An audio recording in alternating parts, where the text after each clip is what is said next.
Warning, names will be mispronounced by an idiot. Also, the following programs were originally aired live, long before the advent of high fidelity, and they were duplicated using a variety of means, from direct audio capture onto glass records or wire recorders, to simply placing the microphone of a tape recorder in front of a radio playing the program. I hope, however, that any variance in audio quality will not take away from your pleasure in listening to these, some of the all-time favorite shows. The following program is brought to you in living color on NBC.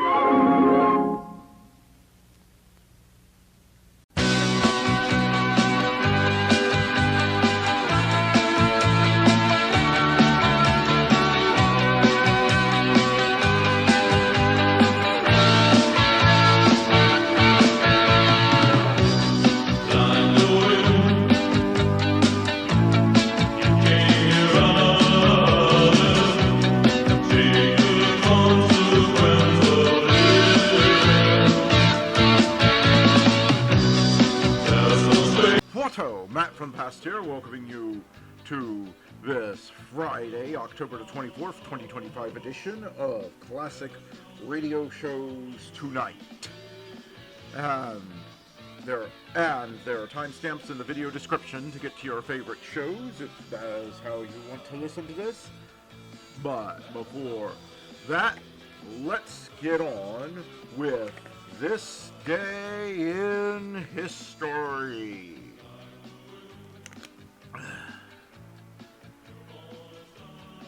In 1260 AD, Qutzu, Mamluk Sultan of Egypt, is assassinated by Baybars, a fellow Mamluk leader who seizes power for himself.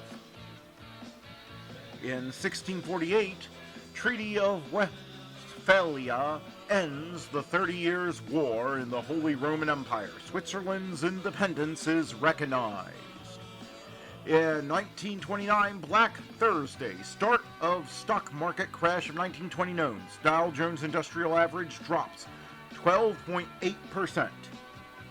In 1962, Soviet ships approach but stop short of the U.S. blockade of Cuba during the Cuban Missile Crisis. In 2008, in a bloody Friday, many of the world's stock exchanges experienced the worst decline in their history, with drops of around 10% in most instances. In 1962, The Manchurian Candidate, directed by John Frankenheimer, starring Frank Sinatra and Lawrence Harvey, is released. In 1979, Guinness Book of World Records presents Paul McCartney with a rhodium disc as all-time best-selling singer-songwriter.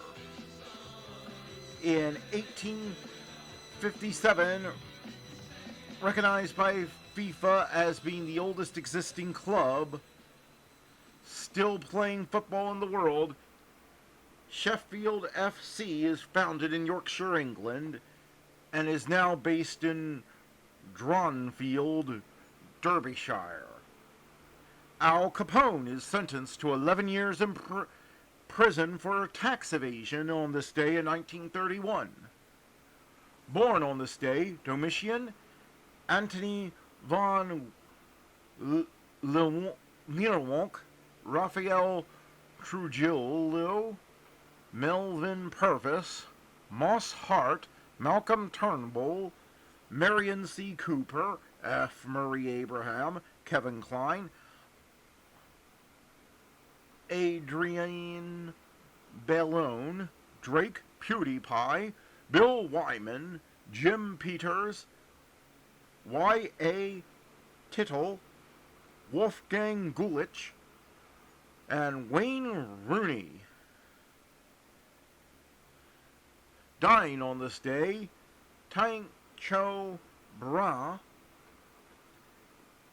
Vidku Quisling, G.E. Moore, Jackie Robinson, Rosa Parks, and Fats Domino. And that was This Day in History. Now let's get on with the shows. Get ready for fun with the world's easiest ventriloquist act with the Edgar, Bergen, and Charlie McCarthy show up next. The makers of Chase and Sanborn Coffee, the superb blend which you can now get at such a reasonable price, present the Chase and Sanborn Hour. And your host, Don Amici.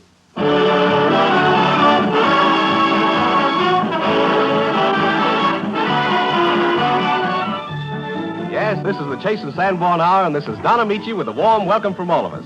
From Nelson Eddy, whose glorious voice has made him one of the best beloved singers of our day. From public funny man number one, our own W.C. Fields. From lovely Dorothy Lamour. Well, aren't you going to mention Bergen? Charlie, please. Well, it never hurts to get your name in, Bergen. And, of course, from that inseparable and inimitable pair, Edgar Bergen and Charlie McCarthy. We hope you'll enjoy our show and that we can count you as friends, and, of course, friends of Chase and Sanborn. Robert Armbruster puts his welcome into music with a new tune, Feeling Like a Million.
For the Charlie McCarthy and Mr. Gazzola lemonade and hot dog stand. Well, how's business, Charlie? Well, buzzing right along. You'd think it was bank night around here.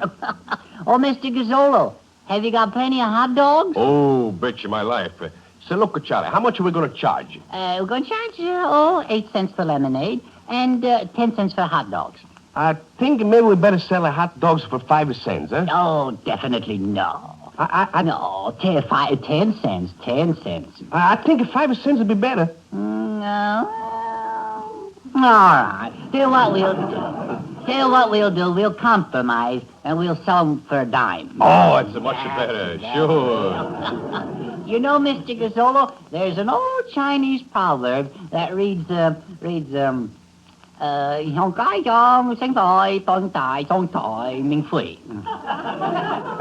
does all this mean, huh? Well, when you translate it into English, it means if you can't sell hot dogs for 10 cents a piece, they ain't worth handling. Oh, that's right. Sure. Smart people is the Chinese engine, huh? Oh, very brilliant, yes. Hello, Charlie. Oh, hello, Mr. Bergen. What do you think of our lemonade stand here? See all the flowers our friends gave us? Well, aren't they beautiful? Yes, we find them amusing, yes. Do you mind if I taste your lemonade? Oh, not at all.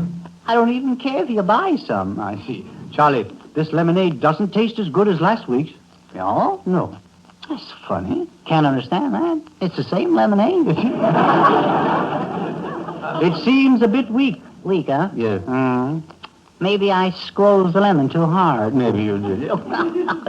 Well, anyway, Charlie, I want to buy 6 lemonades and 4 hot dogs.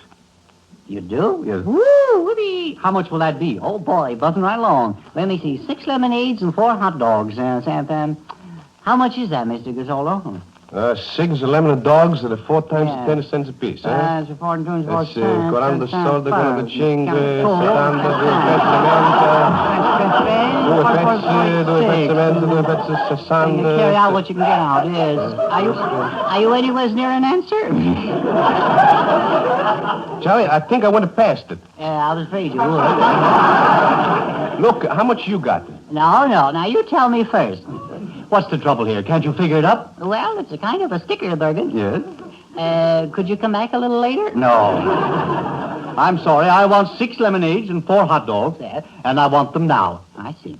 Uh-huh. Well, you have the right to that, yeah. Let's see. Are you sure you can use that many? Yeah. No use getting overstocked, you know. No, I know. See, you wouldn't want to buy them one at a time, would you? No. No, I guess you wouldn't. I want them all, and I want them now. How much is it? What are you willing to pay? No. What do you mean, what am I willing to pay? Well, how much had you planned on spending? No. Whatever is right. I see. Well, we don't even know that. I'll tell you, being a friend of mine, I'll try and get your price. All right. I'll talk to my partner. All right. Gazzolo, how much is it? Hurry up. How much is Well, it's 8 cents and 8 cents Yeah. and 8 cents. No, you can't do it that way. You have to multiply. You see, you multiply 6 lemonades times 8 cents. Yeah, but he wants 4 hot dogs. Oh, yes. Well, then you have to multiply 4 hot dogs times 6 lemonades. I'll do it myself. Carry 4. Well, I got an answer, but it can't be right. Well, what do you got? It comes out 13 hamburgers. That can't be right.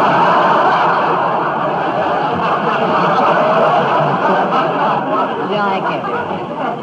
I think maybe I forgot to carry the mustard. Well, look, give it some piccalilli on the side. That ought to square it, yeah. Look, here's a pencil with an eraser on the one end of it. Yeah, what we need is a pencil with a brain on the end of it.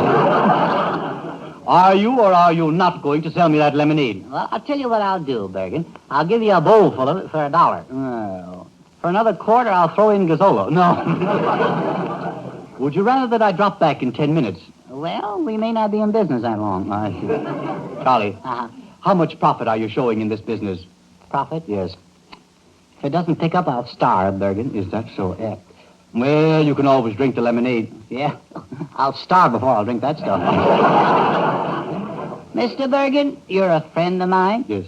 And as a friend of mine, I would like to see you a part owner of this lemonade stand. Is that so? Yes, as a friend of mine. A part owner? Yes, as a friend. I see. You mean you need money? Must you be so blunt? The fact of the matter is, Bergen, we need a backer. A backer? Yes, for a new lemon. I see. I'll make you a preferred creditor. And what are the advantages of being a preferred creditor here? Well, the others won't know for 90 days. They won't get their money back, but I'll tell you right now. I see. Well, before I can invest any money in this business, I must see the books. The books? Yes. Oh, you want books? Yes. What do you read? Fiction or non-fiction? I want to see the financial statement of this business. Oh, yeah, you want fiction. I see. Well, there it is. It's all on one page right there. Oh, I see. Right here. Yeah. I see. But, Charlie, this is a blank page. Blank page? Yes. Oh, excuse me. That's yesterday's business. Yes. Here's today's business. Oh, yeah. Well, this page is blank, too. Is that so? Well, that shows you, Bergen, we're holding our own. Yeah. Now, Charlie, tell me the truth. What are your assets? Well, I'll tell you, Bergen, we have lemons, 15 cents, sugar, 10 cents, and charity, 20 cents. Oh, I see, yeah. And what is this 20 cents for charity? Well, it's a needy cause. It's for the FELSO. And what is this FELSO? It's the Financially Embarrassed Lemonade Stand Operators. Oh, I see.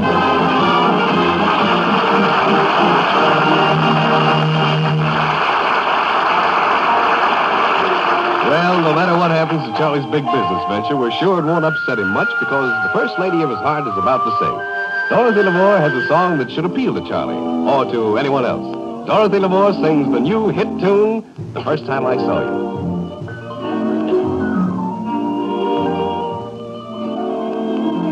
The The first time I saw you, I knew at a glance I was meant to be yours alone. As I stood before you, my heart seemed to dance, and I prayed you would call me your own. When I look in your eyes, I am thrilled to the skies, and I feel like a queen on a throne. The first time I saw you, I knew at a glance I was meant to be yours alone.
A romantic song makes us think of romantic lands. And it is in those picturesque countries near the equator that coffee is grown. There are many interesting facts about coffee, and a few of them, which you'll hear now, are worth real money to you. It's important that coffee should be properly grown, properly prepared and shipped, carefully selected, skillfully blended and roasted. Yet you lose the benefits of all this care unless you get coffee fresh. For any blend, if it's stale, has a flat, rancid taste. You want high-quality coffee, of course, but you also want it fresh. And fortunately, nowadays, when you buy the blend that's made from the world's choice coffees, you're sure of freshness, too. For Chase and Sanborn dated coffee is constantly being roasted in our many great ovens. And from the one nearest you, this superb blend is rushed to your grocer, its freshness guaranteed by the date of delivery on the bag. As you can see, it takes a tremendous organization to rush freshly roasted coffee to grocers all over the United States and Canada. In fact, only Chase and Sanborn can do this. For we use the world's greatest fresh food delivery system, the 3,500 rapid delivery cars that bring fresh Fleischmann's yeast to grocers every day. With this rapid delivery service and our dating system, you get fresh coffee without paying for expensive containers. Instead, we pack Chase and Sanborn dated coffee in an economical dated bag. And with the money we save, we can give you richer, more delicious coffee at a low price. Try Chase and Sanborn dated coffee, hot or iced. Buy a pound from your grocer tomorrow.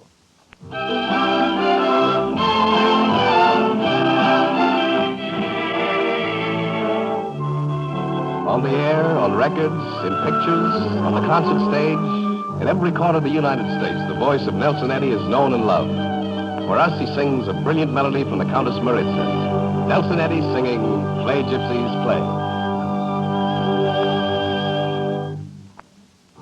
They used to call me Prince, and I had friends galore, good pals to drink with me, and sweethearts to adore. But friends and sweethearts follow summer, flying like the swallow from the winter to a sunny shore. If I could have my way, with gypsies I would stray. For friendship I don't care, I'd wander free as air. I'd be a happy rover, I would run the wide world over. To my gypsy comrades I would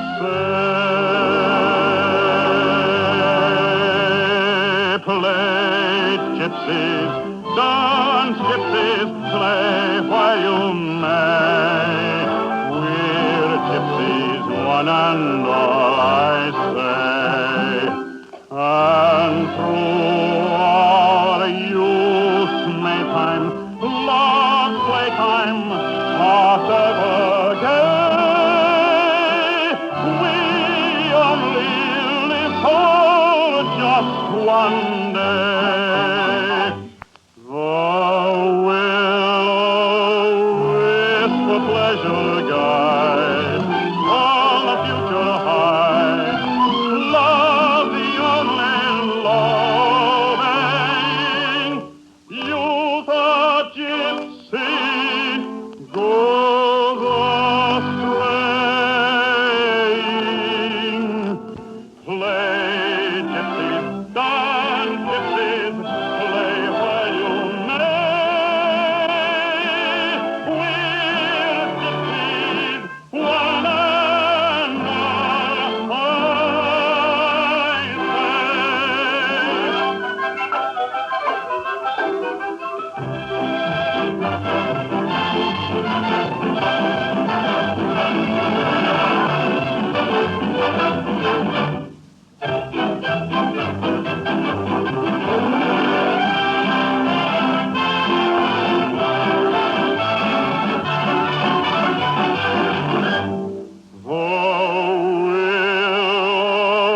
with the pleasure guide, all the future hide, love the only loving, youth a gypsy goes a-straying. Play gypsies, dance gypsies, play while you may. We're gypsies, one and all, I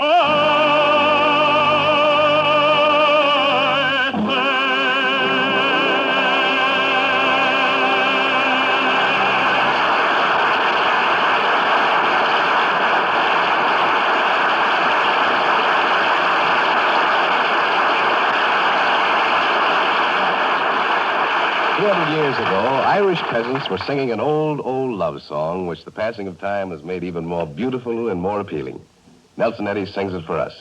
Believe me, if all those endearing young charms.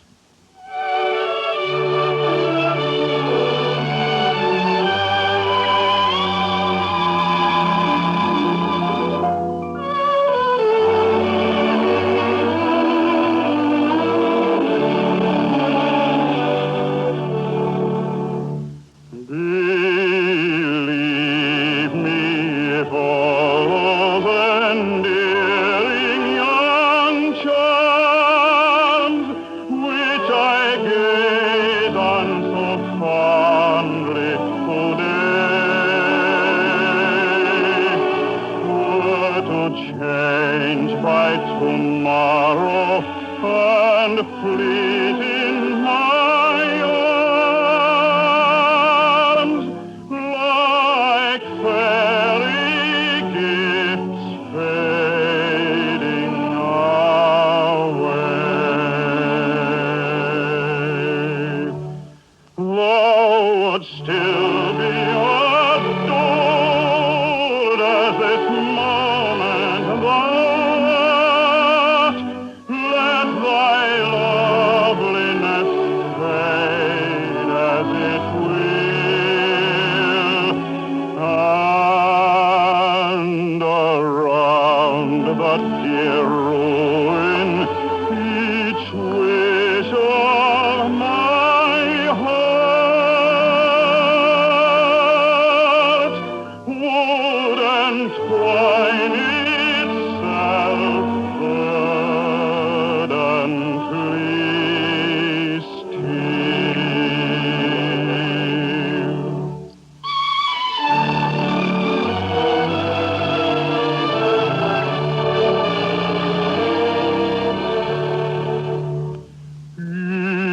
It is not while beauty and youth are thine own, and thy cheeks unprofaned by a tear, that the fervor and faith of a soul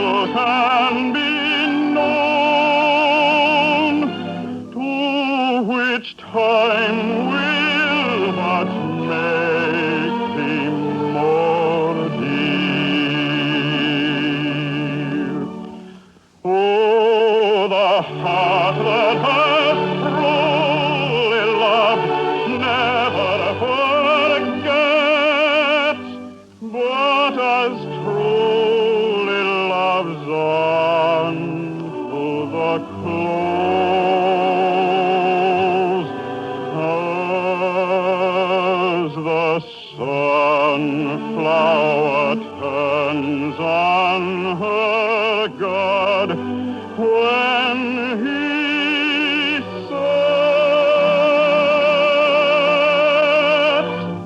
the same look which she turned when he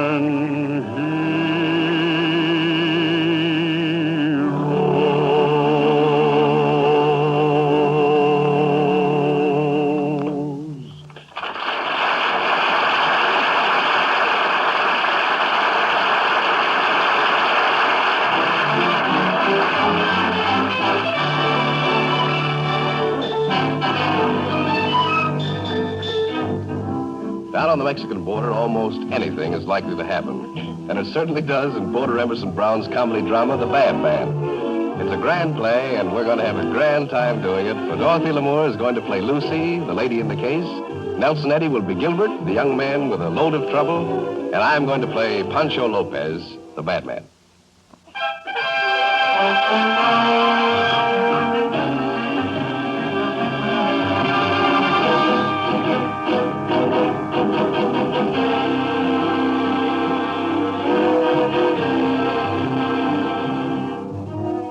The Bad Man. The scene is the ranch house of Gilbert Jones on the Mexican border. In the last year, things have gone badly for Gilbert. His cattle have been stolen, his crops have failed, and now he's about to lose his ranch. For the wealthy Morgan Pell is going to foreclose the mortgage. Pell is outside when his wife, Lucy, stops Gilbert in the living room of the ranch house. Gil, what will you do if you and your uncle have to give up your ranch? Oh, I don't know. Get a job somewhere, punch cows, or maybe join the Rangers. And I can always send Uncle Henry back to Maine. Oh, I wish I could do something to help. I've talked to my husband, but he says it's business. After all, Lucy, if he holds the mortgage on my ranch and I haven't the $10,000 to pay it, well... But it isn't fair. Oh, Gil, to think that after all these years, we had to meet again. all this these way. years. You talk as though you were 100. It's 8 years since you went away. Gil, why didn't you come to see me before you went? Well, it was pride, I guess. I was broke. Only pride? Because you were poor? Oh, Gil. I hope to pick a fortune off a tree somewhere and come back and surprise you with it. I was going to buy an automobile, one of those low ones, as long as a Pullman car, and fill it full of roses. Drive up to your door and take you away in it. I couldn't find a fortune for it. I guess they don't grow. Gil, what's that? I don't know. You stay here, Lucy. I'll be right back. Gil, don't leave me! Gil! Ah, senor, you will put the hands up too, please. Pedro, you'll keep these people out here. I will call them when I want them. Si, senor. Ah, senora. Oh, what a beautiful prisoner, huh? Prisoner? Oh, si, senor. You are my prisoner. But permit me to introduce myself. I am Pancho Lopez. You have heard of me, perhaps? Well, I, What? You have not heard of Pancho Lopez, the bandit, the bad man? Yes. Yes, but you aren't going to... No, I'm not going to shoot you, senora. Come here. What do you want? How old are you? 26. 26. Oh, he's pretty old. Let me see your teeth. My teeth? All right, look at them. Well, they're all there. What your name is? Lucy? Lucy. Oh, Lucy. Oh, his pretty name. Come here. I want to see you closer. Not bad. How would you like to go with me to Mexico, huh? But I couldn't do that. But why not? I'm married. Oh, well, we will not take the husband. Just you and me. We go to the bullfight. I show you good time. You know, it's great honor to be took by Pancho Lopez into Mexico.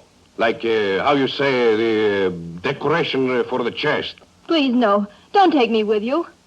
Well, your hand is shaking. For why? You afraid for me, perhaps? A little. I've heard you kill people. Oh, I do. But I kill only men and only evil men. And when I kill evil men, it make me very happy, for I do good deed. But who decides whether a man is good or evil? I do. Now we'll get down to business. Pedro! Si, senor. Bring in the old man and the husband. Si, senor. Ah, senora, we shall have big fun together. You will not worry much about the poor husband once you're in Mexico. Look here. That's my wife you're talking to. So? He's a nice little wife. I like her. Well, I'll be. You don't mind, do you? No, why should he mind? He don't love her. He is her husband who does not love her.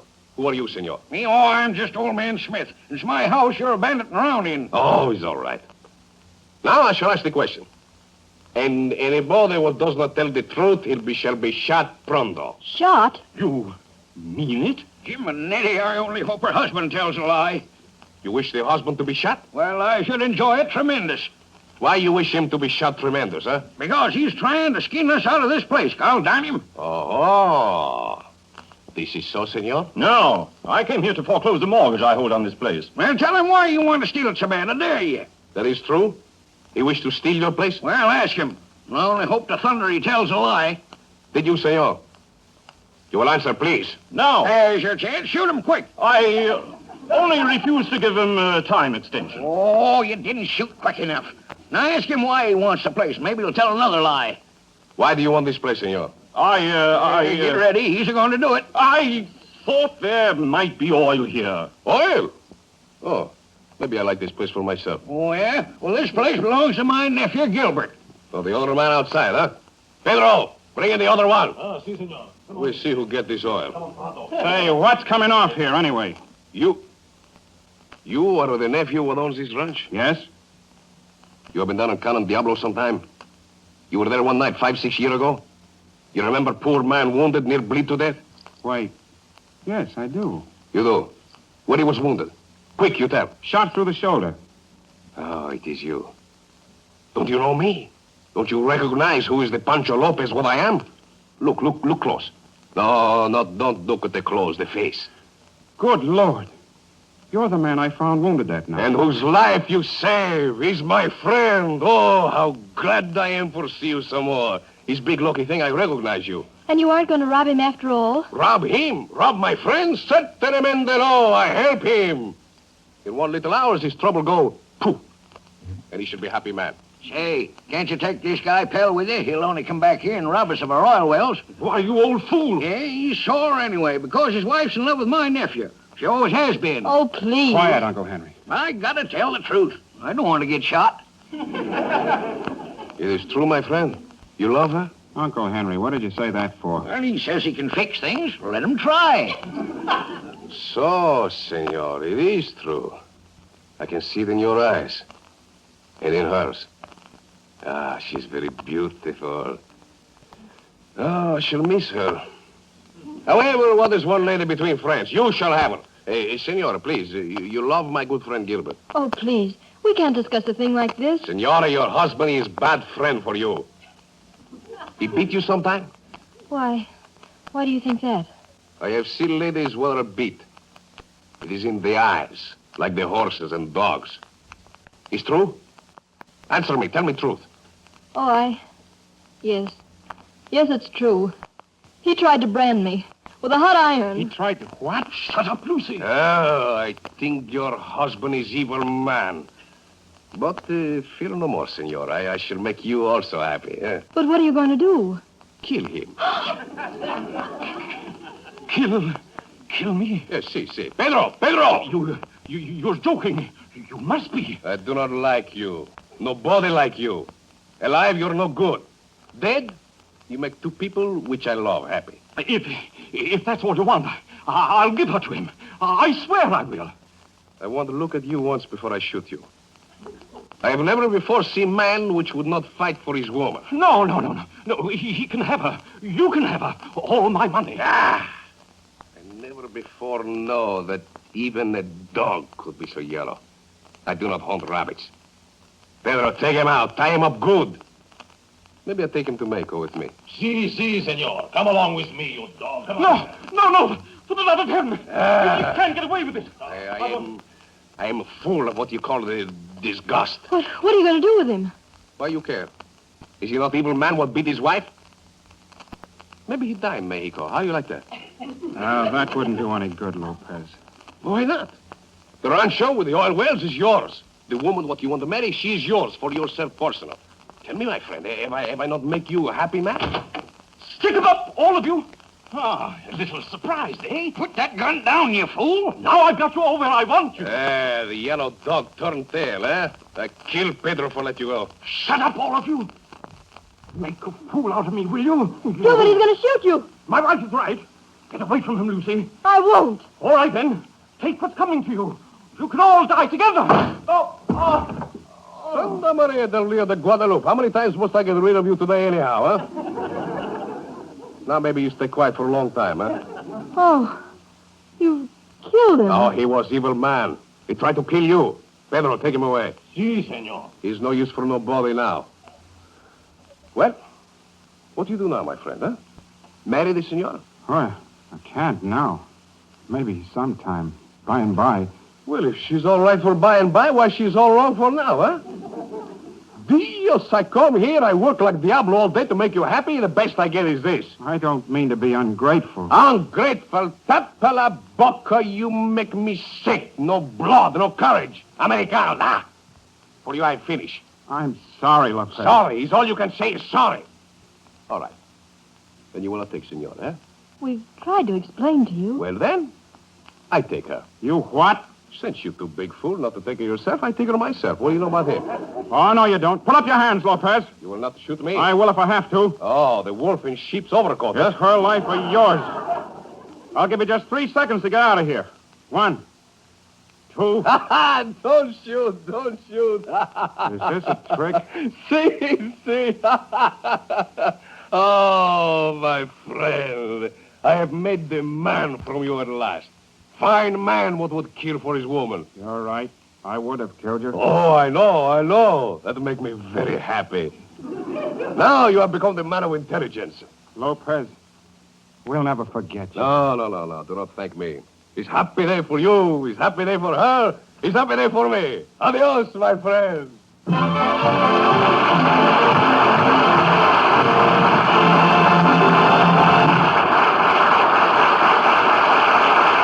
Thank you, Nelson Eddy and Dorothy Lamour, for your slow support. The Chase and Sanborn Hour with W.C. Fields, Nelson Eddy, Edgar Bergen, Charlie McCarthy, and Dorothy Lamour will continue in just a moment.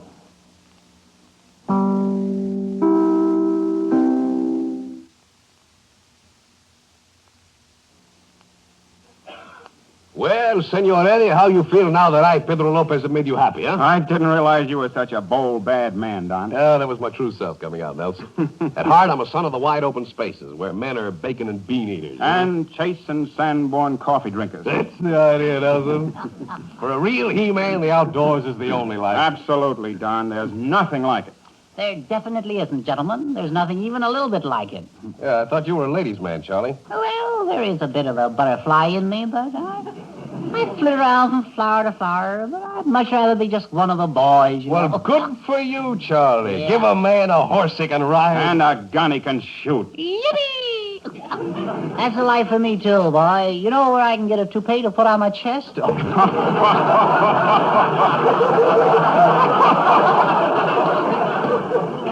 Oh, Charlie. Hey, Dorothy Lamour's calling you, Charlie. Oh, why did I encourage her in a weak moment? Are you almost ready to leave, Charlie? Not now, Dottie, no. We men are talking, Dottie. All right. I'll wait. You better not. You better run along, Dottie. You see, we're discussing things you wouldn't understand. Men among men, you know how 'tis. All right. Goodbye, Mr. McCarthy. And don't think I'll forget this. Uh-oh, now you made her mad, Charlie. Pooh. That's all I say, just pooh. Oh, that's the spirit, Charlie. Don't ever let a woman get you down. Silly girl, silly girl. Just another moth around the flame, that's all. Well, still, Dorothy is rather a charming girl, Charlie. Yes, but you know, I'm more of a man's man, you know. Isn't it fun, all of us pals together, huh? Rootin' pals, shooting pals. Yeah. And tootin' pals. Let's not forget tootin' pals, you know. Yeah, I wish I'd brought my pipe along. I always like to fire it up during a conversation like this. What do you smoke, Don? Oh, usually a mixture of shag and Navy cut plug. That's so. I smoke a blend called Tiger's Breath. Have you fellas ever tried corn silk? Mexican tobacco is very good, too, Nelson. I grew quite fond of it when I was down in Mexico on a fishing trip. Well, what did you use for bait, Mr. Nietzsche? Cucarachas? Speaking of fishing, Don, I'll never forget the time I caught a giant barracuda down in Florida. 45 feet long. Oh, boy, that's almost as big as the tarpon I landed in Tahiti. 52 feet long. So you're going to start that sort of thing, are you? I'm afraid I'm out of this, boys. You have the reach on me. One of the biggest thrills I ever got was when I went after salmon in Canada, wearing hip boots. Salmon wearing hip boots? I thought they lived in cans. Very evident you know very little about fishing, Charlie. Well, only deep-sea fishing. I remember when I was fishing for tuna off the coast of Catalina. Say, Nelson, have you ever fished off of Buzzard's Bay? No, Don, I like the Adirondacks better. Well, sir, I was fishing for tuna off the coast of Catalina. So what? I was just fishing, that's all. Men among men, you know. Go ahead. Spill it. Well, sir, one day off Catalina, or did I tell you it was Catalina? Yes, I guess I did. I met the biggest tuna you ever saw in your life. Well, sir, we fought for hour after hour. Yeah. Yeah. You don't believe me? No. So, we fought and from dusk until dawn, you know. Well, go on. And from sun up to sundown, see. Well, sir, fellas, for a while there, that fish almost had me. Almost had you, Charlie. Yes, sir, but I finally cut the line and got away.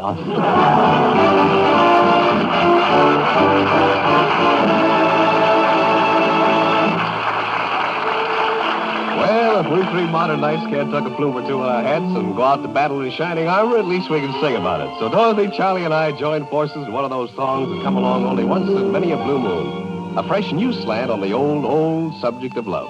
Have you got any castles to build, baby? I have dreamed about romance a lot, men like Galahad and Sir Lancelot always did the things I'd like to do. Physically, I'm not as durable, but romantically, I'm incurable. And I'd like to do the same for you. Have you got any castle that you want me to build, baby? Have you got any dragons that you want to have killed, baby? I'll get into my 70 boots. I'll get into my bulletproof suits. I'll get out my revolver that shoots. And rat-a-tat-tat-tat, down they'll go. Have you got any mortgages you want to have paid, baby? Have you got any bills that you want to have laid to rest? After all my adventures on you, and to bring home a dragon or two, you can tell all the papers that I did it because I love you. That's very romantic, Don. But men aren't the only ones who can do things nowadays. Now listen, have you got any mountains that you want to have climbed, baby? Have you got any oceans that you want to have swum, baby? I'll get into my 7 boots. I'll get into my rover and shoes. I'll go over the waves. I'll go over the waves. Splash, splash, have you got any continent you want me to fly, baby? Oh, there just isn't anything I wouldn't try for you. After all my adventures are through, and I hang up a record or two, you can tell all the papers that I did it because I love you. Not bad, Dorothy, but the gangway for McCarthy. I got to mow down a mess of dragons. Do you know any guy that you want me to scold, Dorothy? Do you know any fields that you want to have mowed, Dorothy? I'll go out and I'll clip off his toes. I'll go out and I'll pull his red nose. I'm the toughest tall timber that grows. Boo, boo, boo, boo, boo, boo, zan, zan, zan. Have you any idea what this guy said he'd do, Dorothy? With an axe and a buzzsaw, he cut me in two for me. After I take a year off to spill, all the moonshine he's left in his still, you can tell all the papers that I did it because I love Bill.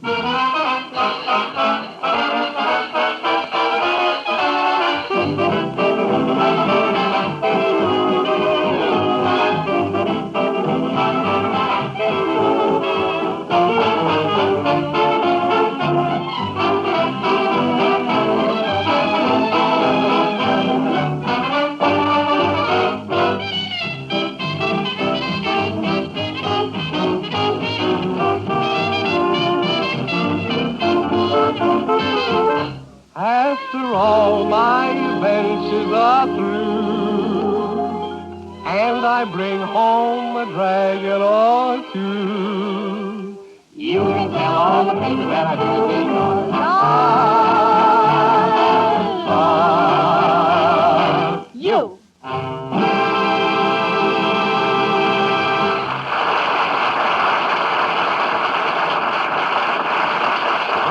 Boom, bang, and here comes the winner. The crowd gives way as he struts forward. He mutters, stutters, roars, but his bark is worse than his bite. Here he is, W.C. Fields.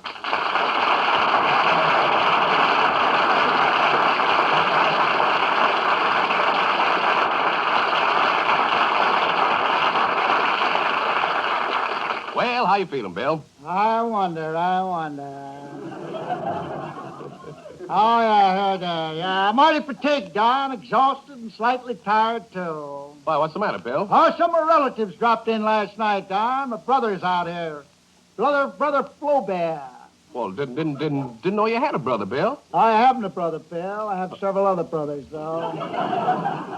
One died during Prohibition, Don. Oh, that's too bad, Bill. How did that happen? I was coming home one Sunday afternoon. His car ran into a tree. My brother bled to death whilst the constable was searching his car for liquor.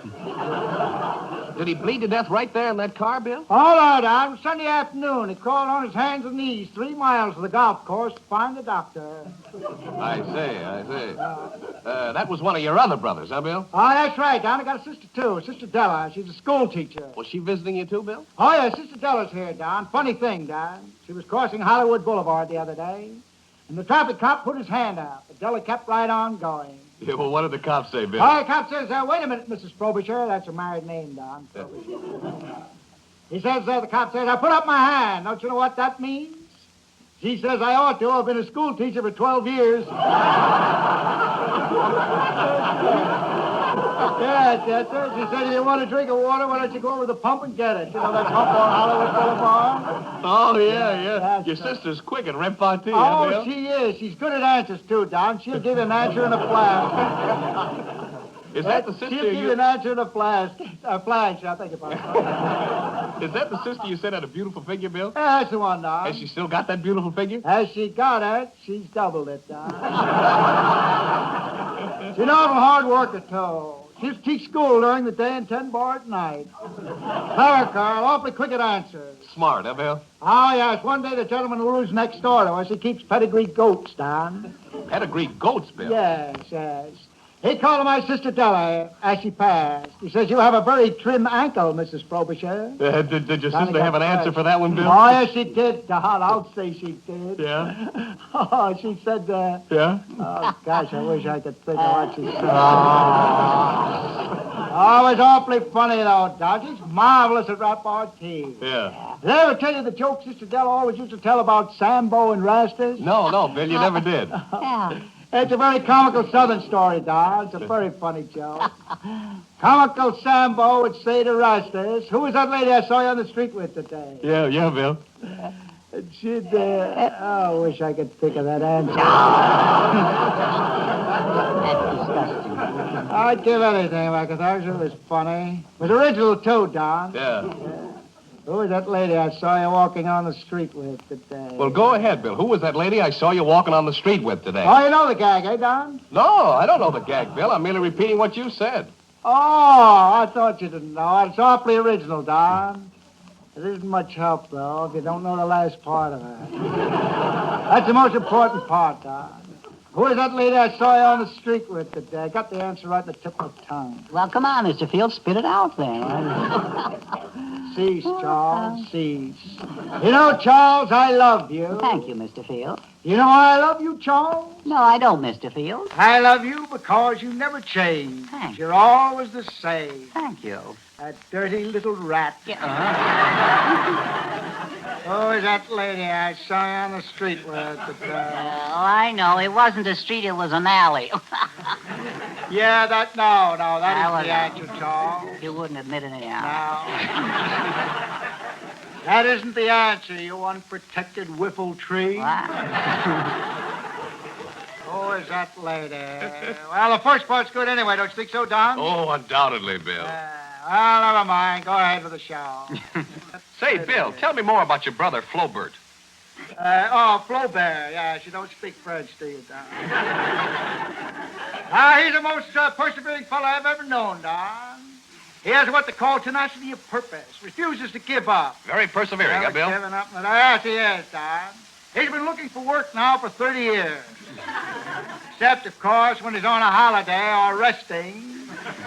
You know, Don, he's known as America's sleepheart. Do you hear from him often, Bill? Didn't say it loud enough. Oh, yes, he writes to me regularly, Don. Every 2 or 3 years, I get an 11 letter from him, Don. Is that so? Is he your little brother, Bill? Oh, yes, he's a little brother. He's been short all his life. Here's one of his letters, Don. I'll read it. Oh, I'd like to hear it, Here's Bill. an excerpt. He writes, things are awfully expensive, brother. Everything is going up. I drove up to the poorhouse in my new Rolls-Royce car to see Mother Sunday. Will you send me a little deviant? He's a great boy, Don. Yes, Bill. Here's the first part I want to read. Just keep thinking how I love you. Money isn't everything. Money can't buy love. Your loving brother, Flaubert. You know, it's funny, Bill. I had a brother about the same way. Oh, is that so, Don? Yeah, he's up early every morning looking for work, goes to bed between 7 and 8 every night. Must be an awfully large bed, Don. Okay. All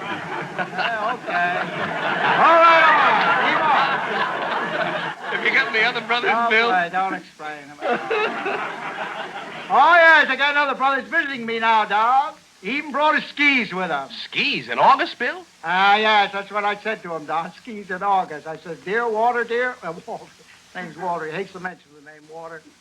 I said, Walter, dear. I said, we won't have snow out here till after New Year. Yeah, what did he say to that, Bill? Oh, he says, that's all right, brother. I can wait. Very patient. He'll wait for anything. Yeah. Is Walter the brother who drinks so much, Bill? Oh, that's the one, Don. Yeah. I said to him, Walter, you know I despise intemperate people. People who drink too much, if that's possible. Did you talking to him do him any good, Bill? Not the slightest bit, Don. The last time I saw him, I told him he was ruining his stomach. And did he say he'd stop drinking then? No, Don. He said he didn't mind ruining his stomach. Said nobody will see it through that old tweed suit you gave me. Very thick suit, Don. Well, tell me, Bill, how many people are visiting you? Oh, just immediate family, Don. About 175. About 175? Did you serve dinner to all those people? Oh, yes, but the dinner had dire consequences, Don. Dire consequences. I had to fire the cook. You did? Why, Bill? Well, she was preparing a little dish of spaghetti with brandy sauce. Spaghetti with brandy sauce? I never ate a dish like that, Bill. Oh, neither did I, Don. When I went into the kitchen, I found the cook had drank, He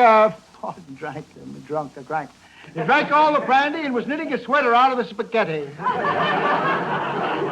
Ketchup and grated cheese all over the front of it. Well, what did the other guests do for amusement? Oh, we played games, Don. Post office. I seen them enjoy the kissing games immensely. Were you kissed, Mr. Fields? Yes, my diminutive little charm. Someone kissed me on the chin just before the party broke up. Oh. I was asleep when they went home. Seemed like a dream. I wish I could have been there for the kissing games, Mr. Fields. Yes, Charles, if you were a sprig of mistletoe, a self-respecting man wouldn't kiss beautiful Dorothy Lamar if she were standing beneath you. Wow, listen to that. Bill, what other games did you play? Oh, we played pass the bottle, Don. Pass the bottle? I'll throw the bottle. Someone hit Sister Dell right in the eye with a bottle. Oh, that was terrible, Bill. Oh, that wasn't so bad, Don. The terrible part was there were 2 drinks left in the bottle. It was fortunate, however, that he hit him with a bottle. Bill, fortunate that he hit her with a bottle. Yes, Don, she was standing right in front of an expensive stained glass window. Oh, all right, Bill. Tell me, were there only relatives at your party? Well, that beautiful blonde turned up again, Don. Well, where did she come from, Bill? I don't know. I just opened my wallet, and there she was.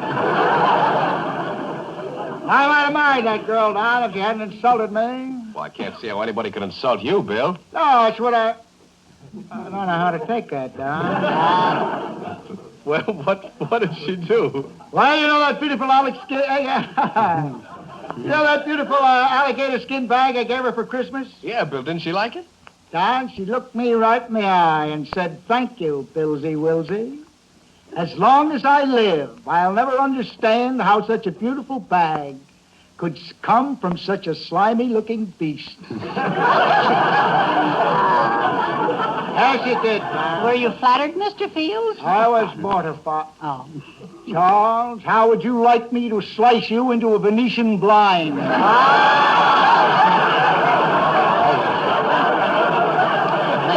blind. No. That's the worst one yet. That makes me shudder.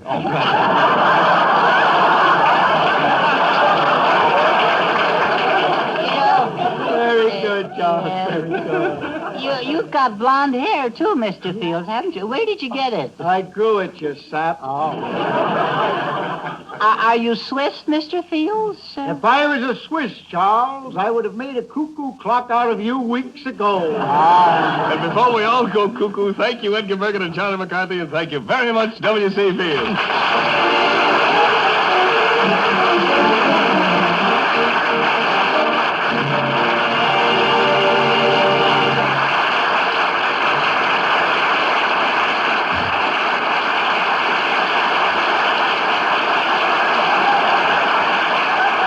I must agree that Bill Fields throws quite a party. But life is not all frolic and frivolity. Business must go on as usual. And one of the most important people in any business firm is the person who's known as the buyer. Yeah, if you can get credit, yes. No, cash, Charlie. The buyer must get the highest quality materials at the lowest possible prices. As example, something for nothing? Yeah, that's a broad example, Charlie. But in any home, the success of a housewife depends on knowing a great deal about everything she buys. Uh-huh. And she who knows not and knows not she knows not, knows nothing, avoid her, huh? Quiet, Charlie. So I'm sure everyone listening will be interested in this important information about coffee. Oh. When you buy perishable foods like milk and eggs and vegetables, you want them fresh, when their flavor is best. So please remember, freshness is just as important in another perishable food, coffee. Any blend of coffee can taste bitter and rancid when it's stale. But when it's fresh, a blend gives you all the goodness it has. And if it's a blend with plenty of goodness to start with, coffee that's rich and full of flavor, then that blend, freshly roasted, will bring you the height of enjoyment in coffee. That's why Chase and Sanborn Dated Coffee is so popular. It's a superb blend, roasted fresh every day, and rushed to grocers everywhere by 3,500 rapid delivery cars. Right now, one of our great ovens near you is warm and fragrant with the roasting of this superb blend. And from there, it's rushed to your grocer with the date of delivery clearly marked on every bag. Your guarantee of freshness. What's more, by delivering coffee fresh from roasting and dating every pound, we can give you freshness without expensive containers. Instead, this freshly roasted coffee comes in a money-saving dated bag. And the saving in container costs goes to give you richer, higher quality coffee at a much lower price than you'd normally pay for such a delicious blend. Try Chase and Sanborn Dated Coffee, either hot or iced. Buy a pound from your grocer tomorrow.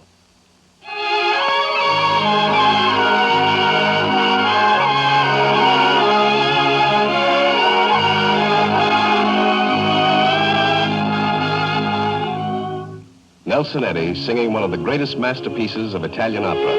The song Chermont sings in Verdi's La Traviata, when he pleads with his son to forget his unhappy love affair, leave Paris, and begin life over again in his happy childhood home of Provence by the sea. Nelson Eddy singing Di Provenza. Di Provenza al mare il sol, chi dal cuore ti cancellò.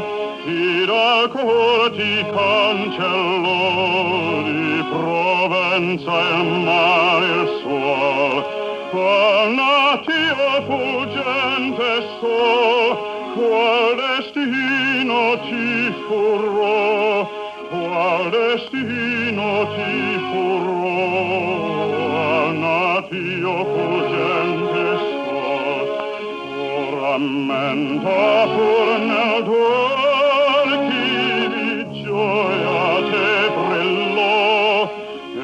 Che pace colossal su te splendere ancora può, e che pace colossal su te splendere ancora può. Dio mi guida, Dio me guida, Dio mi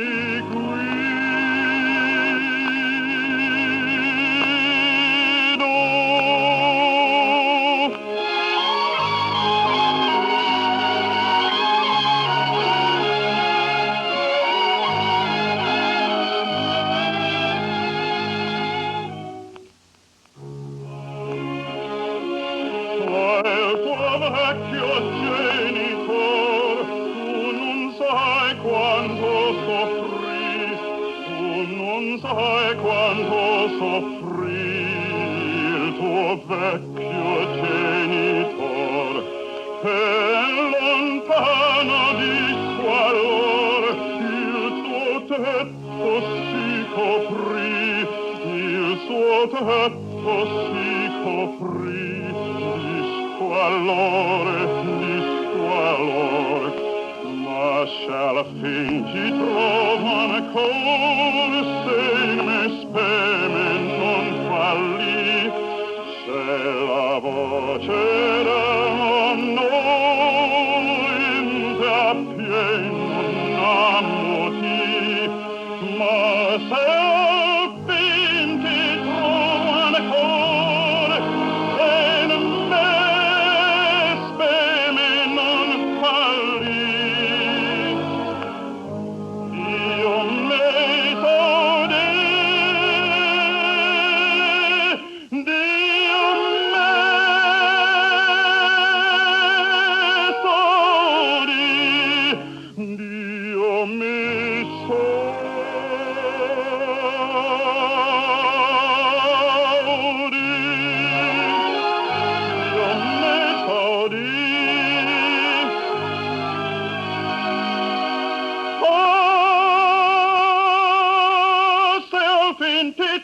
ancora ti trovo ancora. Dio me sode, Dio me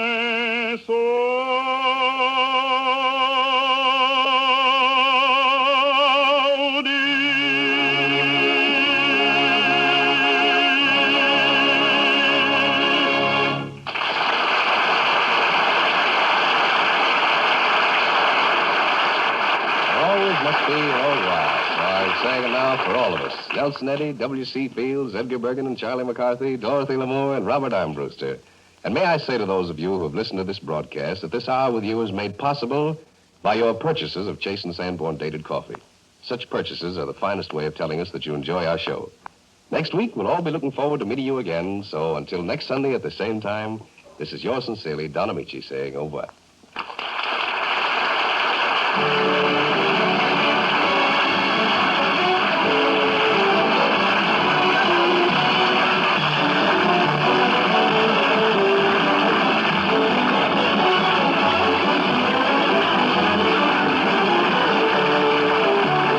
On this program were Feel Like a Million from Broadway Melody of 1938, Play Gypsies from Countess Maritza, The First Time I Saw You from The Toast of New York, and Have You Got Any Castles, Baby from The Varsity Show. This is Carlton Cadell speaking for the makers of Chase and Sanborn Coffee. This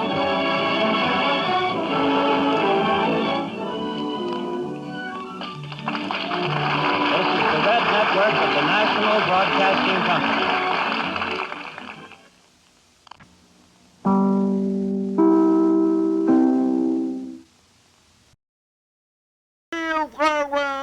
From the sound of music, and Bing Crosby is up next. The Crst Music Hall, starring Bing Crosby and Bob Burns, with Connie Boswell, John Scott Trotter and his orchestra, and the Music Maids. Bing's special guests for this evening include Pat O'Brien of the cinema, Josephine Tumina of the Metropolitan Opera Company, and Captain William Ryder of the 501st Parachute Battalion of the United States Army. And here's Bing Crosby. Oh, with a twist of the wrist, with your lips that insist, with that come-hither look in your eye. Just when I think we're through, you do magic and make me love you. At the drop of a hat, it's just as easy as that, with the merest attempt to decide. When I'm sure you're untrue, you do magic and make me love you. Yes, I'm just after all at your beck and at your call. Seems 'twill never be for you and me all over. With a twist of the wrist, I'd be back on your list. Doesn't matter how hard I may try. How can I get away from your very persuasive allure? When with a twist of the wrist, I'm yours. With the twist of the wrist, with your lips that insist, with that come-hither look in your eye. When I think we're all through, you do magic and then you make me love you. At the drop of a hat, it's as easy as that, with the merest attempt at a sigh. When I'm sure you're untrue, that magic you do makes me love you.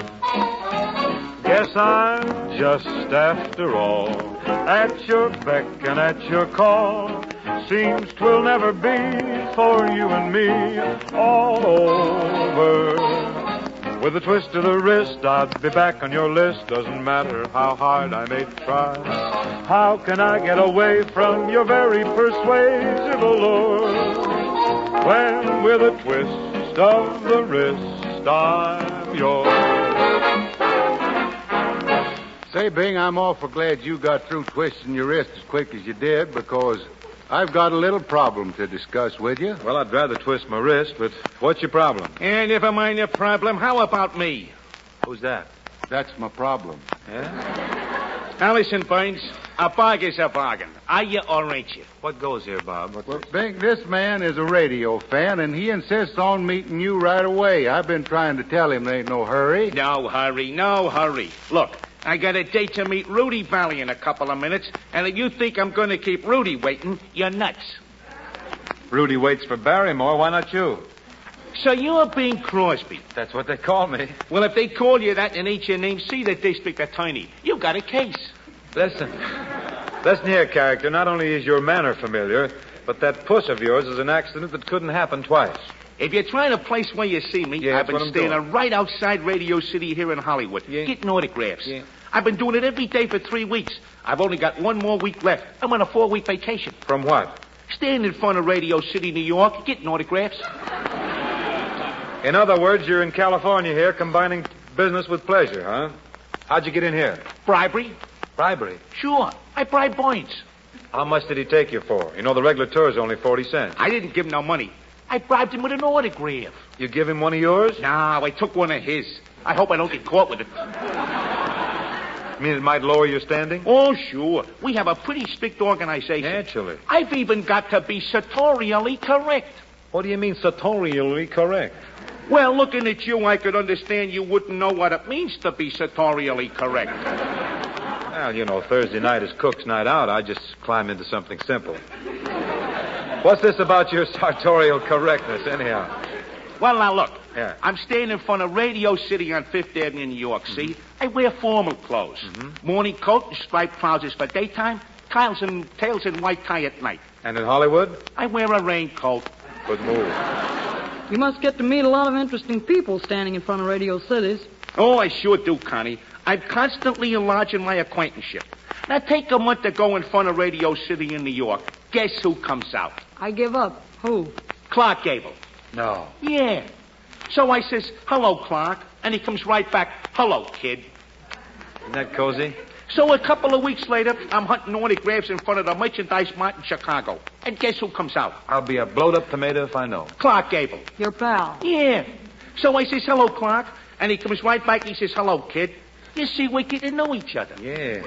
This thing is ripening into a beautiful friendship, isn't it? Yeah. So a couple of weeks later, I come out here on my vacation, and I'm standing right outside here. Guess who comes out? Clark Gable. You guessed it. So naturally, I says, hello, Clarksy. But he don't crack. He don't give me a tumble. He's gone Hollywood. Was ever thus. Yep. Well, those are the trials a guy's got this up at getting autographs. But it's worth it. There's just one trouble. A fly in the ointment of collecting autographs? Yeah. What good are the darn things after I get them? Every room in the house is papered with autographs. I can't get the car in the garage. It's full of autographs. I open a linen closet to get a towel, and bang! I'm drying my hands on minor law in red ink. Must be tough when you take a bath. What bath? The tub's full of autographs. Yeah, you know Burns has a rare item. His tub is autographed for the Ringling Brothers. I never... Yeah. You must run out sometime. He'll show it to you. Right now, I want to hear Connie Boswell sing A Little Bit South of North Carolina.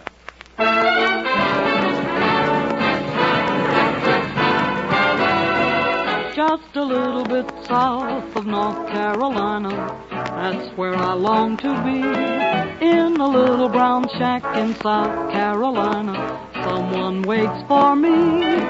In his letter he says the weather is fine, folks are feeling great, that the garden looks grand, the red rose vine clinging to the gate.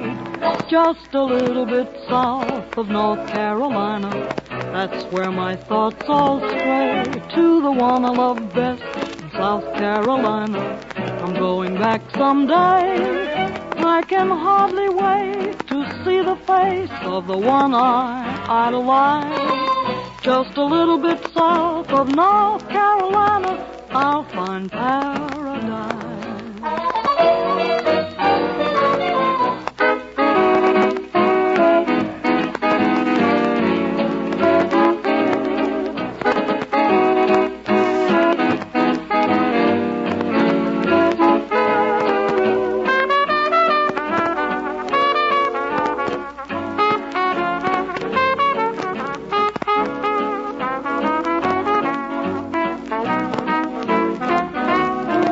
Just a little bit south of North Carolina, that's where I long to be.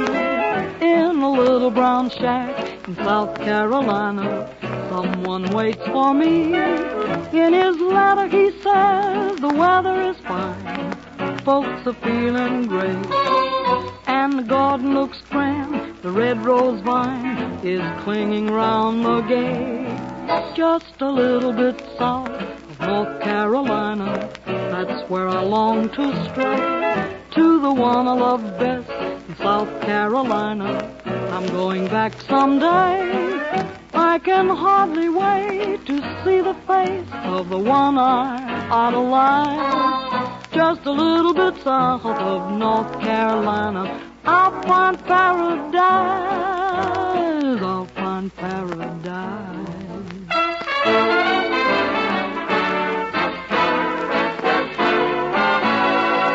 Thank you, Connie. And now that the baseball season's on us, it's a pleasure to welcome Pat O'Brien to the Old Kraft Music Hall for the 9th time.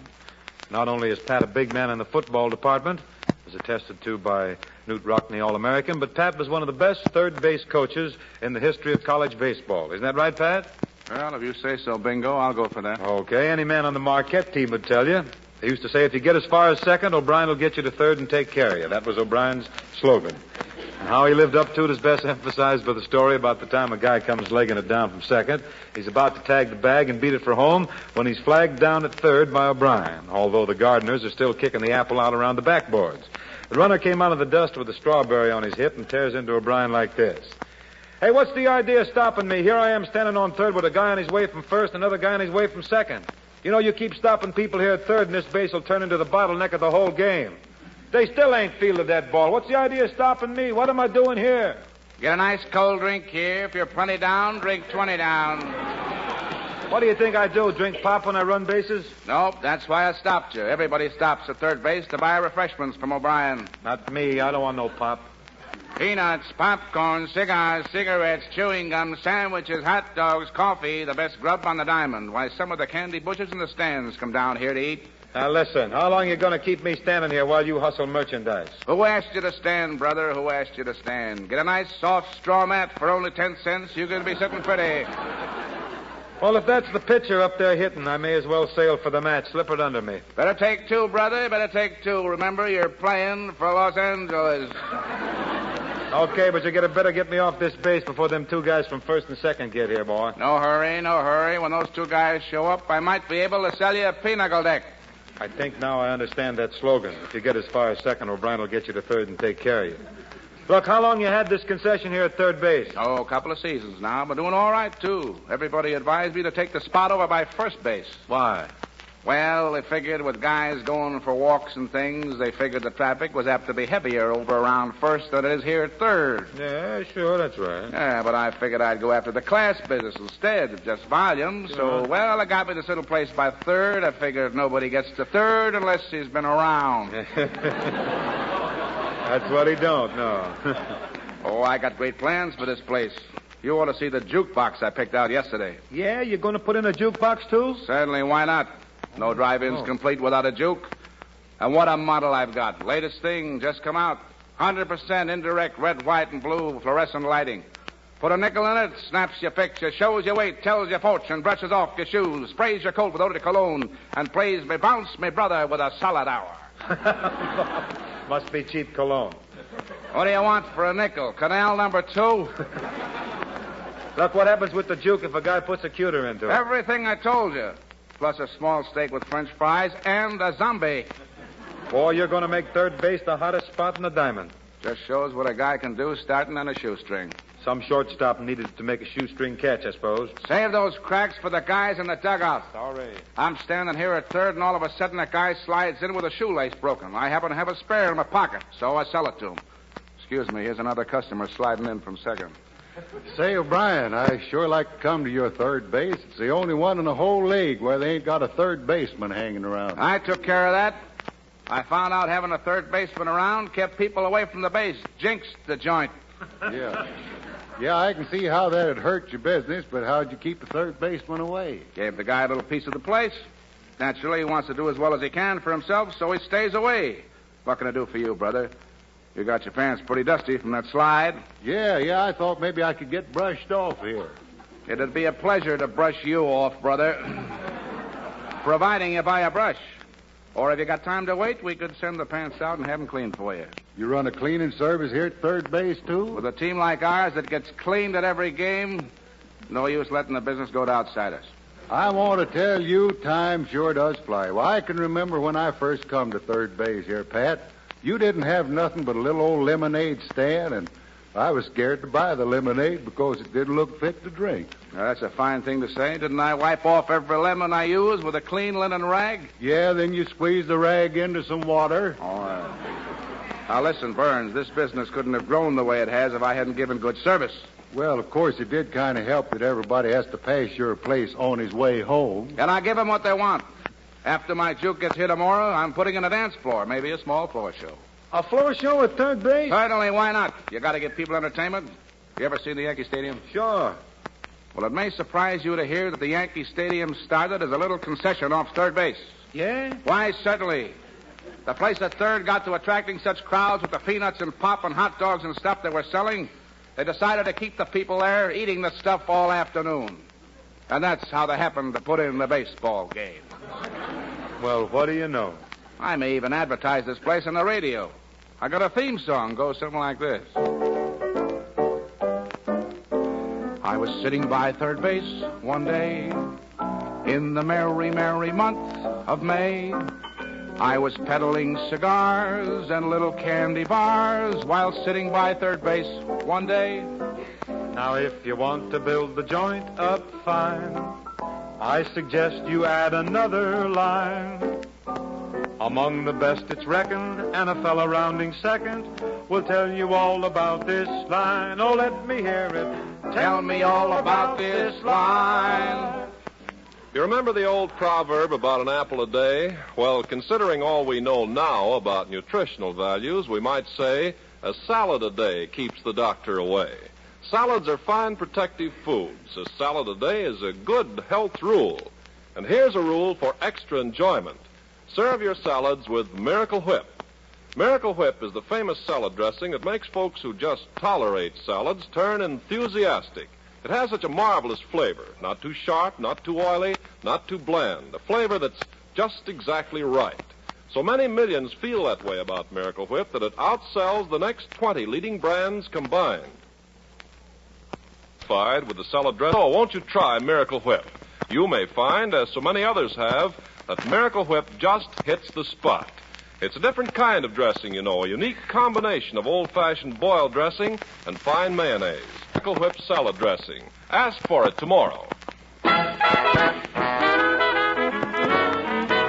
Makes no difference, hands me. I'll get along without you now, that's plain to see. I don't care what happens next, for I'll get by somehow. I don't worry, because it makes no difference now. It was just a year ago when I first met you. I learned to love you, thought you'd love me too. But that's all in the past, and I'll get by somehow. I don't worry, because it makes no difference now.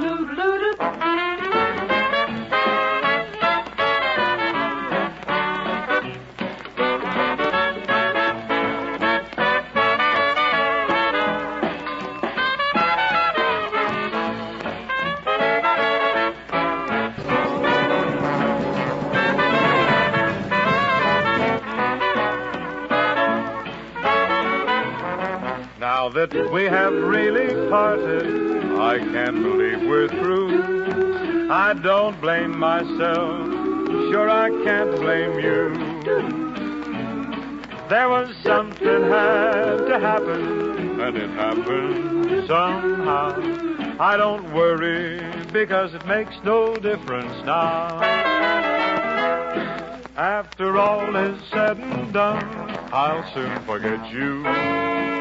Although I know it's going to be so hard to do. Let things happen as they will, and I'll get by somehow. I don't worry, got no worries. I don't worry, because it makes no difference. America's #1 parachute trooper, a title he acquired by being the first man to volunteer when he heard the Army was forming a unit of jump fighters, Captain William T. Ryder of the 501st Parachute Battalion of Fort Benning, Georgia, is at present in Hollywood acting as technical advisor on RKO's forthcoming saga of the Chute Men, Parachute Battalion. And never having jumped out of anything higher than a double bed myself, I really should think it would take colossal courage, Captain, to rely completely on a little piece of cloth. Oh, I don't know, Bing. The tiniest babies rely completely on a little piece of cloth. Yeah. Bing, the parachute troops have landed and got the situation well in hand. Seriously, Bing, I think the real reason the men in the battalion have confidence in their parachutes is that each man folds his own chute. Well, I guess I'm out then. I can't even tie a necktie. So I see. Yes. Well, I guess it's pretty clear to both of us, Captain, that Bing ain't just the kind of man you'd want in the parachute battalion. Perhaps not, Bob. But if you were unmarried, between the ages of 21 and 32, and looked healthy, you might be the kind of man the parachute battalion was looking for. If I was all you said and they wanted me to join the parachute battalion, they'd have to look for me.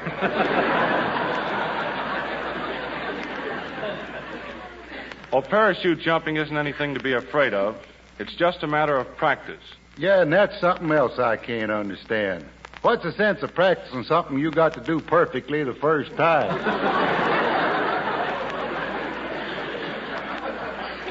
Well, there's a lot more practicing to the training than just learning how to jump. Actually, the jumping is merely a method of transportation. What do you think of the captain's form of transportation, Bing? They're never going to take the place of the pushmobile. Say, how's about it? Can I throw a question in here, men? Pat O'Brien throwing in a question from third base. Say, Captain, when you say jumping is merely a matter of transportation, just how do you mean that? Well, to the men in the parachute battalion, when you're up in an airplane and you want to get down to earth in a hurry, parachute jumping is the easiest way. I see. Well, what happens if a man's in training and when his time to jump comes, it doesn't look so easy? He's given a second chance to jump immediately afterwards. If he doesn't make it the second time, he's transferred to another outfit within a few hours. There's no stigma attached to it. He's a perfectly good soldier, but just not the type for the parachute battalion. Well, just how much training do you give a man before you get a chance to decide whether or not he is the type? 6 to 8 weeks, Miss Bothwell. During that time, in addition to the jumping instructions, he learns to pack his own parachute, a job that takes even an expert a good half hour. Must be enough cloth in one of those chutes to make a shirt for John Trotter. Just put sleeves in it. The chutes are 28 feet across and are made up of 28 panels of pure silk. It must be embarrassing if you get a run in that silk. We prevent runs by not keeping our parachutes up with garters. On the other hand, if you got garters to keep the chutes up, you could ignore the runs. Now that training period, what goes there? Well, some of it is devoted to learning how to jump from a grounded plane, tumbling, how to land, and how to carry on offensive warfare after you get up off the ground. I know people who have trouble getting up off a couch. How do you boys manage to pick yourselves up after a drop you make? We really don't land as heavily as most people think. It's about like stepping off the top of an automobile going 15 miles an hour. Well, after this training, Captain, how many times do you have to jump before you're really in the battalion? The requirements are that you have to participate in 2 mass jumps from 750 feet. That may be with as many as 60 men, and 4 solos from 750, 1,000, and 1,500 feet. Well, that's pretty low, isn't it, Captain? Stuntmen have told me that the civil authorities won't let them bail out below 2,000 feet. It's too dangerous. That's true, Pat. But it takes too long to float down from that height, so we do most of our peacetime jumping from 750 feet. How long a ride do you get from that height, Cap? If the chute opens properly, you come down in 40 to 50 seconds. If not, you'll make it in 8.5 seconds.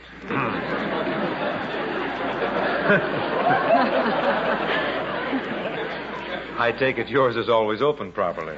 Well, the static line takes care of that. Static? Static seems to be better for you than us, then. The static line is a secret cable device attached to the plane. Normally, it opens the main chute automatically 1.5 seconds after you bail out. If something goes wrong, we have an emergency chute. Of course, that's not much help if you don't remember the slogan. What's the slogan? It don't mean a thing if you don't pull that string.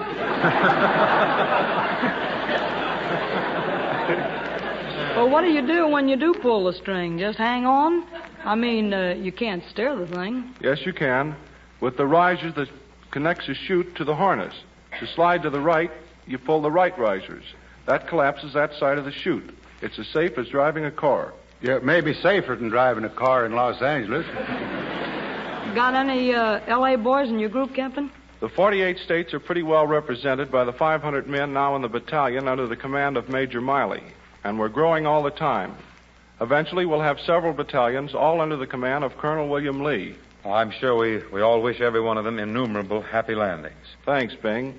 And you might help us out. How? The battalion's looking for a fight song. Happen to know of an appropriate one? Fight song? Let's see. How about Jump and Jive or the 1 o'clock jump? They've already been disqualified. Well, I'm sorry, then. That's all I'm up on now. But Connie has a ballad called Things I Love. Would you care for that? I'd certainly like to hear it.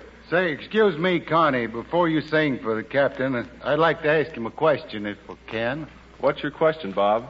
Well, now, I knew you was going to be here in the hall this evening, Captain, and I got to thinking about this parachute jumping. In fact, I thought so much about it that last night I dreamed about it. I dreamed I jumped out, I bailed out, counted 10, and pulled the string. What happened? My pajama pants fell off.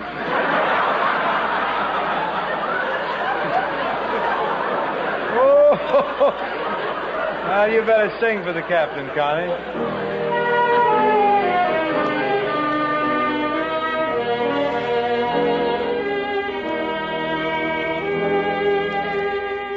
The glow of sunset in the summer skies, the golden flicker of the fireflies,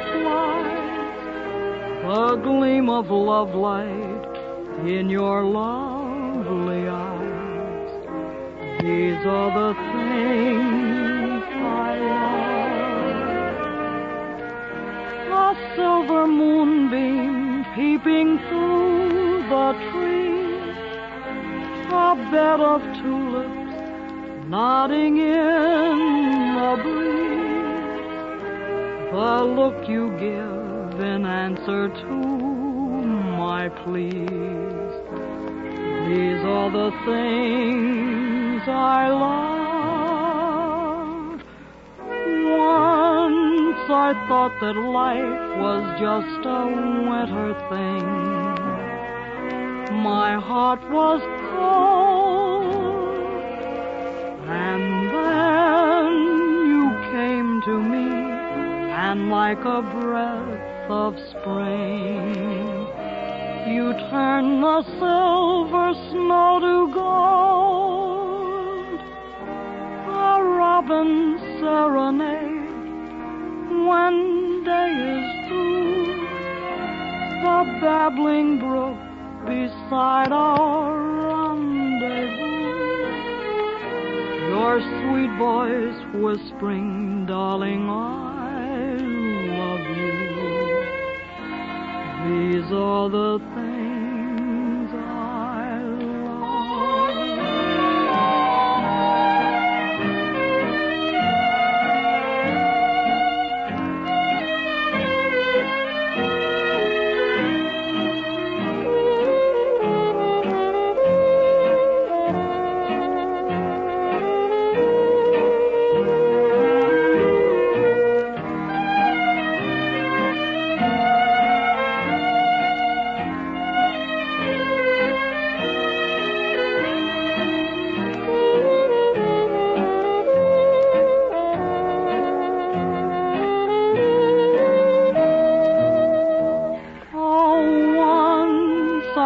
that life was just a winter thing.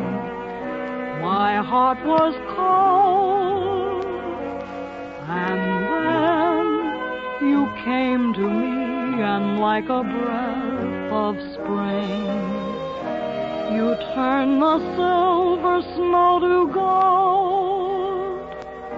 A robin's serenade when day is through, the babbling brook beside our rendezvous, your sweet voice whispering, darling, I love you. These are the things I love.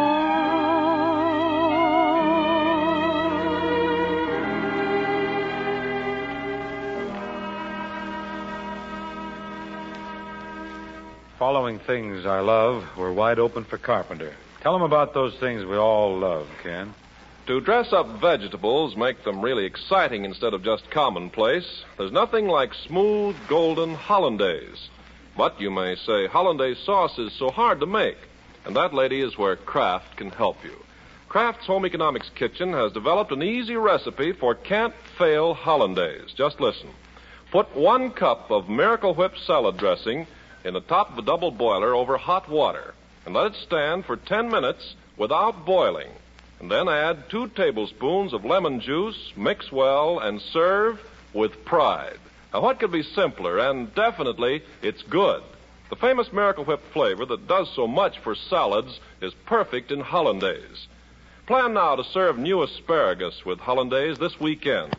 And when you buy your Miracle Whip, you'll get the quart size if you're thrifty, the economical large size that in Canada is known as the 32-ounce jar. You won't be buying too much. Miracle Whip salad dressing has so many uses.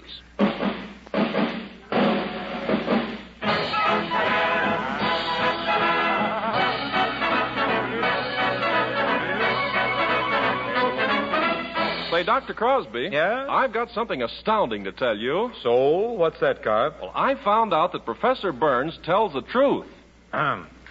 Listen, son. If a man in a white uniform and a conductor's cap backs up a wagon and comes after you, don't open your mouth. Don't say anything. Really? No. Really? Well, you remember last Thursday when Professor Burns said there was so much iron in his alfalfa that every time he milks his cow, she bongs? Yes. Well, it's true. I was out there. I milked her. You did? She sounds exactly like this. Come here.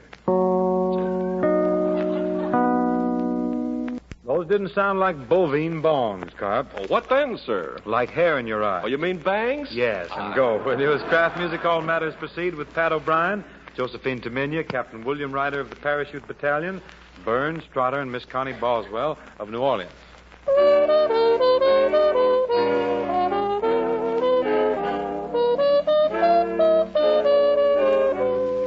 I make a date for golf, you can bet your life it rains.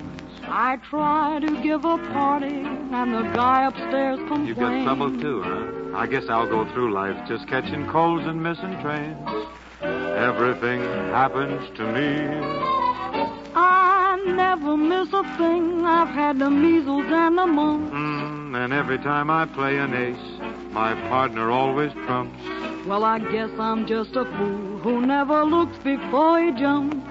Everything happens to me. At first my heart thought love could break this jinx for me, but love would turn the trick to end despair. I never try to fool this head that thinks for me. I've mortgaged all my castles in the air. I telegraphed, I phoned, sent an airmail special too. Her answer was goodbye. There was even postage due. Well, I did the same darn thing. Did you now? His answer said that we were through. Well, looky here. Everything happens to me.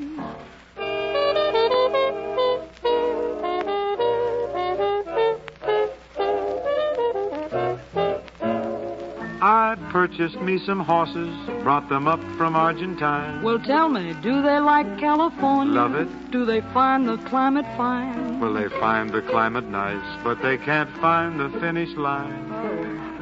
Everything happens to me. I tried to paint a portrait of the man whose heart is mine. That's sweet. That ought to set you solid, right where you really like to shine. Yeah, but when I got it finished, it just looked like Frankenstein. Too flattering. Everything happens to me. Ain't it a mess? You know, it can't be just hard luck that makes life rough to me. What makes you think fate's fixed you to get stuck? Well, such simple sums as 2 and 2 look tough to me. Well, that's ignorance, my boy. Ignorance? Not lack of love. Now, you take those shirts you wear, son. Like them? They ain't, mature. Well, they showed up with my laundry, and where they came from, I'm not sure. You got the wars that should have gone to Dorothy Lamour. Everything happens to me. For instance, when we sing a song, it's always in your key. Well, you shouldn't moan about that, Miss Constance, because you'd do just as much for me. Yeah, but you got me singing F's when my high note is only C. I'll make you a coloratura. Not this season. You do want to be a coloratura? I can't get up there. Well, looky here. Everything happens to me. Say, Bing, I was just listening. That seemed kind of funny to me, you and Connie singing Everything Happens to You two. I just about begun to think that everything happens to my Grandma Snazzy. Is that right? Is Grandma stopping with you now? Is she here? No. I got another letter from her. Got a letter? Oh, get it out. I love those letters. No, sir. Come on. No, you caught me on that twice, and before, and then Don Amici comes over here and he catches me. I get up here and make a fool out of myself by reading all that personal stuff from Grandma. Oh, come on, Rob. No, Don't sir. be an old spoiled sport. No, read it. I ain't going to do it. Well, all right, if that's the way you feel about it, don't bother. Don't read it. Well, of course, if you're going to get mad about it, Bing, after all, I have to work with you here, and Grandma's way down there, and I haven't read it myself yet, but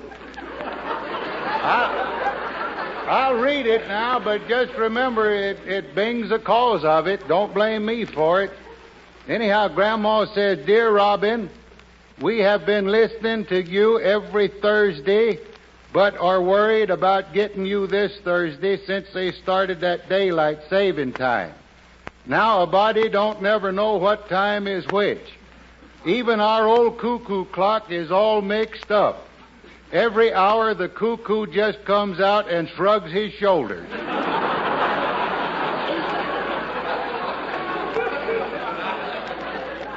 Even that watch you sent me don't help much. I guess it is just a California watch. It is earthquake-proof, fog-proof, and rain-proof. But yesterday I took it out in the sun and it stopped. Them presents you have been sending us don't always turn out so good, but we appreciate them just the same. Your Aunt Pudgy said to thank you for sending her that two-way stretch.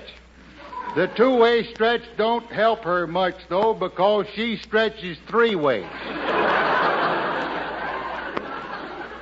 Your Uncle Baldwin was taken to the hospital last week. Well, now I declare I don't understand that. That's my lucky uncle. Honestly, that's my Uncle Baldwin Hink. He's the luckiest man in Arkansas. They call him Lucky Baldwin Hink. I can't understand. I guess his luck must have changed, poor fella. But, well, I'll read what she says here. She says, your Uncle Baldwin was taken to the hospital last week. I declare it beats all how that man's luck holds out. The second day he was in the hospital, he got a fever of 105 and won the day's high money in the fever pool.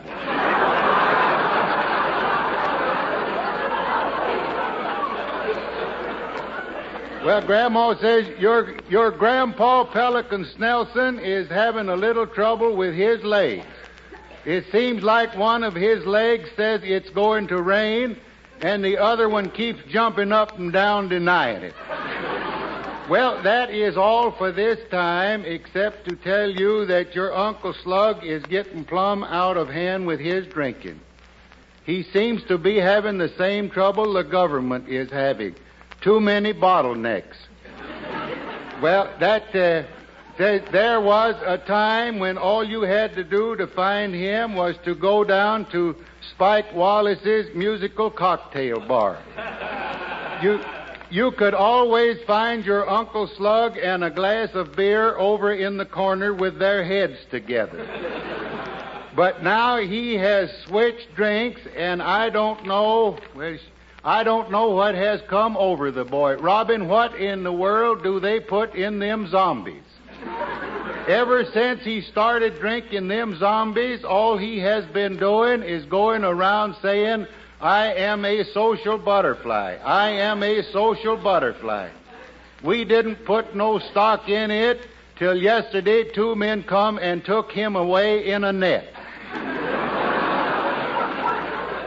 I think that's just awfully cute. I'm sorry I can't send you that group picture of all 27 of us that you asked for. I wanted to have one taken while Slug was still with us, and I sent to Fort Smith and got a professional photographer. But your Uncle Slug had just had a few zombies, and he staggered and weaved around so much that when the picture was developed, your Uncle Slug was standing in front of every one of us. She said, don't blame your Uncle Slug too much. It's that swing music at Spike Wallace's that's ruining the boys of Van Buren. Well, now, after that letter, I wouldn't have the heart to play one of them swing pieces tonight. So instead of that, I'm going to play a piece tonight on the bazooka. I'm going to play one of those high-class numbers called Dance of the Hours. And just to be sure that it's going to be a high-class number, we've imported an outside conductor tonight. We have sent at great money Dr. Lillis Toscanini Stokowski Crosby. Now then, I see Dr. Crosby's coming into the hall. The lights are being lowered. And the doctor is stepping up on the rostrum, on the podium. He's rapping for attention. They're about to start. Listen carefully.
ahead, Bob.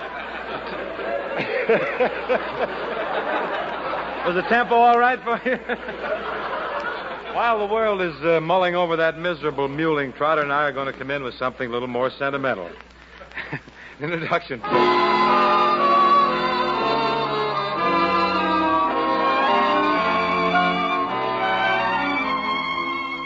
Two hearts that pass in the night, in the magical light of the moon, knowing how soon night is gone.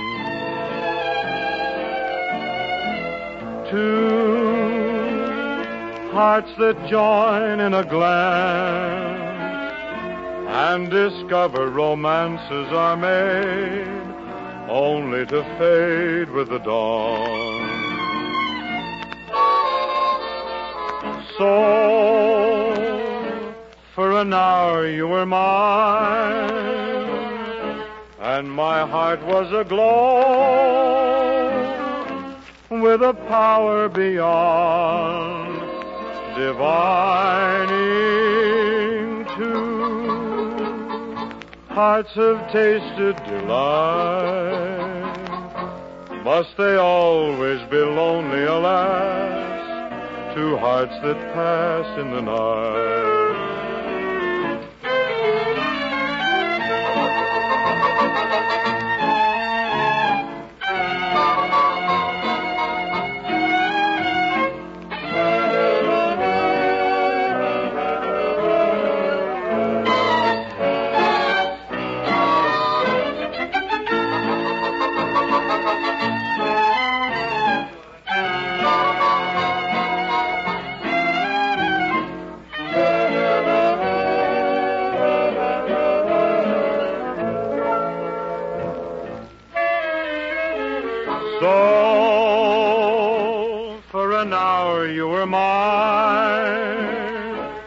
My heart was aglow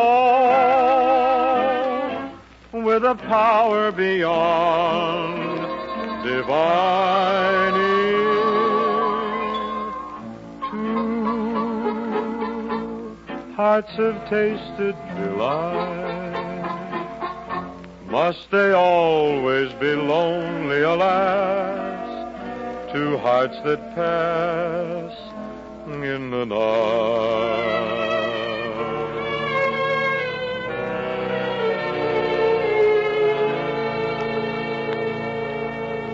The first time Josephine Temenia was with us here in the Old Kraft Music Hall back in 1936, she just made a promising debut with the San Francisco Opera Company. When asked about her plans for the future, she said, and I quote, "I have only one plan, to try not to make any mistakes." Well, it seems perfectly obvious that Josephine hasn't, for after her debut with the Metropolitan Opera Company this winter, Virgil Thompson, music critic for the New York Herald Tribune, wrote, "The cleanness of her vocalization, the solidity of her rhythm, the incredible accuracy of her tonal marksmanship all go to make up a vocal technique such as has not been heard here for many years." Now, when you induce a tough New York critic to turn on like that, you got it. However, if you haven't already got the idea that Josephine sings much better than fair, lend an ear to Miss Josephine Temenia, accompanied by Shibley Boys, singing Quando Rapido in Estasi, from Lucia di Lammermoor.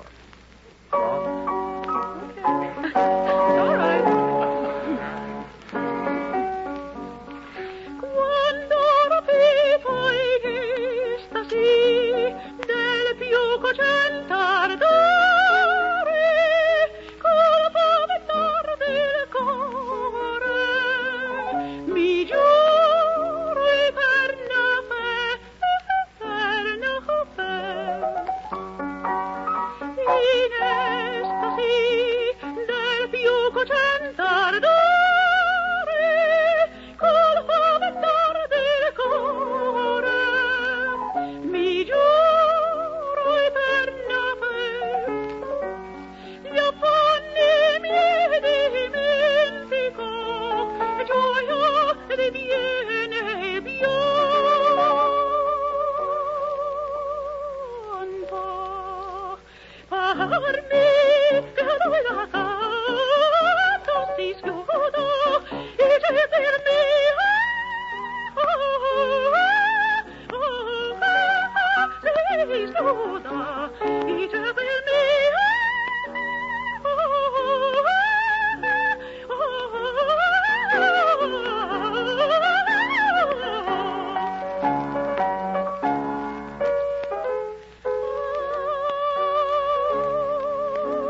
Josephine. Very fine indeed. Thank you, Bing. It's like old home week coming back to Kraft Music Hall. You know, it's a funny thing Pat O'Brien's around tonight. You know, you and he both made your first appearances in the hall here together. That's right, Bing, and tonight's my 9th.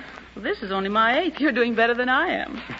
Well, that's only because you've been away someplace studying music and working, and I try not to work, and I never study. They can always get me. From now on, I'll try to stick around more. I wish you would, Josephine. You being one of the few people we know who can sing both opera and popular music. Yeah, and good, too. You know, Bing, I'll never forget how Josephine swung the wren and lo, hear the gentle lark. Yeah, and this evening, she and Connie are going to riffle through Listen to the Mockingbird. Bob, I guess you always get the bird, don't you? You've been listening to me. Well, how about it, Joe? Are you ready? Come on, Connie, let's cut it up. Oh, we'll sharpen my scissors. Listen to the mockingbird. Listen to the mockingbird. The mockingbird is singing all the day. Listen to the mockingbird. Listen to the mockingbird. Still singing where the weeping willows play.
Nice thing, ladies. Very nice indeed.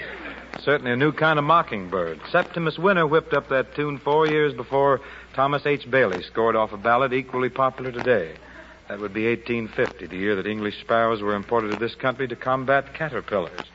And Jenny Lind, the Swedish nightingale, making her debut at Castle Garden under the aegis of P.T. Barnum, was given a rosewood bookcase containing Audubon's Birds and Quadrupeds of America by the New York Fire Department.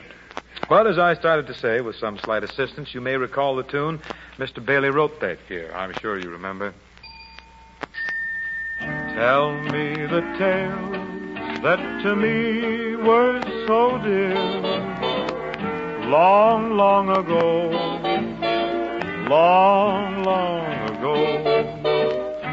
Sing me the songs I delighted to hear. Long, long ago, long ago. Now you are come, all my grief is removed. Let me forget that so long you have roved. Tell me the tales that to me were so dear. Long, long ago, long ago.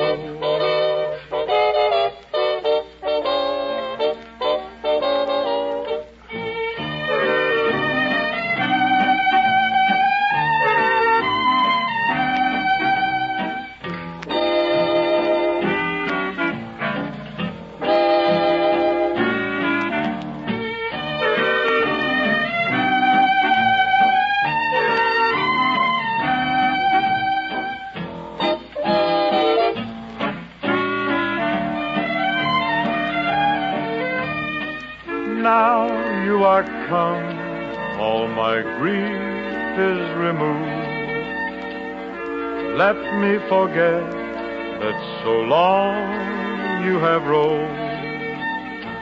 Tell me the tales that to me were so dear. Long, long ago, long ago.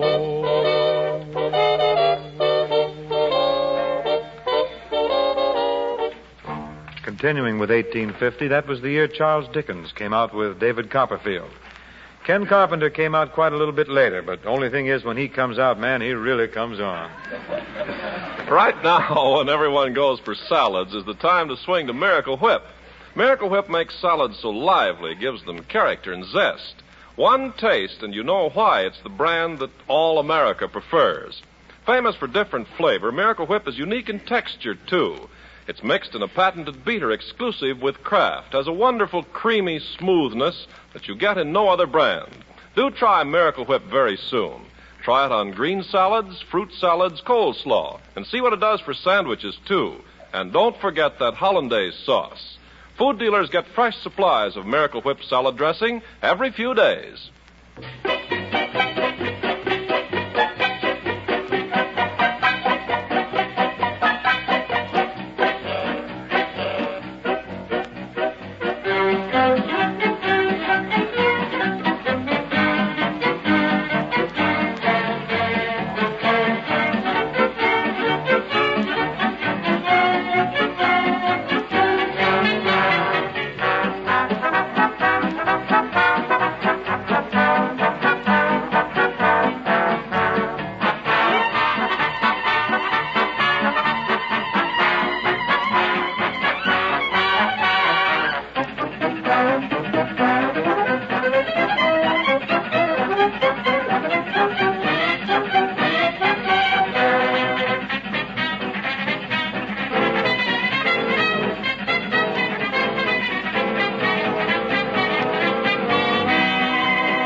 John, when the March from Peter and the Wolf by Prokofiev is played any better than that, it'll probably be you playing it at the Pacific Square Friday and Saturday night in San Diego. You're very flattering, sir. Well, that's just a ruse to get one of those double mellow trotter intros into Till Reveille. I hope your ruse worked. I hope it do.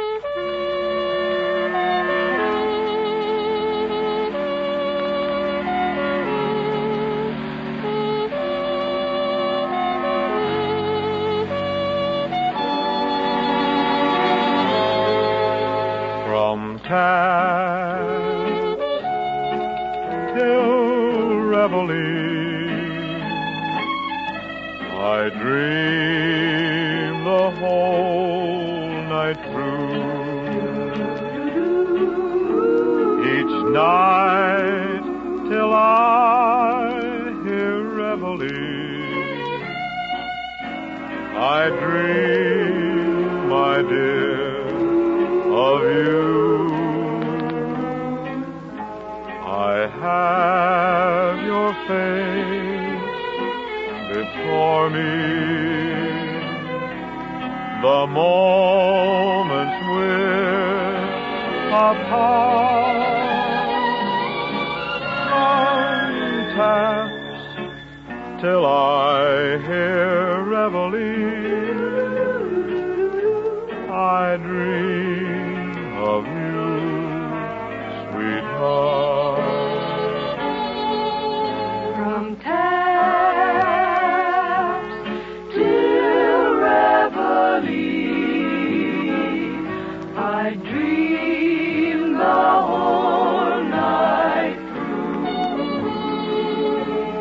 Each night till I hear reveille,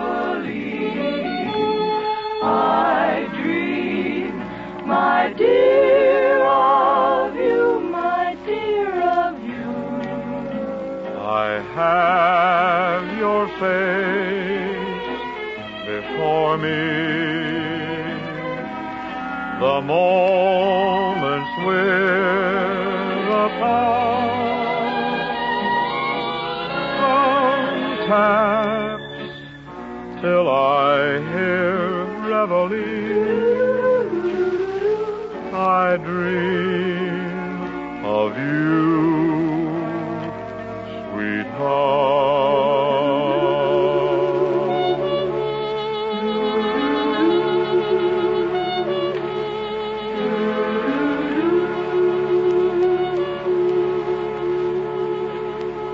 Thus, friends, another Thursday in the Old Kraft Music Hall gets stashed away. But we're preparing another item for a week from tonight. Same time, Burns, Connie Boswell, John Scott Trotter, Carpenter, the Music Maids. We'll all be with you then. We hope you'll be with us. Alec Templeton's going to be here next Thursday, and besides Alec, we've invited Walter Pidgeon of Metro-Goldwyn-Mayer. Try and catch Walter and Alec and us, will you? Until next Thursday, same time as tonight, adios. Ladies and gentlemen, a brief special announcement in honor of National Restaurant Week. This year, National Restaurant Week is being celebrated from May 5th to May 11th. Kraft is happy to salute the occasion and, in the name of the restaurant men and women of America, to extend a special invitation to you to dine out. We all know what a pleasure a dinner at a good restaurant can be, especially for wives and mothers. Plan now to enjoy that pleasure sometime this coming week.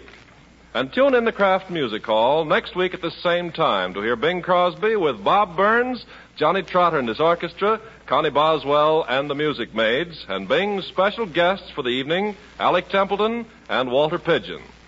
The Kraft Music Hall comes to you from Hollywood's Radio City. Listen to the rhythm of the Kraft Malted Milk Shaker. Then pour yourself some Kraft's delicious malted milk.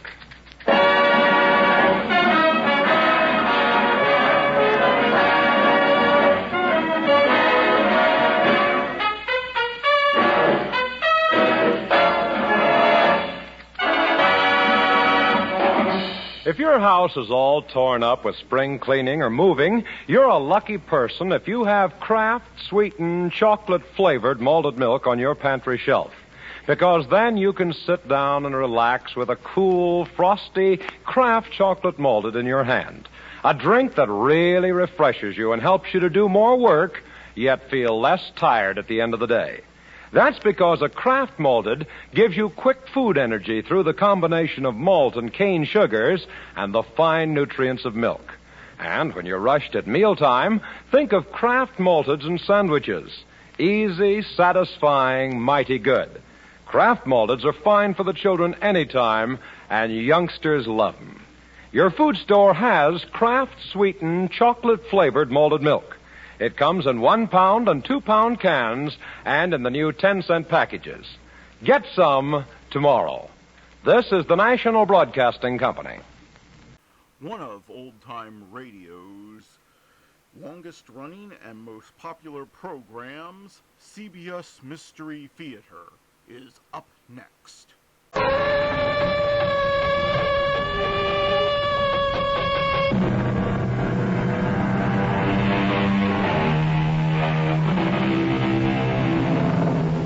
Come in. Welcome. I'm E.G. Marshall, shepherd of this far-flung flock that assembles regularly at this time and in this place to indulge in our mysterious devotions. While might may not make right, it can and often does make just about everything else. In a very real sense, the story of our alleged civilization is a story that has been created by armed men. Although the eminent Mr. Bulwer Lytton may have said that the pen is mightier than the sword, it should be noted that he used a knife to sharpen his quill. And after all, when you come to think of it, our country, and practically every other country in the world, still spends more money for guns than for almost everything else put together.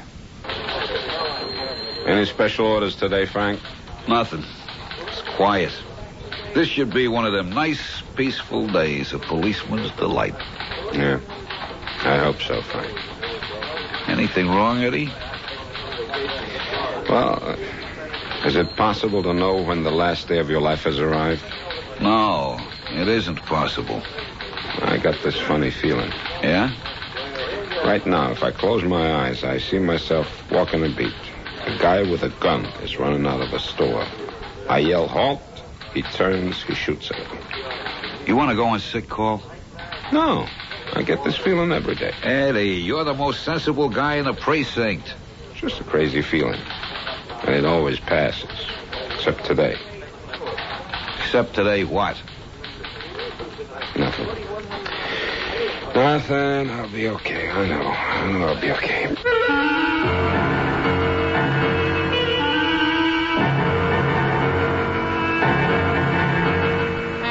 Our mystery drama, Just One More Day, was written especially for the Mystery Theater by Sam Dan and stars Theodore Bickel.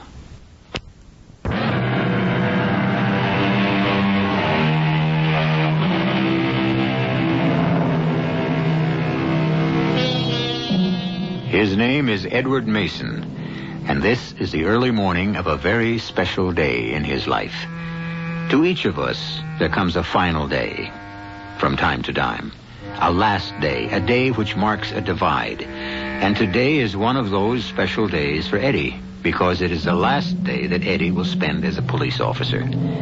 This is the 9,855th day that Eddie has been on the force, and it marks a total of 27 years. Every routine act that Eddie performs today is something that he will do for the last time. Checking in, standing muster, walking his beat, making his reports, and checking out. But today, there may be one act that Eddie will be called upon to perform for the very first time in 9,855 days. For the first time in 27 years. Morning, darling. What are you doing so early? Oh, I heard you stirring around. Sorry I woke you. So I figured I'd come out to the kitchen and put up the coffee. Yeah. Oh, what's the matter, Eddie? Oh, nothing. Same dream, huh? Yeah, same dream. I've been dreaming that dream now for, I guess, for the last 6-8 months. But it's never been so real. You know what you ought to do with that vivid imagination of yours, Eddie? I'm sitting in Mom's candy store, eating a dish of ice cream, vanilla, with strawberry syrup. You should become a writer, Eddie. I'm aware of how creamy white that ice cream is. And the strawberry syrup is red, like blood. Maybe go back to school. Take a writing course. Usually you don't dream in such sharp detail, you know. And then there's this kid. He's maybe 17, 18. One of the local punks. His name is Tommy. Comes running in. Oh, Eddie, it's only a dream. He yells, there's a guy next door in D'Angelo's. He's got a gun. And I rush out of the candy store, and I hit the street. There's this guy with a gun in his hand, and I yell, halt! But he doesn't. He spins around and he fires. And what happens? I don't know. The shot. It's the loudest shot I ever heard in my whole life. Always wakes me up. Eddie, call in sick. Nope. Not on my last day. But you got the time off coming. Myra, honey, I'm going to put in my 27 years fair and square. Hey, turn on the radio. Let's hear the news. Oh, the radio? Yeah, the radio. Oh, I can't. Why? What's the matter? It's broken. It is? Mm-hmm. When I was getting up just before, I thought I heard it. Well, you did. But it just quit all of a sudden. Well, let me see if I can fix it. Take my word for it, Eddie. Come on, Myra. What is it you don't want me to hear? Now, Eddie. I'll know about it sooner or later. Well, I was hoping it would be later. Tell me what it was. Well, a cop was shot early this morning. A holdup in an all-night cafeteria. Who? Kohler. George Kohler. Did you know him?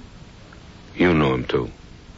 His father was the first partner I had on the force, Henry Kohler. Oh. He handed me the phone book. Oh, okay. I think the kid was with the Southwest Precinct. Now, Eddie, I want you to listen to me.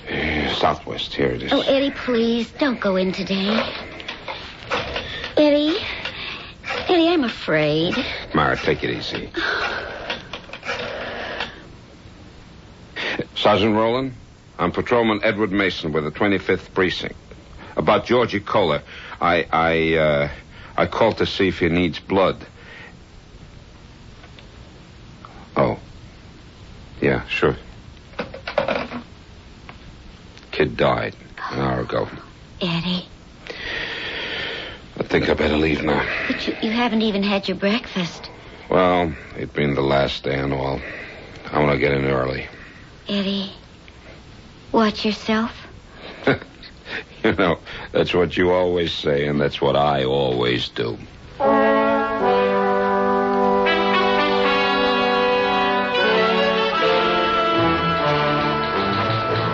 You know, Eddie, I thought sure the captain was going to make a little speech this morning. About what?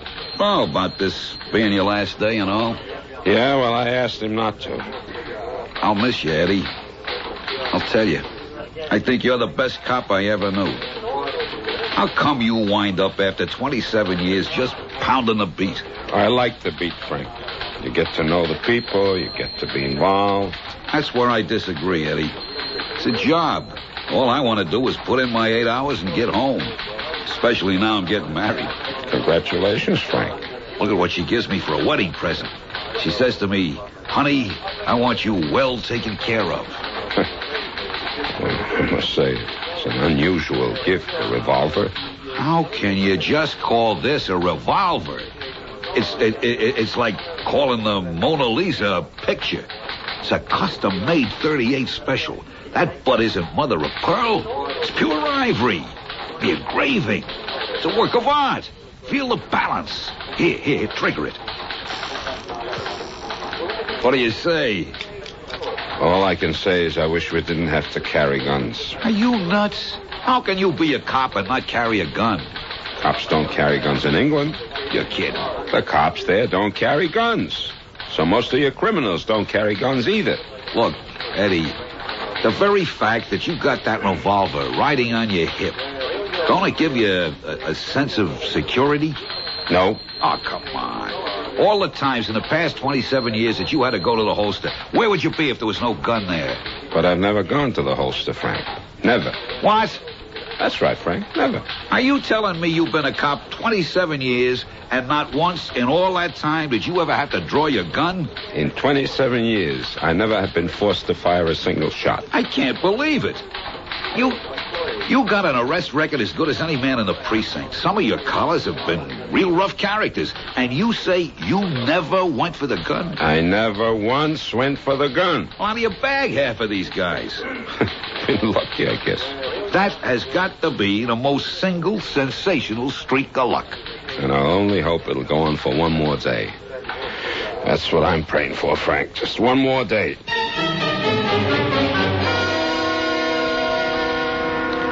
Hello, Tommy. What do you want, copper? What do you want, Tommy? Well, it's a public street, ain't it? No, not exactly public. It's an alleyway used as a loading dock for this warehouse. You got any business here? Well, I'm just passing through. You wouldn't by any chance be casing the joint? Me? Figuring on maybe a little break and entry tonight. Would you stop me like this if I was a rich old guy? Now, you see, it's the poor and the downtrodden that get pushed around by the law. Against the wall here, Tommy. What do you want to frisk me for? I'm clean. Not quite, Tommy. How about the shiv? Well, I got to protect myself, don't I? The law will protect you, Tommy. Well, I'll just hold on to this, and you won't be tempted to get into trouble. Is that all, Santa Claus? Why don't you go back to school? Get yourself an education. Are you for real? It's the only way, Tommy. You're breaking my heart. Don't you want to get anywhere? No, sir, not me. Why not? Well, I guess I'm like you, Eddie. Where did you ever get? You put in 27 years and you're still a uniform cop. Now, I can understand it if you were making money down here. But you're too dumb to even shake down the storekeepers. Okay, punk, beat it. I understand you're retiring tomorrow, Eddie, and all you got is your pension. And you're telling me to be smart? I said beat it.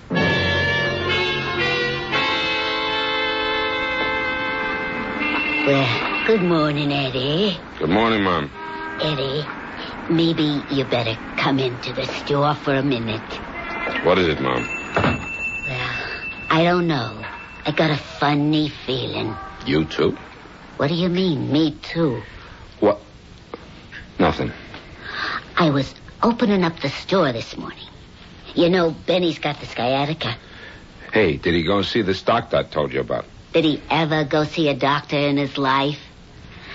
So I just put out the papers on the stand, and this man, a youngish man, maybe 30 years old, he picks up a paper, throws down some money, walks away. What about him, Mom? I don't know. His face was familiar. In what way? Well, you know me, I'm always looking at the papers. I recognized him. Some gangster, you know? Gangster? Yeah, crook. A hold-up man. I seen that face in the papers. But I can't remember the name. Wait. In what connection would you have seen him in the paper? Well, like, maybe, a man that escaped from jail. Try and think, Mom. I'll try. But it ain't no good. You know me, Eddie. Let something once fly out of my head, and wild horses couldn't drag it back. Benny, he says the same thing. But you know who could tell you? Who? This kid, Tommy. He eats breakfast with me here every morning. What can I do? The father's a drunk, and the mother, Tommy's seen him, too. So I says to Tommy, Tommy, do you know who that is? And he says, no, I don't. But I could tell by the way he said, no, I don't. The answer was, yes, I do. Tommy, huh? Mm-hmm. Maybe I can get it out of him. Eddie, don't bother with it. What do you mean, don't bother with it? Well, in the first place, he ain't gonna tell you.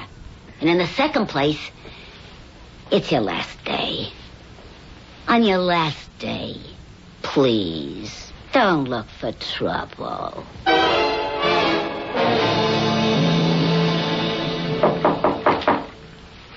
Come on in. Lucas, I heard you busted out of the slammer. How's you working? Let's get down to business, Jesco. That's what I like about you, Lucas. You're sociable. I called you because I need a wheelman, and you're the best there is. I used to be modest, but why fight it? You work 20, maybe 30 minutes. Tops. You get 25%. Of what? Come over by the window. Across the street. On the corner, you got a candy store. Next to it, see the sign? D'Angelo's Jewelry. That's it. You mean you want to knock off a jewelry store, a little neighborhood ice parlor? Well, it's been great talking to you, Lucas. See you around, if the fuzz don't bag you. What's wrong with it? What's wrong with it? What do you think he's got in there, the Koh-i-Noor diamond, for crying out loud? All right, say you can empty him out. What do you get? A bag full of cheap rings and watches, and you got to fence every penny, and pennies is all a fence will give you.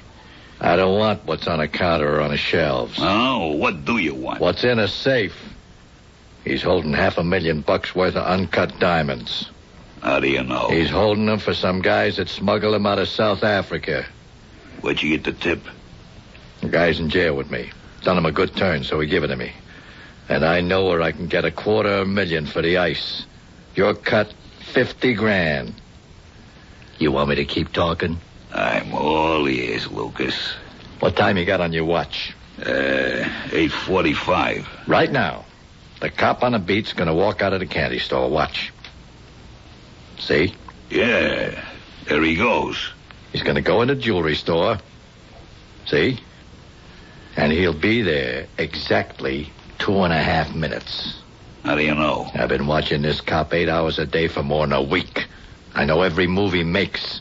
I know where he's going to be every minute. Now, that's good. Biggest problem you got on any job is a cop who comes blundering along out of nowhere. Don't you worry about this cop. He just ain't going to be no problem at all.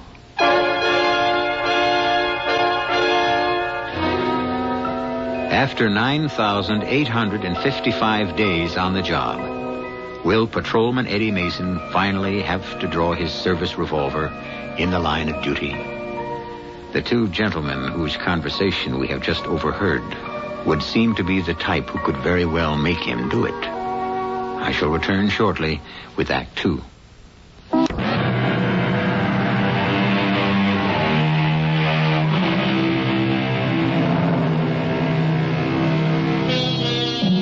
I am the master of my fate, says the poet.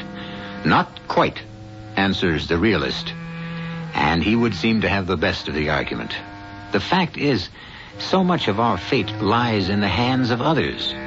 Much of life is spent adjusting to or countering moves by other people. People who may neither know of nor care about our existence.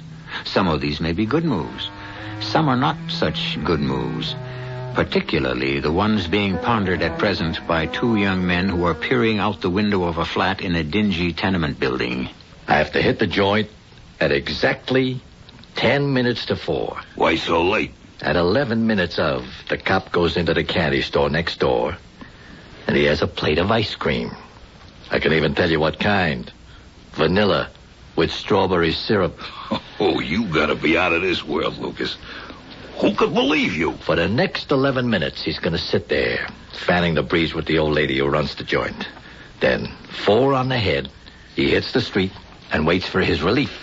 You got this all clocked, huh? It's the only time of the day I got 11 clean minutes. 11 minutes to walk in there, show the old geezer the gun, get him to open a safe, hand me the bundle, you're parked outside, and we're off. How do you like it? I'd like it fine without the gun. What's the matter with the gun? I hate guns. Once they go off, you could never tell who gets hit.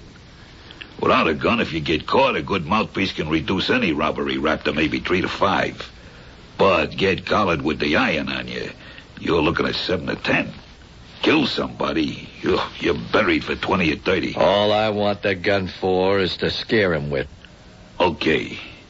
You see that fire plug 20 feet down a block?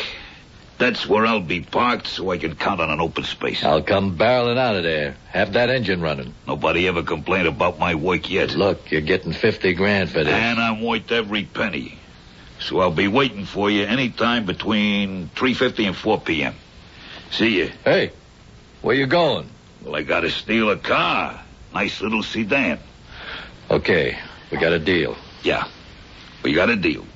As long as I don't hear no shooting. I am very nervous. I have been known to panic at the sound of gunfire. I forget why I'm there. I just hit that gas pedal and I fly. I said there won't be no shooting. How many times do I have to tell you? If you mean it, you only had to tell me once.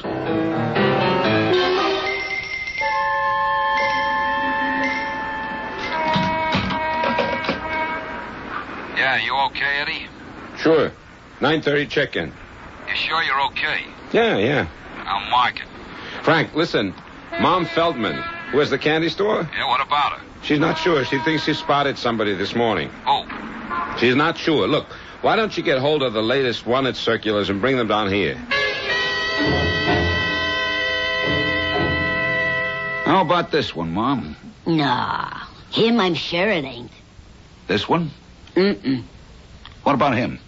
Hey, wait a minute. He's the person. Mom, you sure? Yeah, I'm sure. In the picture, he got short hair now, and now it's down over his ears.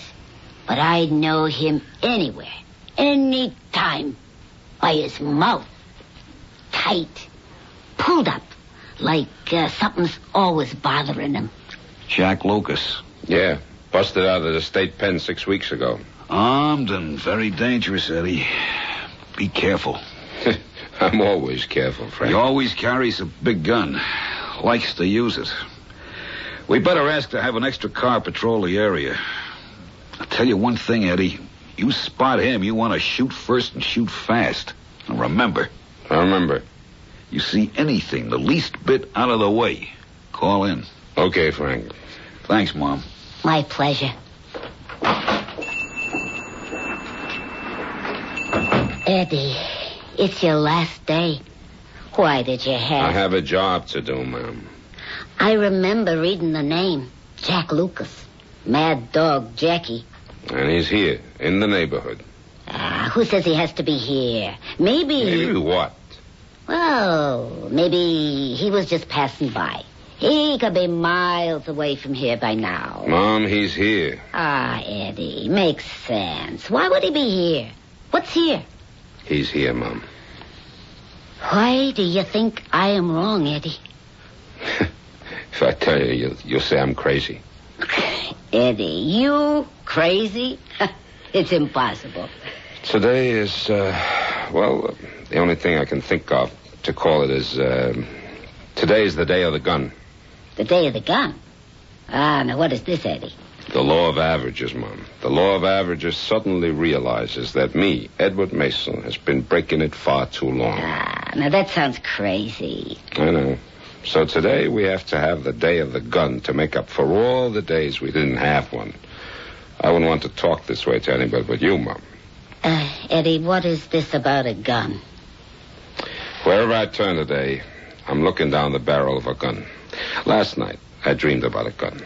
This morning, a cop I knew since he was a kid is gunned to death. Yeah, I heard it on the radio. I come to work, and Frank makes a big deal out of his brand-new custom-made service revolver. A gift from his fiancée, no less. What kind of gift? All right, to each his own. And now we have Mad Dog Jackie Lucas, who I think was weaned on a gun. Yeah, but what does he want here? I think he wants me. What kind of talk is this? Does he know you? No, Mom. And I don't know him either. Then what are you saying? I'm saying I got this feeling. I can't shake it. Just one more day. That's all I want. Just one more day. And I just know I can't have it. Listen, you say you saw this guy. Well, I could have been mistaken. That doesn't help. If he's in the neighborhood, I have to know. Could Tommy have seen where he went? Could Tommy have seen? Yeah, sure. And I'll tell you why. Because when I asked Tommy if he knew the fella, Tommy went to the door and he looked. So, wherever he went, Tommy would have seen him. Yeah, thanks, Mom. For what? I upset your whole day.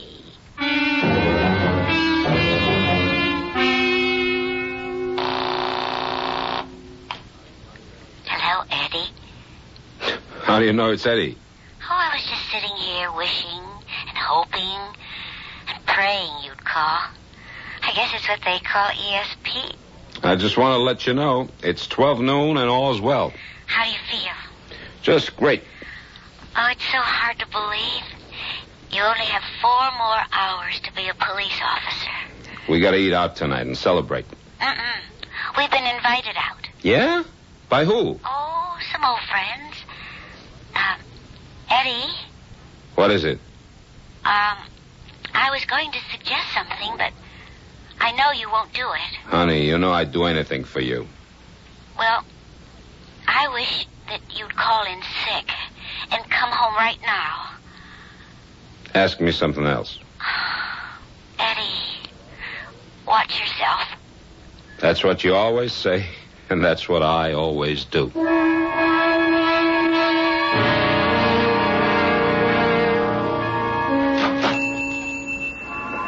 Well, look who's here. Mr. Junior Gangster himself. Give me a chocolate malt, huh? I owe you $1.50 for breakfast, so just take it out of this. Where'd you get $10? I lifted a guy's wallet. I almost believe you. When are you going to get a job? Well, I may pull one tonight. Was it going to end with you, Tommy? Eddie the cop wants to see you. Oh, yeah? Listen, Tommy. You remember that person we saw by a paper this morning? I didn't see no person. Do you know who he is? I don't know nothing. He is the one they call Jackie Mad Dog Lucas. I never heard of him. An escaped convict. A murderer. I can't prove nothing by me. Tommy, if a person like this is in the neighborhood, Eddie should know about it. A lot of things Eddie should know, but he's a chump. Eddie's a good cop. There ain't no such animal as a good cop. Don't you talk that way about Eddie. Was there ever a hungry person on this block? Eddie'd buy him groceries. And your own father. How many times does Eddie carry him upstairs when he's dead drunk? Why don't Eddie mind his own business and leave the old bum in a gutter? Tommy, you can't say that about your own father. Even if it's true? Believe me, Eddie's on your side. Hello, Tommy. Well, look who's here. Old Santa Claus in a blue coat. Yeah, what happened to your whiskers? I want you to look at the picture on this circular. Oh, glad to oblige, glad. You know, support the local fuzz all the way. That's my style. Look familiar? Of course. That's the person you and I saw this morning, Tommy. I never seen him before in all my life. Okay, you walked over to the door to get a better look. Who did? You did. Well, I may have walked to the door because a good-looking dame was walking past. Which way did he go? Which way did who go? The guy on the circular. The guy I'm looking for, Jack Lucas. How can I tell you which way he went when I never seen him? Okay, Tommy, have it your way. What do you mean, have it my way? What do you want from me? What am I, a cop? Am I supposed to go around looking for escaped cons? I don't get paid to wear a badge. Why do I have to do your work? Maybe if you spent more time being a cop and less time hustling drunks out of the gutter and helping a bunch of deadbeats pay the rent and quit being Big Daddy and good old Uncle Eddie. Maybe if you spent more time being a cop, a real cop, you'd find him yourself. Now I'm getting out of here. What's a real cop? Tommy's what they call a disturbed boy, Eddie. He doesn't respect me, Mom. Don't say that. It's the truth. You are the best cop on the whole force. No. I'd be the best cop if I opened somebody's skull with a billy club or gunned down some crook. That's what he's been taught to respect. Eddie, he really looks on you as a father. That's no compliment. Well, just think. Tomorrow, you'll be a retired man. Yeah. But that's tomorrow. Meanwhile, I still got today. Just one more day.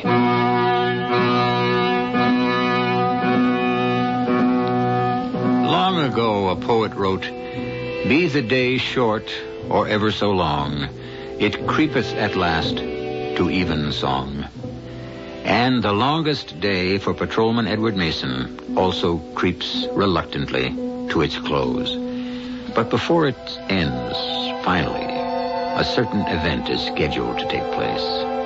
And looking at it analytically, there are three possibilities. A, it will be canceled. B, it will be postponed. C, it will happen. I shall return shortly with Act 3.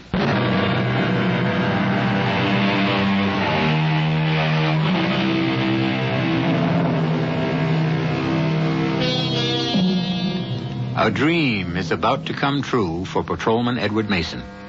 The trouble is, he doesn't know which dream. He has two of them. The first is that he'll be able to complete 27 years as a police officer without firing a shot in the line of duty. And the second dream is that he won't. It is now 2 o'clock in the afternoon of his last day on the force, and he has 2 hours to go. All 27 years are now compressed into 2 hours, 120 minutes, 7,200 seconds, and Eddie can feel the beat of each of them. Ah, Eddie. Mom says you wanted to see me, Jimmy. Eddie. Look at you. I don't know. Should I laugh? Should I cry? Well, do both, Jimmy. See which you like better. Yeah, I cry because 27 years, Eddie. Where did it go? Search me. But I laugh because tomorrow you are a retired man, a free man. And then I cry because I lose an old friend. How can you lose old friends? Eddie, we're going to have a wonderful dinner tonight. Tonight? No. I think my wife said we were invited to... Sure. We fixed it with Myra. There's going to be a big dinner in Clancy's restaurant for you. For me? Everybody's coming. Mama Feldman and Schmidt, the butcher, and Pedro and Jerry, the plumber. The whole neighborhood. Oh. It's supposed to be a surprise. Oh, I shouldn't have told you. Don't ask me why I told you. Okay, Jimmy, I won't ask you. I don't know why I told you. I don't know what got into me. I just want to make sure you knew how everybody here feels about you. Huh? It's just... Look, you're a cop. You understand. Any minute, some bomb, some gavone. You know how it is. I just felt I had to tell you. I understand. Let me tell you the rest. You got to promise to act surprised when you get it, huh? When I get what? Yeah, I got it here in the drawer. It's a watch. Oh, hey, that's... See what I engraved on the back, huh? It's my finest work. To Edward Francis Mason, Eddie, a man of the law. I'll put it back until tonight. Jimmy. What do you got in that drawer? A revolver, Jimmy. What? Hey, I got a license for it. Why? Eddie, times have changed. I know, but you can't change them back with a gun. Nobody gonna come into my jewelry shop and hold me up. You want to get killed? Jimmy, what's gotten into you? That gun, it won't settle anything. It'll maybe settle a few crooks. You show the gun, you force them to kill you. These animals today, they kill you anyhow. Believe me, Eddie, you're getting out just in time. You're not a cop for today. Promise me you won't do anything foolish. How can any human being make such a promise, huh?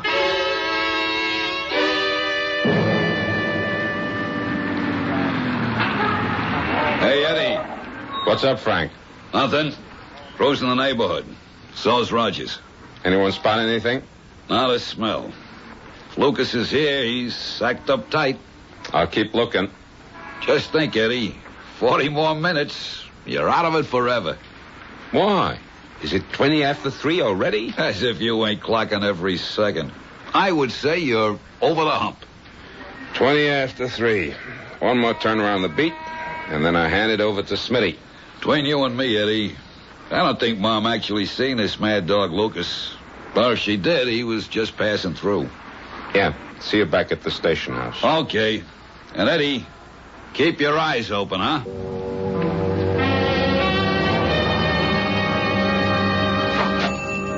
Give me a pack of cigarettes, huh?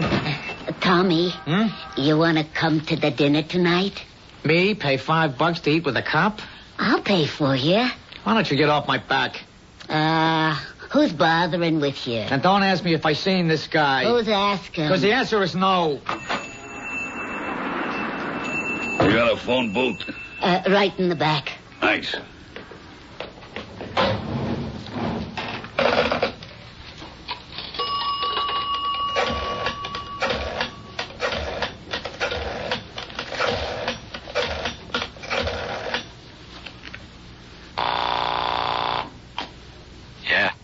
Me, Chesco.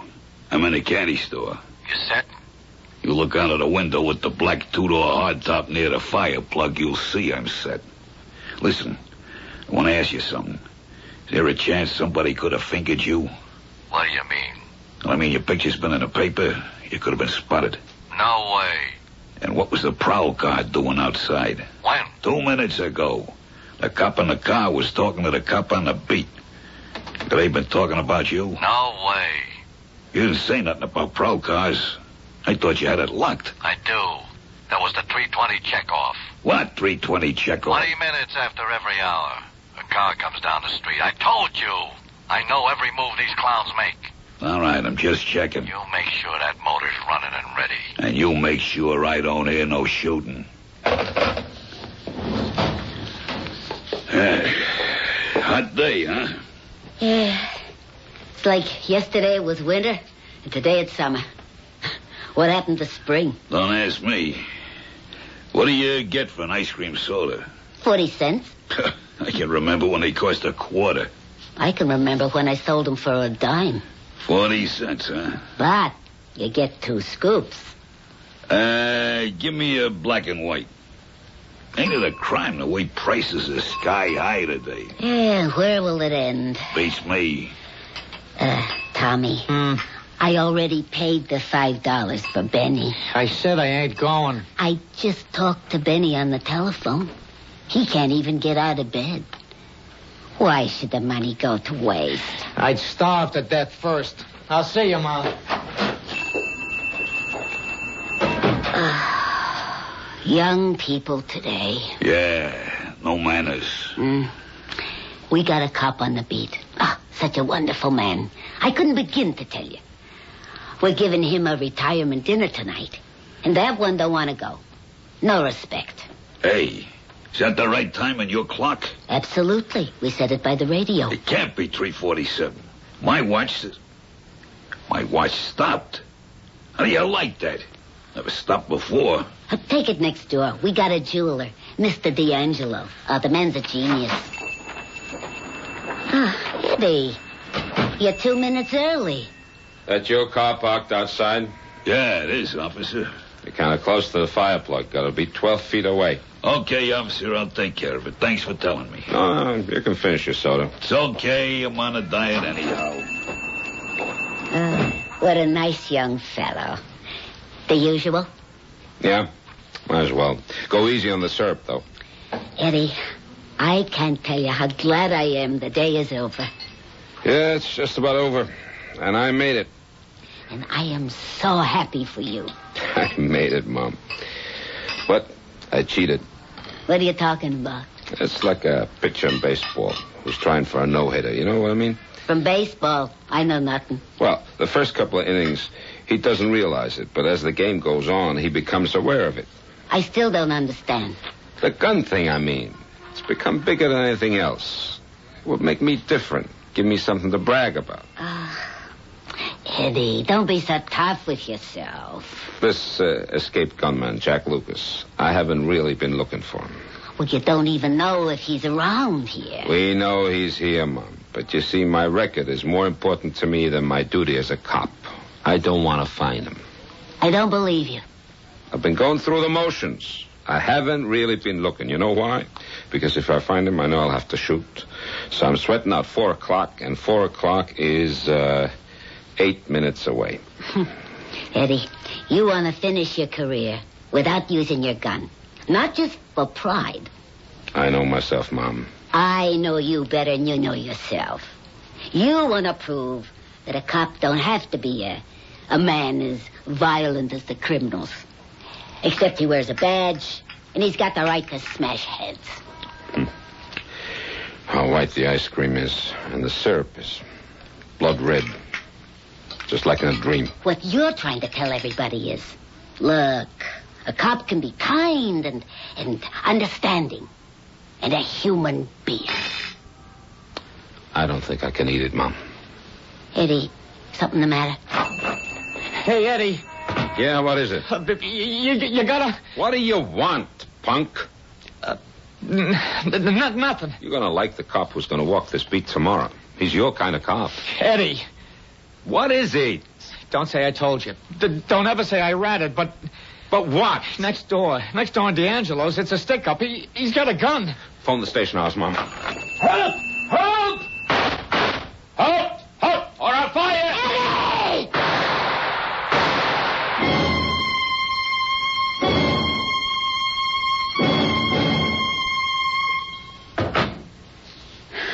Eddie! Eddie? Yeah? It was on the news. I heard. Frank called me, and the sergeant. And Mom. D'Angelo. He's dead. Oh, no. You see, he was willing to give up the diamonds, but... But what, Eddie? He wouldn't let the hood take the watch. Oh. This watch. Read what it says. I know what it says. I killed the guy. I know. He fired first. That's what everyone says. He's 32 years old, spent 12 years in jail. He had to end like this one day. He was searching for this day. He was waiting for it. That's right, Eddie. Listen, I told the commissioner that since I'm still under 50, I can put in 30 years instead of 27. All right, Eddie. They need me on that beat.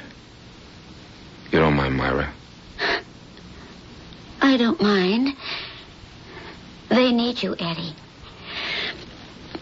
See what it says? To Edward Francis Mason. Eddie, a man of the law. Guys like you are few, far between. Nah. There's lots of guys like me. Guys who pray for just one more day. Well, just because I didn't get it, don't mean I have to walk out. I'll just start all over again.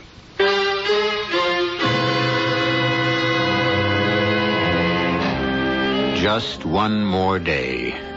A modest enough request. There are so many days, so many uneventful days, so many dull days in which nothing happens. And yet, when Eddie Mason prayed for just one more of them, suddenly it became too precious a gift. I'll be back shortly.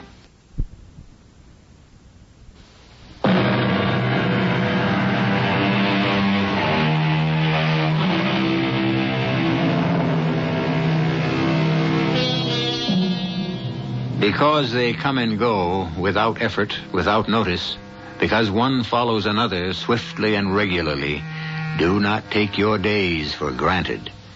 Each is special. Each has its own meaning and its own place in the scheme of your life. Each one, added to the other, shapes the meaning of your existence.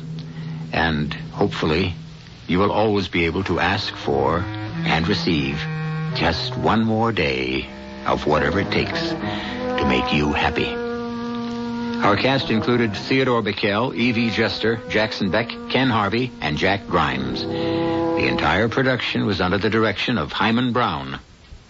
Hello, my name is Matt, and today I was supposed to get married to the girl I loved more than anything else in the world. Her name is Angela. See, we were all at my bachelor party doing shots, and then my buddy Mike, who I've known since we used to race tricycles together, whipped out some Coke in the bathroom. I did 4 spoons and died right there in the stall. Cardiac arrest, they said. A heart attack. In the last second before I died, I thought of Angie. And how we had everything. How she'd start a sentence and I'd finish it. Or how our hands fit together when we held. And the day we fell in love and the dunes at the beach. And that we cried the night we got engaged. And how she wanted boys. And I wanted anything with 10 fingers and 10 toes. How it was going to be. Matt and Angie. Angie. From the Partnership for a Drug-Free America. This is E.G. Marshall inviting you to return to our Mystery Theater for another adventure in the macabre. Until next time, pleasant dreams.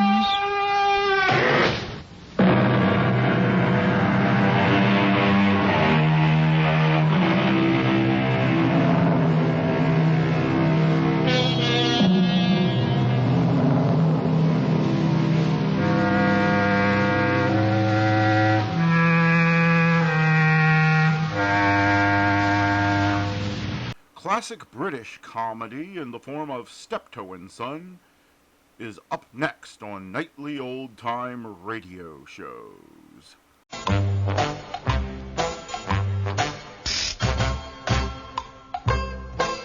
We now present the first episode in a new radio series based on the world-famous BBC comedy success Steptoe and Son.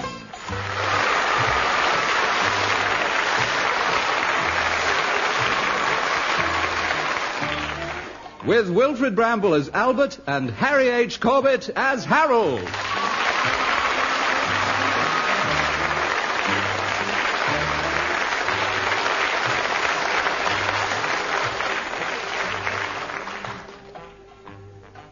This week, The Desperate Hours.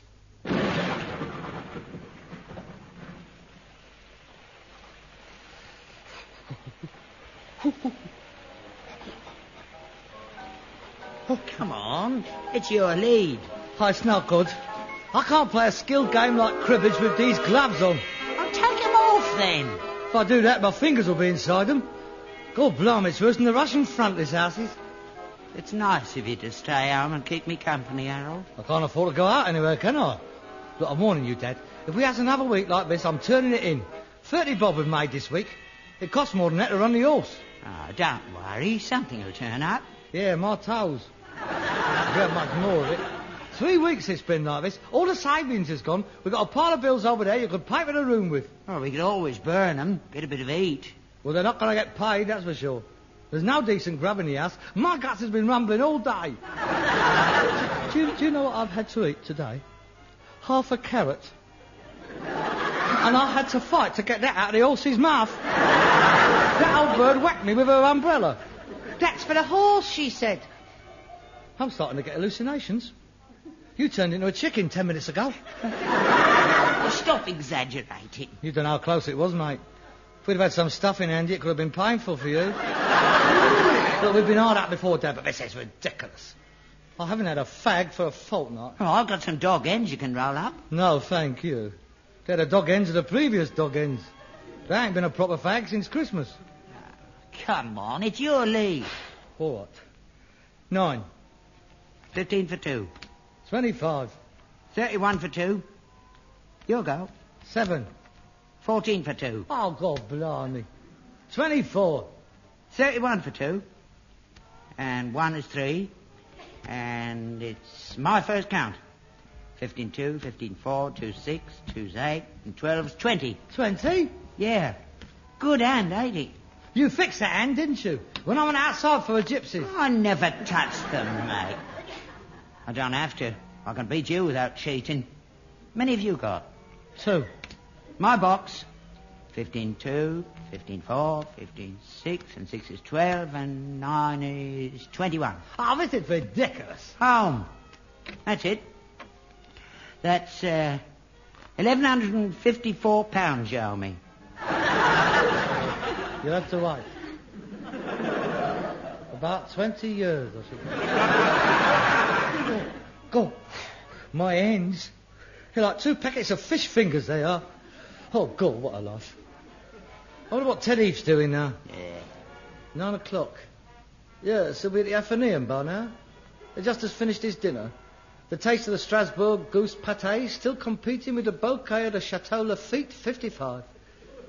He'll be sitting in front of the fire, lighting up his Romeo and Juliet, warming a balloon of Grande Fenier Champagne cognac in his hand. Running himself sick about them unemployed. What a fast this all is, what a fast. Look, let's turn it in, Dad. Yeah, I know what we can do. Look, we'll collect up all the scrap we can find. Yeah? All the lead pipe with the brass, the copper, the iron. Yeah? We fill all our pockets up with it. Yeah? And we jump in the canal. Don't talk so silly, Harold. Well, why not? It's better than living like this. It wouldn't take long. I'll lay on top of you. No, don't talk like that. Things will get better. It's always bad at this time of the year. Spring will be here soon. The light nights will be coming. Yeah. Well, I prefer the winter around here, so you can't see the poxy place. Oh, let's have a drink and warm ourselves up. Well, it won't warm much up. We've just about got enough left to wet the glass. There's a lot. Here you are, Carruthers. Come on, old chap. Come on, Carruthers. It's well past sundown. Time for our choke peg. Oh, put the flag down. That's a good chap. Oh, the Queen. God bless her. By heavens, I'll be glad when the wabber's all in. And the natives have bounced it down to Kuala Lumpur. Do you know, Carruthers, it's been estimated that from our estate alone we produce enough wabber to make 100 million prophylactics. Yeah, disgusting. You don't even know what they are. You think it's syrup and figs, mate. Yes, I think we can be proud of what we're doing. Oh, well, I think I'll turn in. It's Sunday tomorrow. Must be up nice and early to wash the elephant. You don't ask cobblers at times, don't you? Oh, it's the sun, old boy. I went out this morning without my helmet. Oh, God. Why couldn't you have been rich? Why couldn't you have owned a rubber plantation instead of a poxy rack and bone yard? I would have fancied myself there, striding about with my baggy shorts on. Wish I'd stayed out in Malaya when I was in the army. I had it made out there, and I didn't know it. There was this beautiful Chinese bird who fancied me. Chin Lo. Yeah. Her father owned a shipping line or something. Rolling in it he was. And all I could think about was getting home. To this. I must have been off my chump. We were all the same, all the lads. All from the rat holes of England. And we couldn't wait to get home. Well, I enjoyed my time in the army. I expect you did. Did I ever tell you about the Christmas day I spent in the trenches in France? Yes.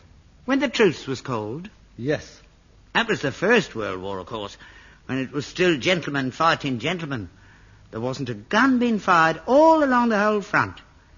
Yeah, you told me. And then all of a sudden, like as if a signal had been given, we looked over the top of our trench. And I looked over the top of theirs. And they looked over the top of theirs. And we sort of waved. And they waved. And they waved. And we climbed out of our trenches with our Christmas puddings from home, and we slowly walked towards their trenches, right out in the middle of no man's land. Yeah, they brought their sausages and sauerkraut and their bottles of wine. And we met in the middle of no man's land, and we had our Christmas dinner together. In the midst of death, there was peace. That's what our padre says. He was right, too. Now, me and this German bloke, we prayed together, drank together, showed each other pictures of our families. I drank from his bottle and he drank from my bottle. Oh. Germans and English drinking from the same bottle because it was Christmas. Oh. We weren't enemies. We were men. And then we went back to our trenches. And you shot him? Yeah. And his mate. We advanced 25 yards on Boxing Days. We only lost 7,000 men. It wasn't bad, was it? Oh, well worth every inch of it. I still wish I'd stayed out in Malaya. Best country in the world, this is. Ah, not gonna be that. It's cold, it's wet, it's miserable, it's expensive, it's crowded, the pub's shut early, and the bloody light keeps going out. The meter's run out. Have you got a shilling? I told you I'm skint, I'm thoracic. I got about 3.5 pence on me. Well, I ain't got any. We'll have to put one of them foreign coins in it again. That means there holds more stocks of foreign currency than the Bank of England. Them French francs fit nice. Where are they? In the sideboard. This is BBC Radio 2. Here is the news. Last month, Britain's international currency reserves climbed to an all-time high when the electricity meter at 24 Oil Drum Lane, Shepherd's Bush, was emptied. Our financial correspondent said that this is... This is Radio London bringing you an up-to-the-minute news flash. I forgot that was on. Earlier this evening, 2 prisoners made a daring escape from Wormwood Scrubs in West London. Oh, God. The men are John Edward Spooner, aged 38, and Frank Arthur Ferris, aged 64. Both men were serving 7 years for armed robbery. The 2 men are considered to be dangerous and should not be approached by the general public. If I got my hands on them, I'd kick their heads in. If sighted, you should immediately contact your local police station. And now, back to Harold Macmillan, his electric guitar, and the Juan 5, broadcasting to you live from the Copacabana rooms in downtown Catford. Take it away, Harold. Ah, that's nice. I like it. I hate that music. I don't know why they don't leave the gate open down to Scrubs. They're always getting out. We ought to have our rates reduced. It's dangerous living round here. Oh, hurry up and find that money. I'm freezing. There's no Franks here. Wait a minute. There's a Yugoslavian one here with a hole in the middle. That'll do. No, it won't. It's too small. Move over. Let's see. Who's that at this time of night? I expect it's Prince Philip. Yeah, sure. Yes, I asked him round to supper. How should I know it is? Go and see. Oh. I'll do this. And shut the door. The Scudos. No, they're not good. 5 guilders. No, it's too big. Pfennigs. Here, they look the right size. They work. Here, that's good news. 20 Pfennig fits perfectly. Here. Dad, them Pfennigs, they're just like... Who are you? One move and the old man gets it. This is not a fairy wand I got here, you know. No, it's a bit apart from McCarthy. Yeah. Who are you? What are you doing here? You just do as you're told and nobody will get hurt. Is there anybody else here? No, just me and my dad. Let him go. Stay where you are. I don't hit him. He's an old man. Then don't try anything. Oh, Frank, go and have a look around. Right. Here, Harold. They're the two blokes who've escaped from the scrubs. Clever boy. You heard it on the radio, did you? Yeah, about 5 minutes ago. Yeah. Did they say we were dangerous? Yeah. Yeah. Well, they're right. We are. Very. So watch it. You play your cards right, you'll be all right. Nothing will happen to you. All right? No, there's no one here. Right. And now we understand each other, we can behave like civilized human beings. What do you want with us? I'll tell you. First of all, we want some grub. We're starving. So we. Now look, Sonny, don't try and be funny.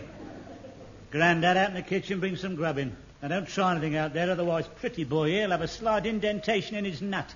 All right? Now hurry up. Yes, sir. Right, give me the keys of your car. Car?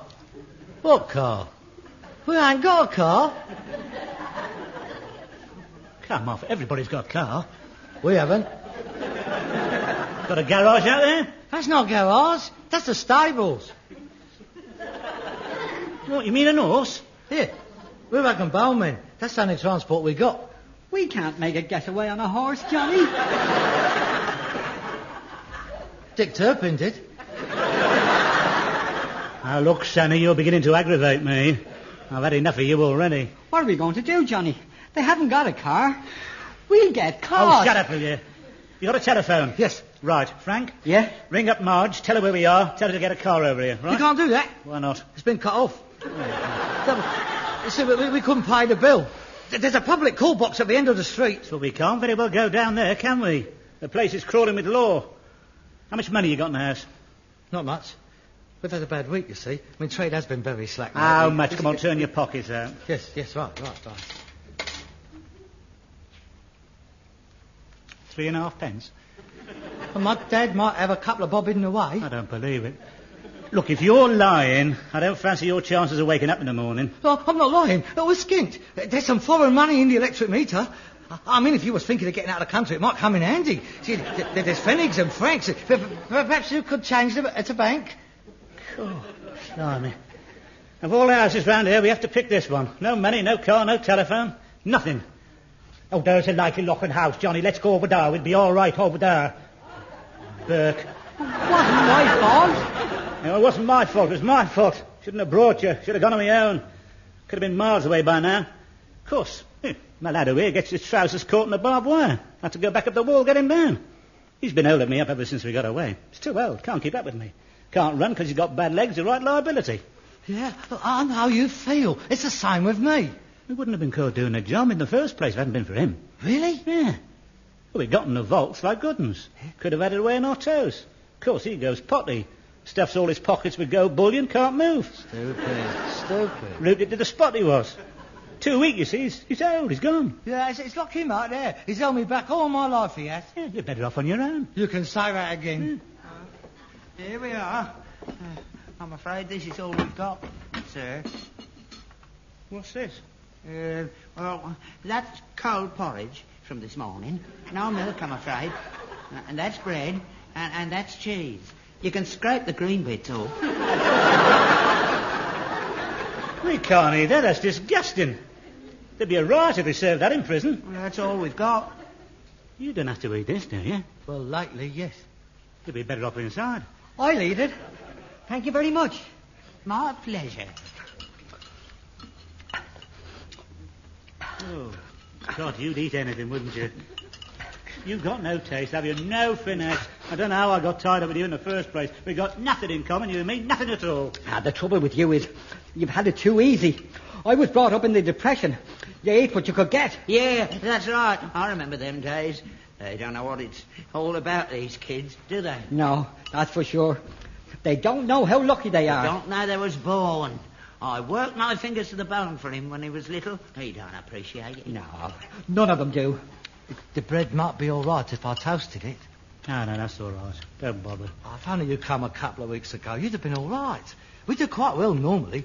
It's just that you have come at the wrong time. Oh, I am sorry. I just couldn't get away. I happen to be in solitary. Sorry? No, it's not your fault. Got any restaurants around here? Yeah. There's 2 Chinese, 2 Indians, 2 Pakistanis and a Bangladesh. No English restaurants? No. There's not much call for them round here. See, we're the last of the Mohicans, so to speak. You, Grandad, nip down to Chinese, bring back a Mandarin dinner for 4. We haven't got any money. Put it on a slate. They put a bar up there 3 weeks ago. I couldn't get a box of matches on tick round here. Oh, blimey, I think I'll give myself up. Hello, what's this? Goldfish? Yeah, it's my pet. What are these like, grilled? No, not Charlie. No, you can't eat Charlie. No, please. He's not as big as he looks, honest. He's magnified, you see. He's only 2 inches long, really. I was only joking. Oh, good. I only eat fish on a Friday, as it happens. At least I can have a fag anyway.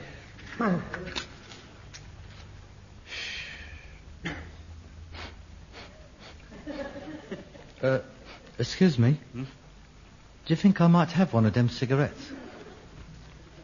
Well, this is a week's wages where I just come from. Oh, yes, of course. I'm very sorry. Oh, all right. Yeah. Here, have the packet. I've got some more. Oh, thanks. Right. Excuse me. You don't happen to have a match on you, do you? I'll smoke it for you if you like. Thank you. Yeah, this is good, Johnny, you know. He cooks a fair drop of porridge. I'm sorry we haven't got any more milk. He had the last drop in his tea this morning. Oh, that's all right. It's going down a treat, this is. It's not too lumpy for you. Oh, no. I like lumps. He's got some disgusting habits, he really has. You should see him. Your bloke's got manners like Barbara Cartland compared with him. 5 years I have to put up with him. 5 years in the same cell. He eats like a pig, stuck with him day and night. No escape from it. 5 years. You're lucky I've done 39. Yeah. But that's why I had to get out. I couldn't stand it anymore. I didn't mind prison. It was him. Wouldn't they give you a transfer? No. Sadistic they are. I couldn't even escape on my own. He insisted on coming with me. Said he'd blow the gaff if I didn't take him in. I can't get away from him. What you going to do now? Well, I've got no choice, have I? Everything's gone for the chop. I mean, I had intended breaking in here, pinching some grub, robbing you of all your money, taking your car and off. Well, that's all gone for the toss, isn't it? Sorry. Are you going to stay here for the night? No, we've got to get as far away from here as possible. Come on, you, on your feet. We're going. Oh, no, I can't. I can't go tonight. I'm exhausted. What do you mean, exhausted? We've only come 500 yards. See what I mean? It's worse than an iron ball round your leg, it is. Well, I can't go any further. Let's go in the morning. I've got to rest up. Look, we can't rest every 500 yards. It'll take us a week to do 2 miles at that rate. It'll be the slowest getaway in history, this is. Don't you talk to him like that. He's an old man. It's not his fault. Why don't you mind your own business He for once? can't help being old. Then he shouldn't have escaped, should he? He should have stayed where he was and give him a chance. He's just as entitled to escape as he is. He didn't have to go with him, though, did he? Holding him back. He could have gone on his own. He could have gone up Duquesne Road. And Mr. Spooner, he could have gone up Scrubs Lane. Oh, yes, I know. That's what you'd have done, ain't it? You wouldn't have even got me trousers off the barbed wire. You would have left me hanging there. I would too. And rung the alarm bell. I wouldn't have taken you with me. I know that. I wouldn't expect any consideration from you. You just think of yourself. You got to paddle your own canoe in this world. Paddle your own canoe? You threw away your paddle 30 years ago when I left school. You spent your life laying in the back with a gramophone on. You ain't done nothing to help me, nothing. Oh, pull me weight. Yeah, all 6 down of it. I just know how he feels. It's like having a millstone around your neck. 1 step forward, 1 step back. See? That's the sort of thing I have to put up with. My own son. Yeah, I know, mate. I sure they're all the same. When you get old, they don't want to know you. No, you don't have to tell me that. And they don't let you forget it either. I'll lead a life of drudgery here. I'll be better off dead. Here. Sure, it's the same with him. I taught that boy everything he knows. He was nothing when I found him. I wasn't in jail, was I? I was straight. I was a bank clerk, you know. Till he come in and opened an account. Yeah, and I sussed you out, didn't I? Oh, I could see you had the makings. I knew you were a crook as soon as I saw you behind them bars. Yeah, and I've been behind them ever since. Worst day's work I ever did, getting mixed up with you. Might have been a branch manager by now, you know. Yeah. Sure. Ruined my life, yeah. So see, it's just the same. I ain't no crook. You're worse. You're a ponce. You've been sucking the lifeblood out of me for years. Dracula would have been a better father than you. At least he only had a go at night. You had it all day long. I've never had a chance, mate. Never had a chance. What could you have been? Anything. I've got the brains. I just never had the chance to use them. I wanted to be a doctor. He wouldn't let me. Well, that saved a few lives, didn't it? Oh, that's rich. That's very good. What are you laughing at? That's not funny. That's tragic, that is. He could have been eminent by now. Might have had a string of abortion clinics. Euthanasia might have been more useful. I know what you mean. You'll be as old as us one day. You won't be so cocky about euthanasia then. You'll be passing bricks, you will. If it means being a liability like you, I don't want to live that long. Don't you talk to your father like that. Crossword. Show a bit of respect. You keep out of it. And you keep a civil tongue in your head. Oh, yeah? Yeah. You shut up. And you! Oh, my God. Right, that's it. I'm off. Oh, no, Johnny, no. Johnny, you can't go without me. We stand a better chance on our own. Ah, no, Johnny, look, we've always been together. You can't leave me now. I've got to. The law are looking for the two of us. They know we travel together. We've got to split up, travel at our own speed. It's the only way. But I'll never make it on my own, Johnny. I've got nowhere to go. Haven't got any friends. I'll get caught. Look, we'll both get caught if we stick together. Ah, no, we won't. We will. You can't move as fast as me. Look. Yeah. There's £1,000 in the locker at Waterloo Station. It's yours, have it. Keep it. You can have the lot, right? But just leave me on my own, eh? Just give me a chance. You can't leave him. He's got to, hasn't he? It stands to reason. He's got a much better chance on his own. And what about him? Well, exactly. It don't matter about him, does it? Because he's old. Well, all right. So that's life. Survival of the fittest. The weakest goes to the wall. It's like birds in migrating. If you can't keep up, you fall in the sea. That's all there's to it. That's not all there's to it. He ain't a bird, he's a human being. There's supposed to be honour amongst thieves. Butch Cassidy and the Sundance Kid stayed together, didn't they? Right to the end. He ain't no Sundance Kid, is he? He'd have a job doing the slow wolf. Look, you go on, Johnny. Look, do yourself a favour. Get out while you've got the chance. Yeah. Now, you done enough for him? Oh, I wish I was going with you. Right. Oh, well, cheerio, Frank. Oh, don't leave me, Johnny. I don't stand a chance on my own. You know that. Don't listen to him. I've heard that all my life. I won't last 5 minutes without you. I'm no good on my own. Oh, stay with me. Look, honest. I promise I won't be a lumber to you. Don't fall for it. I haven't got much longer to go anyway, sure. Me poor old heart's not what it was. Oh, no, not that one. Oh, come on. Take me with you, please. Don't. Please. Don't. All right, come on. Oh, thanks. Good boy. Well done. What can you do? Yeah. I know. Well, cheerio. Cheerio? Oh, thanks for everything. Well, wasn't much, was it? Would you like to come and visit me? Oh, I don't know. Where? Where? Scrubs, where else? I stand no chance, do I? I mean, either be tonight, tomorrow. Why prolong the agony? Come on, Lightning, on your feet. Right. I'll try and keep up with you this time. Yes, if you do, we might be back in time for supper. Oh, it's Thursday. Good. It's Risso's tonight. Oh. I wish I was coming with you. Well, cheerio. Look after yourself. And you. He's not a bad lad, is he? No. Neither's mine, really. He wouldn't really have hurt you, you know. He's quite gentle, really. Yeah. Well, cheerio, then. I'll bring you some porridge on visiting day. Oh, thanks very much, and don't forget to leave the lumps in. No. All right. Hello, what's this? The lights have gone again. Oh, God blimey, them fennics don't last long, do they? Hey, Dad, have we got any more fennics? No, that was the last one. Johnny? Yeah? Please, can you lend me a shilling for the meter? Yeah, I think I've got one here somewhere. Yeah, here we are. It's the only one I got. You're welcome to it. Thanks. I'll give it you back on Sunday. Oh, I see you. Yeah. Yeah, let's get some lights on.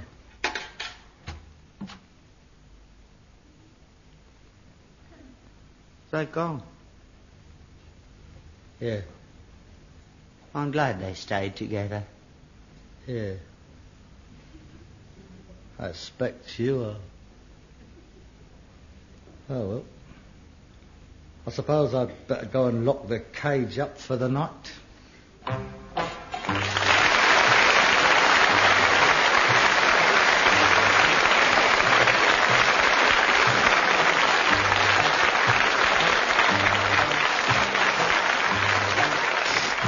You've been listening to Wilfred Bramble and Harry H. Corbett as Steptoe and Son, with Leonard Rossiter as Spooner and Paddy Joyce as Ferris. Written and adapted for radio by Ray Galton and Alan Simpson, and produced by Bobby J.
Up next, do you dare set foot in the Black Museum?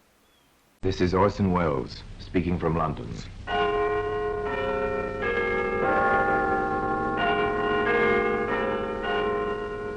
From the Black Museum, a repository of death.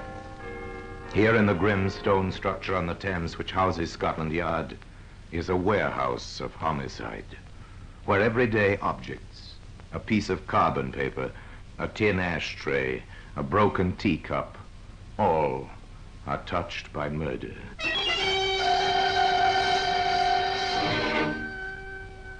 Now here's a woman's powder puff, faded pink. We'll open the glass case and take it out. There you are, sir. Perhaps Madame would like to take it. Ah, you draw back. The lace is pitiful and torn. Across the puff itself is an ugly stain. Once it was dark red, but its progress through the biological laboratory has left it bleached and pitted, where small areas have been teased out and examined under the microscope. This sample belongs to blood group 3. Are you sure? Wait. Group 1 is here as well. Blood groups 1 and 3. That means there were 2 victims. Yes, the faded pink powder puff was used to gag 2 victims before they were brutally murdered. That's why it can be seen today in the Black Museum.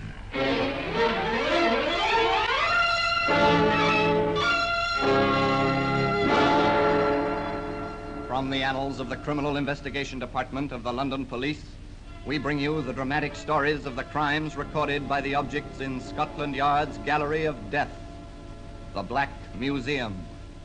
In just a moment, you will hear The Black Museum, starring Orson Welles.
The Black Museum, starring Orson Welles.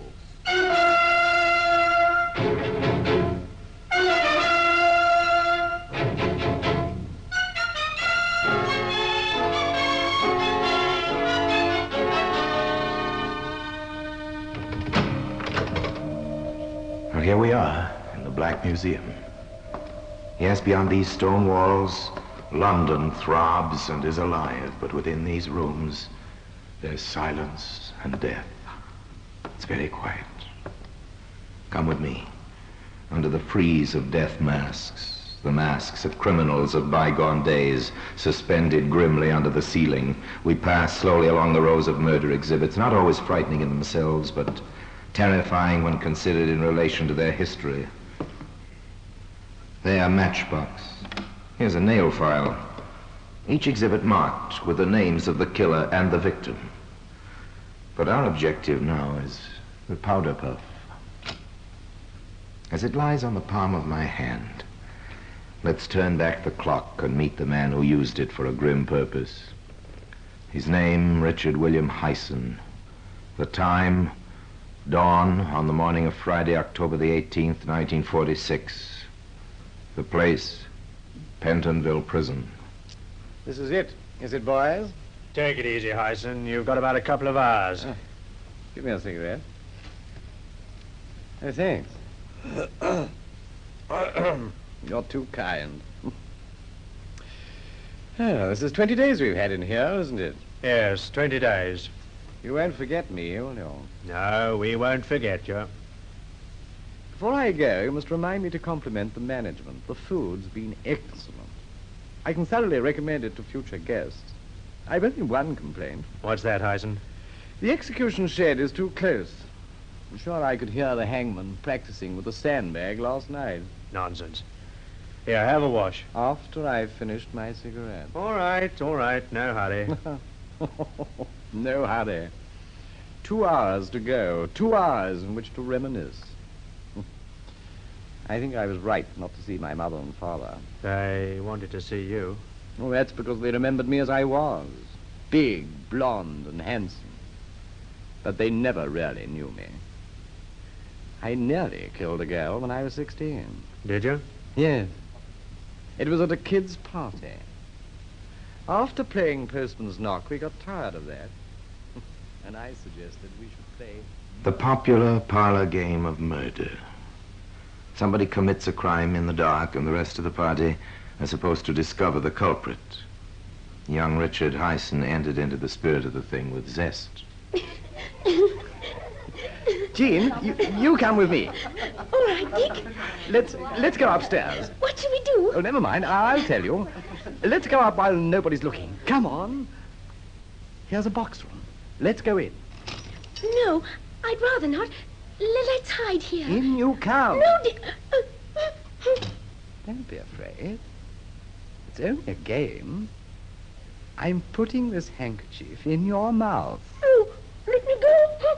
Now I'm squeezing your throat. Shut up. Jean, where are you? Oh, there you are. Why, Dick. But, Jean, what's happened? Oh, he's killed her.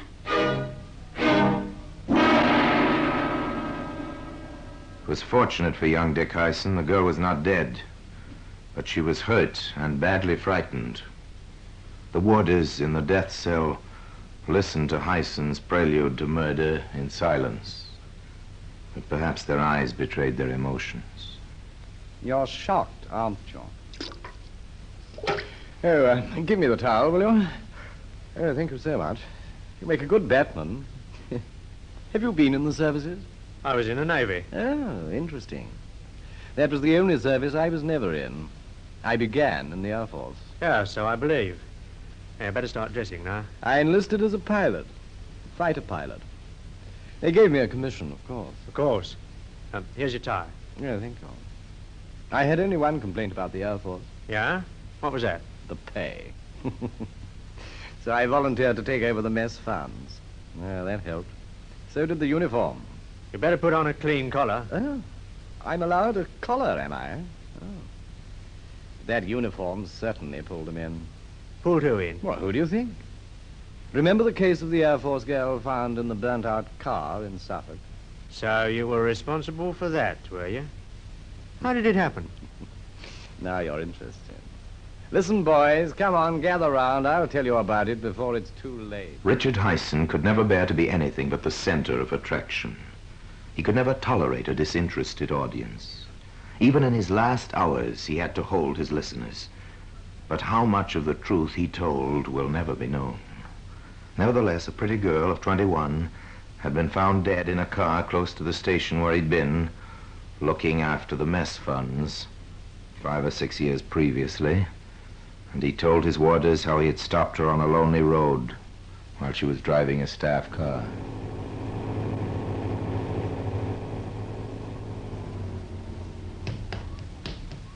Hello there. Want a lift? Oh, that's very nice of you. I'm going into Ipswich. Oh, so am I. Jump in.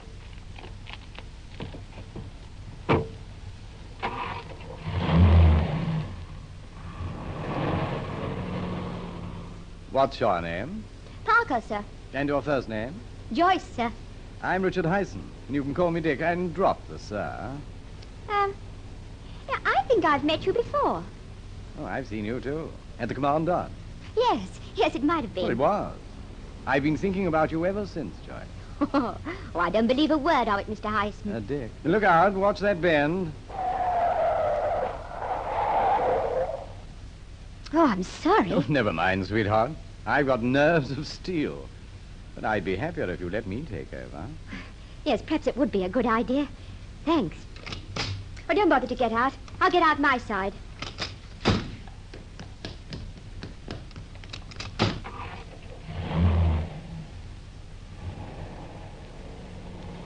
Well, I must say it is nice to be driven for a change. Good. What are your plans after you drop the car into workshops? As a matter of fact, I'm feeling rather good today. You see, it's my birthday, and my mum sent me a very nice present this morning. Well, many happy returns. And how old are you? 21. Congratulations. She's 21 today. 21. What did they send you? Money. Oh, that's always the most sensible gift. Yes, it is, isn't it? I say, are we on the right road? Yeah, I think so. We're not, you know. We're right off the road now. Hey, stop. Hey, I thought you were supposed to be a good driver. So I am. Come here. No, you've made a mistake. I'm not that sort of a girl. Let me go. Oh, you would you? You're mad. Where's the money? Well, here, take it. Now let me go, please. Oh, no. Please let me go. I promise I won't tell. Ah!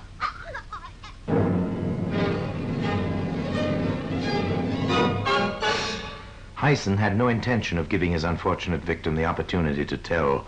He had exceptionally large, powerful hands, his fingers being an inch across the joints. There is no doubt that poor Joyce Parker was helpless in his grip. And when it was all over, he put her behind the steering wheel, started the car, and set fire to it. When the flames had a hold, he jumped off the running board from where he'd been steering, and the blazing car, together with its pathetic little passenger, plunged on until it crashed over the edge of a gravel pit.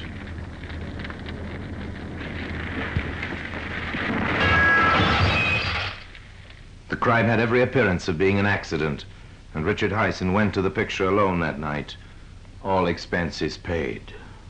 He hadn't yet left behind any vital clues, such as might be seen today in the Black Museum. In just a moment, we will continue with The Black Museum, starring Orson Welles.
And now we continue with The Black Museum, starring Orson Welles.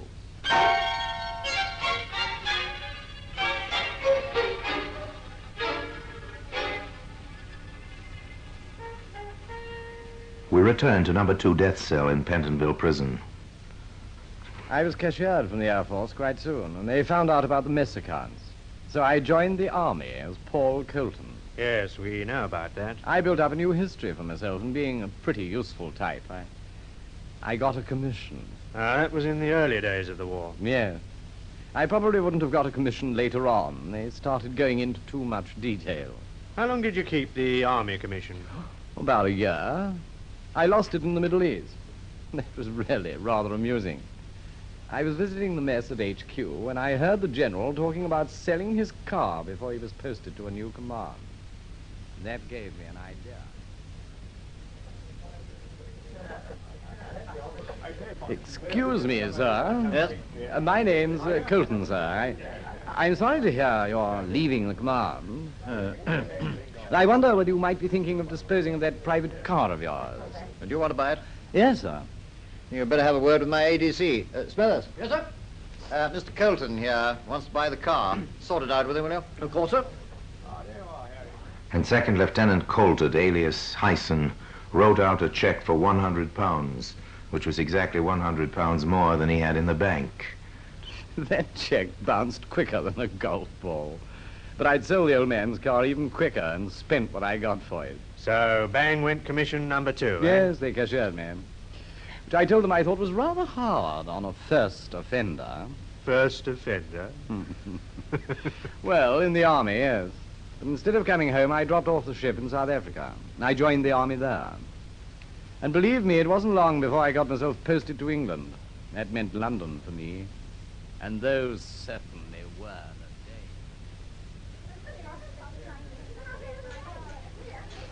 the days. Don, I'd like you to meet Muriel. Donald Smithers, Muriel Gerton. Oh, hello there. And what are you drinking, Muriel? Scotch and water, thanks. Yeah, tough baby, eh? Well, good for you. Hi, Stuart. A very large scotch and a very little water for a pretty girl. You're quite a son of a gun. Believe me, ma'am, I've had to be. What are all those medals on your chest? Oh, Distinguished Service Order. And this one, I know. The Distinguished Flying Cross. Right, baby. I don't know these two. Oh, the Croix de Guerre. I got it flying with the Free French, and that's the OBE, Order of the British Empire. My, you're a hero. You must have a drink on me. Donald Smithers, alias Paul Colton, alias Richard Hyson, had made the first vital mistake, which was to lead him to the scaffold. Needless to say, he was not entitled to any of those decorations. And he had sewn the ribbon of the OBE in the wrong place on his tunic, and although he was still a captain in the South African Air Force, he was wearing the uniform of a lieutenant colonel. These points were noticed by an observant officer in the Royal Air Force who passed the information on to the security police. A rapid checkup followed, and Hyson was court-martialed and cashiered for the third and last time.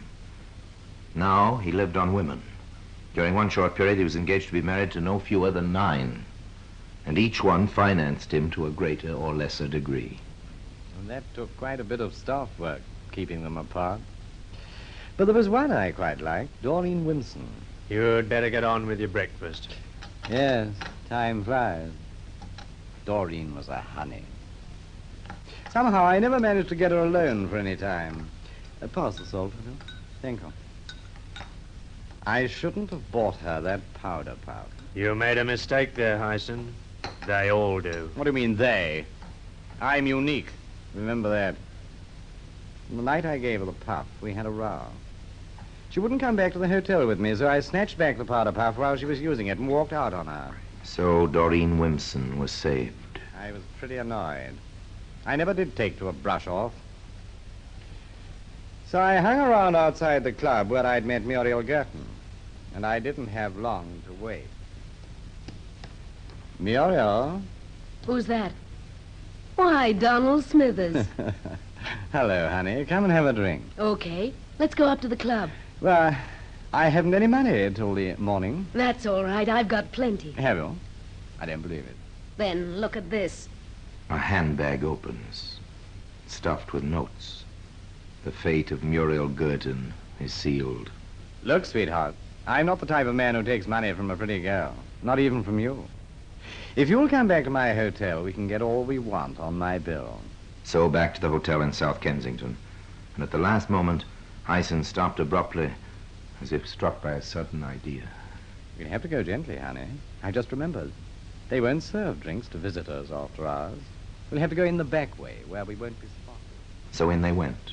Not into the hotel where Hyson was staying, but into another one where he had stayed some time previously. Hyson knew the geography of the place perfectly. He took his unsuspecting victim through the deserted trade entrance and up the servants' staircase to the first floor, where he found an unoccupied bedroom. Okay, in you come. Thanks. Donald, are you sure this is your room? Of course, why? It looks so empty. No clothes, nothing on the dressing table. Well, I'm naturally a tidy person. Come and sit down. This was an invitation to a drink. No, there are better things to do than drink. Come on, sit down. Now, look here. I may be tough, but I'm not... Sit down. Why, you beast! I'll scream. Well, there's a present for you. Powder puff in your mouth. That'll keep you quiet. Now, my beauty, I've got you exactly where I want you.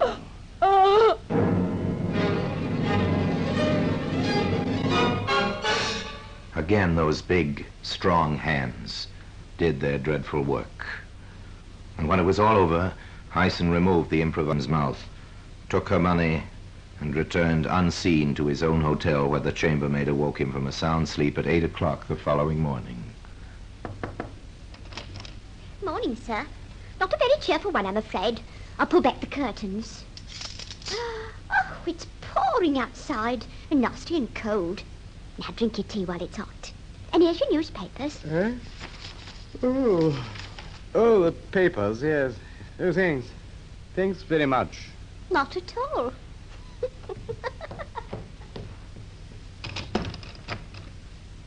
Papers. Now let me see. Woman found strangled in small hotel. Murder in South Kensington. Police are making widespread inquiries amongst the deceased friends and acquaintances in the hope of tracking down the murderer. The staff and members of a well-known Kensington club are being questioned this morning. They are they? Then the chances are that the swine who split on me to the South African War Department is going to open his mouth again. He'll remember I was with her. I must get out of London quick. It so happened that Hyson's panic was needless. The RAF officer was posted now, and he didn't come forward. Neither did the man who had introduced Hyson to his victim. But the scientists at Scotland Yard were becoming interested in traces of pink wool, which they found in the dead woman's mouth. There's no doubt we've got particles of face powder on this fragment. So the murderer must have gagged her with a powder puff, of all things. But our own powder puff, which is white, was still in her handbag. That means the puff which was used by the murderer was taken away by him. The fibers are quite new. There's no dust on them, and the powder hasn't had time to get into the material. Well, there's a thread of lace here, too. We'd better let the superintendent know right away. Superintendent Brandreuth of Scotland Yard was then faced with the tremendous task of trying to trace an unknown man who might have bought a pink powder puff with lace trimmings. The information and the request for assistance was published in newspapers throughout the country, and Hyson read about it in the seaside town of Eastbourne. For the first time in his life, Richard Hyson panicked. In a split second, he saw the net closing in. He reasoned that Doreen Wimson, the girl he'd brought the powder puff for, would very soon tell the police. If he was caught, he must plead insanity. To establish insanity, he must commit another murder, and this time there must be no motive. So that night, in a deserted street on the outskirts of the town, he waited for an unknown victim. It was dark. The few houses were scattered well back from the road. For nearly an hour, nothing stirred, while murder waited to strike in the shadows. Go back, little girl, go back, go back. No, she must come on. He's waiting with those big, strong hands, tense and ready.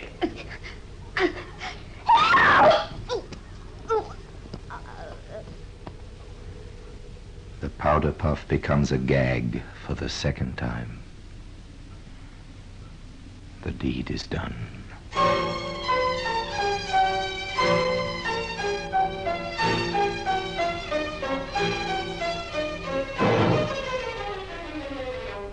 I might have got away with a lot if Doreen Winston hadn't remembered the powder puff. She identified it, didn't she? Yes.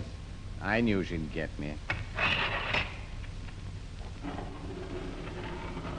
The chaplain's here, Hyson. Tell him to go to blazes. I'll be waiting for him. Got another cigarette? No, thanks. I was picked up by the police the next day. Even then, I nearly convinced them that they'd got the wrong man. They held me from 3 in the afternoon until 2 the next morning before I told them I was Richard Hyson and proud of it. But still, they couldn't really prove I'd killed the 2 women until they had my coat pocket examined in the laboratory. Then they found traces of face powder and little shreds from the puff in it. Tough, that. Tough, wasn't it, Padre, eh? Why, what are you looking so mournful about? I'm the one to worry.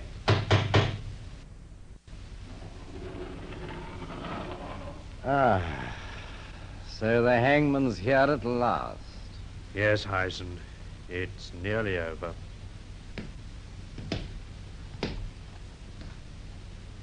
Well, if nobody's going to say anything, I will. Come on, boys, get the straps on and let's get going. And so Richard Hyson is led to his appointed place on the trapdoors of the scaffold. A white bag is slipped over his head. The rope lodges under his chin. And while the chaplain intones the service of the dead, the trapdoors open and Hyson goes fluttering down into the dark cavity below. Justice has been achieved. And all because of the faded pink powder puff which can be seen now in the Black Museum. Orson Welles will be back with you in just a moment.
Now here in person is Orson Welles. Hyson loved the limelight, and he was nothing if not bold. He did serve in the Army and the Air Force, but his decorations and his tales of gallantry and action were all lies. He lived on lies, forever hoping that they would never catch up with him. But one by one, they did. And with them came the evidence. From the bad check he gave to the general in the Middle East, to the pink powder puff he gave to the one girl he admired in London.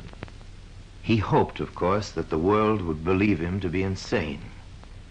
That would have spared him the final horror of the scaffold, and he might have been alive today in the grim fastnesses of Broadmoor, the criminal asylum. Was he mad? Well, you've heard the story. So another chapter of murder is closed, and the little pink powder puff, faded now, has its place in criminal history. And now, until we meet next time in the same place, I tell you another story about the Black Museum. I remain, as always, obediently yours.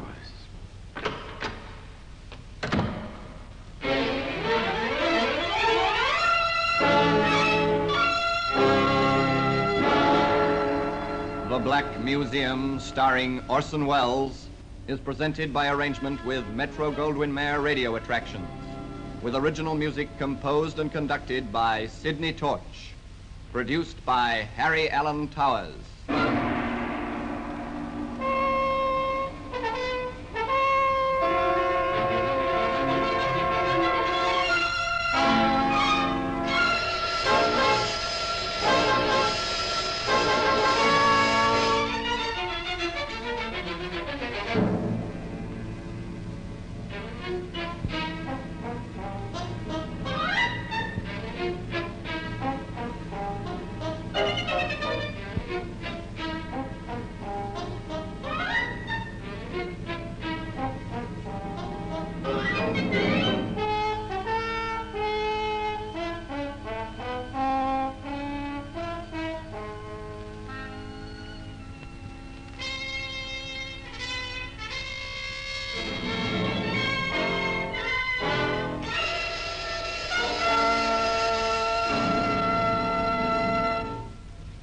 Join one of fiction's most famous detectives for adventure with The Adventures of Sam Spade, coming up next. The National Broadcasting Company presents The Adventures of Sam Spade, Detective.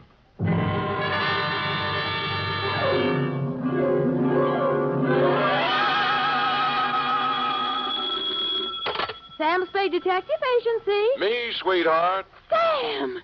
Would you mind telling me where you are? Not at all, Effie, not at all. Let's see. I'm at the Ilrig Dana Rab Etile Sea Grog. I don't understand it, Sam, but I think I caught the word grog. Oh, you're shrewd, Effie. You see, I'm on the inside, and the lettering is printed on the outside. Now, if you'll wait, I'll go outside and read it the right way, and then come inside and... Never mind, I've already guessed.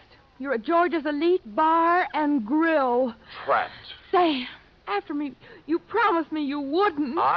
Me? I promised? Me? You did, Sam. You promised faithfully to stay away from bars. You know how hard television is on your eyes. Have you got your glasses? One in each hand. Fill them up, George. Oh, Sam, I heard that. What will people think? They'll never know, Effie. I always drink here under another name.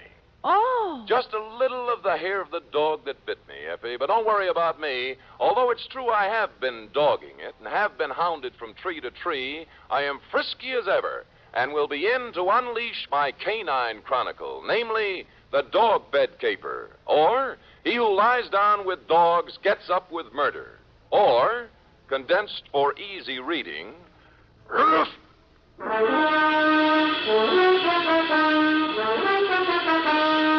For NBC, William Spear, radio's outstanding producer-director of mystery and crime drama, brings you the greatest private detective of them all in The Adventures of Sam Spade.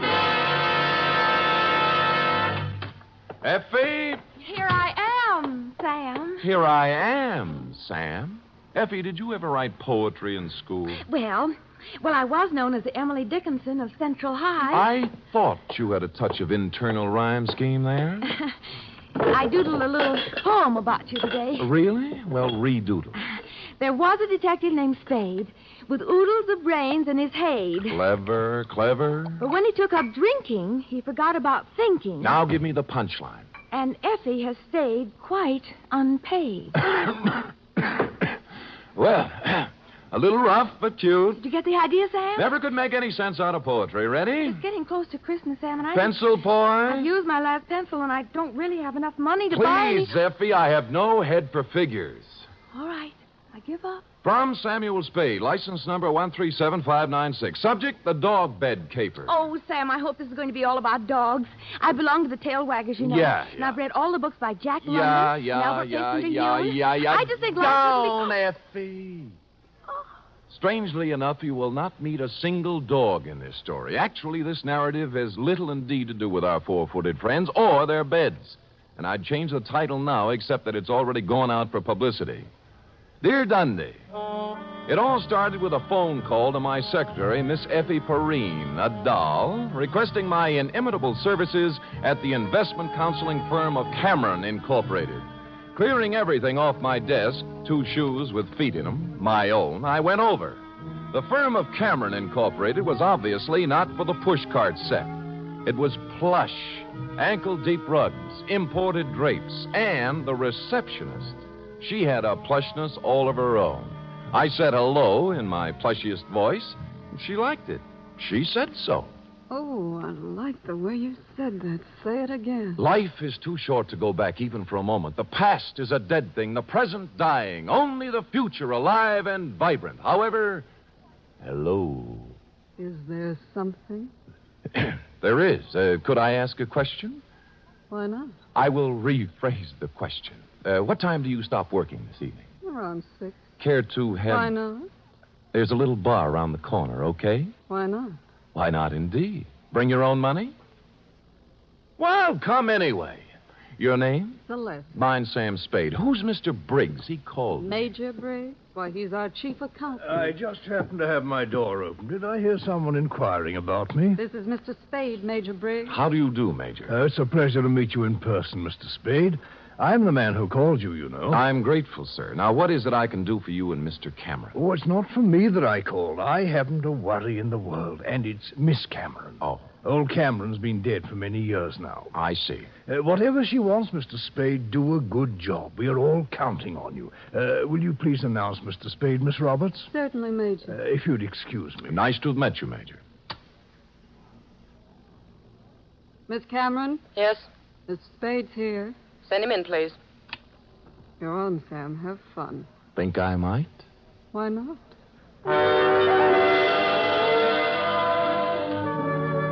That girl had the most beautiful double entendre in town. Well, to get on, Adela Cameron was a career woman, around 29, although the tailored suit made fine detective work difficult. No makeup, severe hairdo, and in spite of all this, chic. In fact, as we shook hands in a most businesslike manner, I had the feeling that something warm might well spring up between us. Something like a warm mutual dislike, maybe. But something. Most men simply cannot be told anything in confidence. They gossip. That's a switch. I don't appreciate your humor, Mr. Spade. I accept your apology. I will tolerate you because of your reputation. All right. I'm going to give you a very difficult job to do. Miss Cameron. What is it, Major? I'm sorry to interrupt you, but Courtney Pierce is on the phone. Mr. Spade, this is Major Briggs, our chief accountant. We've already met. Mr. Spade. Now, Adela, Pierce wants us to unload his short-term governments and buy American cattle. He's dividend crazy. AMCAT's declaring one in January, and he wants it. Well, let him do it. Well, I just want to protect your interests. You know what will happen to AMCAT after February. They'll drop 10 points, and he'll blame us. I went through this with your father when you and Greg were... That's right, Major. Well, tell him we advise against it. But if he persists, ask him for a release in writing. That's what I thought you'd do. That's the way your father would have handled it. I just want to protect your interests, my dear, that's all. I know, Major, I know. Just want to protect your interests. Well, don't worry about us. You know, we're not children anymore. All right, my dear. Where were we? Oh, you were giving me a difficult job. Oh, yes. Here is the business address of Mr. I.J. Barco. He's a wealthy manufacturer, a client of ours. I want you to find out everything about him, especially anything unsavory. Sorry, I don't do divorce or blackmail cases. Mr. Spade, this is not a divorce investigation. All right, what is it then? Why do we want a client shadowed, I believe is the expression? That's it? Because we believe he is investing money through us for some racketeers. If that were true, we would, of course, have to drop him. But we don't want to lose his business just on suspicion. I see. Find out anything you can about him. I'll give you $50 a day in expenses, 1 week guarantee. Will you consider the job? I have considered and taken the job. By the time I'd reached the door, she had already forgotten me and was hard at work on some papers. Outside, I planned to dally a few moments in idle chit-chat with Celeste. But before I had the chance, I was accosted by a husky young chap whom I'm afraid was a Princeton man. What were you talking about in there, Spade? Oh, you have the advantage, sir. Who are you? Gregory Cameron. Now, come on. What was Adela telling you? Well, if you step to one side, you can walk around me and ask her. Look, don't pull that cagey private detective routine on me. I pack a little weight myself. Well, pack it somewhere else, Sonny. I asked you a question. I expect an answer. There's your answer. Any more questions? He didn't feel much like talking then, and I was so irritated I walked out without saying goodbye to Celeste. When I reached the street, the white-haired old gentleman, Major Briggs, hurried out behind me. Mr. Spade, please don't think too badly of that boy. I've known him from the cradle. He's in a difficult emotional state at the moment. Sure. As far as I'm concerned, Major, it never happened. Ah, you're a kind man, Mr. Spade. I could tell that when I first saw you.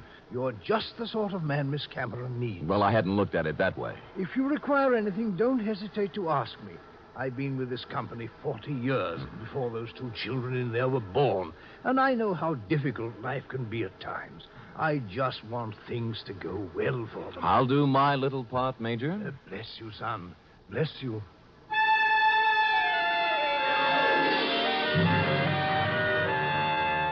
I started to work. The card Adela Cameron had given me revealed that my quarry, Mr. I.J. Barco, was of all things a manufacturer of dog beds. I sat down on a hydrant to think this over and then followed the scent of horse meat on over to his factory on South Dolores.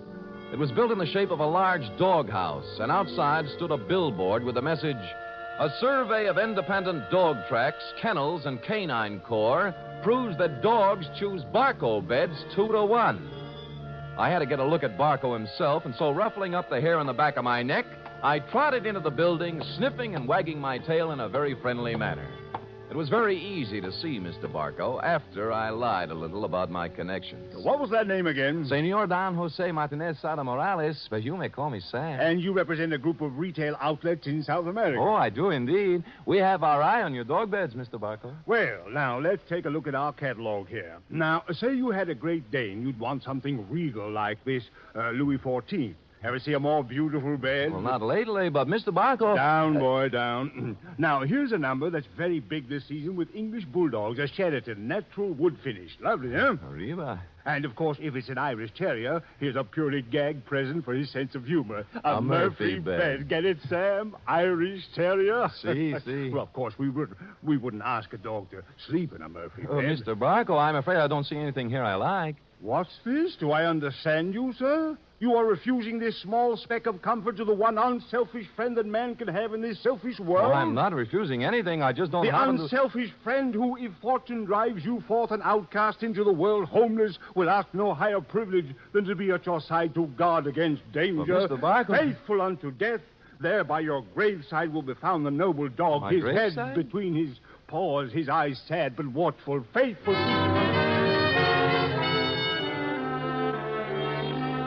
We shook paws, and I felt his nose to be sure it was cold. It was, and I left.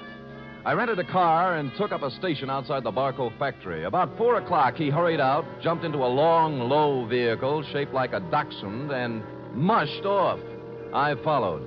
An hour later, I was phoning my first report to Adela Cameron's secretary, Celeste. You went to the city hall. What did you do there, Mr. Spade? License bureau. Marriage, not dog. Really? Where'd he go then? Grocery store where he bought 1 bottle of olives, 1 bottle of vermouth, and 1 bottle gin. I wonder what he's going to make. What recipe is that? Well, now he's in an apartment house on Post Street, just across from the drugstore I'm in, and judging from the groceries, intends to stay a while. He has laid in provision. Uh-huh. Well, I guess that's all we wanted to know. What? Miss Cameron just told me to call you off the case. You'll still get your guarantee, though. Major Briggs will send you a check. Well, that doesn't make sense. Sam orders his orders. All right. What about tonight? I'm afraid not. Some other time. You mean it's all over? The half-daring, half-shy kisses on the Oakland ferry? The warm, passionate spring nights at Fisherman's Wharf eating abalone? Hello? Well.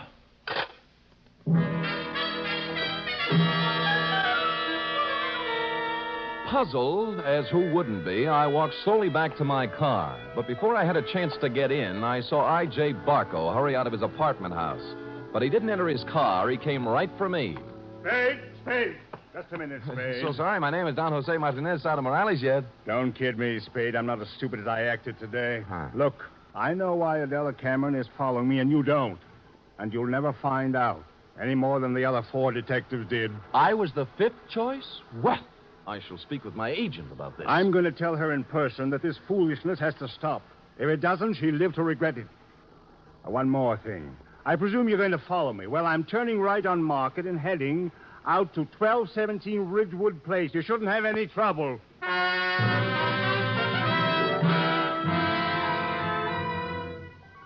And with that, he spun on one heel and trotted to his car. He took off, but when I went to my car, it wouldn't turn over. And when I lifted the hood, I found out why.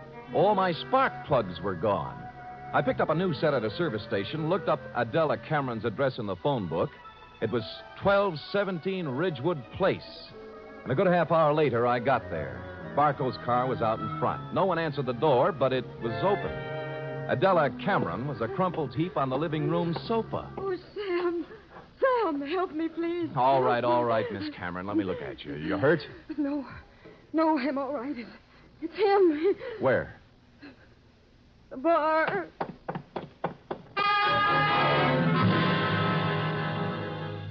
I hurried into the bar and was met with a strong odor of scotch. A bottle of it had been broken, and holding the neck of the bottle in one hand was I.J. Barco. He was on the floor, his hand slowly open. The glass rolled out, and he died.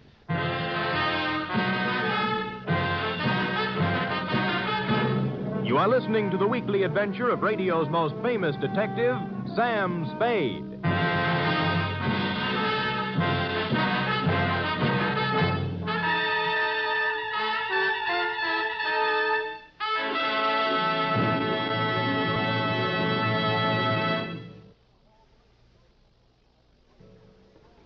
Act 2 of tonight's Sam Spade in just a moment.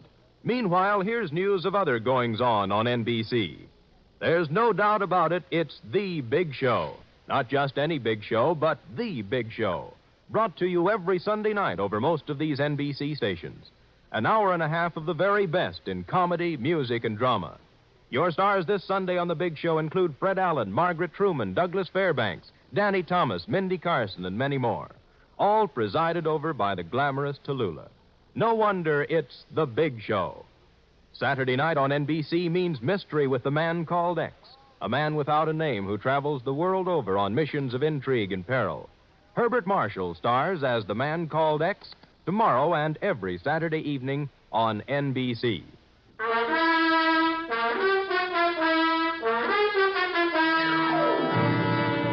And now back to the dog bed caper, tonight's adventure with Sam Spade.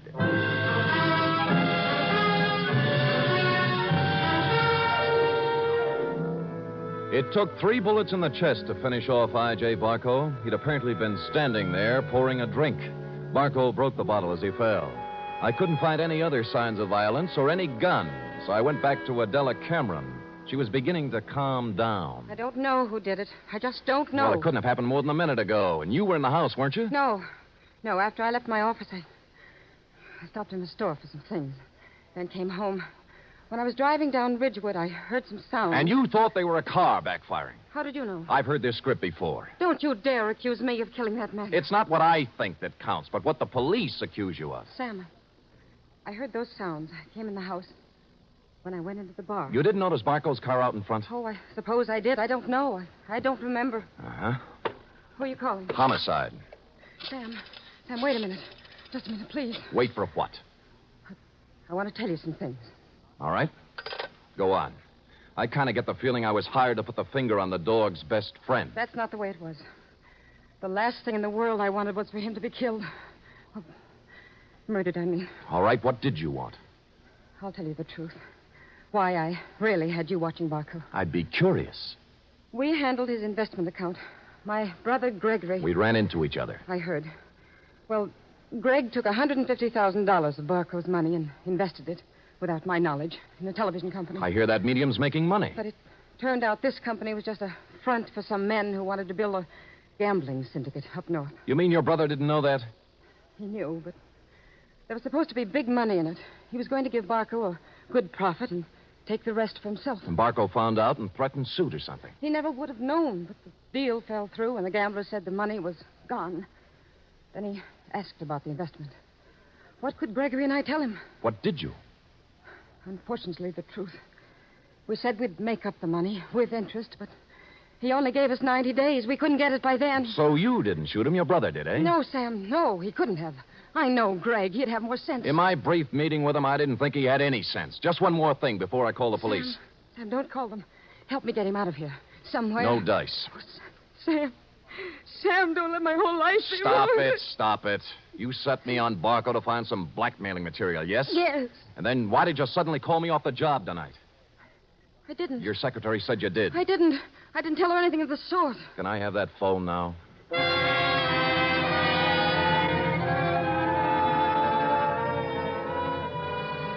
So I called you, Dundee. Before you arrived, I looked through Barco's pockets for something to do and came up with a picture of him and a girl taken outside a marriage chapel in Las Vegas. The girl was Celeste, Cameron Incorporated's plushy secretary, several years younger and 2 shades less voluptuous. Her address, 627 Finley, was supplied by a now hysterical Adela Cameron. No one answered Celeste's door, but I heard a shower going inside, so I took the liberty of entering. Persona non grata. Is there somebody out there? There is. Well, who is it? Come out and see. Oh. No false moves now. Keep that towel right where it is. Am I doing here detective work? And I must say I've already found out a great deal.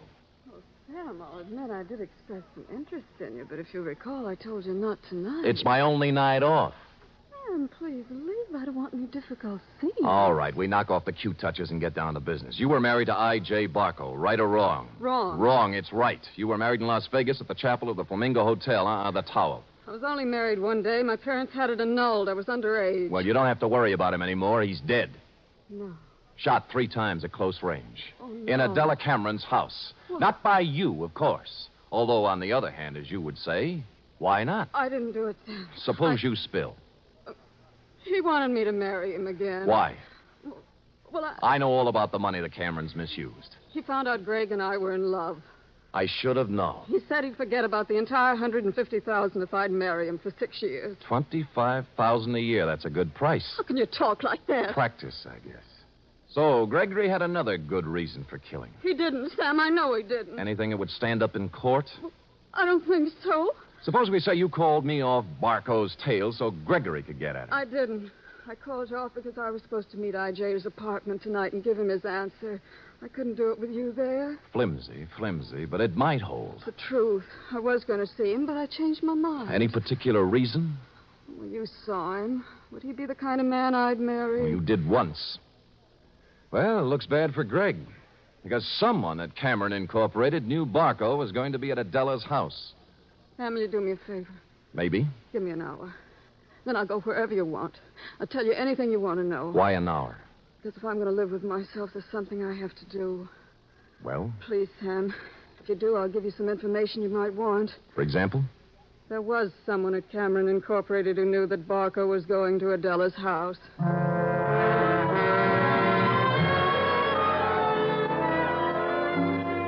She must have known I was going to wait outside and tail her, but she didn't, because without once looking over her shoulder, she emerged from her apartment house, slithered into her car, and led me directly down to the railroad station. She met a man in the waiting room, threw her arms around him, whispered something in his ear, and they hurried out to track 7. There was a transcontinental train getting up steam. She kissed him, and he climbed quickly up into a Pullman named Aurora Falls. And almost as quickly, I climbed in the other end. We met in the middle. What are you doing here? I came to take you off the train, Greg, before you made a big mistake and left town. Now, look here, Let's not Spade. go through the intercollegiate tough talk again. Are you coming off, or am I going to carry you off? You're going to carry me off?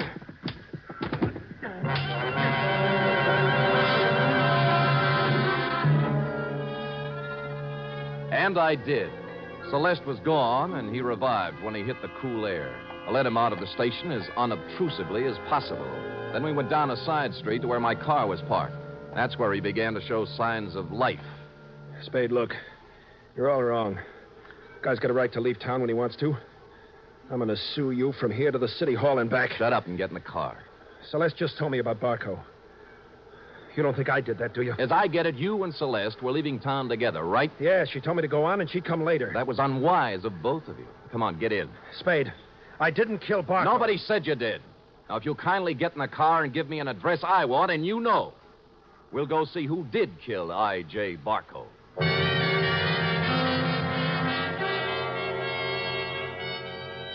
He gave me the address I wanted and said I was crazy. I told him why I wasn't, and he began to see the reason of it. Never have I gone to pick up a murderer with more distaste. When we knocked at the door, I had a gun in my hand, but it wasn't necessary. Oh, come in, Mr. Spade. I knew you'd be along sooner or later. I don't like what I have to do, Major. Major, it can't be true. It just can't be. Come in, Gregory, my boy. Come in. A little Madeira first before we start to talk. Madeira? How can you talk about wine when a man's accusing you of murder? Oh, I don't think it's so unreasonable, Greg. After all, I did kill the unfortunate Mr. Barco, and this might be the last Madeira I shall ever have. Mr. Spade. Thank you, sir. Greg? I don't want any wine. Spadey's out of his mind, and so are you. I'm afraid not, Gregory. Oh, that was a vintage 1900 Madeira you wasted, Greg. Twice as old as you. Stop it. I'm sorry about what happened, Greg. I would have spared you and your sister this unhappiness if I could have. But destiny was against us all. You knew he was going to Miss Cameron's house, didn't you? Yes. Just before I left for the bank with the weekly deposit, he called for Miss Cameron, and I took the call. I told him she was gone, and he said he was going to her house. It was to be an ultimatum. The money in 24 hours or exposure. But you didn't have to... Kill him? Certainly not. It was a crime of passion. I take the weekly deposit to the bank every Friday, and I always carry a gun. Silly me carrying a gun. Never had to use it, but the bonding company requires I carry it. Well, I went directly from the bank to Miss Cameron's house. I wanted to help her face Barco. Was she there? Oh, no, Mr. Spade. She'd apparently stopped downtown to do some shopping. So I faced Barco alone. I asked him point blank to give these young people more time, but he just laughed at me. He said the only time they'd get would be in jail, so... It happened. Well, I hadn't intended to, but I became angry. Suddenly found the gun in my hand, and the thought crossed my mind, my life is just about over, and yours, Greg, is just beginning. It was easier to pull the trigger than I would have realized. Oh, Lord. More Madeira, Mr. Spade? Thank you, Major, but no. Well, allow me to present the bottle to you as a gift. I'll get my hat and coat. Greg, my boy, I'm sorry. You're sorry. Major, I wish I'd never been born.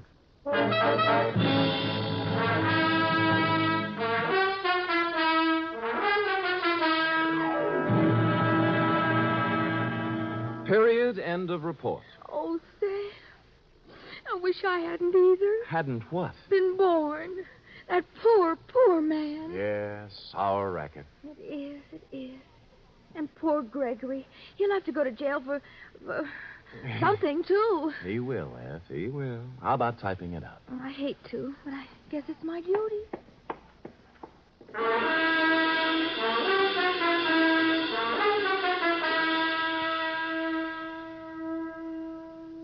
Three chimes mean good times on NBC.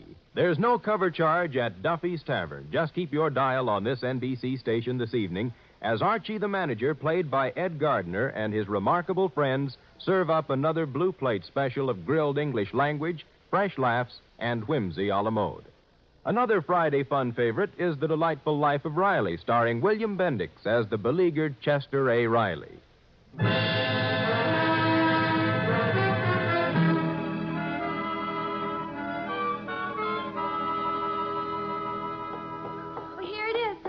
Now, let me see. Uh-huh. Murder's all in place.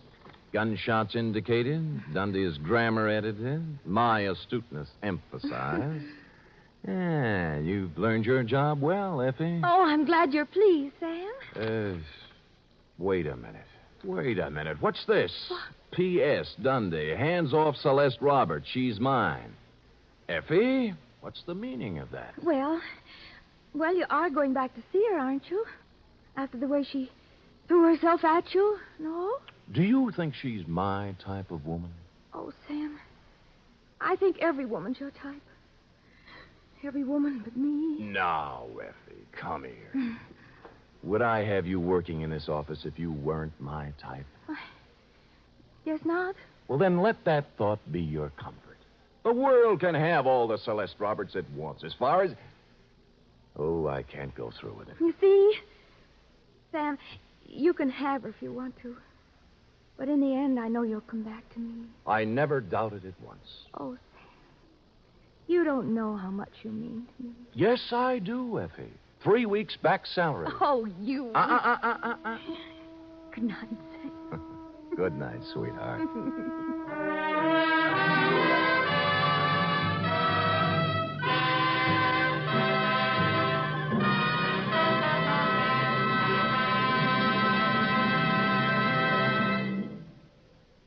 The Adventures of Sam Spade are produced, edited, and directed by William Spear. Sam Spade was played by Stephen Dunn. Lorene Tuttle is Effie. Script for tonight's adventure by John Michael Hayes and Dick Powell. Musical scoring by Lud Gluskin, conducted by Robert Armbruster.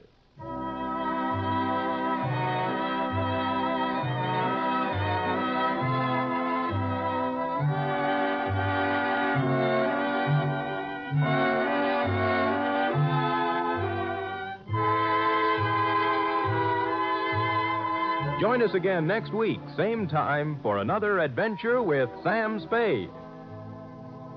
Hear the magnificent Montague, then visit Duffy's Tavern on NBC.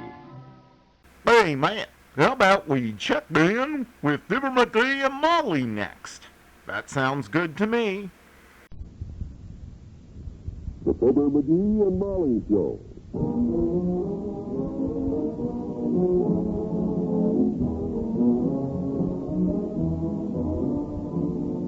Every weekday at this time, NBC brings you Fibber, McGee, and Molly transcribed. The show is written by Phil Leslie and Ralph Goodman and directed by Matt Tuttle.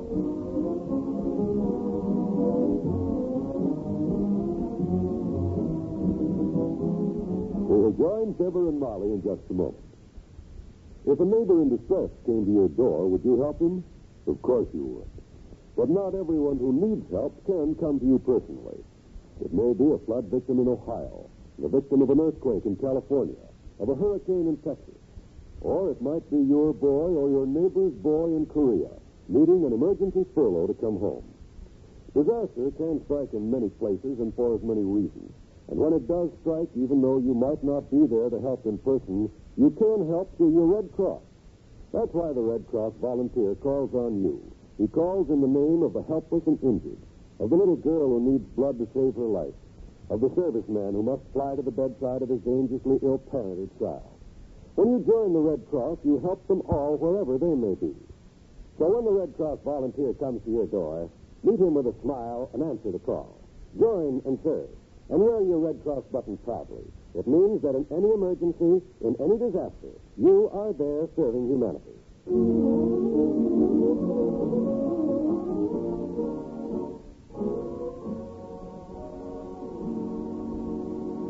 A week ago, Mr. Magee volunteered to operate Crosby's variety store for a while, so the owner could take a much-needed rest and look for a pigeon to buy the place. For a brief rundown on the retail business, stay tuned to Fibber, McGee, and Molly. You heard with that raffle I run Friday, we took in over $80. And with the sale we had Saturday, it just goes to show all this place needs is my idea. This joint could be a gold mine. Dearie, if this was a gold mine, your pick would have a broken handle. So let's not I'm serious, kiddo. I've been thinking about it. And from where I'm sitting, this Quilby variety store looks like a good investment. Miss Quilby said she'd take $1,000 for it, and boy, I could make a mint. McGee, I don't like to be a wet blanket. But if we did lose our heads and decide to buy the place, and if we did, we deserve to lose our heads clear down to the shoulders, where would we get $1,000? Getting the money ain't important. The main ingredient is in running a business you need ideas, and I got a million of them. I know. First thing this store needs is publicity, promotion. Tell the public about Quilby's variety store. Make them Quilby conscious. Advertise. All of which costs money. Ha-ha, but not the way I do it. I got a promotion stunt today that's going to make Quilby's a household word, like tobacco sauce. That's right, only hotter. I'm going to cover this town by radio. Radio? Oh, McGee, a radio show costs money. We can't sponsor. Don't you worry. This won't cost us a cent. I got a gimmick. The radio station won't even know about it. I'm going down to WGIS, and hey, what time is it? 10:30. How are you going to... 10:30. Oh, my gosh, I got to stand. Gotta be over at the radio station at 11 o'clock and gotta go by Wink's house first. But, McGee, what do you plan to You do? can handle the store okay till I get back. Be sure and tune in WBIS at 11 o'clock, Molly. I haven't got time to explain it now. Tune in WBIS at 11. You'll find out. Yeah. So long, kiddo. WBIS, 11 o'clock. Oh, dear.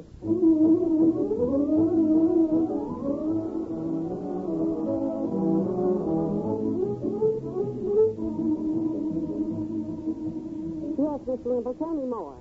Well, that's all. Mr. McGee just said he wanted to borrow them, grabbed them, and ran. Said he'd bring them back later. You sure it was your riding boots you took? No, they weren't mine. My boots were too small. He borrowed 3 cases. Your what? Does she wear McGee's size? Yeah. She's a big one. I just can't imagine why McGee would borrow Mrs. Wimple's riding boots, can you? Well, at first I thought maybe it was the kind of animals week and he was going riding. But I looked it up and it isn't. It's drop everything and make out that tax return and mail it in if you know what's good for your week. So that can't be it.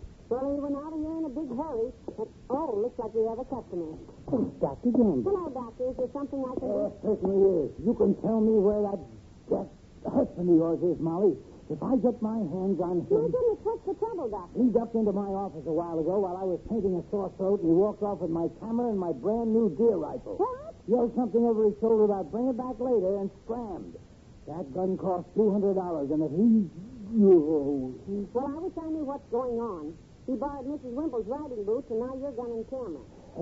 You two didn't have a quarrel, did you, Mrs. McGee? No, why? Well, he might be running away to join the Foreign Legion. I'm glad he took the camera. I'd love to see how he looks in his new uniform. He better bring that gun back before he joins any Foreign Legion. No, Dr. Gamble, he's not joining the Legion. Yeah. When he left here, he said he was going to the radio station. But what he wants with the camera... A radio station? Oh, my goodness, what time is it? 5 after 11. Why? Quick, grab that little radio there and plug it in. Turn it on. But what are you... Hurry up, Doctor. He told me 11 o'clock. Oh, I hope we're not too late to find out what this is.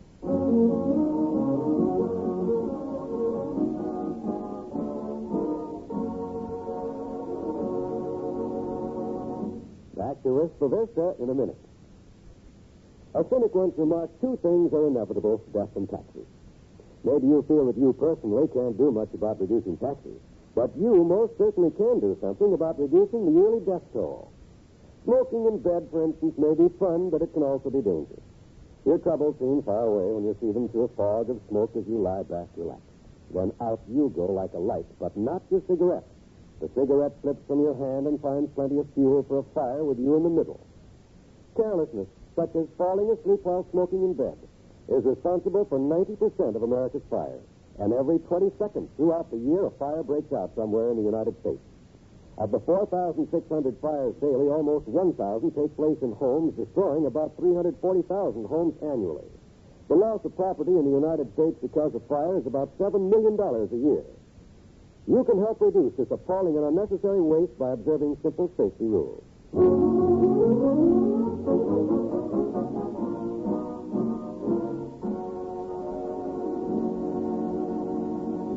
WBIS, Doctor. That's it. Well, I'm trying to get it, but I don't understand When what... he left here, he said he was going to get some free advertising on the radio. Said tune in WBIS at 11. WBIS? Well, that's Magee Slaughter Party. It's a very popular show. Oh, yeah. But it's already sponsored. The Bonton Department Store. I know Marty, and he doesn't give away anything for free. He's a very shrewd character. He's already sold his appendix to the medical school, and I haven't even taken it out yet. Listen now. And that was Ralph Flanagan and his orchestra and Stranger in Paradise. And now for the high spot of the week, your favorite Monday feature, Men of Action. This week's guest is a man who has spent most of the last 20 years traveling and writing in Africa. What's this all about? I met this adventurer this morning quite by accident.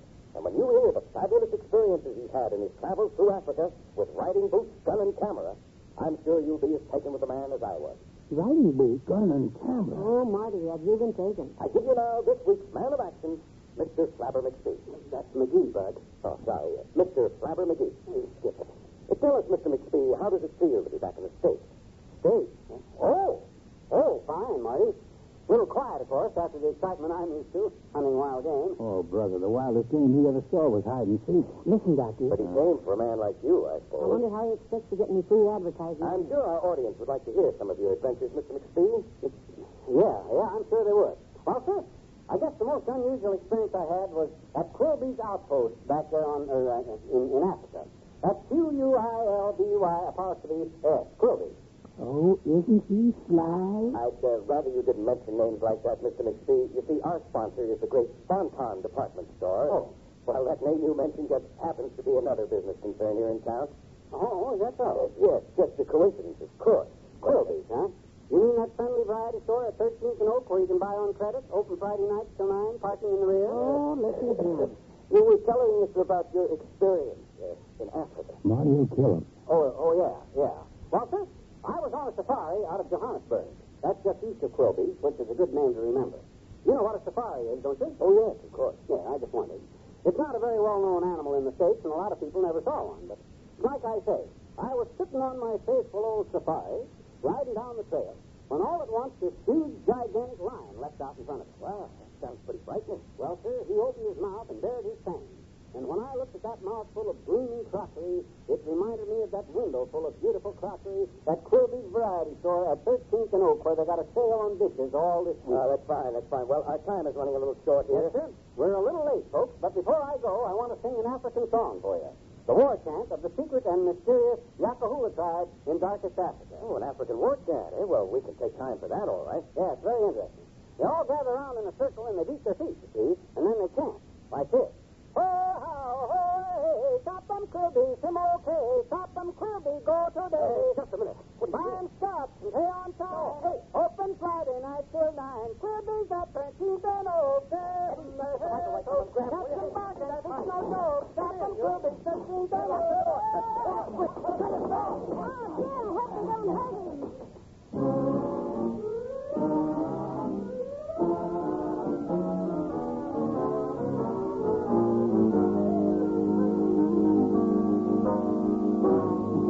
Yeah, then they threw me out in the alley.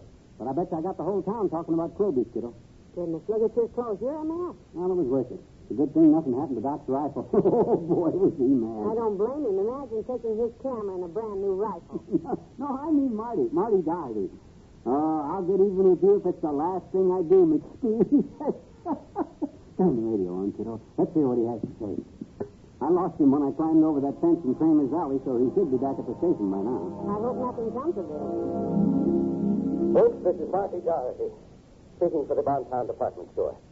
I'm sorry I wasn't here to announce those last 8 records, but a little matter came up that demanded my personal attention. Probably the president of the Bontown asking him what happened. As you all know, there was a Mr. Flabber McPhee in here a while ago. Good thing he doesn't know your right name. He was telling you about Quilby's Variety Store, but he was rudely interrupted before he had a chance to finish. Boy, you can say that again. Them guys nearly tore the lapels off of my suit. Before Mr. McPhee left, however, he asked me to give our listeners this message. Message? Quilby's Variety Store is making a special introductory offer this week only. What's he talking about, Billy? I don't know. I never... wait a minute. All the merchandise at Quilby's is free. Free? Just go in and pick out what you want and take it home. But hurry. Only 30 articles to a customer. What? Why, that dirty no good. That's Quilby's at 13th and Oak. Be sure to mention Mr. McPhee. Take anything you want. Oh, my God. That rat. Lock the door, Molly. Pull down the shade. I'll get the clothes signed. Help me shove a counter against the door before that mob gets here. Oh, that dirty Doherty.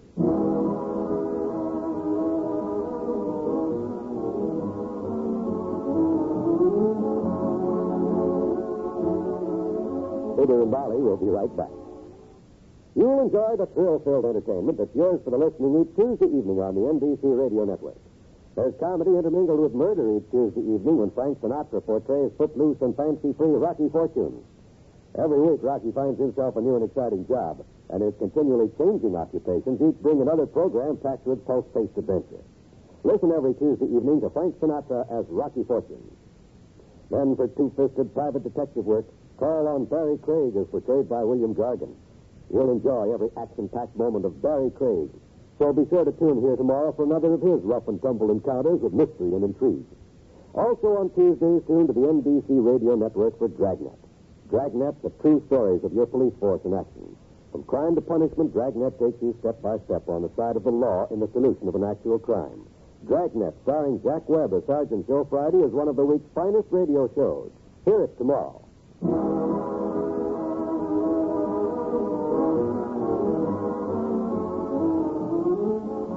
There was a mob mob already starting to bang on the front door when we went out the back, Molly. I know, I heard them. Of all the silly messes to get into. Yeah, but don't it prove what I told you, though? All that store needs is a little advertising, a little promotion. Boy, if I could raise $1,000 and buy that place, I could clean up. Yes, you do that. Buy the store? No, clean up. Dinner's almost ready. Good. Good night. Good night, all.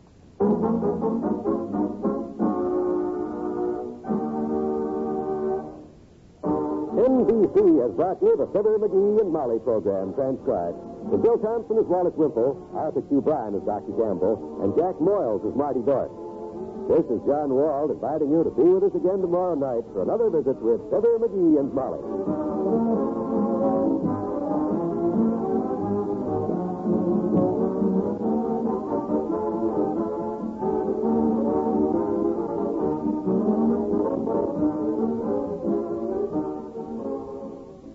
Next, hear an address by President Eisenhower on the NBC Radio Network. Chapter 11. And the Lord spake unto Moses and to Aaron, saying unto them, Speak unto the children of Israel, saying, These are the beasts which ye shall eat among all the beasts that are on the earth. Whatsoever parteth the hoof, and is cloven-footed, and cheweth the cud among the beasts, that shall ye eat. Nevertheless, these shall ye not eat of them that chew the cud, or of them that divide the hoof, as the camel, because he cheweth the cud, but divideth not the hoof. He is unclean unto you. And the coney, because he cheweth the cud, but divideth not the hoof. He is unclean unto you. And the hare, because he cheweth the cud, but divideth not the hoof. He is unclean unto you. And the swine, though he divide the hoof, and be cloven-footed, yet he cheweth not the cud. He is unclean to you. Of their flesh shall ye not eat, and their carcass shall ye not touch. They are unclean to you. These shall ye eat of all that are in the waters. Whatsoever hath fins and scales in the waters, in the seas, and in the rivers, them shall ye eat. And all that have not fins and scales in the seas and in the rivers, of all that move in the waters, and of any living thing which is in the waters, they shall be an abomination unto you. They shall be even an abomination unto you. Ye shall not eat of their flesh, but ye shall have their carcasses in abomination. Whatsoever hath no fins nor scales in the waters, that shall be an abomination unto you. And these are they which ye shall have in abomination among the fowls. They shall not be eaten. They are an abomination. The eagle, and the ossifrage, and the osprey, and the vulture, and the kite after his kind. Every raven after his kind, and the owl, and the nighthawk, and the cuckoo, and the hawk after his kind, and the little owl, and the cormorant, and the great owl, and the swan, and the pelican, and the jeer eagle, and the stork, the heron after her kind, and the lapwing, and the bat. All fowls that creep, going upon all four, shall be an abomination unto you. Yet these may ye eat of every flying creeping thing that goeth upon all four, which have legs above their feet, to leap withal upon the earth. Even these of them ye may eat, the locust after his kind, and the bald locust after his kind, and the beetle after his kind, and the grasshopper after his kind. But all other flying, creeping things which have 4 feet shall be an abomination unto you, and for these ye shall be unclean. Whosoever toucheth the carcass of them shall be unclean until the even. And whosoever beareth aught of the carcass of them shall wash his clothes, and be unclean until the even. The carcasses of every beast which divideth the hoof, and is not cloven-footed, nor cheweth the cud, are unclean unto you. Every one that toucheth them shall be unclean. And whatsoever goeth upon his paws, among all manner of beasts that go on all four, those are unclean unto you. Whoso toucheth their carcass shall be unclean until the even. And he that beareth the carcass of them shall wash his clothes, and be unclean until the even. They are unclean unto you. These also shall be unclean unto you among the creeping things that creep upon the earth, the weasel, and the mouse, and the tortoise after his kind, and the ferret, and the chameleon, and the lizard, and the snail, and the mole. These are unclean to you among all that creep. Whosoever doth touch them, when they be dead, shall be unclean until the even. And upon whatsoever any of them, when they are dead, doth fall, it shall be unclean, whether it be any vessel of wood, or raiment, or skin, or sack, whatsoever vessel it be, wherein any work is done, it must be put into water, and it shall be unclean until the even. So it shall be cleansed. And every earthen vessel, whereinto any of them falleth, whatsoever is in it shall be unclean, and ye shall break it. Of all meat which may be eaten, that on which such water cometh shall be unclean, and all drink that may be drunk in every such vessel shall be unclean. And everything whereupon any part of their carcass falleth shall be unclean, whether it be oven or ranges for pots, they shall be broken down, for they are unclean, and shall be unclean unto you. Nevertheless, a fountain or pit, wherein there is plenty of water, shall be clean. But that which toucheth their carcass shall be unclean. And if any part of their carcass fall upon any sowing seed which is to be sown, it shall be clean. But if any water be put upon the seed, and any part of their carcass fall thereon, it shall be unclean unto you. And if any beast of which ye may eat die, he that toucheth the carcass thereof shall be unclean until the even. And he that eateth of the carcass of it shall wash his clothes, and be unclean until the even. He also that beareth the carcass of it shall wash his clothes, and be unclean until the even. And every creeping thing that creepeth upon the earth shall be an abomination, it shall not be eaten. Whatsoever goeth upon the belly, and whatsoever goeth upon all four, or whatsoever hath more feet among all creeping things that creep upon the earth, them ye shall not eat, for they are an abomination. Ye shall not make yourselves abominable with any creeping thing that creepeth, neither shall ye make yourselves unclean with them, that ye should be defiled thereby. For I am the Lord your God. Ye shall therefore sanctify yourselves, and ye shall be holy. For I am holy. Neither shall ye defile yourselves with any manner of creeping thing that creepeth upon the earth.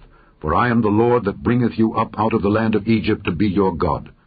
Ye shall therefore be holy, for I am holy.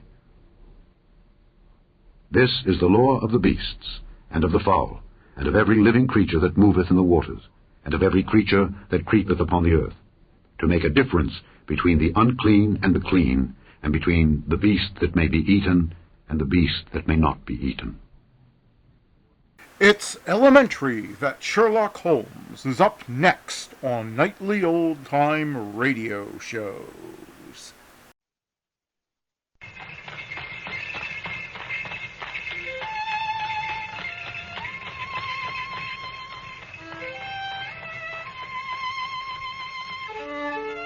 The Adventures of Sherlock Holmes, the original and immortal stories of Sir Arthur Conan Doyle, dramatized anew, with Sir Ralph Richardson as Dr. Watson and Sir John Gielgud in the role of Sherlock Holmes.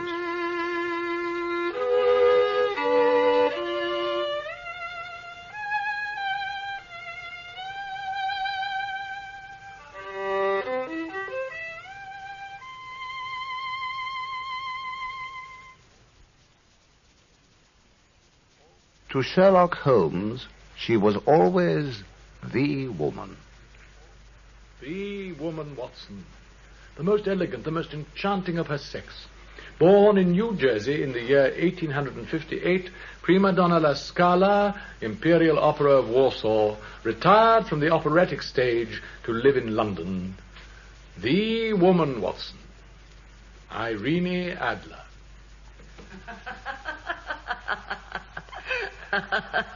I remain, Mr. Sherlock Holmes, yours very truly, Irene Adler.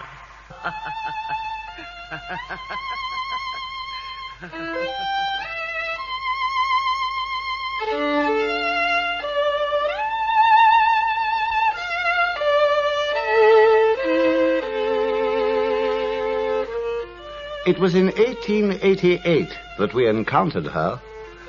7 years had gone by since my own first meeting with Sherlock Holmes. Perhaps, in my humble way, I'd even enhanced his fame a little.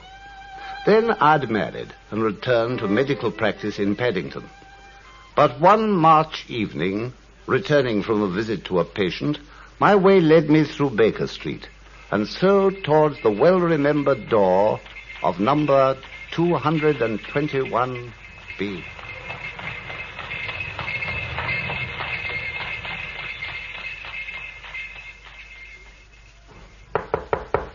Who is it?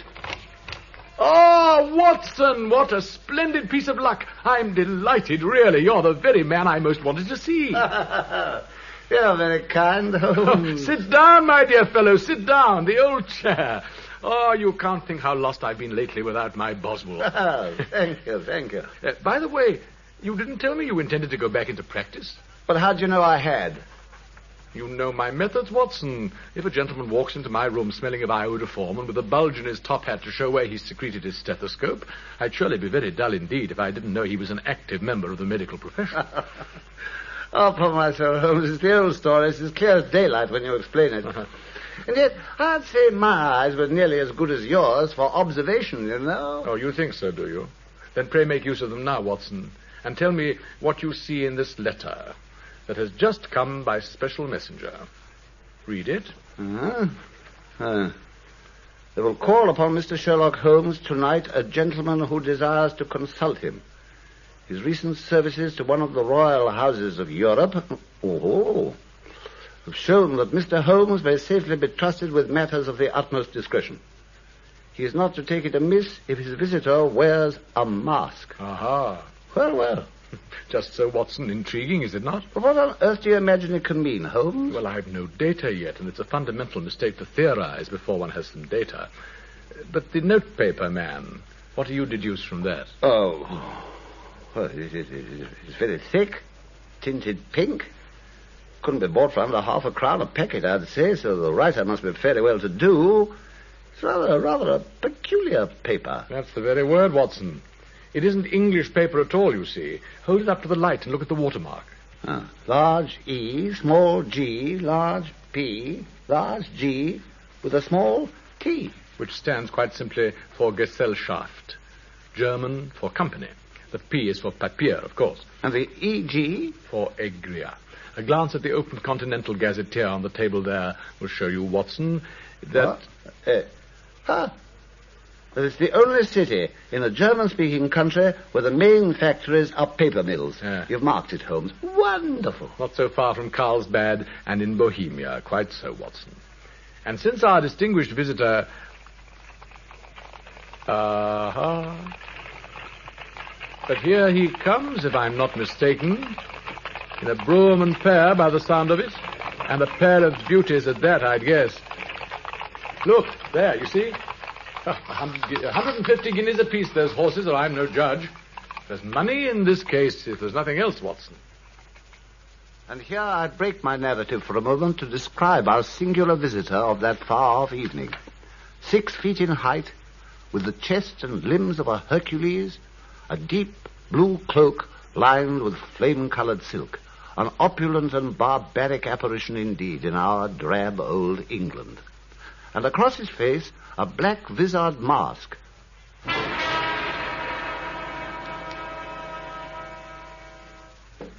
You had my note, Herr Holmes? I did indeed, sir. Pray take a seat and tell me whom I have the honor of addressing. You may refer to me as the Count von Kram, a Bohemian nobleman, sir. And this gentleman? Oh, this is my colleague, Dr. Watson, upon whose honor and discretion you may completely rely. Most certainly. Well, I'm not in the habit of discussing my private affairs before a stranger, however discreet. Well, in that case, No. Sit still, Watson. You must confide in both of us, or neither, Your Majesty. What? Why should you think... Watson, pray take His Majesty's mask. It is a needless inconvenience. Yeah, you are right. I am the king. Why should I attempt to conceal it from your sharp eyes? Why, indeed. Your Majesty had hardly spoken a word before I was aware that I was addressing Wilhelm Gottsreich von Olmstein, Grand Duke of Kassel-Fallstein and hereditary King of Bohemia. I have come incognito from Prague for the purpose of consulting you. Then pray consult Your Majesty. The doctor and I are all attention. The facts are these, then, gentlemen. When I was in Warsaw 5 years ago, I made the acquaintance of a lady whose name may be familiar to you. The adventuress Irene Adler. Adventuress, Your Majesty? I know of the celebrated prima donna, of course. And adventuress, gentlemen. I use the word deliberately. I see. I take it, then, that Your Majesty became somewhat indiscreetly involved with this young person. I did. I will not deny it. I was young. I was only the Crown Prince then. And there were some compromising letters, no doubt, which Your Majesty wishes me to recover. Precisely. But how did you know? Because I know something of the world, Your Majesty, even sitting in this humble room of mine in Baker Street. There was no secret marriage or anything of that sort. None, Herr Holmes. Well, I fail to follow you, sir. If the lady should produce her letters for blackmail or any other purpose, How would she be able to prove their authenticity? Do you think I did not ask her so, Herr Holmes, when I begged for their return? I asked her that very question. How was she to prove their authenticity? But your writing, Wilhelm, it's so distinctive. I could swear it had been forged. Your private notepaper, Wilhelm. Stolen. Your seal, Wilhelm. Imitated. Your photograph, Wilhelm. Bought. I will swear it all, Irene, and you are without the case again. You forget, Wilhelm. You surely forget, my dear friend. What do I forget? That we are both in the photograph together, hand in hand. Love, Wilhelm. And a little too much champagne, perhaps. Just a little. That magic night. Irene, you wouldn't dare to expose me. No, Wilhelm. But I may consider myself to have been deeply wronged. You can have half my fortune. You promised it to me before. I beg of you, Irene. I am to be married. So I've heard, Your Majesty. To the second daughter of the King of Scandinavia. A most politic match. She will be enchanted, no doubt, when I send her the photograph. Irene, you cannot. On the day that your betrothal is proclaimed, my dear. That very day. Oh, Wilhelm. Poor, compromised Wilhelm. And I tell you that she will do it, Herr Holmes. If only you knew her, you would never doubt it for a moment. She always keeps her word. There are no lengths she would not go to rather than that I should marry another woman. So it appears. You've made some attempts yourself, sir, no doubt, to recover the photograph. 5, and none successful. And when will your betrothal be made public, Your Majesty? On Monday next. Oh, then we still have 3 whole days, Watson. It's really quite a pretty little problem in its own way. You must place yourself entirely at my disposal, Herr Holmes. That my marriage should take place is of political consequence to all Europe. I should be most happy to save all Europe as soon as I've dealt with 1 or 2 other small matters that are already engaging my attention at the moment. Good night, Your Majesty. Dr. Watson will show you out. But do you promise me success? Your manner is somewhat casual, I may say. If you leave me an address, I shall drop you a line. You will find me at the Langham, under the name von Kramp. Thank you. And as to money... You have carte blanche. For immediate expenses, this bag contains £300 in gold and 700 in notes. Oh, will you take charge of this, Watson? Just one more question, Your Majesty. The photograph you speak of was cabinet size. It was. Uh-huh. And you will surely require Miss Adler's address as well. Well, it might be as well to have it, yes. It is Brioni Lodge, Serpentine Avenue, St. John's Wood. Ja. Gute Nacht, Herr Holmes. Und Sie auch, Dr. Watson. Good night, Your Majesty.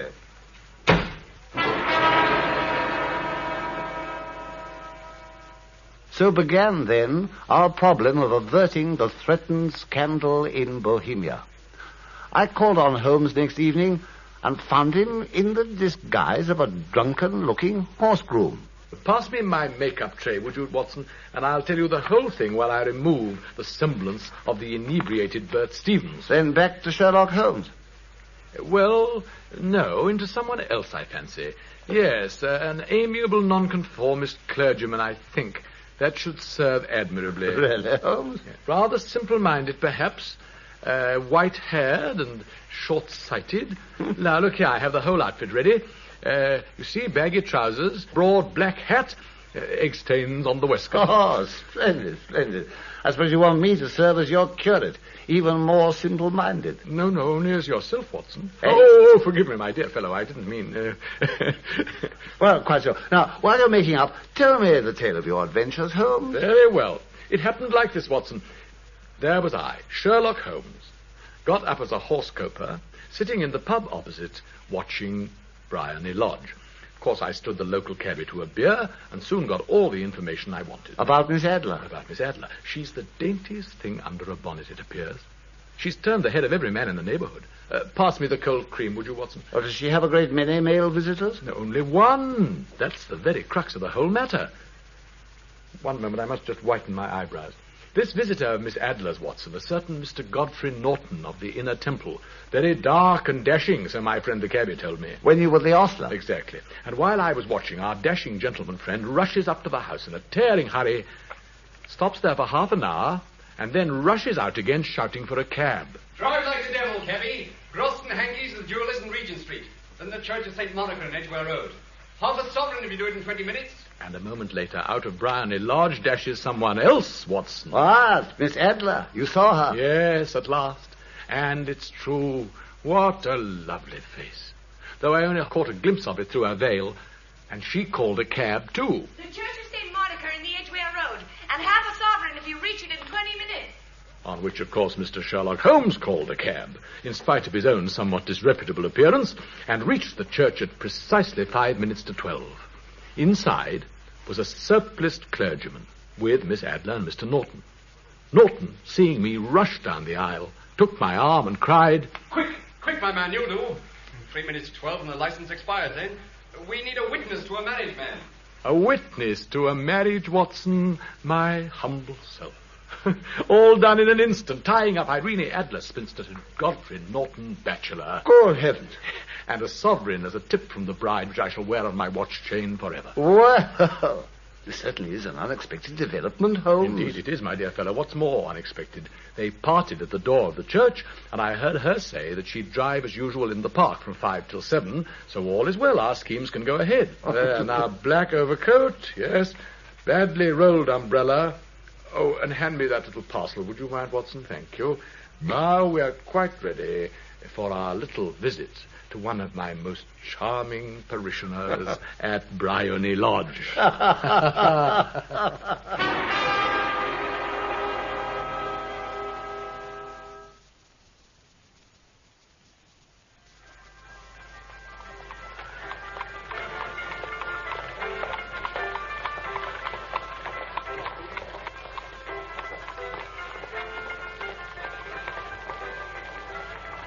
Good. Here we are, Watson. Almost there. Now let me give you your final instructions. I'm all eagerness. You don't mind breaking the law, of course. Not in the least. It'll hardly be the first time in your company. Very well, then. Now, whatever happens, simply do exactly what I tell you. Do I ever do anything else? You'll find rather a busy scene when we reach the house. I've already made arrangements. Some little unpleasantness, perhaps. A fight among some drunken guardsmen, for instance. I take it they'll be Confederates of yours. Certainly. The street will be full of my Confederates. I think I've engaged almost every out-of-work actor in London. Oh, the place will be thronged, Holmes. What am I to do? Just take this parcel, Watson. Quickly, put it in your pocket. But what on earth is it, Holmes? A kind of bomb. A kind of what? Pray don't drop it. Yes, Watson.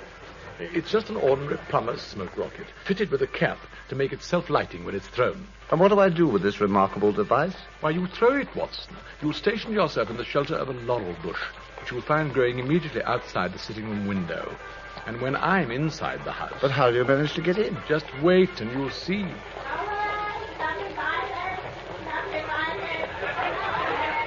Ah, here we are. That's all. And everyone ready in their positions. Wonderful, Holmes. I've never seen a more admirably staged managed effect. Let's observe the group of guardsmen, particularly Watson, stationed just at the spot where Mrs. Norton's carriage will arrive. Those soldiers look spectacularly drunk. Well, of course they do. They're my star performers. Now, there's the bush you'll have to hide behind. You see it? The definite aureola? Oh, always so well-informed, Watson. Precisely. The window's open, as you see, and you'll be able to hear me say, "All I want is a glass of water, please." Which is my cue, I take it. Precisely. Then you'll throw the rocket through the window into the room and start a shout of fire. The place will fill with smoke. There will be complete confusion. I shall reappear to join you, and then we shall return to Baker Street wiser than we came. Wiser? What do you mean? Miss Adler will have shown me where the photograph is hidden. I can't believe it. Aha, but here she comes, Watson. Look, that's her cab now. Get under cover, man, quickly, while I begin to play my part. Good luck, Reverend. Thank you. Here, who give it you, sir? Lie off me, will you? This is on the blooming street, you know. Leave him alone, You keep your hands off me in your blooming kitchen, as you... Gentlemen, I pray you to restrain yourselves. The old gent with the whiskers, eh? Oh, pretty lovely, Joe. I beg you to stand back, gentlemen. Let the lady alight from her carriage. Step aside there. How dare you create a disturbance before my house? Aristocrats next eye now. Look here. You can very well shut up for one now. Take that. Oh, gentlemen. Step aside, I say. Let me pass. You shut your face, will you? Gentlemen. Watch out, Reverend. You get hurt. Oh, my head. My head. Oh. Poor old fellow. He's hurt. My lady. Well, what's wrong? Oh, it's the old minister. He's hurt, my lady. We can't leave him lying here. Bring him into my sitting room, then. Oh. Poor old fellow, when he was only trying to help me. Here, you. Give us a hand, will you? Through this way. Watch the step, my man. Oh, thank you. How very kind. Thank you. I'm better now. Please don't let me be any trouble. Just lie quietly for a moment, sir. It was most good of you to come to my assistance. The wretches ran off when you fell. You're very kind indeed, ma'am. All I want is a glass of water, please. Certainly. I'll have it fetched for you at once. Thank you. Fire! Fire! Fire!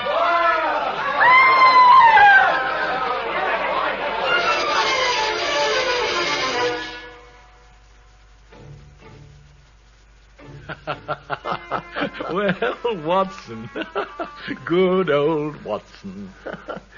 Well, I'm delighted, Holmes. Your team played their parts to perfection. Well, so did you, my dear fellow. I knew I could rely on you. So, you got the photograph? Of course not, Watson. What? Well, then what in heaven's name was it all about? I wanted to find out where it was hidden, my dear fellow. And did you? Of course, I told you. Miss Adler showed me. Showed you? Oh, come, Holmes. My dear Watson, when a woman thinks that our house is on fire, she rushes for the one thing she values most. A married woman grabs her baby, an unmarried one her jewel box. In Miss Adler's case... of course. Exactly. The photograph is hidden in a recess behind a sliding panel close to the right-hand bell pull. I even caught a glimpse of it before she realized that the fire was a false alarm and thrust it back again. And what'll you do now? Send a telegram to His Majesty and have some dinner. Tomorrow morning we shall visit Bryony Lodge again. His Majesty will come with us. About 8 o'clock, before the lady is yet up. We shall be shown into the sitting room to await her, and when she comes down, she will find neither ourselves nor her photograph. No doubt it will delight the king to get it back with his own hands. Wonderful, Holmes. It's a masterpiece. Wonderful. Well, here we are home again, or at least you are. I've still to get back to Paddington. Oh, you would insist on getting married, Watson. But come in, won't you, while I take my disguise off and stay for a bite of dinner? Good night, Mr. Sherlock Holmes. What? Did you hear that, Watson? What? Oh, is a young man there going down the street? Yes, but I thought I recognized the voice. Something about its tone, you know. Oh, no. Just a passing acquaintance. Well, I dare say.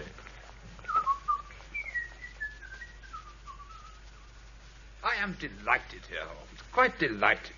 I take back my suspicions about your lack of interest. Your Majesty is very kind. I presume all we have to do now is to search the hidden panel while they go to fetch her. Simplicity itself. I'll ring the bell. And you tell me she is really married, Herr Holmes? To the English lawyer named Norton. But here's her housekeeper. Well, gentlemen? Good morning. May we see Miss Irene Adler, please? You are Monsieur Sherlock Holmes, I presume. I am. How did you know that, pray? My mistress told me to expect you. She left with her husband by the 5:15 from Charing Cross to the continent. She's left England? For good, monsieur. Herr Holmes, the photograph. Quickly, through this way.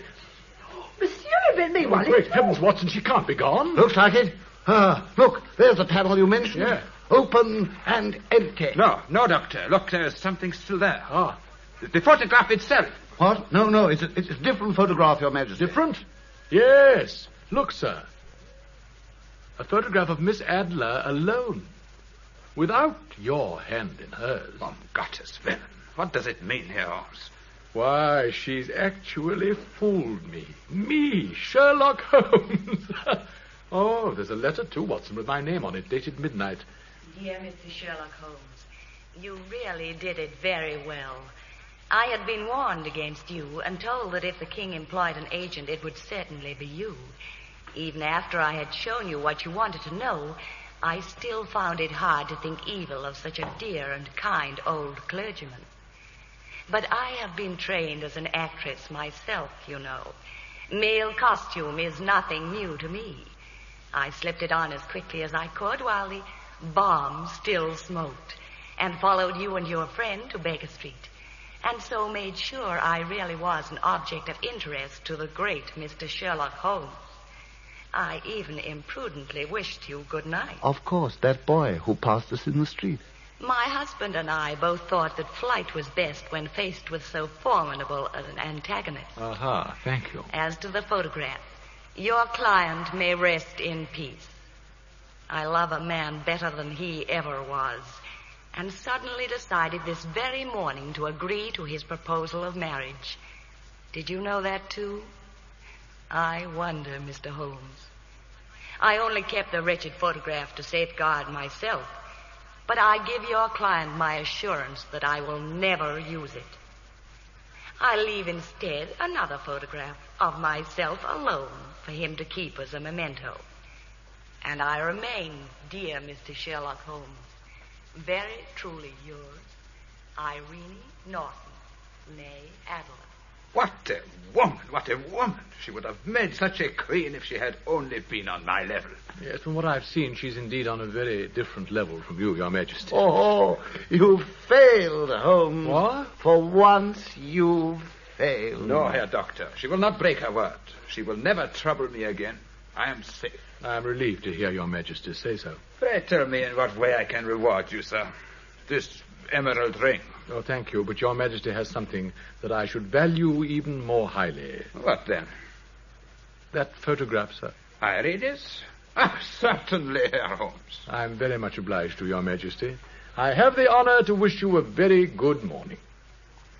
Well.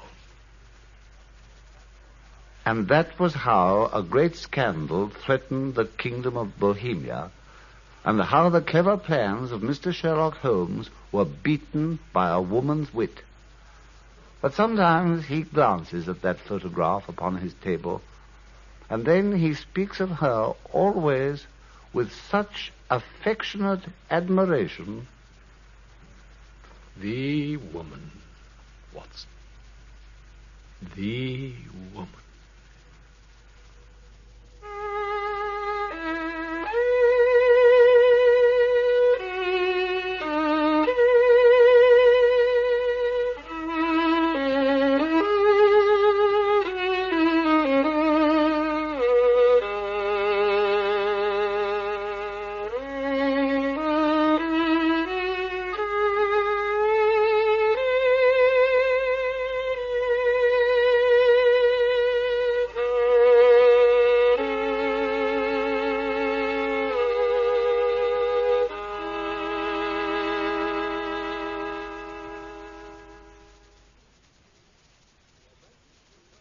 The Adventures of Sherlock Holmes, based on the original stories of Sir Arthur Conan Doyle, have been dramatized anew with original music composed by Sidney Torch.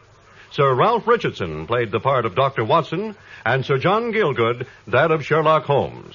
The program was produced by Harry Allen Towers.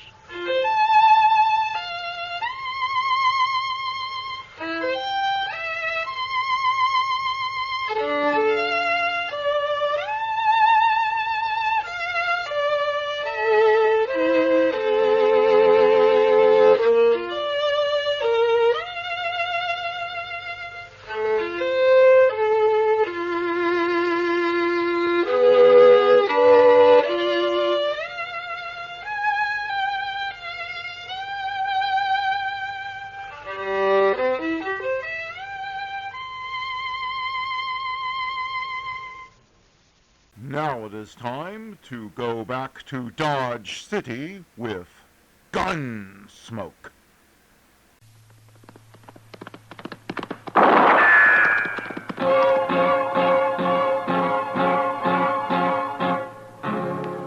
Gunsmoke, brought to you by L&M Filters. This is it. L&M is best, stands out from all the rest.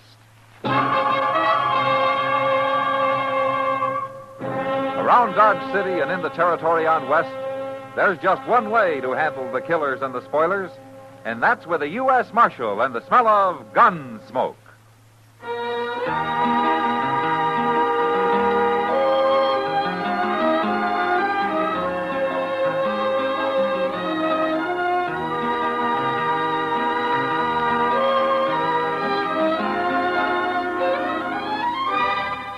Gunsmoke, starring William Conrad. The transcribed story of the violence that moved west with young America. And the story of a man who moved with it. I'm that man. Matt Dillon, United States Marshal. The first man they look for and the last they want to meet. It's a chancy job, and it makes a man watchful. And a little lonely.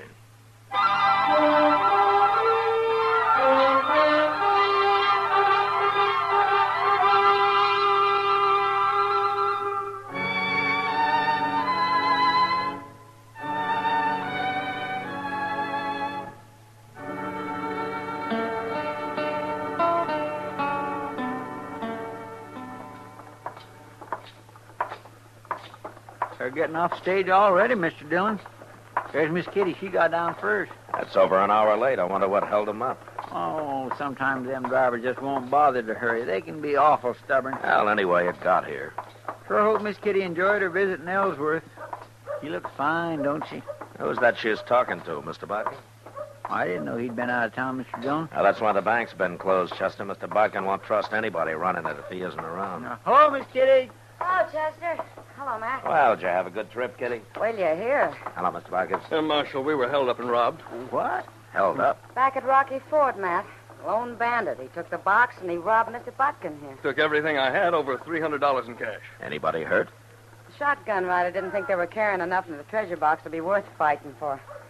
Guess he didn't care what happened to the passengers. Well, how much was in the box? Only about $500, the driver said. Well, what about the two other passengers and you, Kitty? Didn't he rob you? He didn't take a thing of mine. He singled me out, Marshal.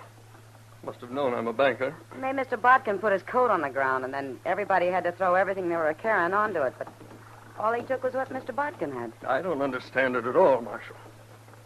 He bowed to me, Matt. You should have seen him.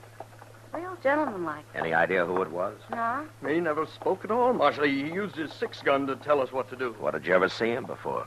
You couldn't see him. He was wearing a flour sack over his head with eye holes cut in it. And the rest of him was covered with a long linen duster. He's real clever, that bandit. Well, there must be something. What kind of a horse was he riding? I never even looked at it. I did. And it was a mighty poor horse, too. It was a bay gelding, Marshal, with 4 white stockings and a blaze. Okay, we'll look for it as soon as I talk to the others. There's something strange about this business, Marshal. Why should I be the only passenger he robbed? Well, if I can find him, I'd like to ask him that myself, Mr. Bergen.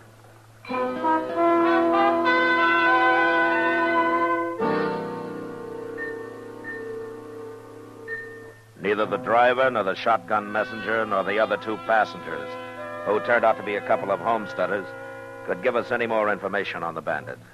So Chester and I saddled up and rode out to Rocky Ford. We found nothing there. About a half a mile further on, we spotted the bay gelding, standing alone and unsaddled. I put a rope on him, and then we got down to stretch our legs and take a closer look.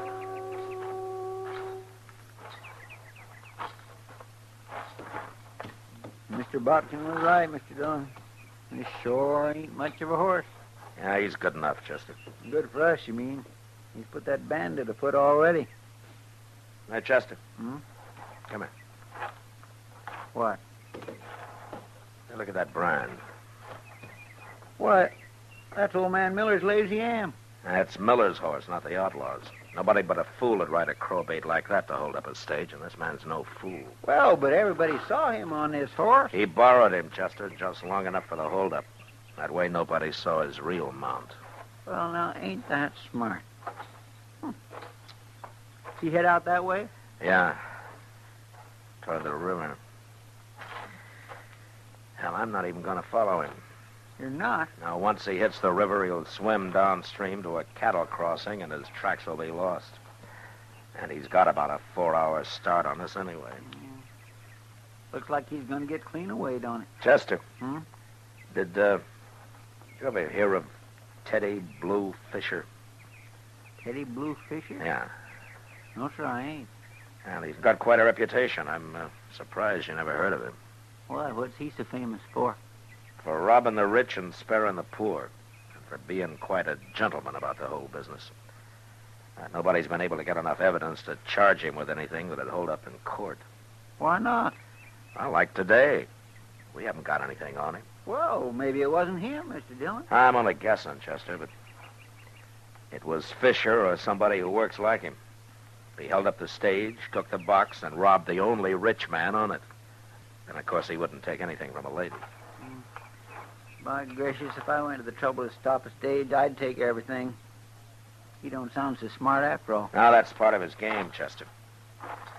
Everybody in the country will soon hear about him, and there won't be a poor family anywhere that won't hide him and feed him and give him anything he needs. He's got them all standing up for him, you mean, huh? Yeah, that's the way it works. You know something, Mr. Dillon? What? He sounds kind of like that green Indian they had over in one of them foreign lands one time. What? You know, Robin Head. You remember him? Robin Hood, Chester, and he wasn't an Indian. Yeah, but you're right. Teddy Blue Fisher works exactly the same way. Yeah, and outside of pure luck, I don't know how I'm going to stop him.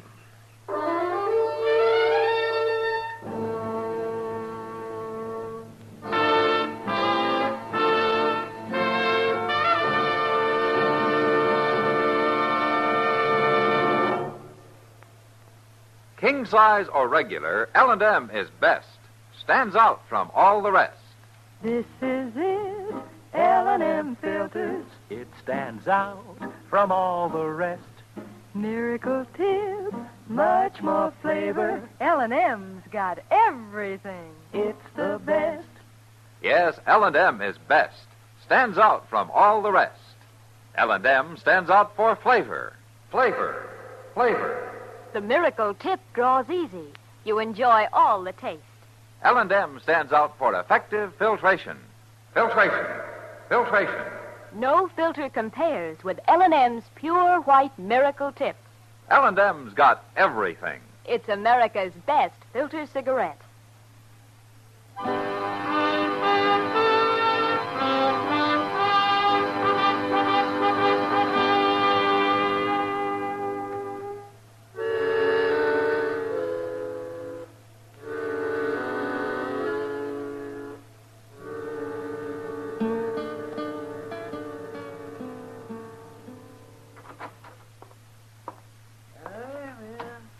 Hello, Matt. Chester. Hello, Doc. Doc, you look different. What have you done to yourself? I had a haircut. Oh, that's it. Wouldn't hurt either of you to get a haircut now and then. Well, I can't afford it. Not at no 25 cents a throw. Well, it's all right for you, Doc. You need it. Nobody wants a shaggy medicine man cutting them open. Oh, medicine, huh? Oh, well. Well, what about you? I suppose the dignity of the law served best by a couple of molting prairie chickens. Chester. Yes, sir. Take out your gun and shoot him. Yes, sir. Hold still, Doc. Go ahead, shoot. Nothing will happen to you. Not around here, it won't. You'll go free as a bird. You can run around like Teddy Blue Fisher and hold up stages and everything. No trouble at all. Not from the law. Wait a minute, Doc. Who told you about Teddy Blue Fisher? Teeters did. At the barber shop. He said everybody knows about him now. Oh, I expected that, but you got more to tell me, Doc, so go ahead.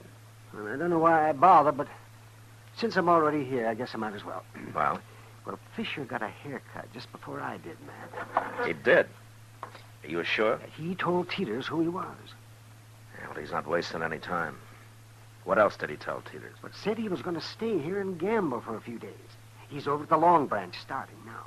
Now, he's got $800 for a stake. Well, you can't prove where he got it, can you? No, but there's something I can do. What's that? Look, Doc, his whole game's based on stealing from the rich. If I can stop it, maybe I can show him up for what he is. Well, you mean you think he's a fake? Now, did you ever hear of any outlaw admit he's nothing but a common thief? And a thief will steal from anybody, Doc, rich or poor, if he has to. Well, how are you going to stop him, man? Well, for one thing, I'm going to put 2 shotgun men on every stage that goes out of here. Men that'll shoot. Ah, that's a good idea. That's a good idea. Oh. But I hear Fisher's quite a gunman himself. Yeah, I know, Doc. Now, I'd throw him in jail without evidence, but it'd only make him a martyr, and people would think more of him than ever. Now, I got to outsmart him somehow. If you can. Yeah, if I can.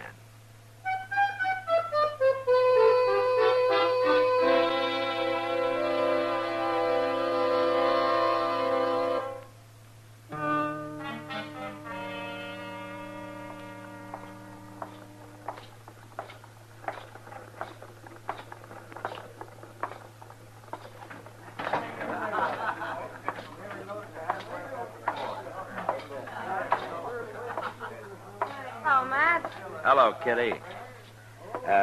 Say, Kitty, Hmm? I heard that Teddy Blue Fisher was in here. Oh, he just left. Said he'd be back in a minute. He's quite a fellow, Matt. Yeah, he sure is. Did you hear what he did? No, what? He broke the faro bank. Won over $1,000. Well, that won't help. What do you mean? With all the money he's got now, he won't have to work at his usual trade. He can loaf around for a long time. No harm in that, is there? Well, that makes the law look pretty foolish, Kitty. And besides, he's got to be in action before I can stop him. You still think he held up the stage, don't you? Well, that's his way of doing things. You gonna run him out of town, Matt? I'd sure like to. Well, now's your chance. Here he comes. Fire that drink now, Miss Kitty. Well, there's a man here who wants to meet you first. How do you do, sir? I'm Teddy Blue Fisher. I'm Matt Dillon. Pleasure's mine, sir. That's right. The pleasure's all yours. Coming from anyone else, I'd take that real bad. But I can understand your feeling. Now we know where we stand, don't we? And it's too bad. I would like to be friends. You know, you're a thief, Fisher, and you're probably a murderer to boot. That's a lie. I never shot a man in my life unless he tried to shoot me. To kill a man who's trying to protect his property is murder, the way I figure it. Well, I'm not going to argue with you, Marshal. No, I didn't think you'd be dumb enough to. That'd be admitting what you are, wouldn't it? People talk, make up stories. I have never done anything wrong. How long are you planning on staying in Dodge? Well, Marshal, I never planned. But I'm living pretty well in Dodge. I kind of like it. Yeah, so I hear. Only trouble right now is finding somebody willing to buck me gambling. My luck's been showing too much. Well, I'm sure you'll find somebody, Fisher. I thank you kindly, Marshal. I hope to. That reminds me, I want to talk to a man over there about it. Miss Kitty, if you'll excuse me, I'll be right back. Sure.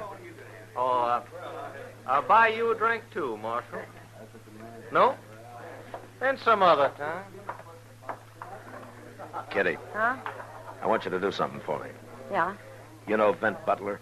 of course. Okay, now, when you're talking to Fisher, tell him you think maybe Vent will buck him at Faro. Tell him Vent's the one man in Dodge who's got the bankroll and who's enough of a gambler to try it. Well, Matt, you know since Vint went straight, he's barely made enough to live on. Well, don't tell Fisher that. Well, I don't understand it, but I'll do it. Thanks, Kitty. I'll have Vent here in about a half hour.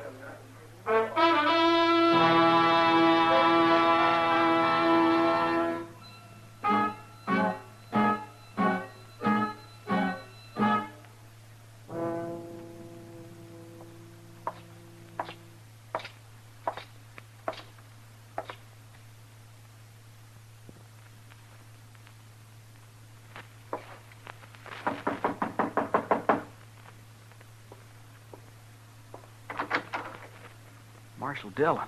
It's okay, Vent. Now, Marshal, I ain't done a thing. Now, don't start shaking, Vent. No, it ain't that. You surprised me. Well, I think I'm going to surprise you more. But let's go inside, huh? Sure. Come on in.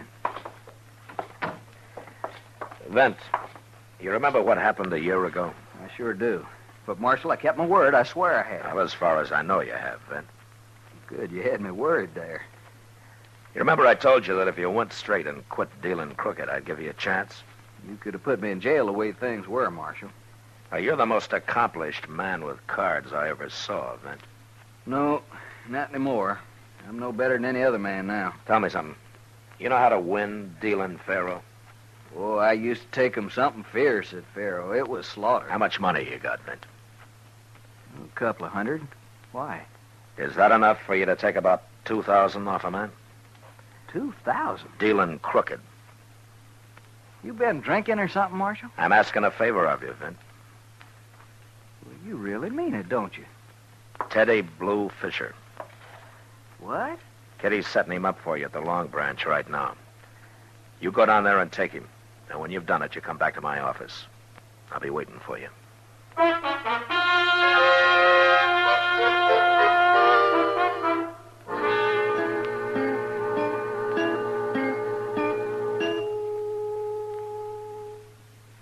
It's near midnight, Mr. Dillon. Yeah, Vent must be rusty. Maybe he's taking his time so as to get the full pleasure out of it. Well, he better take his time.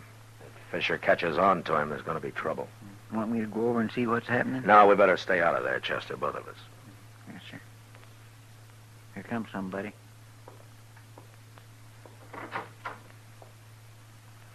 Hey, it's Vint. How'd you make out, Vint? Like a bear in spring, Chester. But, Marshal, you said a couple of $1,000. He had near $2,500 on him. There it is. Yeah, that's a lot of money, isn't it? Oh, I've fleeced men for more than that in my time. I never saw a crook yet that didn't like to brag about it. Now, Marshal, you made me a crook. Now, that wasn't too hard, though, was it, Vince? Bet you did fine. What are you going to do with all that money? Well, I'm going to see that you get some of it, Vint, when the time comes. Because you've earned it. It's none of my business, Marshal, but I'd sure like to know what this is all about. Well, Fisher's broke now, Vint. His vacation's over. He's got to go back to work. Robbing rich people, huh? Yeah, if he can. I don't envy you trying to catch him, Marshal. From what I hear, most everybody in the country's on his side already. They'll make it awful hard for you. Sure. But I'm a gambler, too, Vint.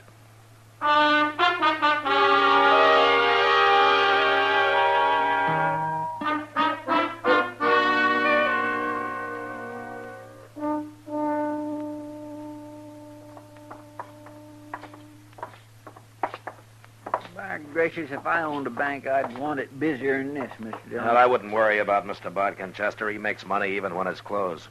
Oh, wait here, will you? I won't be long. Okay, sir. Oh, hello, Marshal. Come in. You wanted to see me, Mr. Bodkin? Well, I couldn't get away to come tell you, Marshal. I thought you'd like to know right away. Oh, know what? Well, I rode out to Emmett Bauer's main ranch this morning. Wanted an appraisal on some new barns he's putting up. Yeah? And I took two men with me, Marshal. Clint Jones and Jeff Roberts. Now, they're good men. You bet they are. That same bandit, Marshal, with the flour sack and linen duster, tried to surprise us at Twin Grove. Oh, what happened? Well, he put a couple of rifle shots near us from about a quarter-mile away. Thought we'd stop and give up, I guess. But the boys went right after him. Did they get him? No, he ran. He's got an awful fast horse, Marshal. They couldn't get close enough to even identify him. Well, that's his third attempt at a hold-up this week. And his wildest. So what are you going to do? Well, he comes to town most every day, Mr. Bodkin. The next time he rides out, I'm going to be following him. I think he's through trying to rob people who are ready for him and who'll fight.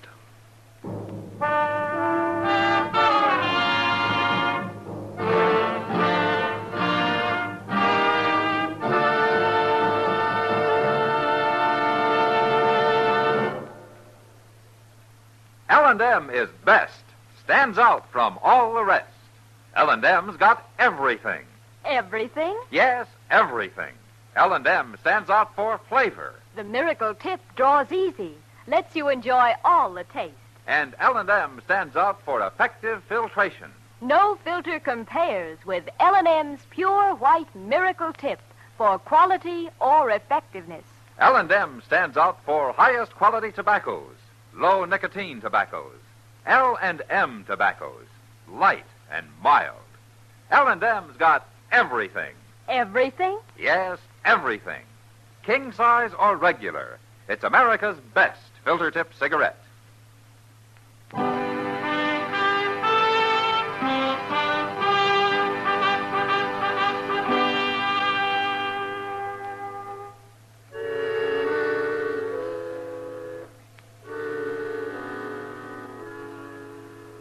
Mid-afternoon, Teddy Blue Fisher rode into Dodge. He stood around the plaza for a couple of hours, watched the stage pull out for Abilene with its two professionals riding shotgun, and then suddenly, seeming to make up his mind, he mounted his horse and rode slowly out of town. Shortly after, Chester and I were on his trail. About 10 miles north, he stopped at a clump of elder and waited for dusk, and then rode on another couple of miles to the house of a homesteader called Charlie Bowen. It was dark when he went inside, and Chester and I got down and crept up to the place on foot.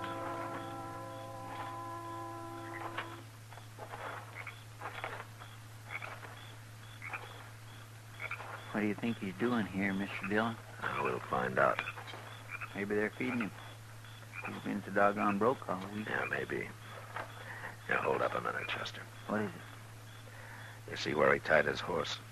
Yes, sir. He's over behind that wagon. Well, we'll just make real sure of Teddy Blue Fisher. You go over there and unsaddle his horse, Chester, and then slip his bridle off. Yes. But don't scare the horse into making a lot of noise. Oh, I'll lead him off a little before I turn him loose, Mr. Dillon. Good. I'll be up by the window nearest the door there. All right, sir.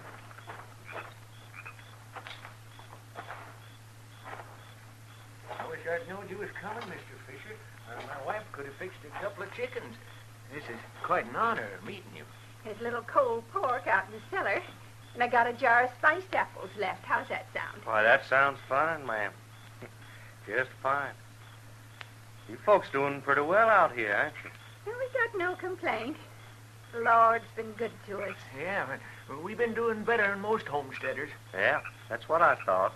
You did? Oh, I've rid by here a couple of times lately. And I can see you got yourself a nice house, some stock. Most folks got nothing but a patch of corn and a sod hut. It's a shame, ain't it? The way people have to live. Yeah, well, that's why we kind of stand behind a man like you, Mr. Fisher. Now, I ain't saying nothing, but you take a big banker like old Botkin. Why, he's got more money than he knows what to do with. It don't hurt him none to lose a little of it now and then. Why, that's true. Most bankers don't have all the money in the world. They don't have none of ours. And they never will. You don't believe in banks, ma'am? No, sir. I wouldn't put a penny in them. That's right smart of you. Yeah, well, she's like that, Mr. Fisher. She always said our money ought to be right where we could lay our hands on it whenever we want. Why, of course. But some of that depends on how much you've got. Well, we've been saving all our lives. Must have near, $800 now. What you doing, Mr. Dillon? Talking money, Chester. Where do you Quiet keep that now. $800, Glenn? It's hid. Where? Well, it wouldn't be right to tell nobody, Mr. Fisher. It's a secret. You could tell me. Oh, no, we can't tell nobody at all. Yes, you can. Mr. Fisher, what are you doing? What's the gun for? I just want to know where you keep that money. Oh, you're not going to rob us. Oh, we're poor. I've robbed poor people before this. No, you haven't. Don't be fools. Now show me that money. You're a fake, Mr. Fisher. You're a liar. Sure, but nobody will ever find it out. I'm going to kill the both of you. No. But you can live a little longer. Just show me where that money is. Don't tell him, Charlie. I won't. He ain't going to rob us. I got to kill you anyways now. I'm going in, Chester. Stay back. Yes, sir. Now, where do you... All right, hold it, Fisher. Don't touch that gun or I'll bust your other arm. Marshal, he was going to shoot us. He was going to kill us. Now, what's the matter with you? I was joking. Marshal, you had no cause to shoot me. You're lucky I didn't kill you. You should have, Marshal. He's nothing but a murderer and a dirty common thief. I'd rather have him in jail, Bowen, than on public Look, trial. this was a joke. I was just fooling, I tell you. I never harm people like you, and you know it. I don't hardly know it. It's all over, Fisher. You're finished. Maybe some other Robin Hoods like you will be finished, too, when people hear what you like when you think nobody's watching. Chester, go tie up his arm. He's too valuable now to bleed to death.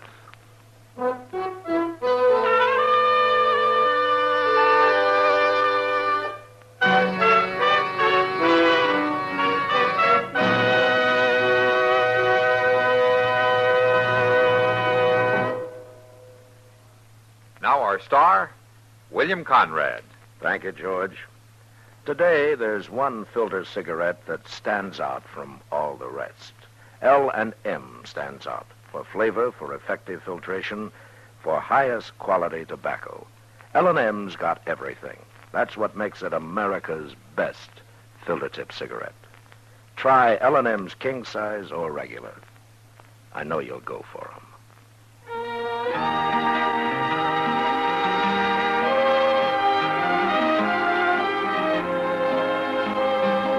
Gunsmoke, produced and directed by Norman McDonald, stars William Conrad as Matt Dillon, U.S. Marshal.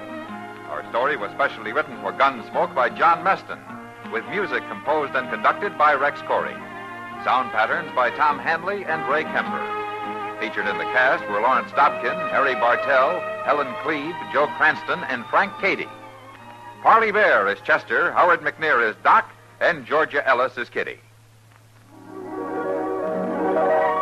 Put a smile in your smoking. Try Chesterfield today. Instantly, you'll smile your approval of Chesterfield's smoothness. You want them mild. We make them mild.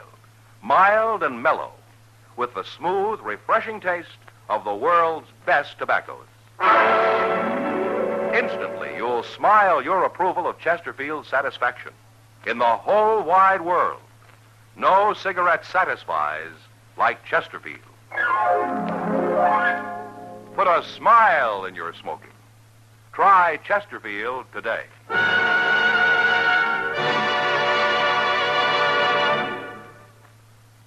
The current issue of TV Radio Mirror carries a feature story on Gunsmoke, complete with pictures of Matt, Chester, Doc, and Kitty. It is available at your local newsstand.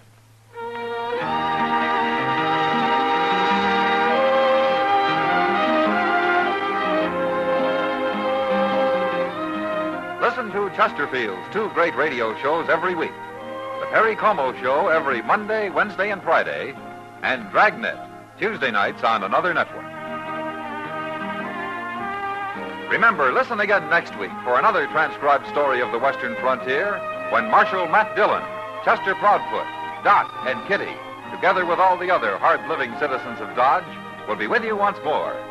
It's America growing west in the 1870s. It's drama.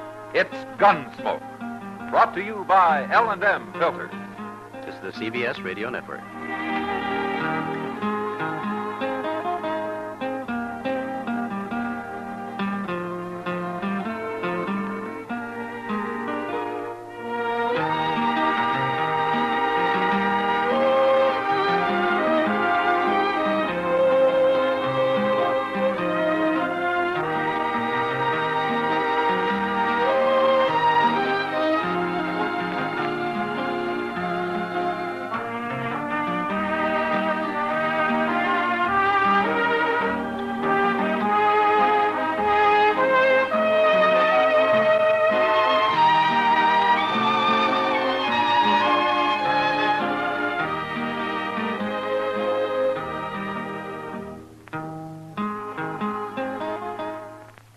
Our next guest will give you the laughs. Just don't ask him to lend you money.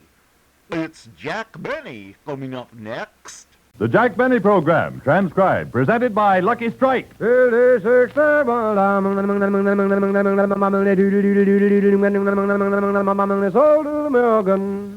are milder, smoother, and milder, with never a rough puff. Yes, scientific tests prove Lucky Strike is milder than any other principal brand of cigarettes. These scientific tests are confirmed by 3 independent consulting laboratories, and they prove Lucky Strike, mildest of 6 major brands tested. There's no doubt, when you light up a Lucky, you get a smoother smoking, milder tasting cigarette.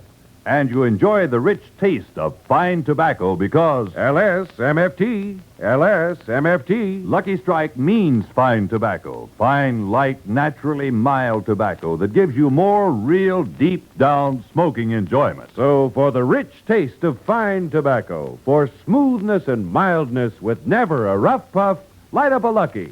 Yes, prove to yourself what scientific tests prove. Lucky Strike is milder than any other principal brand of cigarettes. Make your next carton Lucky Strike. The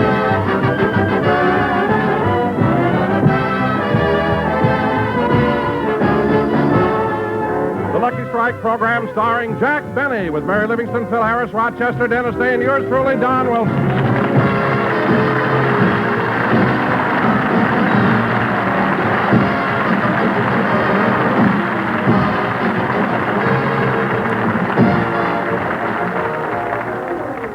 Ladies and gentlemen, Mr. Paul Hahn, president of the American Tobacco Company, the sponsors of this program, happens to be visiting the West Coast.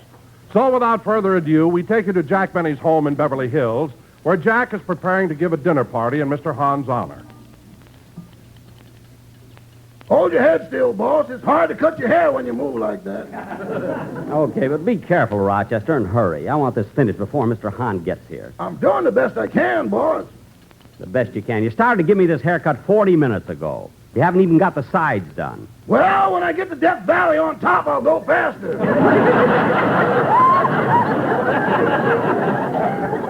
And you can stop with that, too. I may have one little bald spot up there about the size of a quarter. I'll raise you a half. Never mind. Anyway, when you finish cutting my hair, I want you to massage some of that new hair restorer into my scalp, you know? I'd rather not massage you with that stuff, boss. It backfires. What do you mean it backfires? Well, it doesn't do you any good, but I have to shave my fingers twice a day.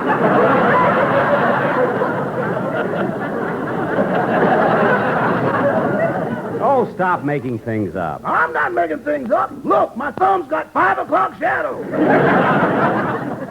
Gee, and I thought that you... Come in. Oh, hello, Mary.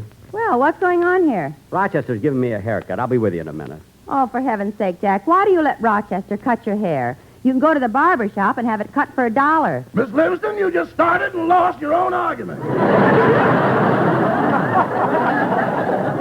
Mary, Rochester's doing all right, and help me a little bit in the house. I want everything to be right when my sponsor, Mr. Hahn, gets here. Jack, I know you're worried about your option, but aren't you going too far? Huh? Where in the world did you get mistletoe this time of the year? And look at that picture over the fireplace. It used to be Lady Godiva. Now it's Paul Hahn. Mary, will you please? And Jack, look at that other picture in the corner. That's really overdoing it. What do you mean? Whistler's mother smoking a Lucky Strike. Mary, Mr. Hahn was the one who sent me that in the first place. Ooh! Rochester, be careful with that razor. Okay. Where's the iodine? Iodine? Rochester, am I bleeding? I'll tighten your necktie. That'll stop it. Just put a Band-Aid on it. And hurry up with this, will you? Do you think... Answer the door, will you, Rochester? That's the telephone. All right, answer. Oh, Jack, don't be so nervous. Hello? Who? Yes, sir, I'll tell him. Goodbye. Rochester, who was that? Mr. Ronald Coleman. Ronald Coleman? What did he want? He said he'd like to help you impress your sponsor, but he's going out tonight, so he can't park his Cadillac in your driveway.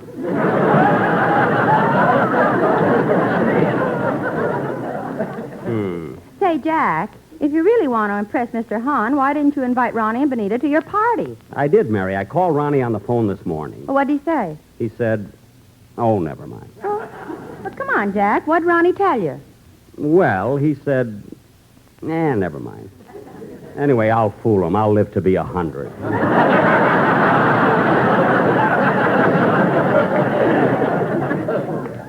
Say, Mary, how does my haircut look? Well, let me see. What are you laughing at? Look how Rochester trimmed your sideburns. What's the matter with him? You look like Sterling Holloway on one side and Cesar Romero on the other. Rochester, take that razor and even them up. I want to look... Gee, I hope that isn't Mr. Hahn already. Come in. Oh, hello, Don. Oh, hello, Jack. How are you, Mary? Fine, Don. Sit down, Mr. Wilson. Thanks. Oh, by the way, Rochester, we'll have cocktails before dinner. Martinis or Manhattans? No, I'd like to have something different. I've got it. We'll have Scotch Mist. Scotch Mist? Yes. You see, you pour Scotch over chipped ice. See, that's a Scotch Mist. Oh, I thought it was when Phil breathes on you. No, Mary. When Phil breathes on you, it's a bourbon blockbuster. Gee, I wish Don and the rest of the gang would get here. Don's already here. You just said hello to him. Oh, yes. Sit down, Don. I am sitting down. Oh, that's right. My goodness, Jack, you're so nervous today. I wouldn't worry about that option if I were you. Who's worried? Well, Jack, I'm sure Mr. Hahn will sign you up. Don, that's not the reason I invited him over here. Who cares about my job? There are other things besides radio. With that haircut, you could go into television. What? Even Kinescope couldn't louse that up. Oh, forget my haircut. And Rochester... Yes, boss? Don't stand around here. Go out in the kitchen and make a tray of hors d'oeuvres. Hors d'oeuvres? What do you mean? Get a ham sandwich and cut it in 40 pieces.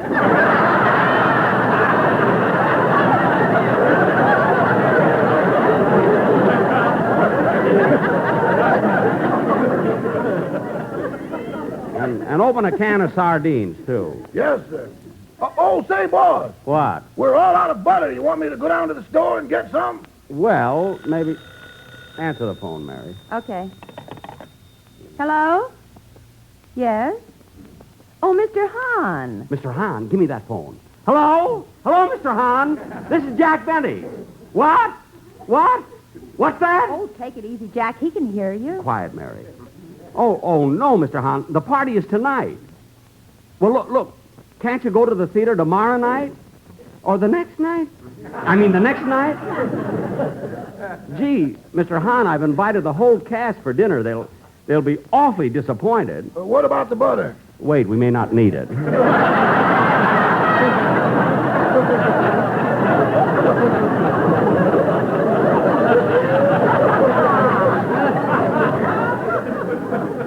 Well,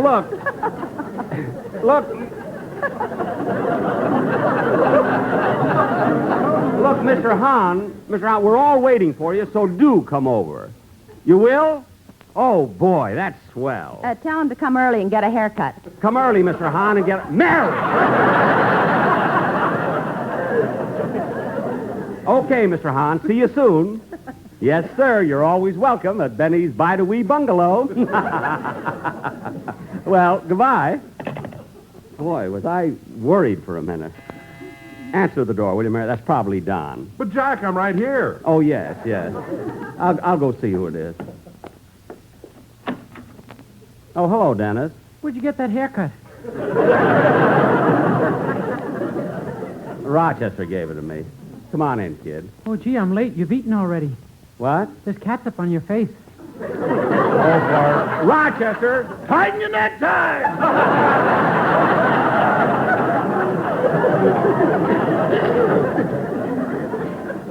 Dennis, come in, will you? Okay. Now, look, Dennis, against my better judgment, I invited you tonight. I hope you'll behave yourself because we're having my sponsor for dinner. You promised us roast beef.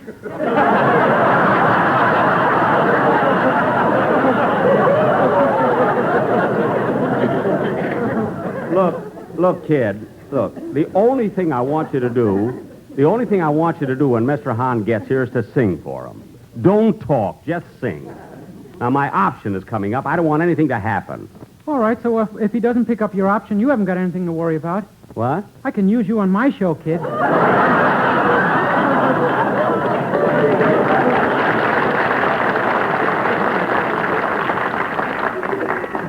Dennis. That haircut'll get screams.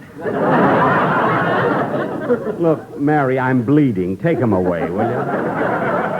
Dennis, now remember what Mr. Benny told you. When Jack's sponsor gets here, don't talk. Just sing. Okay, you want me to try out something now? Yeah, try anything. Rochester, get me a Band-Aid. Why doesn't Don get here? He is here. Oh, yes. Sing, Don. I mean, Dennis. I don't know where I am.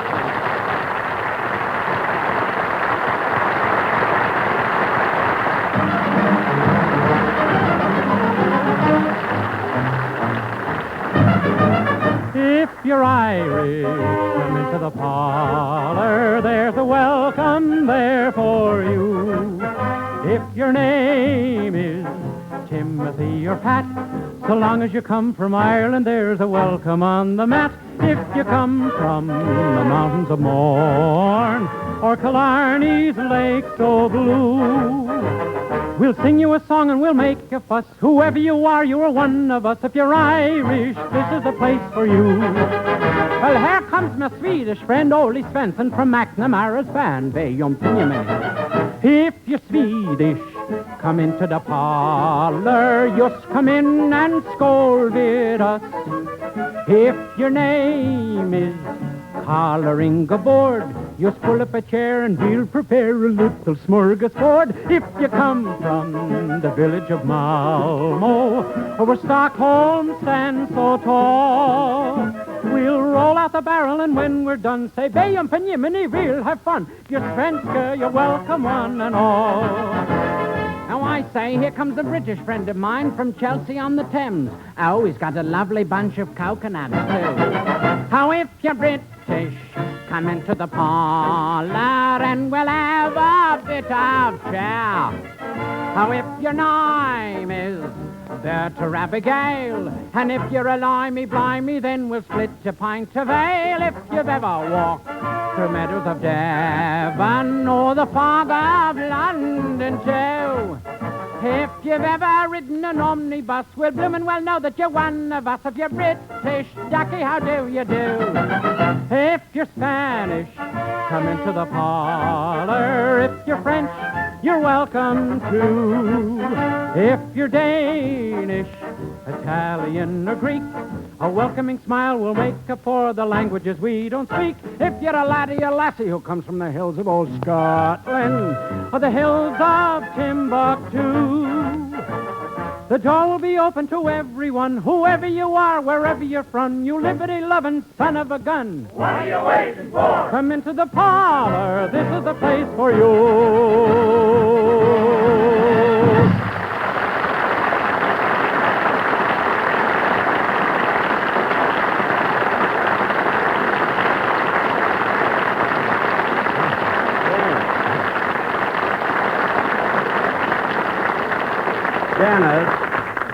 Dennis, that was a swell song, and when you sing it for Mr. Hahn, I'm sure he'll like it. But remember what I told you. Don't talk. Don't talk, don't talk. You drive a guy nuts.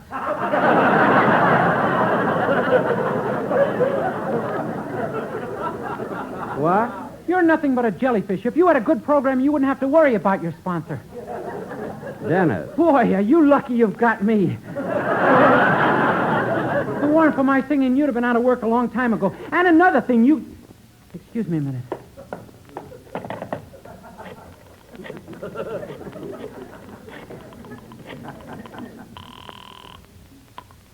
Hello? What else should I tell him, Mother?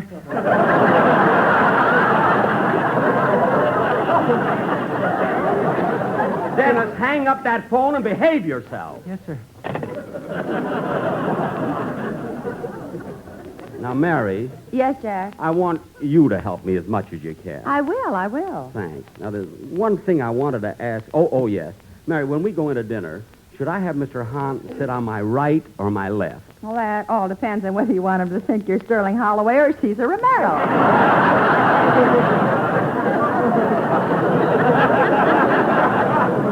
Mary, I thought you said you were going Look to... at me, I'm the barber of Seville. Figaro, Figaro, Figaro, Figaro, Figaro. Dennis! Yeah, put down those scissors and get out of that chair.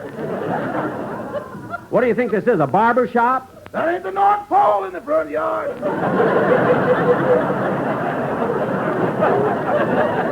Rochester, just make the hors d'oeuvres and stop with all... Oh, that must be Don. Don's here. Oh, yes. Come in. Hiya, Jackson. Hello, Livy. Hello, Phil. Hey, I'd have been here earlier, Jackson, but something went wrong with my car, and I had to ride over on the bus. That's all right, Phil. Mr. Hahn hasn't... Wait a minute. Phil, you came all the way over here on the bus with that in your hand? With what in mind? Well, how do you like that? I put on a glove that was holding a scotch and soda.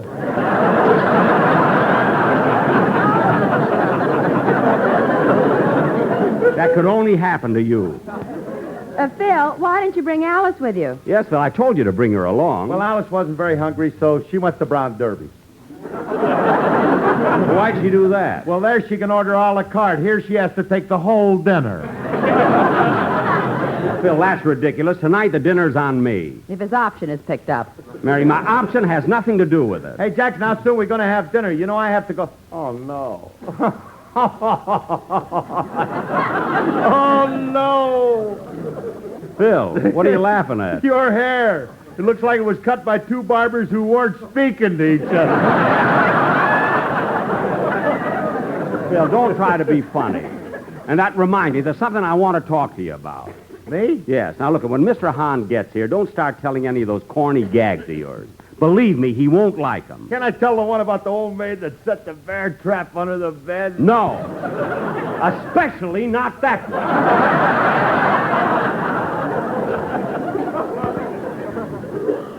And remember, now, I want everybody to be on their best behavior. Oh, don't worry, Jack. Now, look, I don't want you overdoing it either. Act natural. Don't be nervous, just because Mr. Hahn is the sponsor and he's... Yikes! That's him now. Stand at attention, everybody. Sit down. Sit down. Rochester, answer the door, will you? Yes, sir. Pardon me, does Jack Benny live here? Yes, sir. Come right in. Oh, look, it's Mr. Paul Hahn. A 1, a 2. For he's a jolly good fellow, for he's a jolly good fellow, for he's a jolly good fellow, and he's our sponsor, too. And he's our sponsor, too. And Damn it! He's our sponsor.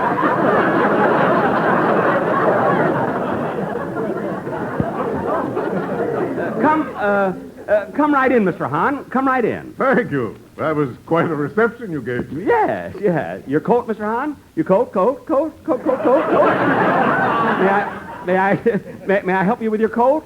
Whoops, I should have waited till you unbuttoned it.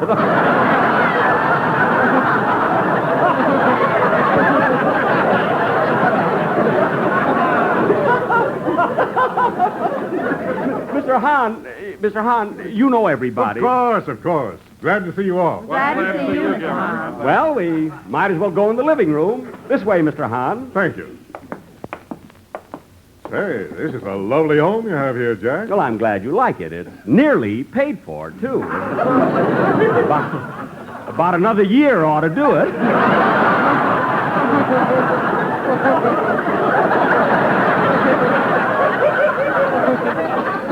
Yep. Yes, sir. Now, before we have dinner, Mr. Hahn, perhaps you'd like some punch. Don't mind if I do. Give me your cup. I'll dip some up for you. Whoops. Dropped your cup in the punch bowl. That's silly of me. Now what'll I do? Anybody got a rubber glove? Mary. Mr. Hahn, Mary always has to be the comedian. She never lets up. Yes, she's a very clever girl. Incidentally, Miss Livingston, I want to tell you how much my wife and I enjoy you on the program. Well, thank you, Mr. Hahn. You not only have a lovely singing voice, but where did you learn to yodel like that? Yodel?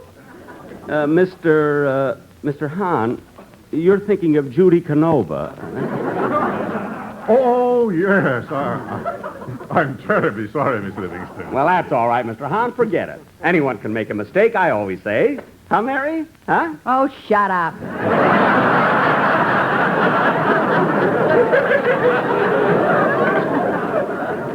Yes, sir. Well, I see you have my picture right over the fireplace. Yes, sir. It's been up there for months. It's a wonderful picture of Mr. Hahn, isn't it, kids? I liked him better when he was sitting on the white horse. Dennis. Side saddle yet. Dennis, I told you, don't talk. Just sing. Hey, Paul, you better lap up some of this punch. Paul? Thanks, Phil. This time I'll get it myself. Yeah, it's good stuff. It's called Mission Punch. Once swallowed, you fly back to Capistrano. Oh, Harris, thank goodness for daylight saving time. Now people can see you 1 hour longer. Mr. Hahn, I must apologize for Phil. He's very corny.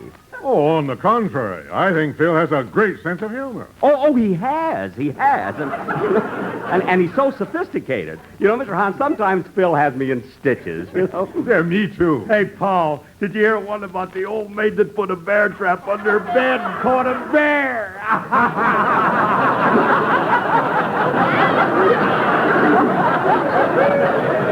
Oh, Phil, that's a pip.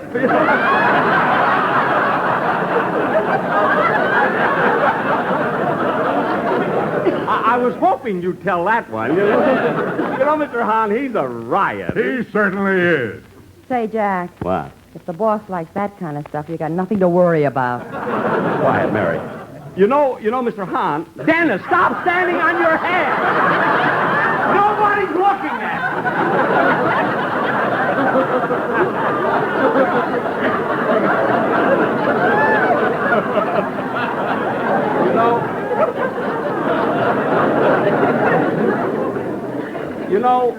Mr. Hahn, Mr. Hahn, one thing about this gang, there's no jealousy or friction here. We've been one happy little family under the same sponsor for 7 years. I mean, 6 years. I was thinking of next year. Yes, sir. Jack's right, Mr. Hahn. We do have a good time together, and we really enjoy our work. Well, you always sound like it, too. And now that you're on the subject, Jack, I'd like to tell you how good your shows have been this year. Oh, that's very kind of you, Mr. Hahn. Of course, they could have been much funnier. Then why weren't they?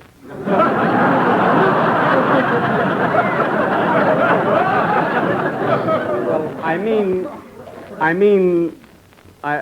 Mary, say something. Ole, ole,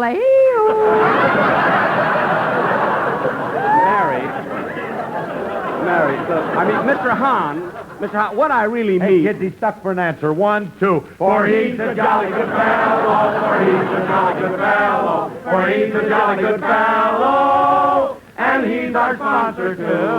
And he's our sponsor, too. Janet! Stop that. Dinner is served. There's a lot this time, folks, so don't run. Oh, boy. Mary, you go with Mr. Hahn. Come on, everybody. Dinner is served.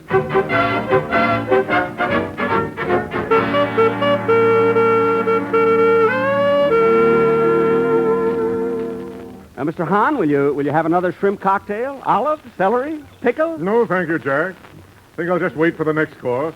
But I will have a cigarette. Oh, yes, cigarette. There you are. You see, it's a lucky strike. Yes, sir. LSMFT. Lucky strike means fine tobacco. So round, so firm, so fully packed, so free and easy on the draw. That's right, Jack. Now, may I have a match? Match. Just a second. Oh, darn it, why won't this match light? You're striking it on the chopped liver. Oh, yeah. There you are, Mr. Hahn. There's never a rough puff and a lucky. Come on, everybody. A 1, a 2. There's never a rough puff and a lucky. Oh, by the way, Mr. Hahn, I've been thinking, it's so silly of you to stay at a hotel while you're in town. I have an extra room, and you could just as well stay at my house. Isn't that right, kid? Why not? He could put it on his expense account. Bill, I wouldn't think of charging Mr. Hahn. After all, he's my boss, and I hope he will be for a long time. Yes, sir. I've got a lovely bunch of olives. Some are green and some are black and blue. Dennis, what are you doing? You told me to sing. Look, kid, I meant that... Okay, everybody, here's the soup. Oh, boy, soup. Wait a minute, Rochester. Serve Mr. Hahn first. As a matter of fact, since I'm the host, I'll serve him myself. Rochester, I'll take the soup tureen. You put the other things on the table. But, boss... Don't argue. Give me the soup tureen. Okay, here. Ow! It's hot! Whoop! Oh, my goodness. Jack, you spilled the soup on Mr. Hahn. We're poor little sheep who have lost our job. Dennis, shut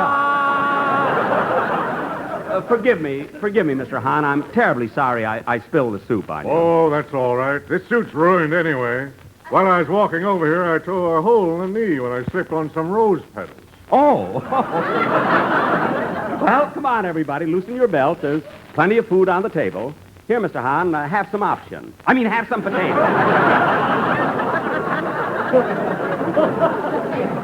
Here you are. Thanks. Jack, it's amazing how much you look like Eddie Cantor. Eddie Cantor? Jackson, loosen your tie. Your eyes are popping out.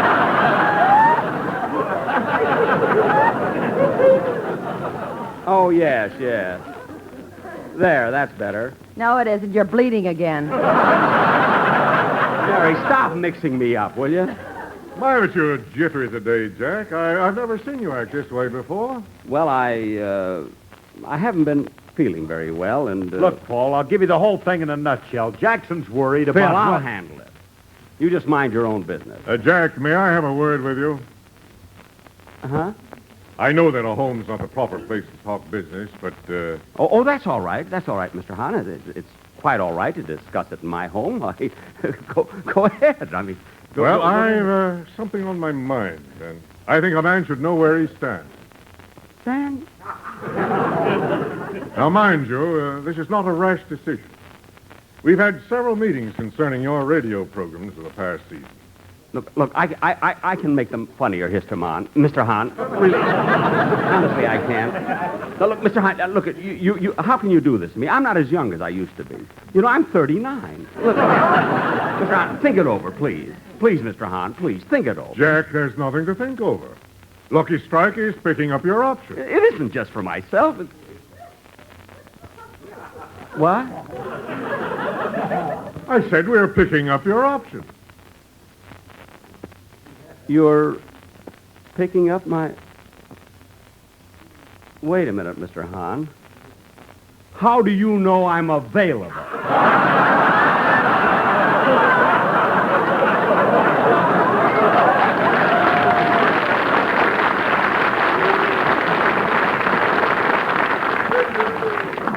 But Jack... We'll talk about it tomorrow. And in the agency, not in my home. Come on, kids, let's eat.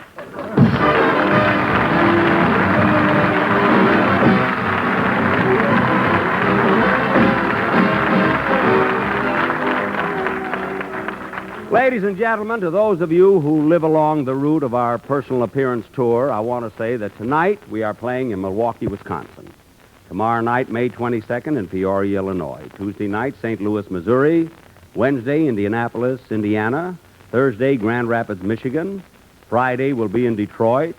Saturday, in Toledo, Ohio. And next Sunday night, in the Public Auditorium in Cleveland. We'll be seeing you, and I hope you'll be seeing us.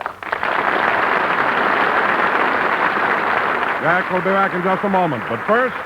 In a cigarette, mildness and enjoyment go together. So light up a Lucky, because Lucky Strike is milder. Yes, scientific tests prove Lucky Strike is milder than any other principal brand of cigarettes. These scientific tests are confirmed by independent consulting laboratories, and they prove Lucky Strike mildest of 6 major brands tested. And no wonder, it takes fine tobacco to make a fine cigarette. And LSMFT, Lucky Strike means fine tobacco. Fine, light, naturally mild tobacco. So for a milder tasting cigarette with never a rough puff, smoke a Lucky. You'll enjoy the smooth, rich taste of Lucky's fine tobacco. You'll prove to yourself what scientific tests prove. Lucky Strike is milder than any other principal brand of cigarettes. Try a carton of Lucky Strike. We're a little late, so good night, folks. Be sure to hear Dennis Day and a day in the life of Dennis Day. Stay tuned for the Amos and Andy Show, which follows immediately. This is CBS, the Columbia Broadcasting System.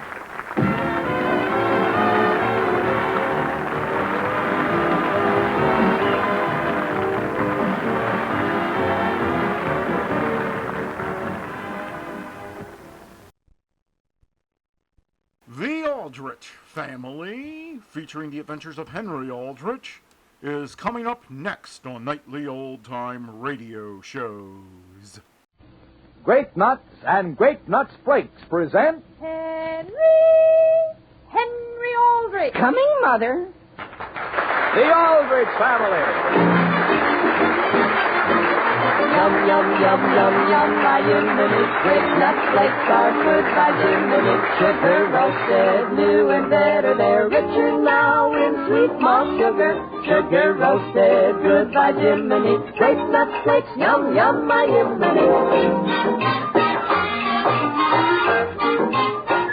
The Aldrich Family, based on characters originated by Clifford Goldsmith and starring Ezra Stone as Henry with Jackie Kelk as Homer, is brought to you by Grape Nuts and Grape Nuts Flakes. Hey, I hear there's sugar roasted. And now for the Aldrich Family.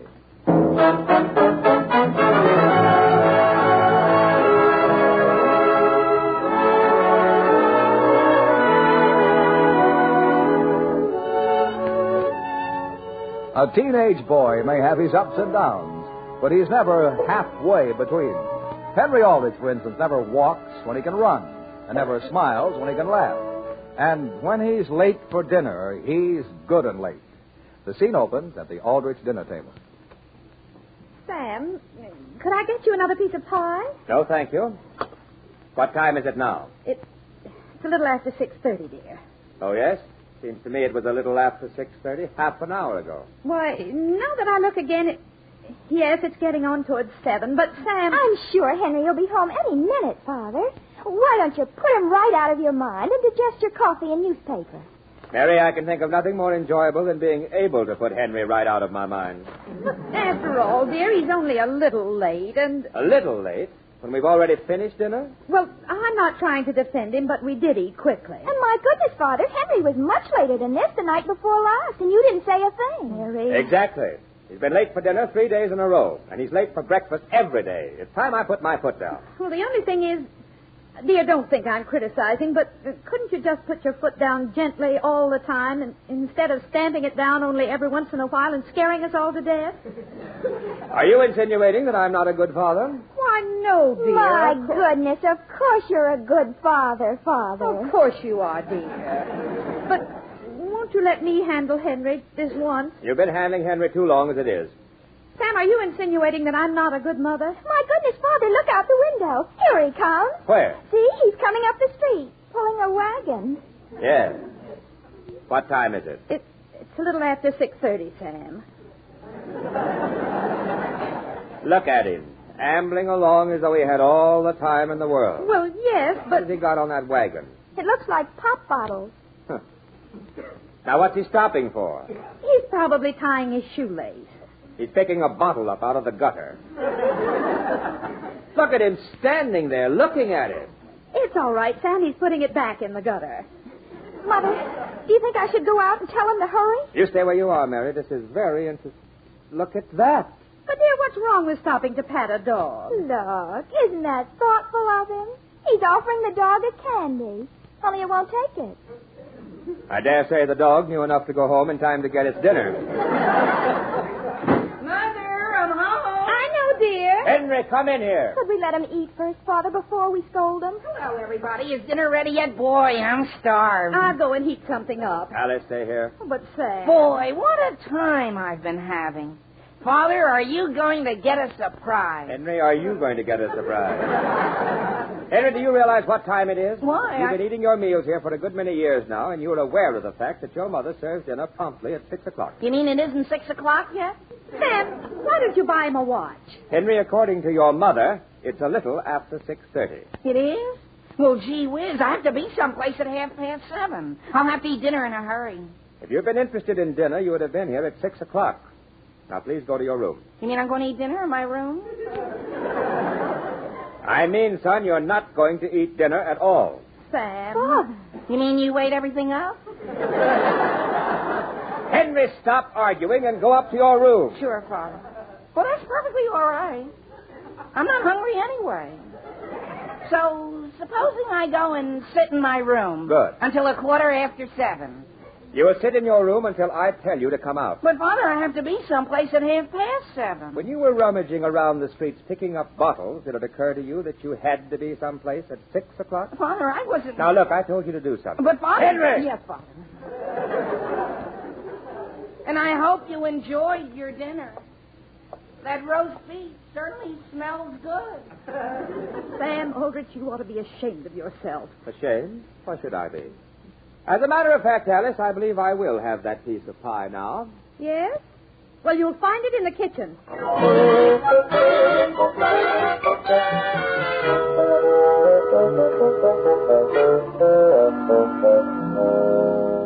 All right, Mother. The coast is clear. Good. You go on downstairs, Mary, and be on the lookout for your father. As soon as I get this sandwich into Henry, I'll come down, too. All right, Mother.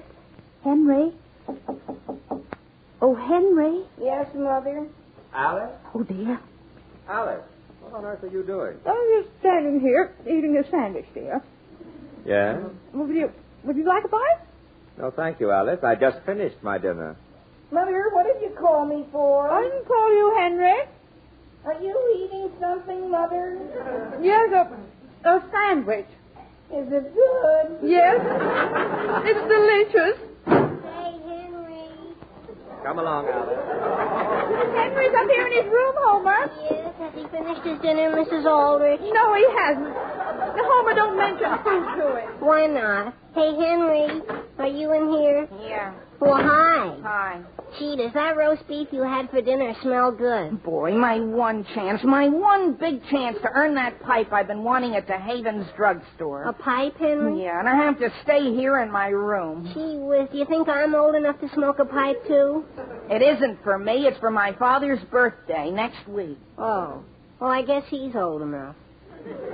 Gee whiz, Mr. DeHaven gave me a job to do, and all I have to do is have it done by 9 o'clock tonight, and he'll pay me the pipe. Well, what's the job, Henry? Is it mixing sodas? Maybe I could do it for you, if it's mixing sodas.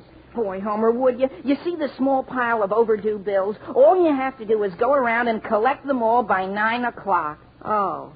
Well, I don't think I'd be any good at collecting money. Sure you would, Homer. Henry, just before I came over here, I tried to collect an advance on next week's allowance from my father, and boy... You just weren't persistent enough. Oh, yeah? I was so persistent I'm not going to get any allowance at all. But look, Homer, I've already collected 5 bills, and that's not counting Mrs. Clark, who paid me off with a wagon load of ginger ale bottles. Well, I'd like to, Henry, only my doctor says I have to take it easy. Okay. That's all right, Homer. Naturally, I can't force you to help me.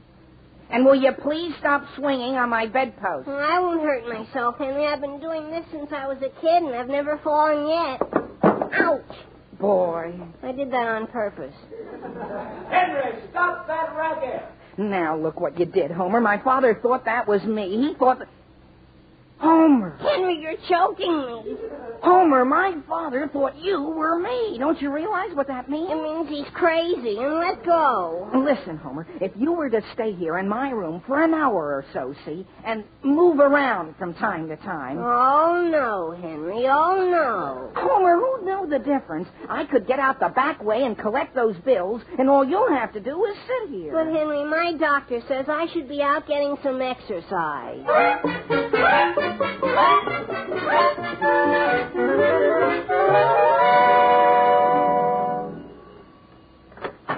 Yes? Good evening, Mr. Collins. Oh, is that Henry Aldrich? Yes, sir. Gee, how are you anyway, sir? I'm fine, thank you. And Mrs. Collins? She's fine, thank you. And the children? What children? Oh.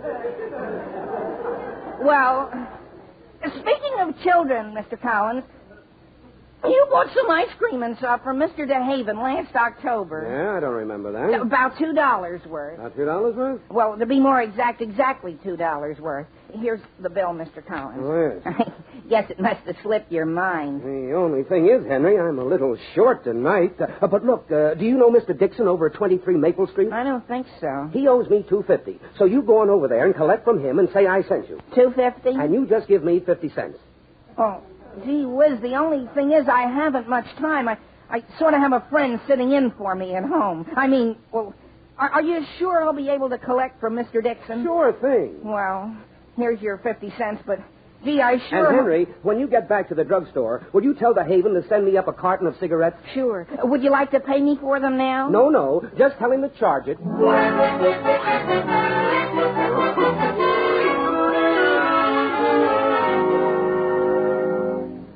But look, are you sure Mr. Dixon isn't home at all? No, and I can't stand here in the doorway and talk to him, man. I have to phone this high school girl. But look, it's only $2.50. Well, come on in the house for a minute. Will I look in my purse? Yes, here you are. Gee, thanks. Young man, do you know any high school girls? Oh, my goodness. What's the matter with you? What's that? Of course. You'll do. I just have to go out for an hour, and the baby just never wakes up once she gets to sleep. The baby? Yes, and if she does, you can find a bottle in the icebox. Hey, wait, I have too many bottles now. Now, where's my clothes? Mrs. Dixon, I can't stay with your baby. I have to get back to Homer. I won't be long. Her name's Diane. Diane? But what about Homer?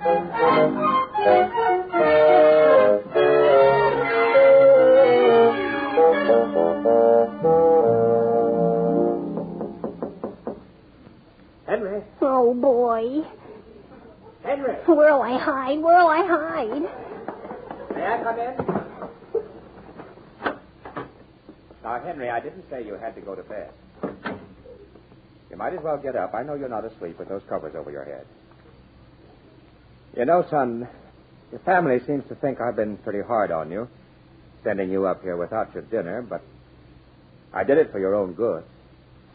You realize that, don't you? Henry? Henry, answer me. Now, there's no need to cry, Henry. Look, son, I don't like to have to punish you. This being late for meals might be only a stage you're going through, but sometimes you just don't seem to be our son at all. I don't like to criticize your friends, Henry, but I sometimes wonder if you're not seeing too much of Homer Brown. What? Henry, you sound as though you're suffocating. Well, we won't talk about it anymore. Here, son, I brought you a piece of pie. Now, see here, Henry, don't just stick your hand out from under the covers. Come on out and get it. Oh, boy. Now, look, that's enough fooling around. Come on. Henry, let go of those covers. What's got into you? There. Hello, Mr. Aldrich. What are you doing here?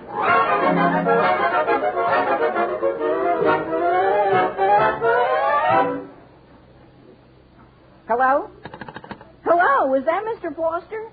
Well, my name is Henry Aldrich, and did you know you owe Mr. DeHaven $7.36 from last July? You'll pay it? Swell.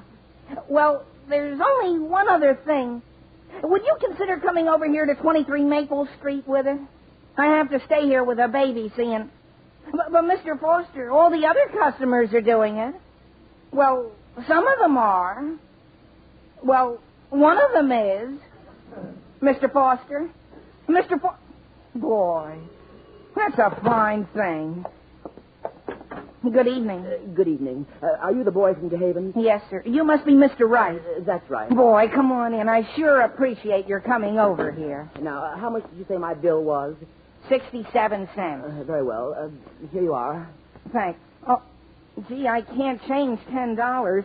Would you mind just giving me the 60 cents in cents? Oh, I'm sorry, young man, but this is the smallest I have. Well, look, why don't I do this? Why don't I run down to a store and get it changed? Well, and you can stay with the baby. What baby? Diane. You won't have a bit of trouble. She just never wakes up once she gets to sleep. And if she does, you'll find the bottle in the ice.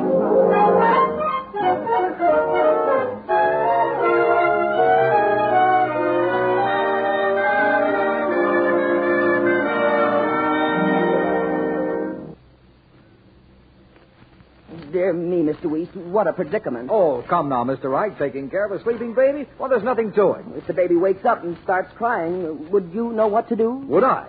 Now, just you listen to this. Yum, yum, yum, yum, yum, my yiminy. Great nut flakes are good by Jiminy. Sugar roasted, new and better. They're richer now in sweet malt sugar. Sugar roasted, good by Jiminy. Great nut flakes, yum, yum, my yiminy. Yes, even a baby will start smiling when it hears that happy tune. And it's nothing like the smiles you'll see when sugar-roasted Grape Nuts Flakes are served.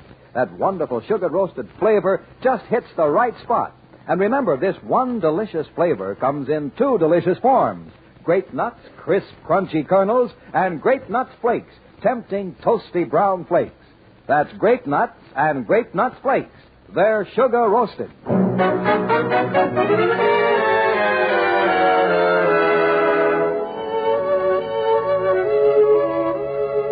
And now, getting back to the troubles of Henry Aldrich.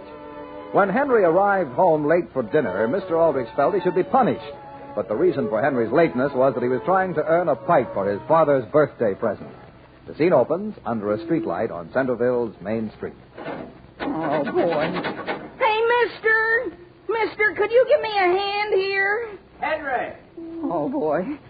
Father, is that you? How long did you think you could foist Homer off on me? But, Father... And what on earth are you doing lying on your face on the sidewalk? Well, I have to get my face right down on this grating to see where my $10 is. What $10? The one down in this hole. Father, under the grating, it blew out of my hand. Do you realize that you disobeyed me? Do you realize I have been combing this town for you? Sure, Father, but I can explain everything. Get up.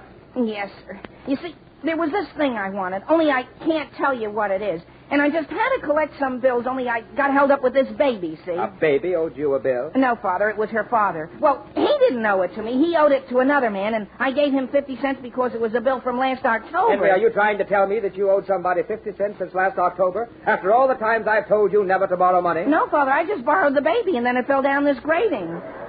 What? Not the baby, the $10. Oh, boy. Father, just let me explain one thing to you. Henry, let me explain one thing to you. You were to march right straight home and go up to your room and stay there. Do you understand? But, Father, that $10 belongs to a man over at 23 Maple Street. I'll get the $10 out of here. All I have to do is reach in for it.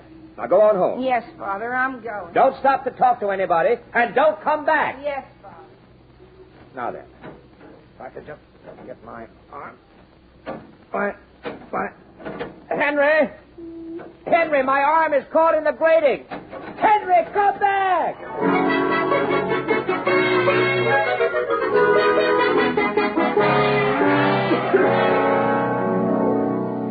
Mother, you mean you really do? Of course, Henry. I follow you perfectly. Well, gee whiz, how is it I can always make you understand? Father always gets me mixed up. Oh, it's very clear to me, dear. You've had a date since last October to mind Mr. Dixon's baby. What? And he said he'd give you his best pipe that he found down underneath a grating if you'd collect $10 that Mr. DeHaven owed him for some bottles.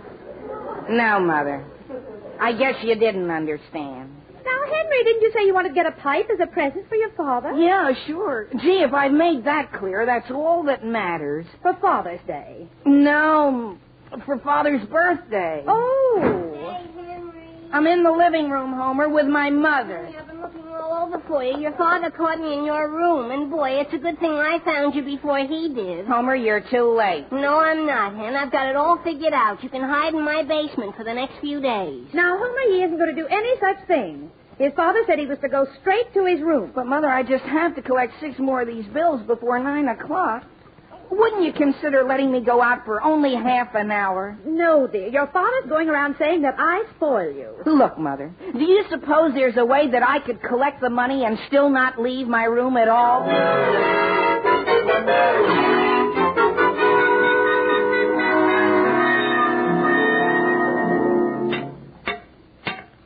Wait a minute. Now, Mr. Aldrich, for the last time, if you don't stay down on your knees, there's nothing I can do for you. How long do you think I can hold this position? My back's nearly broken. Well, you're going to get your arm broken if you don't hold it. Well, then kindly hurry up.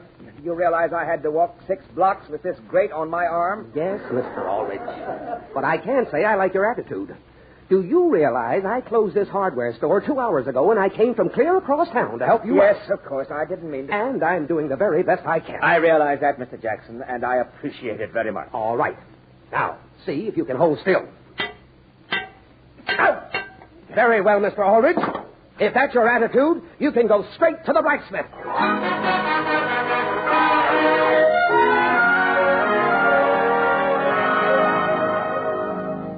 Hello, Mrs. Walker. This is Alice Aldrich. I just thought I'd phone and give you that chocolate cake recipe you've been wanting. Well, yes, it's always been a family secret, but I just decided there's no point in being selfish about it. Oh, and by the way, Mrs. Walker, did you know that you owe the Havens Drugstore $9.13? Yes, of course you'd forgotten about it, dear.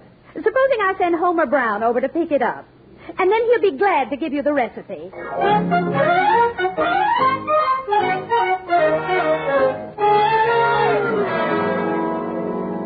Hello? Hello, are you still there, Doris? Well, I know I'm not home. I'm sitting here in some stranger's house minding a baby. No, dear, a baby. I know, dear, but listen. I gave a young boy $10 and he was going to change it. No, dear, change the $10. Oh, but, dear, you don't understand. Dear? Goodbye, dear. Excuse me, is your name right? Yes, are you the father? Why, yes. Well, I'm certainly glad you're here. Come on in. Thank you. Just a minute now. If I can manage to get my billfold out. I notice your arm is in a sling. Were you in an accident? Yes. Here's your $10. Thank you. I'll just get my coat. Say, wait a minute. Where did you get the $10? Look, I'm trying to forget. Kindly take the money and let's not talk about it. Well, that suits me. I'll drop into the Havens and pay that bill on my way home. Good evening. Oh, here, wait, I'm leaving too. Oh, no, you can't. Your wife isn't home. Oh? You'll have to stay with the baby. Oh. Good evening. Good evening. Mr. Wright. Wait a minute. What baby?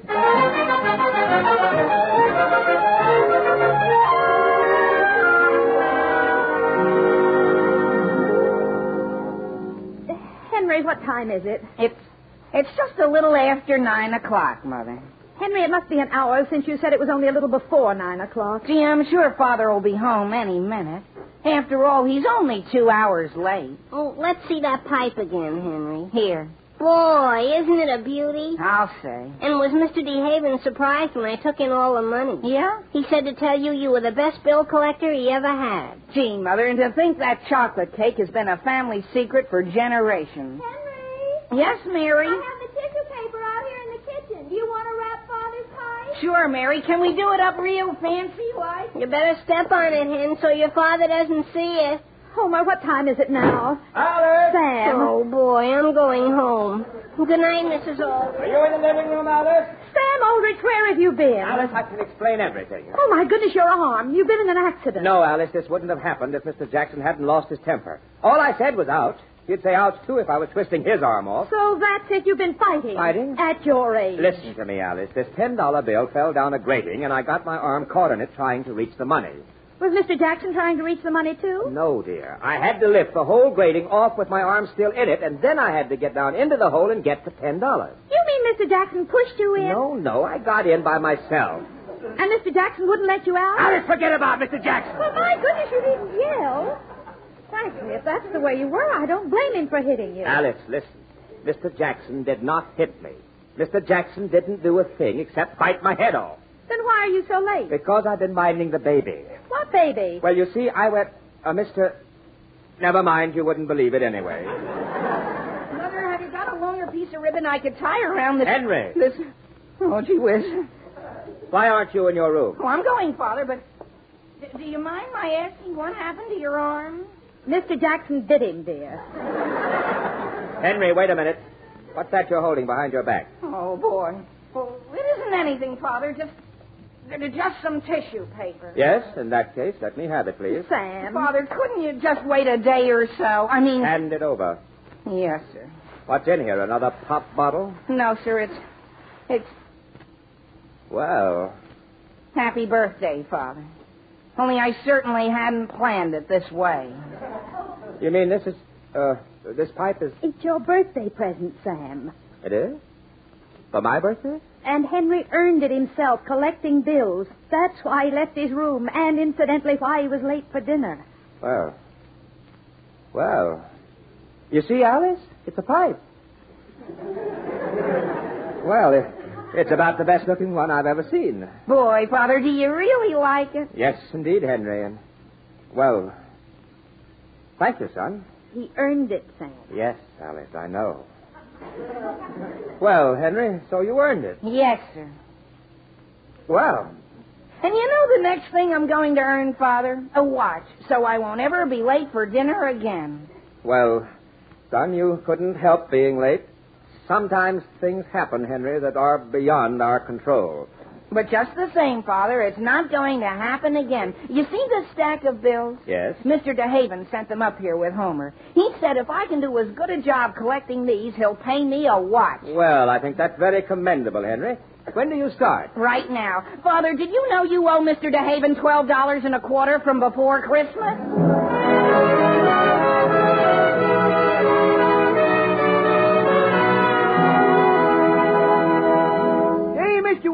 I knew a character who prided himself on never being late except once. Well, what happened that time, Mr. Zip? Well, this character sets out for his own wedding 240 miles upstate, but along comes a blizzard and stops the train. So he hires a horse and sleigh, but the horse gives up, climbs up into the sleigh, and goes sound asleep. No. Yes. So next he gets a sled and a dog team, but the dogs wear out and give up. So then my friend gets out his skis, tugs 3 dogs under each arm, and mushes all the way to the church just in time to prevent the best man from eloping with his girl. Man, what energy. Why, he must have been eating grape nuts. He was. He told me. Them sugar-roasted grape nuts. Any objections? Nary a one, Mr. Zip. I like a little mushing myself. And friends, while you may not want to plow through blizzards, it's great to have the energy so you plow through the day's work like lightning. And it is grape nuts for energy. Grape nuts for important bodybuilding food values of the whole grain. And don't forget, this one delicious flavor comes in 2 delicious forms. Grape nuts, crisp, crunchy kernels, and grape nuts flakes, tempting, toasty brown flakes. They're both sugar roasted, crisply toasted, naturally nourishing. Did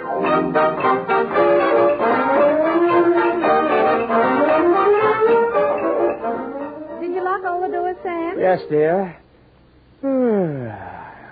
What a day. Well, my goodness, where did you get this? What? This great big handkerchief. Alice, that isn't a handkerchief, and I'll have to return it to Diane tomorrow. Who's Diane? Well, you see, Alice, it's...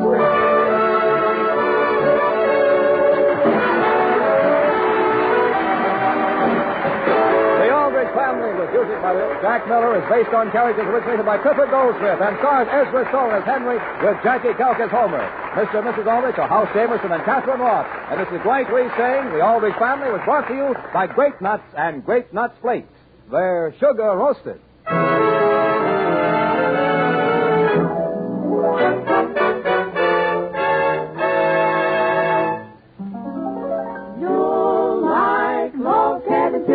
That old-timey flavor, for log cabin syrup does your pancakes a favor. A delicate blend of maple and cane. Serve it once, you'll want it again and again. You bet you will. What a wonderful breakfast thrill. It's log cabin syrup in the morning. Yes, Log Cabin is America's most popular maple-blended syrup. With Sugar Short, the supply is limited.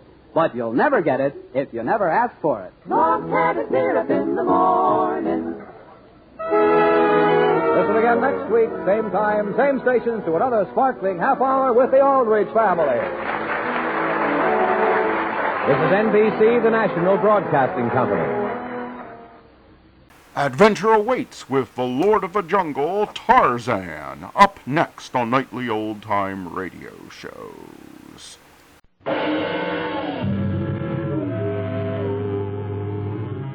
Tarzan and the Diamond of Asher.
Tarzan leads his party through the jungle to a point where all vegetation ceases. Before them lies a dreary vista of black and red lava rock, gradually rising to form the volcanic rim of Tuanbaca, the mountain of sunrise.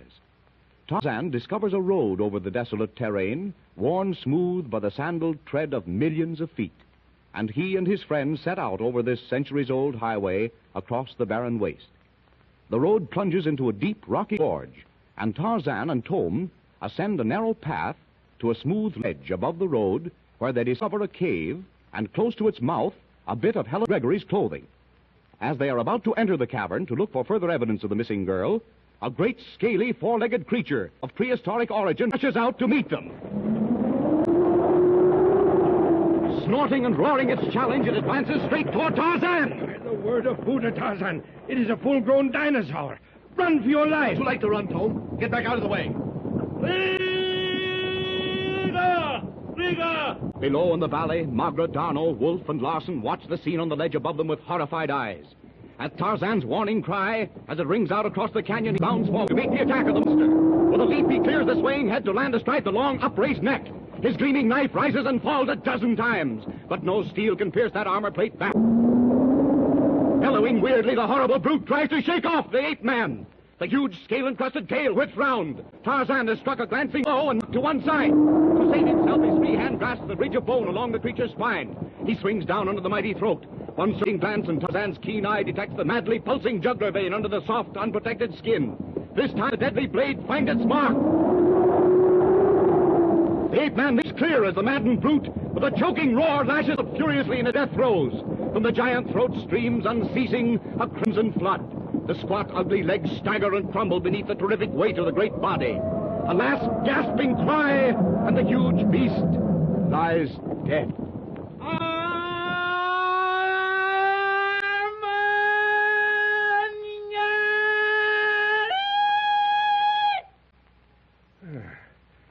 Oh, by Buddha, we can search the cave. Be careful.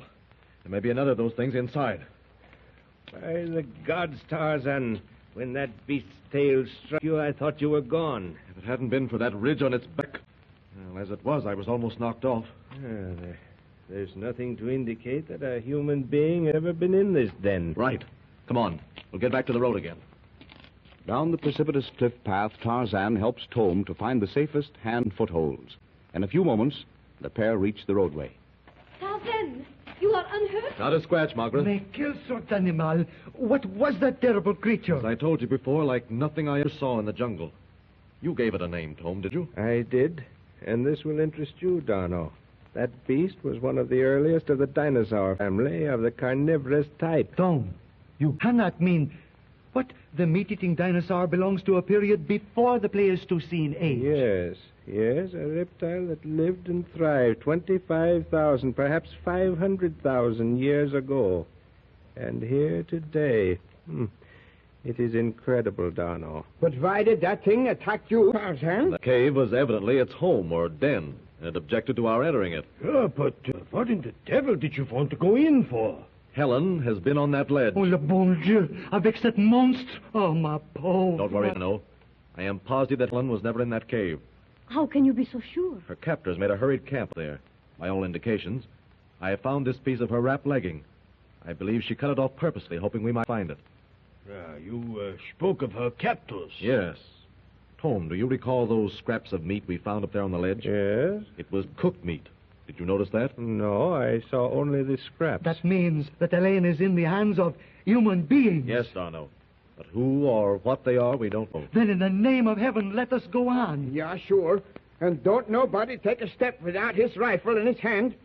The next thing I say, Ben, shoot first and ask questions afterwards. Yep, we go on now. Pas, Tarzan? Yes. Wolf, you and Larson go ahead. Tom and Margaret next, and Darno and I will bring up the rear. Come on, Larson. Yeah, sure. Not fast, Darno. I want to talk to you. Qu'est-ce qu'il y a? What is it? Those pieces of meat I spoke on the ledge. Oui?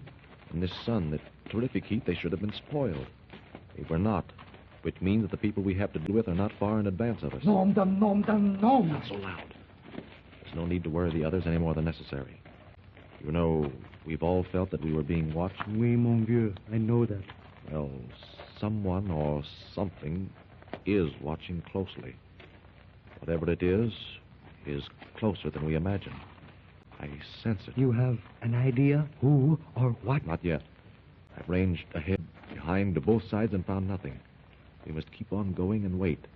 Whatever it is following us. It'll show itself sooner or later. And then... But now let us join Margaret and Tom.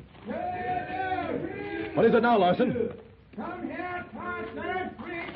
They don't know what it is. Come on, all of you. Now stay close together. Where, Larson? Up there in the rocks. Sacre bleu, what a creature. Yeah, it's got wings like an airplane.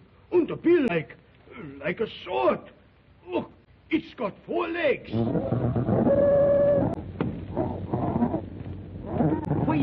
Voyez, it leaves the ground. Wait, it does take off just like an aeroplane. I'm going to... No, Wolf. Don't shoot. It's done nothing to us. But how do I know when it will do something to us? Use your head, man. We're in a strange country which none of us know anything about. The less trouble we stir up, the better. Well, all right. Why are you puzzled, Darno? You have something on your mind? Eh? And I will wager it is the same thing you are thinking of. That huge bird was, Pterodactyl? Exactly that. What, Lieutenant Darno? Pterodactyl. Like that scaly reptile Tarzan killed back there on the ledge, this bird lived on the earth many thousands of years ago. It also has been considered to be extinct, absolument. And here we find... Did you notice that lizard-like tail, Monsieur Tom? Yes, and the characteristic long legs with short ones in front. Well, didn't that thing have bat wings on the claws of its forelegs? Yeah, sure, Wolf. And a neck easy 10 times as long as mine. And that's going a long way. So you see, it's not necessary for me to repeat my warning not to separate under any circumstances. Jawohl, Tarzan. Nun, it's coming on night pretty soon. Hadn't we better get as far ahead as we can and find a good place to spend the night? Huh? Right. Let's get on. I thought jungle had its share of big animals, but even Tantor seems small besides those two we saw today. You see, mon ami, how many more prehistoric beasts shall we encounter tomorrow? There is an ancient Chinese proverb, Donald, which answers that question. Let today be free from tomorrow's cares. Look there. What is that ahead of us at the side of the road? A milestone? It's another one of those devil shrines. Yeah, I can see the death head masks from here. Let's go around and leave it alone, huh? Wolf, with a name like yours, one should not fear such things as carved stone masks. It appears to be exactly like the one in the causeway. And identical with the one Tarzan and I found on the ledge this morning. Perhaps it is a road direction of ancient days, Or a warning. A warning, Tarzan? What makes you think that? Simply the fact that I doubt very much that any stranger was ever welcome in this country. By the way, Tome, you can't read these inscriptions? Why, no. No, of course not. Why do you ask? Because they seem to interest you so very much. As does anything related to the study of archaeology, my friend. Well, here's our campsite. No very soft beds for you people, but it's off the road and protected by those cliffs. Adano, Wolf, Lawson, we'll take a look around. Now, spread out. We'll be back in a few minutes, Tome. Very well. Magra, have you by any chance mentioned my knowledge of hieroglyphics to anyone in the party? Why, no. I was... For reasons of my own, I do not wish them to know. Therefore, say nothing. It may mean the saving of our lives. As you wish, Atan. But what did the inscription say? Could you read them? Easily. Tarzan guessed correctly, my child. They are a warning, age-old, but still sinister. Advance, and thou bringest upon thine house the curse of the eater of souls of our share. Oh, Atan. They are returning. Well, Tarzan, did you find anything? Nothing. You can all rest easy tonight. I'll take the first watch. You next, Darno, then Larson, and then Tome. Hope you take the last watch. Even Tarzan, tireless as he is, welcomes the cool darkness of night. The others, completely worn out by their long march over the iron-hard road, beneath the intense rays of a blazing sun, drop at once into the sleep of utter exhaustion. At the end of his watch, Tome awakens Wolf and reports no sign of any living thing. German, only half awake, drops wearily to a seat upon a boulder close by. He leans back against the cliff wall, his rifle across his knees. Drowsily he ruminates upon the death heads carved in the stone wall of the causeway and the shrine. In imagination he beholds those great, hollow eye sockets fastened upon him in a baleful glare. He tries to struggle to his feet. Desperately he fights in the clutch of an awful nightmare. He tears open his eyes. An icy chill runs over him as he realizes he's not dreaming. In his ears is a strange, weird wailing. He lifts his head and stares directly into two great gleaming orbs. Tarzan! Tarzan! Help! Help!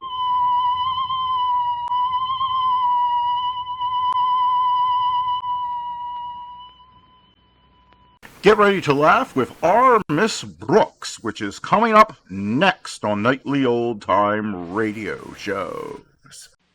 Now, Anacin, the tablets thousands of physicians and dentists recommend for fast relief of pain of headache, neuritis, neuralgia, and heat. The liniment that's strong yet does not burn. Present our Miss Brooks, starring Eve Arden.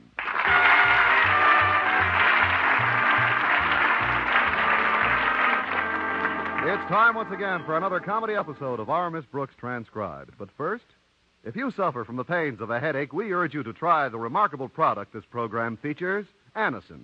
Anacin is like a doctor's prescription. That is, Anacin contains not just one, but a combination of medically proven active ingredients. The relief these tablets bring is not only effective, but often incredibly fast. Many of you, I know, first discovered Anacin through your own dentist or physician. But if you have not yet used Anacin, we urge you to try these tablets the next time you are in pain from a headache, neuritis, or neuralgia. You'll be delighted with the results. Try Anacin on this guarantee. If the first few tablets do not give you all the relief you want, as fast as you want it, return the unused portion and your money will be refunded.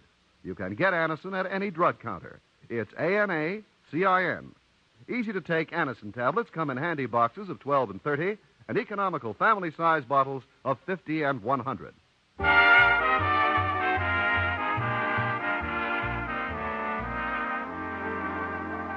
Well, the majority of our public schools start their fall semesters tomorrow, but our Miss Brooks, who teaches English at Madison High School, decided to go back last Friday. At breakfast, her landlady asked the reason. Why are you going down to school this morning, Connie? Oh, I don't know, Mrs. Davis. There are several reasons, I guess. I like to get my desk in order and see that the blackboards are all clean and ready. Besides, I won't be the only teacher at school this morning. A certain biology laboratory has to be put in shape for the coming term, too. I see. And there's a certain biology teacher going to do the putting in shape? That's right. A certain male biology teacher? Mm-hmm. A certain male biology teacher named Philip Boynton? Whee! I might have known. You get a different look when you just start thinking of him. A sort of golden light floods your eyes at the mention of his name. It's like somebody stuck a fork into 2 poached eggs. What a pretty thought, Mrs. Davis. But I am fond of the bashful brute. Pass the cream, please. Here you are, dear. Thanks. Oh, may I have the sugar, please? Here it is. If only he'd come out of his shell. He's so retiring. He doesn't seem to realize how handsome and charming he is. Now, please, Connie, stop thinking about Mr. Boynton. It's preventing you from eating a proper breakfast. What? What makes you say that? You've just drunk a cup of sugar and cream without coffee. Well, no wonder it tasted so sweet and white. But there's something else that's been on my mind lately. I ran into some teachers the other day, and there's a rumor that some changes are going to be made in our faculty. Oh, nonsense, Connie. These silly rumors start flying around before every new term. Why, down at the Ladies' League luncheon the other day, I even heard that Mr. Conklin might be leaving Madison. What? But without Mr. Conklin as our principal, Madison wouldn't be... Well, it just wouldn't be a high school anymore. What would it be? A paradise. I mean, who told you about his leaving? Nobody told me. It was just mentioned in passing, along with a lot of other scuttle, if you'll excuse the expression, but... What a charming colloque, if you'll excuse the expression, quealism. I guess I'll find out more about the situation at school today. Walter Denton's driving me down this morning. Oh? What's wrong with your car? I had a little trouble with the drive shaft yesterday. What happened to it? It fell down an open manhole.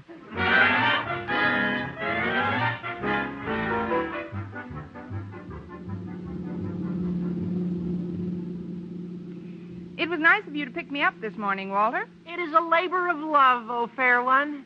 Besides, I promised to help Harriet Conklin get things straightened out at school. Oh, is Harriet coming in today, too? Yes, ma'am. I'm picking her up on our way down. She always likes to help old Marblehead, her dad, get things ready before school officially opens. Yes, I know, but how come she isn't driving down with him? Their car's in the repair shop. The bottom of the motor's all ripped up. Seems some idiot left a drive shaft sticking out of an open manhole. Well, it takes all kinds of drivers to make a world, don't I? How's Mr. Conklin been acting lately, Walter? Oh, awful. Even for him. Harriet told me yesterday he's been tense and irritable all week long. Well, that's par for the course, isn't it? What do you suppose he's worried about? You got me. All I know is that with the school term starting on Monday, he'll probably make our lives Walter. Inferno's the word I had in mind. Well, that's a little cooler. Now, here's the house, Miss Brooks. I'll go up on the porch and get Harriet, Miss Brooks. You wait right here. All right, Walter. Tell Harriet to hurry. It's almost 1:15 Boynton. 10. Hi, Walter. You timed it just right. Hi, Harriet. Hello, Mrs. Conklin. Good morning, Walter. It's very sweet of you to call for Harriet like this. It's a labor of love, Mrs. Conklin. Is old Marble... Is Mr. Conklin going with us? Well, I don't know if he's quite ready, Walter. Just a moment, I'll call him. Oh, I'm good. Do you want to ride down to school? Who's driving? I am, Mr. Conklin. Me, sir. Me, Walter Denton. Me, walk.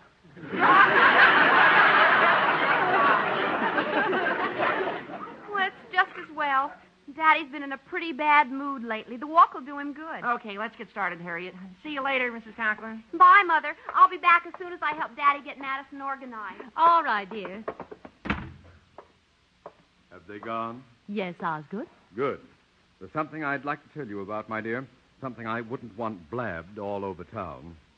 Oh, now, Osgood, that's no way to talk about your own daughter. Harriet never gossiped. I was not referring to Harriet. I'm talking about her idiot consort. If there ever was a marblehead, it's that boy.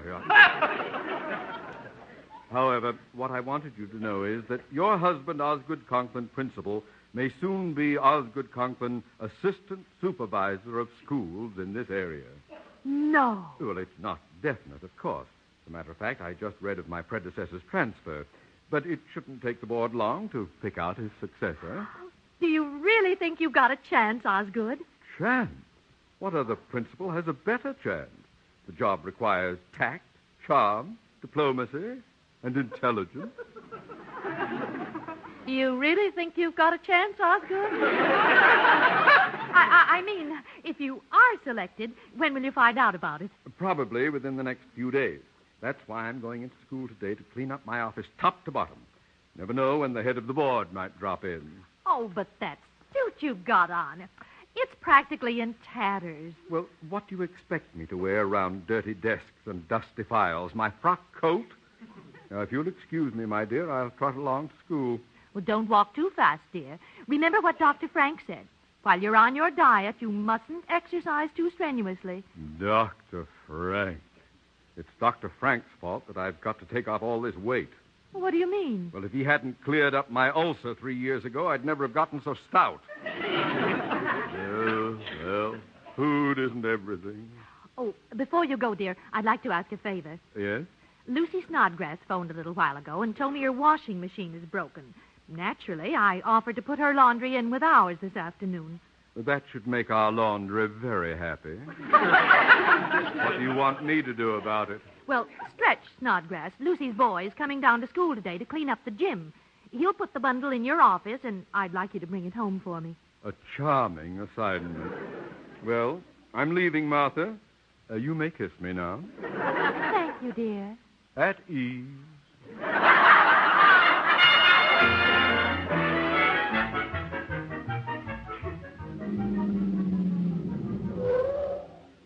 Well, here we are at school. Dear old Madison. Oh, it's just heavenly to see your ivy-covered walls once again. Steady, girl, steady. You know, school isn't so bad when you just volunteer to come. I'd better get right into Daddy's office and start cleaning up. What's your hurry, kids? It's a beautiful day. Why don't we sit out here in the sun together and chat for a while? If you say so, Miss Brooks. Oh, good morning, folks. Mr. Boynton. So long, kids. Come on. You can give me a hand with the closet. You okay, my sweet? Adios, dear teachers. Goodbye, Walter. Well, Miss Brooks, are you all ready to plunge into another school semester? All I've got to do is hold my nose and jump in. How about you, Mr. Boynton? Oh, I'm looking forward to it. But I have heard some rather disturbing rumors lately. Rumors? Yes. I heard that there's going to be some kind of a shake-up in the faculty this term. Hope it doesn't affect any of the teachers I know. Like whom, Mr. Boynton? Well, like Mr. DeWitt or Mr. Norman or Miss Enright. Oh. Of course, I didn't mention the one person whose dismissal would affect me the most. And whose is that? Mine. I couldn't afford to stay out of work for any length of time. It would work a considerable hardship on my family. They'd have to send me even more money than they do now.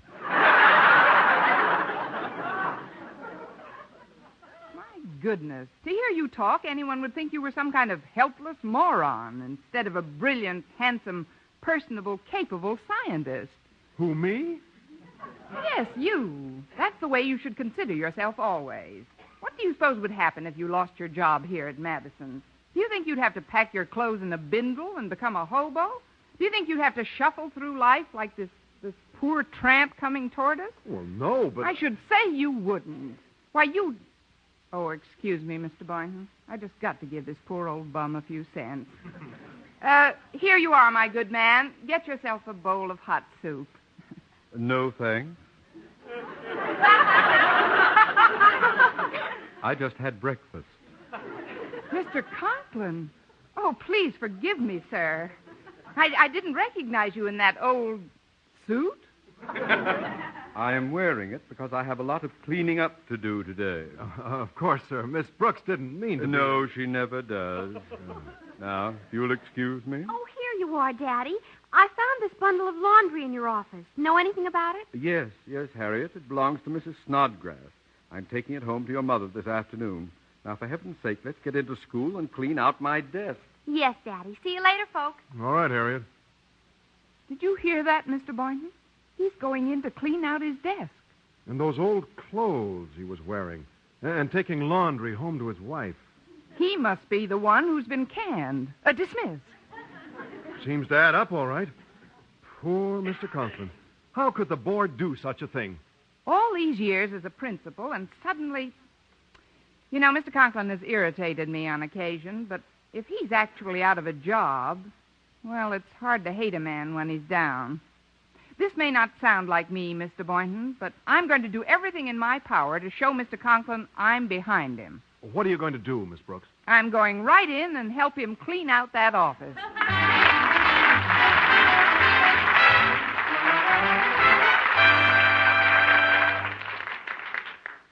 Friends, when you suffer torturous pain from rheumatism, muscle strain, or backache, you want relief fast.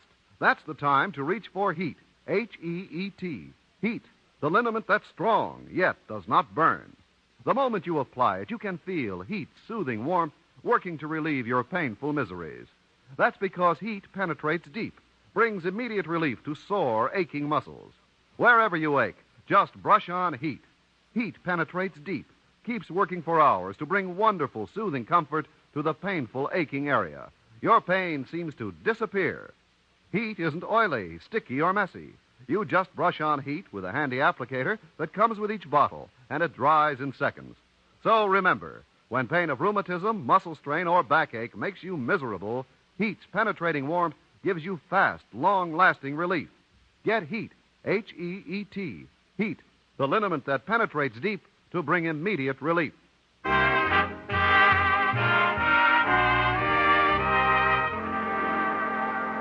Well, Miss Brooks was practically convinced last Friday that Mr. Conklin had lost his job as principal of Madison High.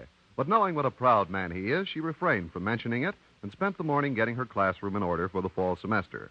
About noon, she and Mr. Boynton headed for Marty's Malt Shop across the street. But tell me, Mr. Boynton, have you confirmed our suspicions about Mr. Conklin's dismissal? No, I haven't. I've been pretty busy getting the lab in shape.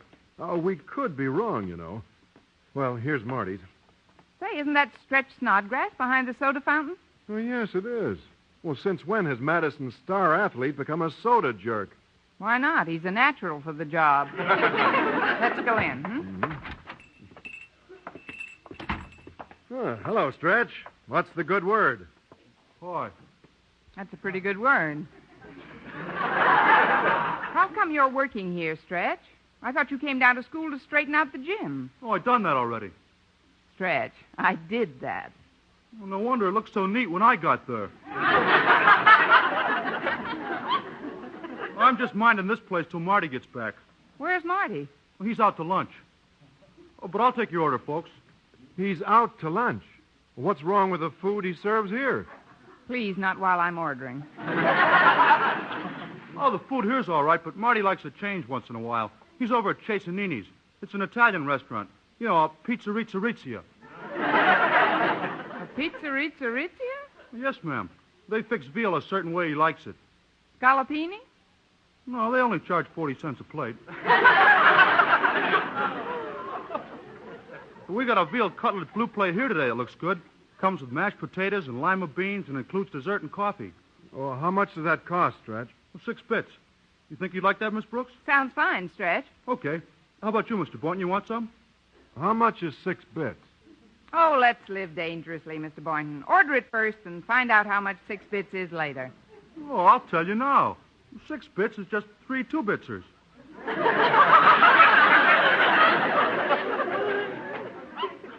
3 2-bitsers?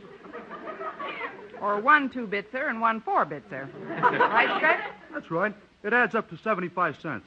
I see. How much is the pork chop blue plate? Well, that's 65. I'll take that. I'll bring them both in 2 shakes of a lamb. Good.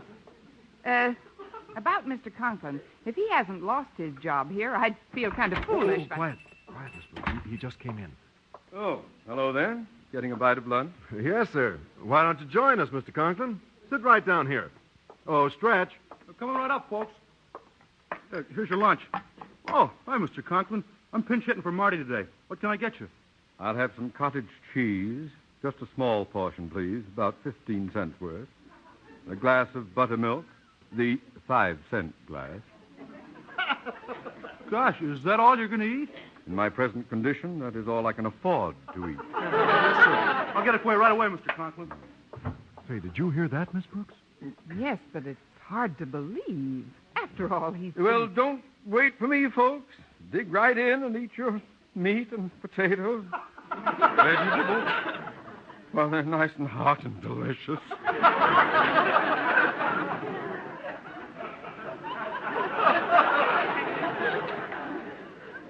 I knew it. He's hungry. Move over. He'll bite you in a minute. Hi, everybody. Feeding your assorted faces? Yeah. Oh, hello, Mr. Conklin. Walter Denton. There's room at this table, Walter. Yeah, okay, I'll just help myself to some chow off the steam table and I'll be right over. Hey, Stretch, what's underneath this gooey-looking black barbecue sauce? I don't know, Walter. I'll take it. If Denton is coming to this table, I'll sit at the farthest possible end of it. But Mr. Conklin... Please, I've little enough to eat. I might as well try to enjoy it. Well, here we are. Guess what's under this sauce? A bowl of noodle soup. No, ribs, spare ribs. Oh, boy, what a dish. Hey, mind if I join you, folks? I'm going to eat my lunch now, too. Oh, not at all, Stretch. Sit right down here. Well, thanks. First, I'll bring Mr. Conklin his cheese and buttermilk. There. Thank you. Now I'll park me and my hot dogs and sauerkraut and baked beans right over here. No. Mr. Boynton, we've got to do something about Mr. Conklin. He sounds like he's famished. Well, maybe we could share some of our lunch with him. Of course. Oh, Mr. Conklin, I've got a tremendous veal cutlet here. Wouldn't you like a piece of it? No, thank you. How about a nice pork chop, Mr. Conklin? Can't touch them. Walter, ask Mr. Conklin to have some of your spare ribs. I'm sure he likes those. So do I.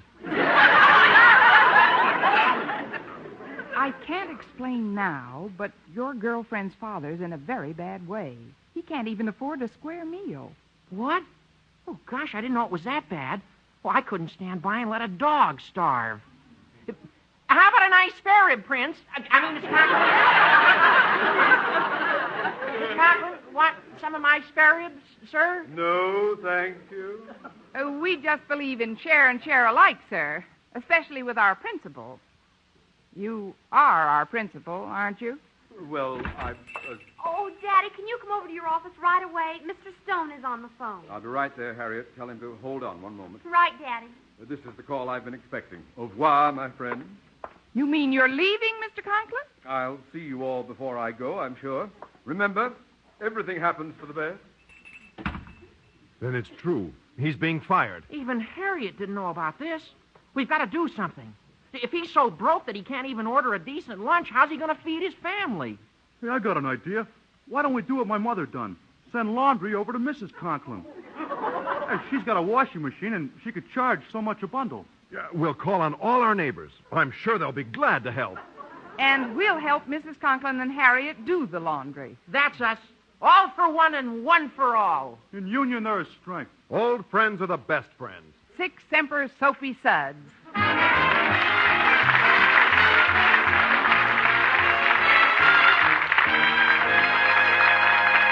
Our Miss Brooks will return in a moment. Our Miss Brooks certainly does have her problems, but let's face it, we all do. They may not be as hilarious as hers, but we've got them. For instance, it's not possible for most of us to be at the scene of important happenings in world affairs. Maybe once or twice in a lifetime, Mr. and Mrs. Average Citizen will figure in a newsworthy experience. Beyond that, few of us participate in the world events that make the history books. This makes it impossible for the average man or woman to keep up with world affairs without help.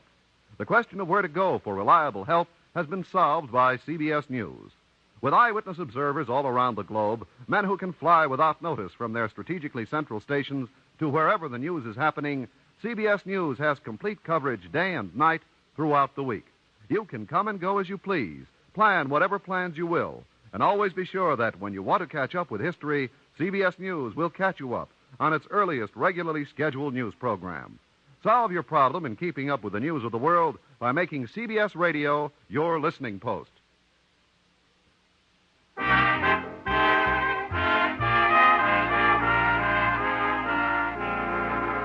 Well, due to a series of circumstances, everyone is convinced that Mr. Conklin is about to be fired and is practically destitute.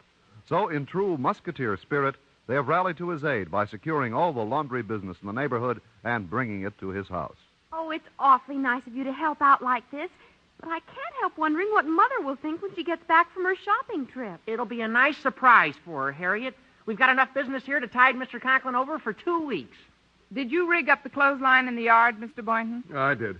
I also put some up in the living room. We'll need every inch of space we can get. Stretch is still out getting more bundles. I had no idea Daddy was in such dire straits. Oh, but with friends like you, nobody could ever consider themselves poor. A friend in need is a friend indeed. Your problem is our problem. If I've said it once, I've said it twice. Sic Semper Soapy Suds.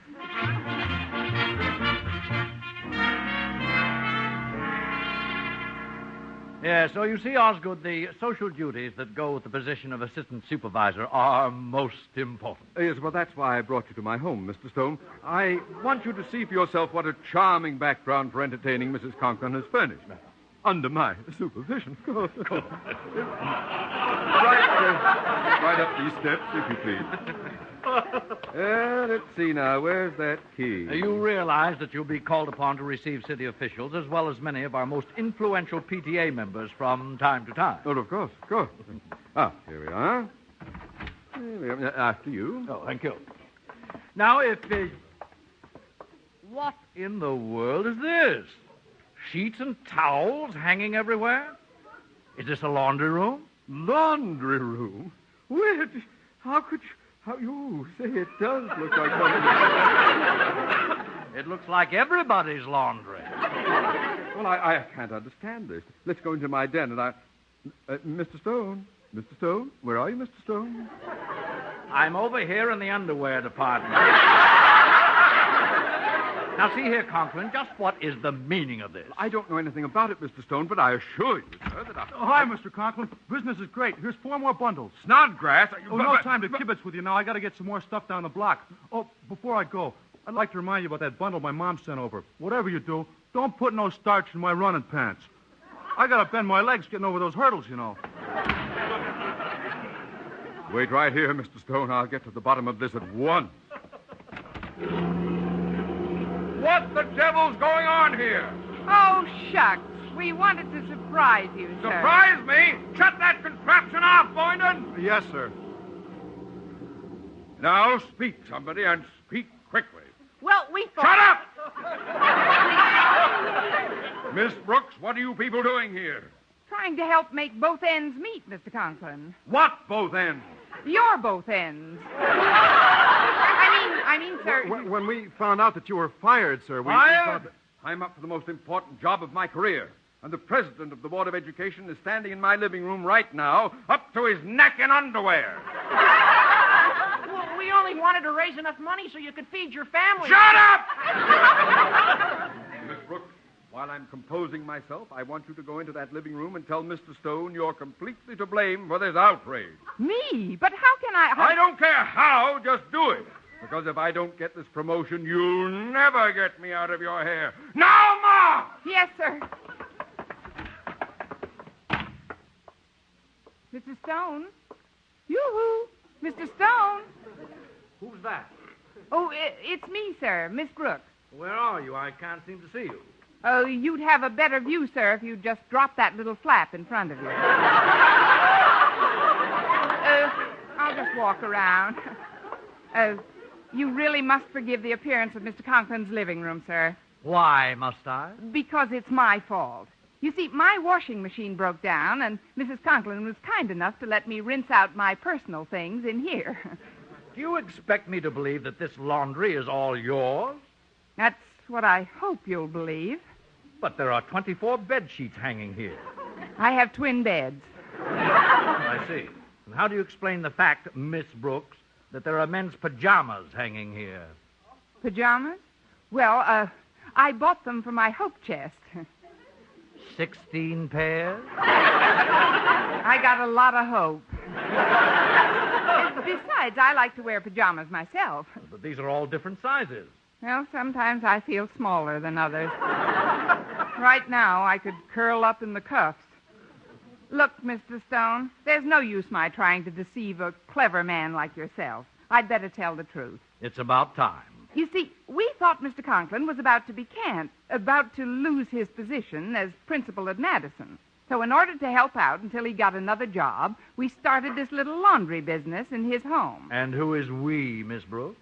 Another teacher and some of the students. You mean you felt such an intense loyalty for this man that you all rallied around in his time of need? He looked so hungry. Well, I trust Miss Brooks has cleared this matter up to your complete satisfaction, Mr. Stone. She certainly has, Osgood. As a matter of fact, she's been invaluable in helping me to arrive at a decision about our new assistant supervisor. You mean I'm in? No, Osgood, you're out. Any man who commands such respect and admiration from his colleagues is much too valuable, and he stays just where he is. But, Mr. No, Stone... that's my final word. Stay where you are, Principal Conklin. Good day. Well, Miss Brooks. I'm gonna wash that man right out of my head.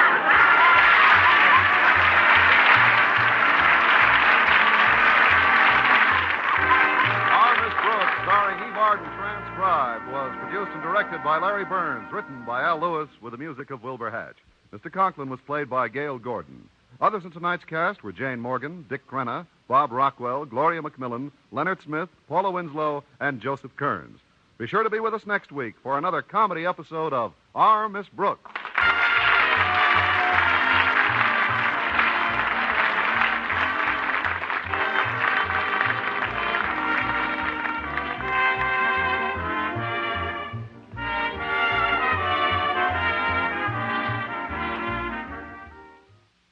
And now, a program that would go on to become an American institution on television, The Adventures of Ozzie and Harriet. Adventures of Ozzie and Harriet, transcribed and starring the entire Nelson family, Ozzie, Harriet, David, and Ricky.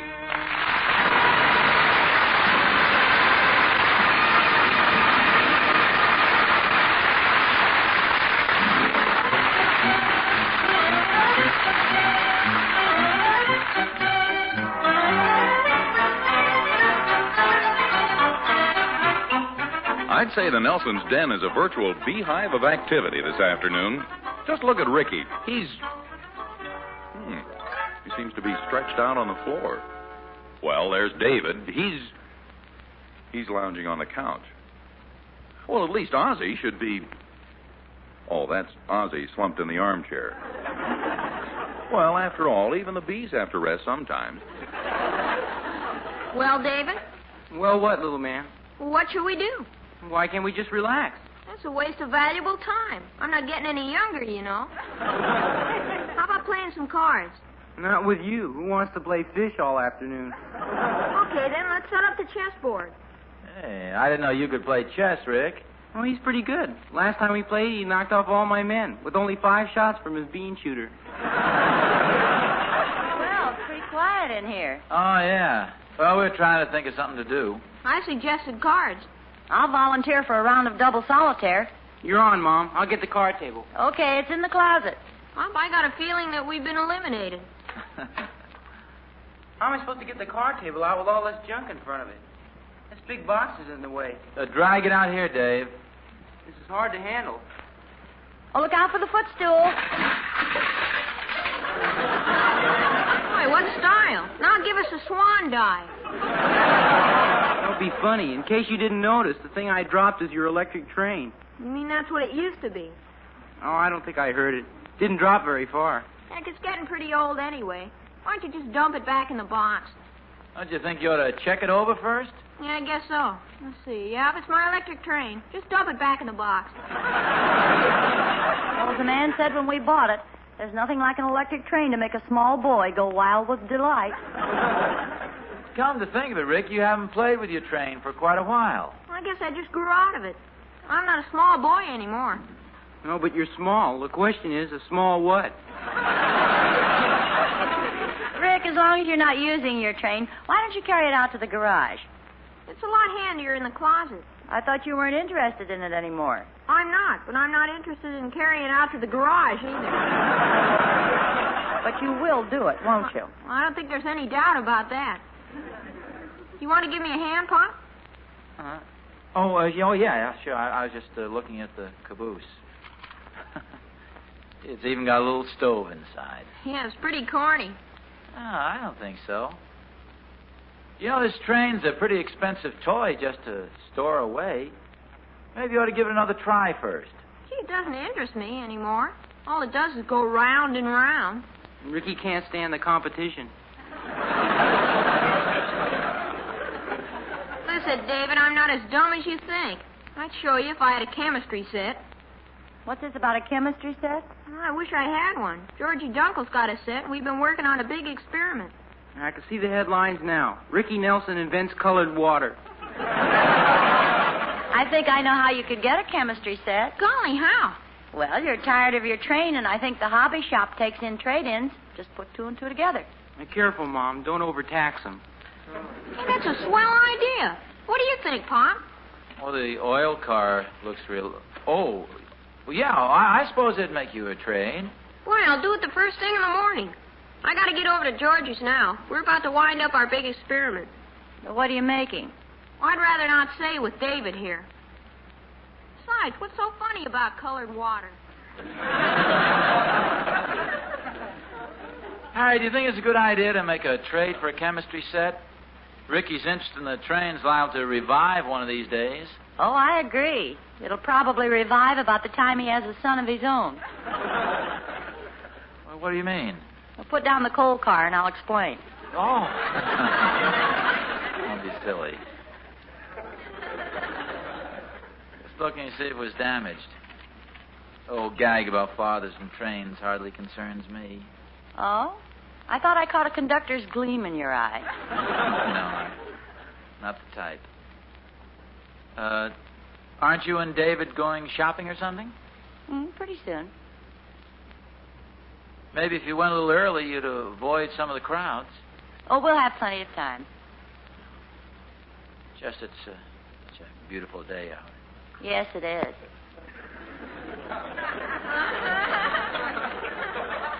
Well, come on, get going so I can set this train up.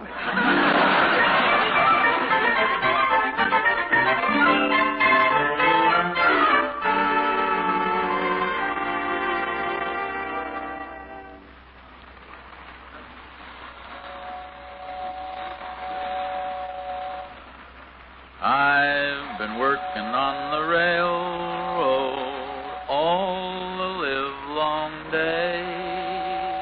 I've been working on... Just a minute. Hi, Thorny. Hi, Oz. What's going on in here? Oh, nothing. Nothing at all. Oh, it's pretty crushing. I swear I heard a long, low whistle when I walked by.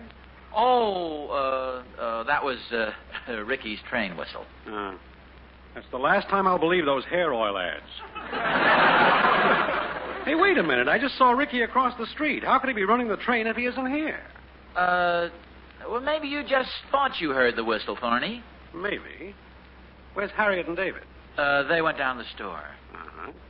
You're all alone. Just you and the train. No, just a minute, Thorny. If you think I was playing with Ricky's train, well, I'm not the type to play with the kids' toys, and I have better things to do, And the engine is still warm. And the engine... now, Thorny, don't be... Oz, there's nothing to be ashamed of. We all have to face second childhood sometime. Oh. Well, for your information, I was just trying to figure out what the thing is worth. Ricky wants to trade it in for a chemistry set. Hey, how lucky can you get? There's no end of exciting things a father can do with one of those chemistry sets. Thorny, look, I'll admit that some men could be interested in a thing like this, but not me. Well, let's hope not. Want to help me put it in the box? Ricky's going to trade it in tomorrow. Okay. Say, why don't we take it down to the store for him? We can probably make a better deal than he can. Well, don't you think I ought to check with Ricky first? Why? You want him to get the best deal, don't you? Come on, let's take it down to Talbot's hobby shop. Well, what's the hurry? We can get it tomorrow. Well, do you think that's fair to make the boy wait that long for his chemistry set? Come on, let's go. No, Thorny, I don't think we should. Well, you're the boss. You know, I hear they have a real big model train layout down there at Talbot's. Oh? Well, Ricky is pretty eager for the chemistry outfit. And they let their customers operate it. Beautiful trains, just like the real thing. I'll get my coat.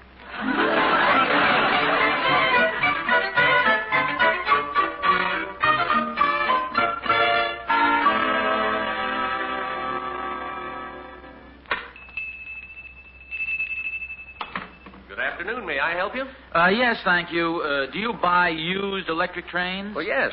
That is, we accept them as trade-ins if they're in good shape. Oh, fine. Think you'll find this one in excellent condition. It's only had one owner. And he was a little old man of 13.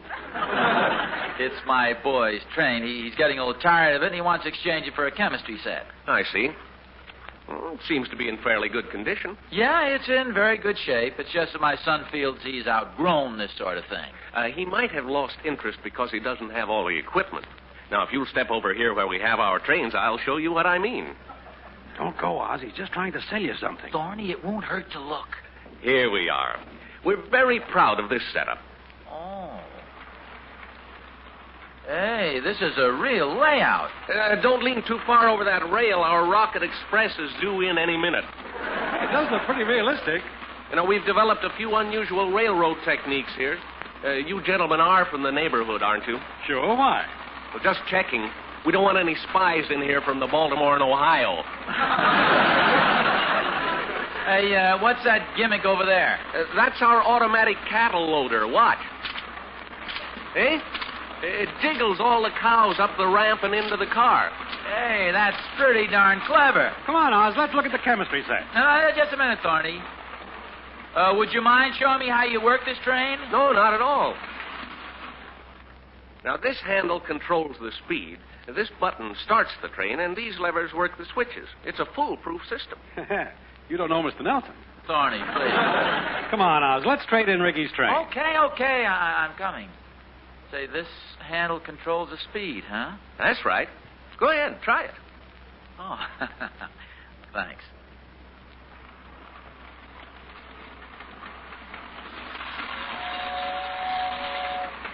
Boy, let it tear along. Make way for the express.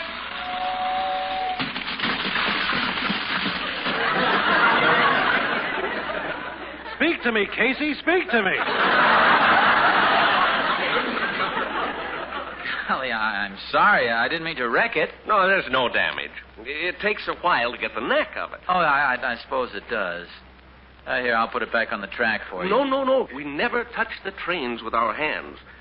We just bring the wrecker out of the roundhouse and use its crane to lift the cars. Try it. It works on this set of controls. Oh, thanks. Take it easy. Oh, boy. This is a pretty efficient-looking crane. As soon as she gets around this turn... Well, have you got a wrecker for picking up wreckers? Well, maybe we'd better use our hands. Gee, I'm sorry. I don't seem to have all right. the knack of that. You know, I don't think you gentlemen realize how many grown men have taken up miniature railroading as a hobby. I know one boy who was trying to take up chemistry as a hobby. Right, Oz? Oh, yeah, you're right. Say, where did I put Ricky's train? Oh, it's right here. However, the trade-in value of a train like this is pretty small. Actually, it could be worth a lot more to keep it as a starter set for a real layout. Yes, there's a point there. It's, maybe we'd better bring him down and let him take a look. Oz, for heaven's sake. All right, Thorny, all right. I'll trade it.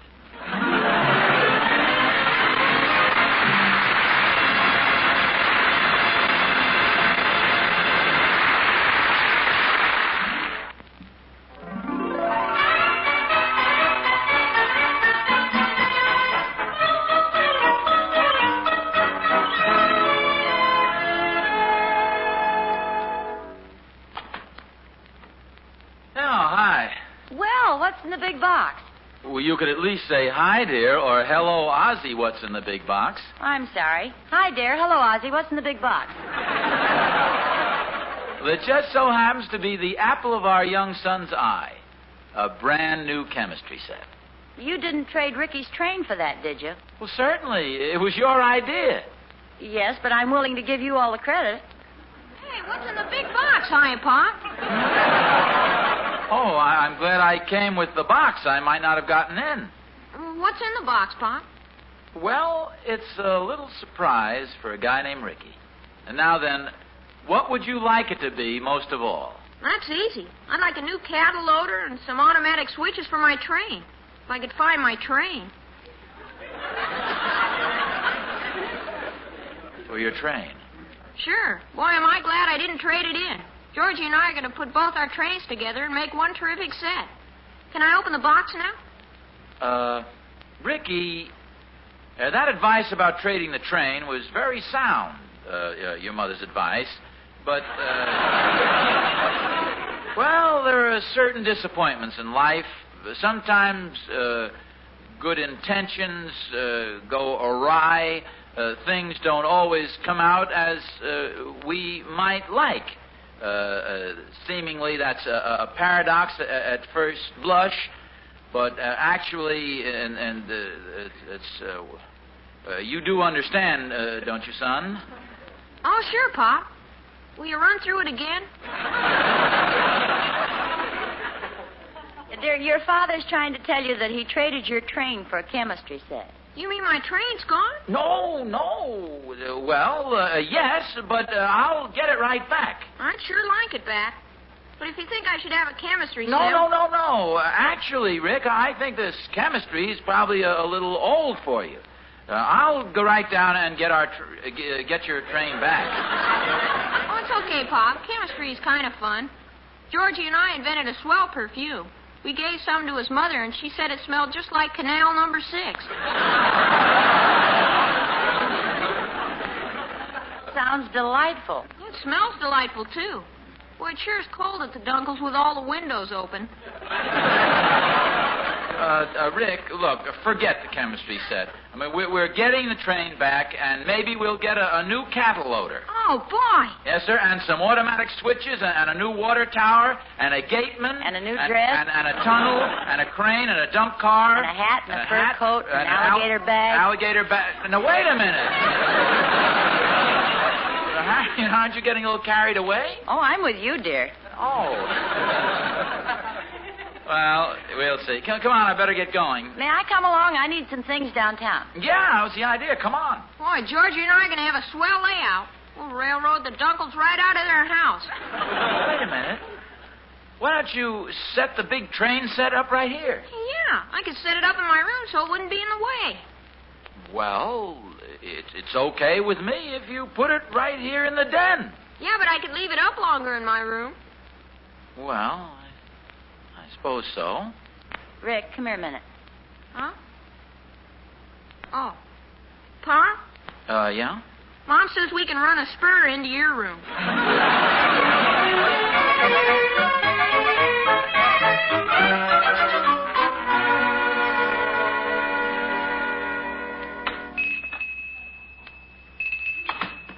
This is the place, Harriet. Where do you see their model railroad outfit? It's got everything we could possibly want. Oh, it's you, sir. Well, what can I do for you? It's about this chemistry set and my son. Now, don't worry, sir. You feed him lots of warm, soapy water, he'll be as good as new. No. It's nothing like that. This chemistry set isn't exactly what he wanted. Oh. Well, after all, it was only $12.95. No, it's not that. It's just that, it's sort of a long, involved story. We'd like to exchange the chemistry set back for the train. Yes, that's the situation in a nutshell. Well, boys will change their minds. Yeah, now he wants his train back. Happens every day. How did you convince him? I didn't have anything to do with it. Can we make the exchange? Oh, certainly. It'll take a minute. Now, let's see. I think my partner took your son's train into the back. Well, I'll show my wife your setup. I may be interested in a few accessories. Well, fine. Help yourself. You can run it if you like. Oh, thanks. Aren't you a little worried I might wreck it again? No, I'll be right back. Confidentially, we find that our men customers drive much better when their wives are along. Oh. I'll be careful. Harriet, isn't that a swell layout? Yes, very nice. You know, the electric train is almost an American institution. I think every father owes one to his son. Yep, even if his son happens to be a daughter. I'm afraid I have some bad news. My partner sold your son's train just a little while ago. Oh, that's a shame. Gee. Well, do you have any other used trains? No, I'm afraid we don't. Now, wait a minute. There is one thing I could do for you. Sell you a new train. Oh. Well, thanks, but I don't really want to put out that much money. Oh, I'm sure we can find something reasonable. Here, just glance through this catalog. Oh.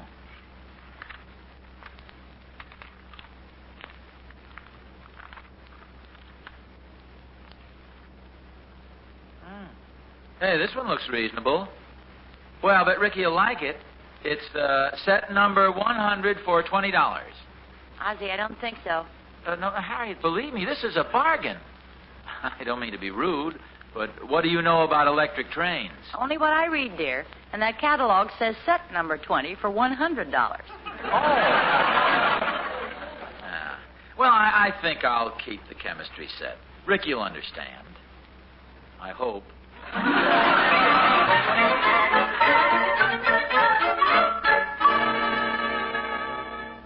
It's okay, Pop. I understand. If the train's gone, it's gone. Anyway, I still have the chemistry set. It's a pretty nice one, too. Well, I bet you have a lot of fun with it. Sure I will. I suppose. Come on, little man. I'll show you some stuff I learned in my chemistry class. Okay. That should take about 30 seconds. I'm certainly proud of the way Ricky took the disappointment. Well, so am I. Say, maybe I'll get Ricky a new train for his birthday. Or next Christmas. He wants it now. By then, his interest will probably have changed. Yeah, I guess so.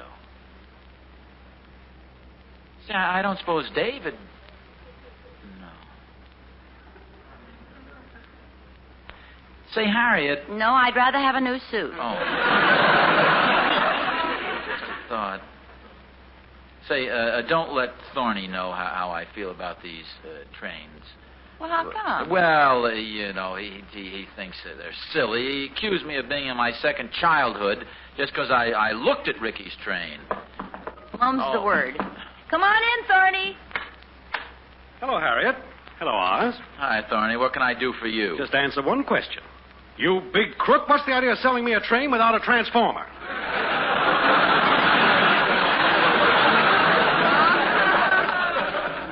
Wait a minute, what's in the box? Never mind, just hand over my transformer. Don't tell me you're the guy that bought Ricky's train. This isn't the Orient Express. Good old Thorny, a real man's boy. Don't change the subject. Just hand over my transformer. It isn't your transformer. I left it here by mistake, and it wasn't sold with the train. Then, by George, you'll give me back every cent I put into this thing, every cent. Agreed. You seem awfully eager to get it back. How much do I owe you? Well, now, of course, there's carrying charges and delivery charges. Just forget it. You can keep the train. Oh, now, Oz, I don't want it. Actually, old buddy, the only reason I bought it was to save you from yourself. I saw that mad glint in your eye. I knew that if I didn't snap it up, you'd be back to get it yourself. Well, that's very thoughtful. I doubt if it's true, however. Oz, believe me, my only thought was to clear your path of petty temptations so that you could aspire to greater things. But what's the use? Take it. It's yours for just $15 more than the man allowed you. $15 for what? For the cattle loader and switches I bought. Oh, you two. Honestly, it frightens me every time you leave the house alone. I guess it does sound a little silly. That was a pretty sneaky deal you tried to pull, getting me to sell the train so you could buy it. Oz, I apologize. I should know better. Trains have meant trouble for me for the last 20 years. Ever since I stepped on Catherine's on the way to the altar. Hey, that's my train, isn't it?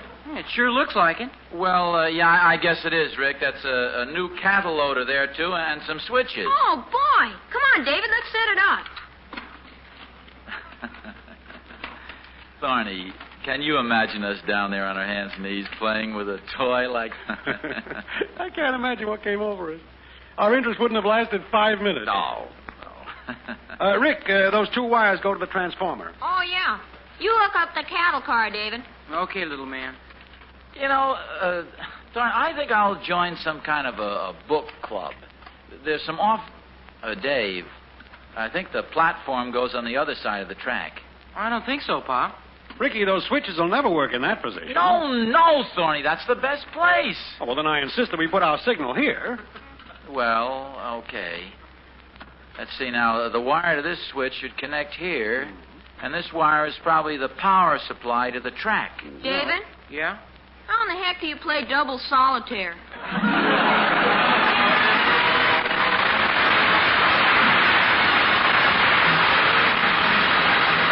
This is Vern Smith saying tune in again next week for another transcribed adventure of Ozzie and Harriet, starring Ozzie Nelson and Harriet Hilliard.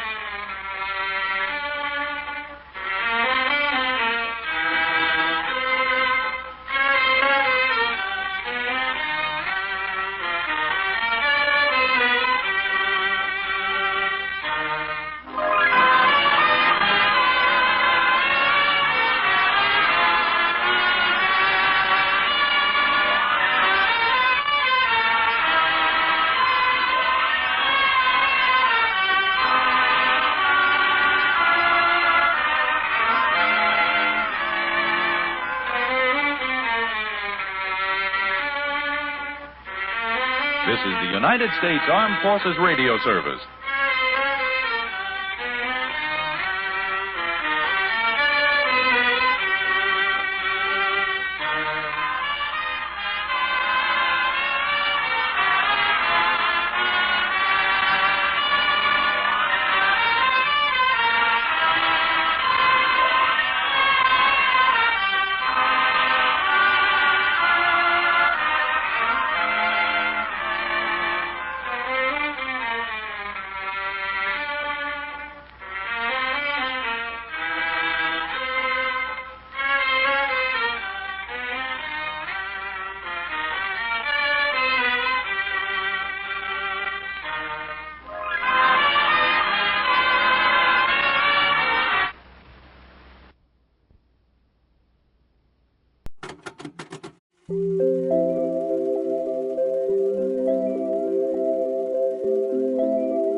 Watto, Matt from the past, back with more trivia time. And here it is. Black Thursday, as Thursday, October the 24th, 2024 came to be known, was the first day of the stock market crash of 1929, a catastrophic decline in the stock market of the United States that immediately preceded the worldwide Great Depression. That stock market crash, also called the Great Crash, is still considered the worst one in history. After share prices on the New York Stock Exchange, which have been trending upwards for almost a decade, dropped 4.6% on Wednesday, October 23rd, nearly 12.9 million shares were traded the next day, exceeding the previous record number of trades in a single day by almost 4 million. Stockbrokers were with telephones and ticker tape could not keep up with the extraordinary volume of trades requested from shareholders, resulting in delayed and incorrect reports which exasperated widespread panic and confusion. Police were dispatched to the New York Stock Exchange to quell potential rioting, while Wall Street executives tried to reassure the public. The Roaring Twenties, as the 1920s had been known, was a time of consumer optimism and significant technological advances that had produced an extended bull market in which the prices of securities and commodities had risen consistently. This led to rampant speculation or speculative trading as millions of people purchased shares on the assumption that continued price increases would enable them to turn quick profits on their investments. Despite the bull market, however, some economists began voicing their concerns about the potential for a crash months before what would quickly become known as Black Thursday. Many of the stocks being traded have been purchased on margin, that is, with a cash payment representing only a small fraction of the stock's actual value, the rest of the purchase price being covered by a loan from the stockbroker or investment company, with the stocks themselves serving as collateral. In addition, the increased demand for American manufactured goods in the years immediately following World War I had eventually led to overproduction in various sectors, causing many businesses to lose money and their stock prices to fall. As Black Thursday unfolded, several major banks and investment companies bought up great blocks of stock in a briefly successful effort to stem the panic of investors. At the end of the day, the market closed only a few percentage points down, and on Friday it recovered very slightly. Wall Street's calculated show of confidence ultimately failed, however, as nervous investors resumed selling stock the following Monday and Tuesday, later known as Black Monday and Black Tuesday, when prices declined by a further 12.8% and 12% respectively. The panic could not be stopped. As stocks declined in value, brokers and investment companies for stocks sold on margin required more money from buyers to compensate for the loss of collateral, and buyers themselves raced to sell stocks to minimize their losses. Black Tuesday is generally considered the last day of the stock market crash of 1929. The Dow Jones Industrial Average had reached a high of 381 points on September 3rd, 1929. After the crash, the market continued to decline, and by July 1932, the Dow had fallen to a low of 41, an 89% drop from its zenith. The stock market did not revisit the highs seen before Black Thursday until decades later in November 1954. In addition to costing investors and businesses millions of dollars, the crash beginning on Black Thursday undermined consumer confidence. The sensational nature of the crash served as a cautionary tale, and consumers and business spending slumped, especially for items that were really purchased on credit, such as automobiles. The reduction in consumer spending and the ensuing contraction of industry led indirectly to declines in manufacturing and employment. Although the stock market crash of 1929 resulted in significant harm to the U.S. economy, economists still disagree about how directly related it was to the Great Depression. Was the crash a symptom of an already ailing economy that would soon collapse, or was it the direct cause of the Great Depression? The debate goes on to this day. In 1932, the U.S. Senate Banking and Commerce Committee convened, and the Pecora Commission, named after the committee's chief counsel, Ferdinand Pecora, to investigate the crash and to recommend steps to prevent a recurrence. The investigation led to the adoption of the Securities Exchange Act of 1934, which created the U.S. Securities and Exchange Commission, an independent federal agency that oversees stock markets. And that was today's trivia time, and now let's get back to the shows.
Well, Silver, wait those thrilling days of yesteryear with the Lone Ranger up next.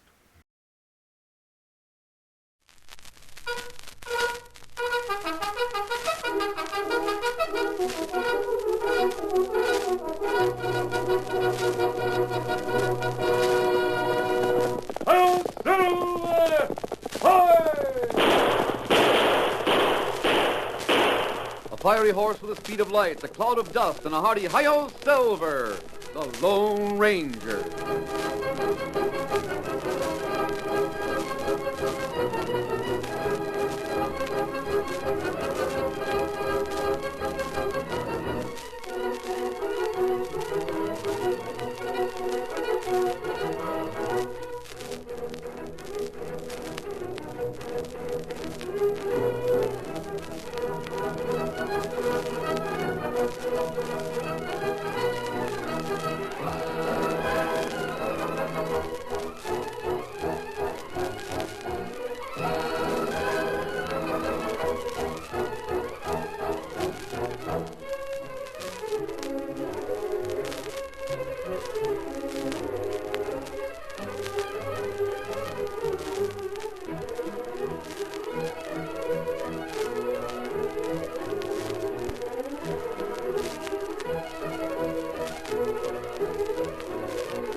During the years of unrest that followed the Civil War, a powerful secret organization called the Legion of the Black Arrow sprang up in the western United States. Its members were to be found everywhere, defying the law or using the law for their own purposes, working toward the ultimate goal of revolt and the foundation of a despotic empire. It was the masked rider of the plains who led the fight against this band of outlaws and traitors, and for once his great strength and courage, his daring and resourcefulness were taxed to the utmost in the cause of democracy. Return with us now to those thrilling days when the West was young. From out of the past come the thundering hoofbeats of the great horse Silver. The Lone Ranger rides again. Come on, Silver! On the trail of the Black Arrow! Hail, Silver! Away!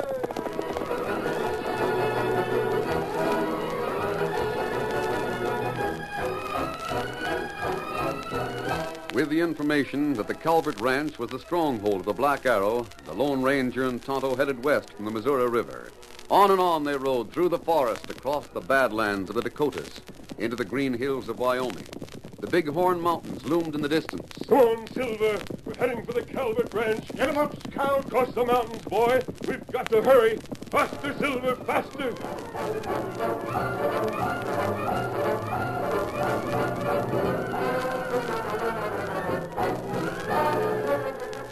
The Calvert Ranch was the biggest spread in Sherman County, and on Saturday, the Bar C cowhands crowded Sherman City.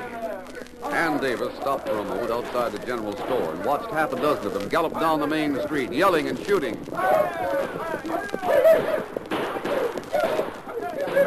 Killers. If we had any law in this county, they'd be in jail. What's that about the law, Miss Ann? Oh, get out of my way, Red Dixon. Haven't you heard? I'm the law here. Yeah, fine, Sheriff. Well, I got a badge that proves it. Of course, I don't remember to wear it often, but... As far as I'm concerned, you're the foreman of the Bar C and nothing more. You're just as bad as your men. Oh, now that ain't respectful. Let me by. Pretty girl like you shouldn't be carrying her own basket. Here, I'm going to show you what a gent I am. I'm going to carry it for you and help you into your buggy. Take your hands off me. Didn't you hear the lady, Red? She said to take your hands off. I don't like that, Turner. Why don't you let her get into the buggy? You're talking to your boss. You haven't been for long. It isn't hard for me to forget it. Go on, Turner. Go on down to the cafe with the rest of the boys. This ain't any of your business. I'm making it my business. Where I come from, we always mind our manners with a lady. Get out of here. I'll let you have it. You let me have what? I'll show you. I always return a compliment like that, Red. Now, miss, if Look you... out, he's going for his gun. I noticed that. You're covered, mister. I want to thank you, but you shouldn't have done this. You're new in Sherman County. You don't know what you've let yourself in for. Well, maybe you could tell me more about that. What? I'm dead certain I've lost myself a job, for one thing. My horse is right here. Would it be all right if I rode for you with a wave? Yeah, you better do that. You can come out to our ranch. For you, Red, take it easy. Don't try to get up till after we're started. Come along, Beth. Get out. I got some advice, Turner. Get out of the county or you'll pay for this with your life. You'll have to learn to draw a little faster, Red. Get up, Chief.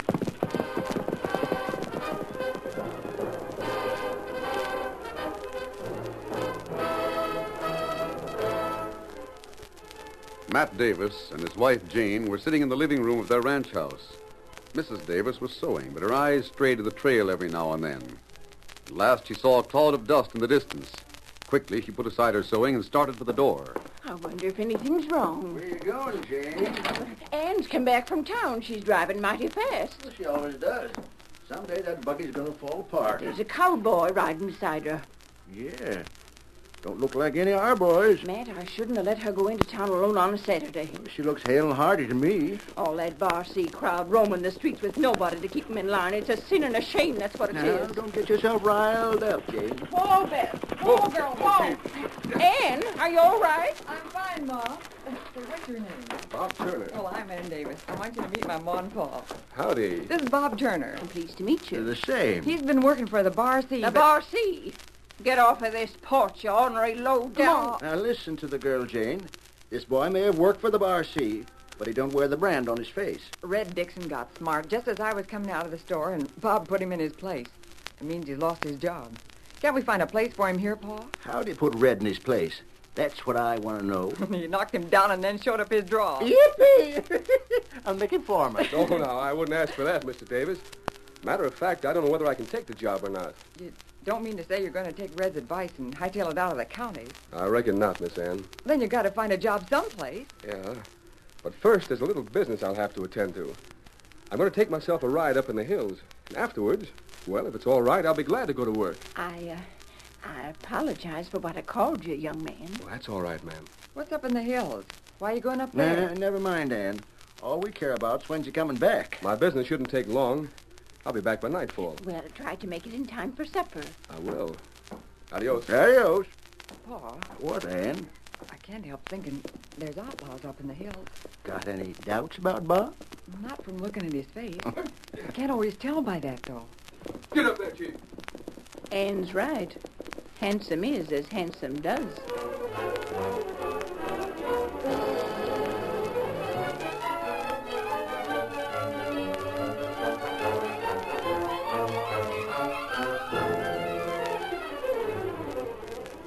The Lone Ranger and Tonto had made their camp in the shelter of the hills above the range.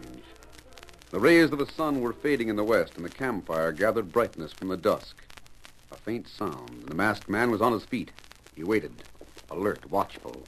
Then, unmistakably, the sound of hoofbeats reached his ears. Tonto walked to his side. Somebody ride this way. It's Bob, Tonto. I didn't expect him so soon. Howdy, masked man. Hello, Bob. Hello, Tonto. Hi. What happened? Weren't you able to get a job? Well, that part of it was easy. I landed the day before yesterday. They'll take on anybody who can handle a gun. Did you have a talk with Calvert? No. From what Dixon told me, you're expected to work around the place a couple of weeks before you even see him. I guess I won't have the chance. Why not? Well, I got myself fired today. Red forgot his manners with a young lady in town, and, well, I just couldn't stand by, masked man. Of course not.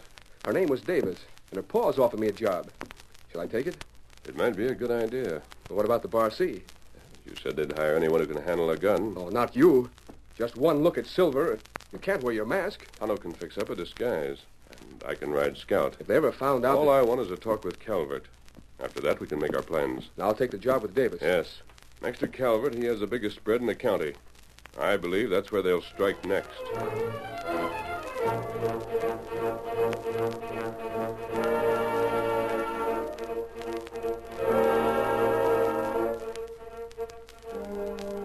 It was long after dark, and Bob had not returned to the Davis ranch. Ann said very little, but both her mother and father realized the girl was disappointed. The three of them had decided in silence they would never see the young cowhand again. Then... Horses outside, Pa. There's more than one. Can't be Bob. Joe and Harry might have rode up from the bunkhouse. I'll open it. Judd Calvert. I'm here too, sister. And Red, what do you want? We came to see your pa. You ain't welcome here, Calvert. Arrest him, Sheriff. Sure thing. You're under arrest in the name of the law. Just look at that face. It's pitiful. You trying to figure out what the charge is, Davis? I haven't broke any law. Right. There ain't any charge either. But if I wanted to throw you in jail, there wouldn't have to be one. That's the way things stand in Sherman County, and the sooner you realize it, the better. You dirty Now, little... now, don't, Pa. What are you here for? Want to get down to business right away, huh? That suits me. I've decided to take over this ranch. You've decided It ain't for sale. I guess you didn't hear me. I didn't say nothing about buying it. Get out of here. No. There won't be any money change hands at all. You're going to sign it over to your daughter. I'm going to marry her. Oh, The man's gone loco. What's the matter, Miss Ann? Don't you want to marry the boss? I'd rather die. We could arrange that, too. Shut up. That's the way things stand, Davis. I want your ranch, and I want your daughter. I mean to have 'em. Over my dead body. Don't say things like that. Red might take you serious. There's a law in this state, even if there isn't in the county. I'll get the governor to send troops here. You and your gunmen are nothing but a gang of outlaws. You said that before. I'll say it again, and we'll see what the governor says after I get finished talking to him. If you tried it, Matt, if you even started for the capital, you wouldn't get 10 miles. You and your wife and your daughter are prisoners. We aren't going to let you move out of the county, and we aren't going to let you keep this ranch. The wedding takes place next Saturday. Come on, Red.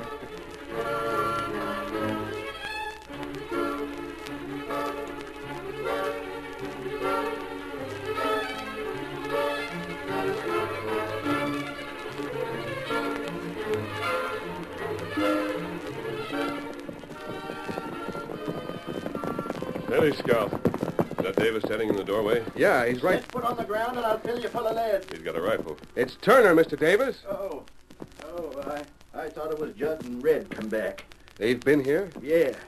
Judd wanted to break the news that he was going to marry Ann and take over the ranch. If he so much as set foot on my land again, I'll shoot him for a trespasser. He might want you to try something like that. Yes. Who's the big fellow with you, Bob? A friend of mine.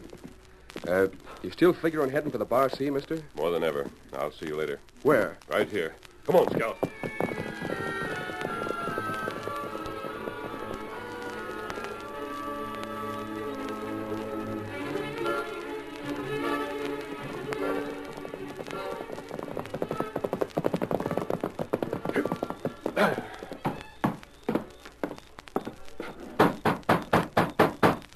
Not many of the crew around. Bunkhouse is dark.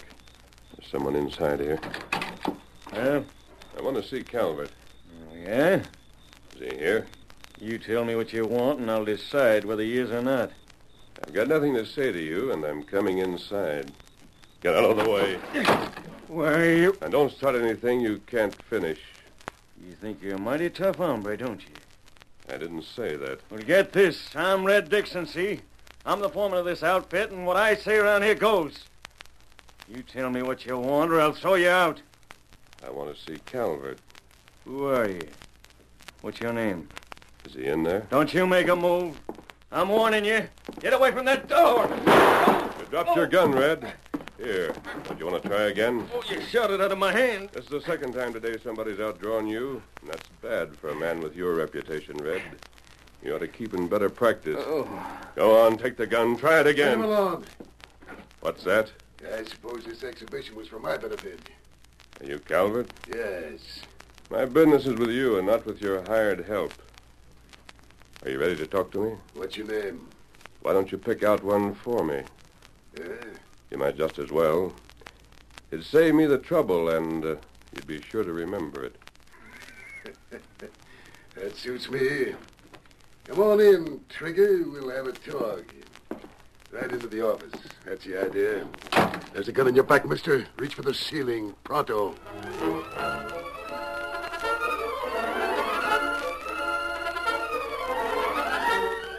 The curtain falls on the first act of our Lone Ranger story. Before the next exciting scenes, please permit us to pause for just a few moments.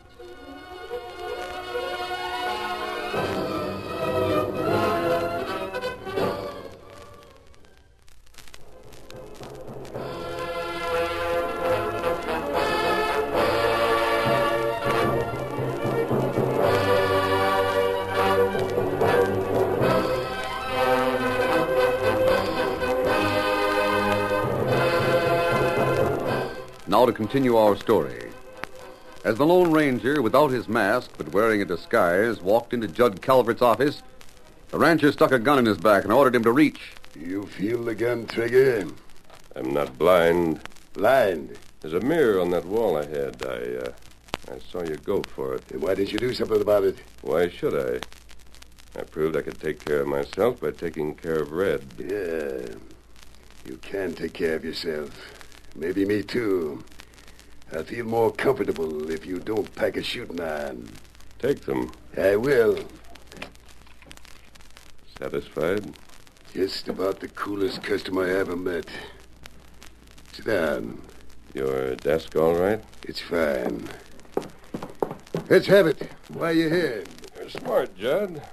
You ought to be able to figure that out for yourself. What a job? That depends. How big is it? As big as Sherman County. You don't own it all? Not yet, but I will. Are you going to stop there? I'm the one who should be asking questions. There's a lot I have to find out. You haven't got the Davis spread yet, or the circled dot, or the flying W. Now, if they were to get together... Let them try. If they do, they could use men. They might pay more than you. You're raking for range war, aren't you? I've had a little experience. You're too big for Billy the Kid. It won't do you any good to guess. I brought up money, Judd. I'll tell you this. I got more money back of me than you can imagine. How does that sound? Sounds logical. I figured you must have. More than you can imagine. What's your answer? I'll think it over. Yes or no right now? Would you mind handing back my guns? You win, Trigger. Yeah. I could use you. No sense in starting off on the wrong foot. When'll I hear from you? Tonight. Good. The same door I came in? You didn't leave your horse out and back, did you? No. I'll see you soon, Calvert. Tell Red to come in here. I will if he's around. The only trouble would be in handling him. I've got enough brains for it, though. So you're in the kitchen. Torlock. Yeah. What are you doing here? Just checking up. Who's that hombre just left? A gunman. A good man. I think I can use him. He might even make a good member of the Legion. I'll be the one to decide that. Look here, Torlock. I'm running this county. I'm doing a good job. There's no need for you to come snooping around. If there's a report to make to the leader, I'll do it myself. Direct. You don't sound as if you were glad to see me. I say get out of here and let me run things my own way. You can't get away with that. No man's going to slap me in the face. No? I could make you crawl on your hands and knees if I wanted to. Stand right where you are. Look, a man can stand so much, and that's all. You want to run things your own way, eh? I didn't mean anything. You want me to get out of here? No. Sure you do, and I can understand why. What gave you the idea it was part of our plan for you to marry the Davis girl? That red darling. You'll what? Nothing. You wouldn't want him to keep any secrets from me, would you, Judd? Of course not. Listen, you. That man who was just in here, how much did you tell him? Enough to get him interested. That you were going to grab every ranch in the county? Yeah, I sort of hinted we might even go further. Your plans will have to be changed. Get all your men together. You're going to have to burn out all those ranches tonight or you'll never get away with it. What's that? You've talked too much. No, I haven't. Not to him. He's going to tie in with us. He promised to give me his answer tonight. He has, you fool. Huh? He left it here on the desk. A silver bullet. That was the Lone Ranger.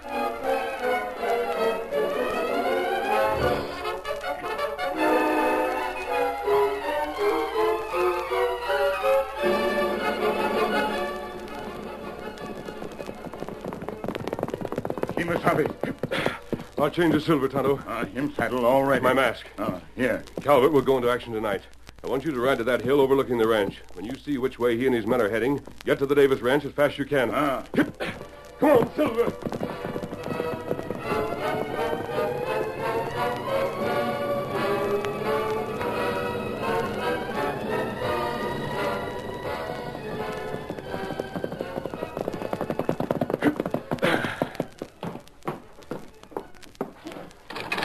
Masked man, you got out of there safe. I left a calling card behind. Calvert will strike tonight. Tonight? Have you explained everything to Davis? He sure has. You stay here and get your men ready for a fight. What about me? Come on. Is your horse saddled? Yep.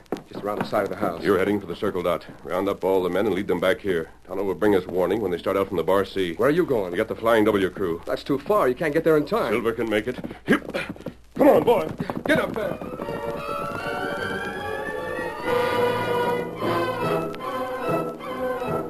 As the Lone Ranger and Bob Turner raced through cross-country, Red Dixon slid from the saddle in front of the cafe in town and banged his way through the swinging doors. Bar C! All of you, Bar C! Get into your saddles. Judd Calvert's waiting for us out at the ranch. Tonight's the night, and tomorrow the whole county belongs to us.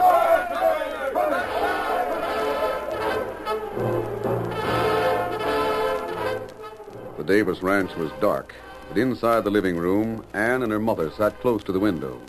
I don't like this waiting. Wish your pa hadn't been so positive about not lighting a lamp. I could darn some socks. You just think you could. Oh, I'm not nervous. With the Lone Ranger on our side, we can't lose. Where is he, though? You heard what your pa said.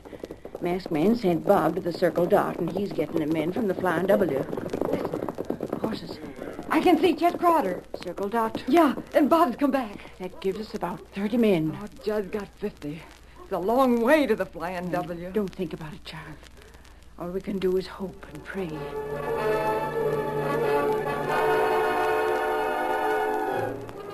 It was long after midnight. Matt's men and the Circle Dot crew waited near the corral. The night was peaceful, but the men talked in nervous whispers. At last, from a distance, came the hoof beats of a single horse. What do you think, Bob? Maybe the masked man decided not to go all the way to the Flying W after all. We could use the men. I'd rather do without them than do without the Lone Ranger. Oh, it ain't him. That's a paint. He was riding the White Stallion when I left here. It's Tonto. Masked friend not here? No, not yet. What about it? Them come from Bar C. Them come here. Well, Matt, you mind if I give the orders? You're welcome. I'm not much of a fighting man. I guess the only thing to do is to surround the house and open fire when they get within range.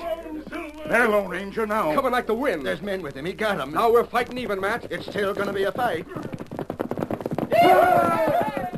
They're on their way, masked man. We figured we'd surround the house. They're coming here, Tonto. Ah. Then they'll have to pass between Richmond Hill and Burnside. There isn't much of an opening. That's right. We'll split our force, half on each hill. When they get to the pass, we'll charge down on them. Take them by surprise. That's the idea. But we'll have to get to the pass first. Come on, Silver. Follow the Lone Ranger.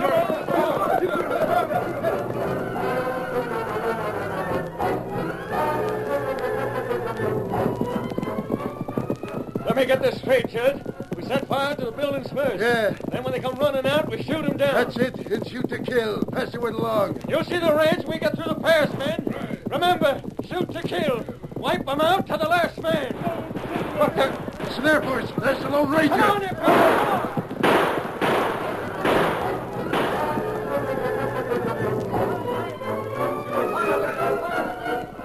The honest ranchers swept down the hillside. Before the Bar C gunmen could rein up and turn to face them, they were completely surrounded. They tumbled from their horses, fought for cover. Desperately, they fought back. But the surprise of the attack and the withering fire from the ranchers' guns put an end to the battle in less than 10 minutes. Calvert's men threw down their guns and shouted their surrender to the sky. Hold it on, boys. Rope 'em good. Here's Calvert. I can answer for him, Bob. I saw the black arrow on his wrist tonight. What about it? Take a look at Red's. Yeah, it's here. The others can go to jail. You'll have to take these two to St. Louis. I understand. I'm sorry I can't tell you more. Just turn them over to Colonel Hayden of the Intelligence Department. That's all right, masked man. You got your orders, now I've got mine. You can't hold us. Why not? Red's the sheriff in this county. You can't hold us without taking the law in your own hands. I never like to do that, Judd. And that's why Bob's here. Meet the United States Marshal from Laramie. What the... You mean Bob Turners? Yeah. United States Marshal from Laramie. Here, shake hands with these handcuffs. Just one thing more, Judd. When I left the ranch, I saw a red sorrel tied near the corral. None of your men are riding it. Pollock ride sorrel. Yes, Tonto. Have you seen him tonight, Judd? No. We haven't seen Torlock for months. That sorrel belongs to me.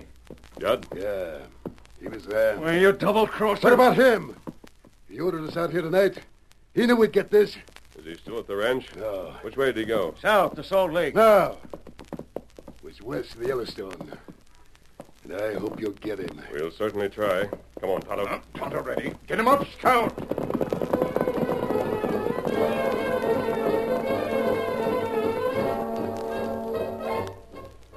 The Lone Ranger and Tonto galloped into the night, but not trusting Calvert completely. Their first stop was the Bar C Ranch. Tonto found the tracks of a single horse heading west, and then Silver and Scout were urged to their greatest speed as they followed the trail. It was dawn before they reached the river. At noon, the masked man and the Indian found themselves in the great basin of the hot springs. Columns of steam arose on every side, and suddenly the Lone Ranger raised his arm as a signal to stop. Oh, what you see, Kemosabe? I'm not sure that I saw anything. Look up at the top of the rise. To the north. Ah, plenty big hot spring there. The wind's from the south. Every now and then it blows the steam away. It looks like... There. Tonto see. Two men standing at the edge of the spring. That's right. We go close, find out who men are. This is government land. They might be soldiers. It would be hard to explain my mask. But from here, we can't be sure. We'll have to take the chance and get a little closer. Kemosabe. Them start fight. One of them so much smaller than the other. He could be a boy. Maybe him fall in spring. That's more than a hot spring, Tonto. The steam's shooting up higher and higher. It's a geyser, getting ready to erupt. We ride fast, warn them. It's more than a fight, Tonto. It's murder. Come on, Silver. Get him up, Scout. Hail, Silver! Away!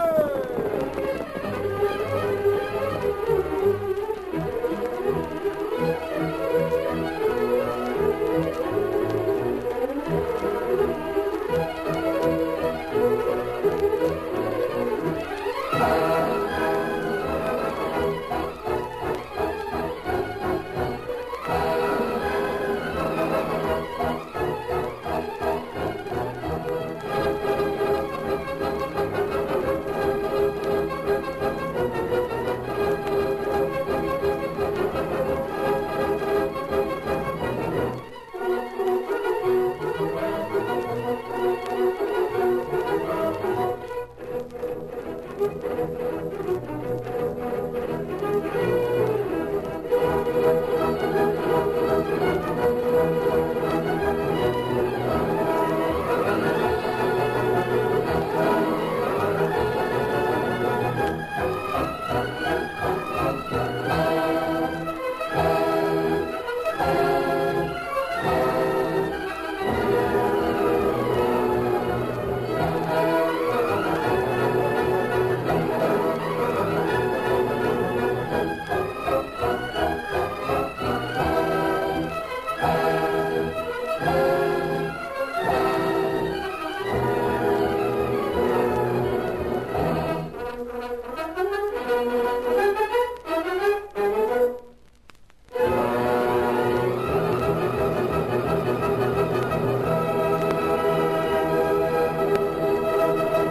story you have just heard is a copyrighted feature of the Lone Ranger Incorporated.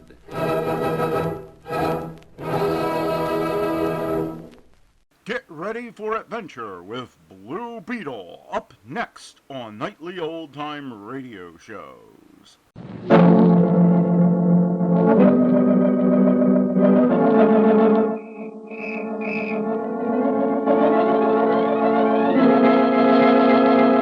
The Blue Beetle.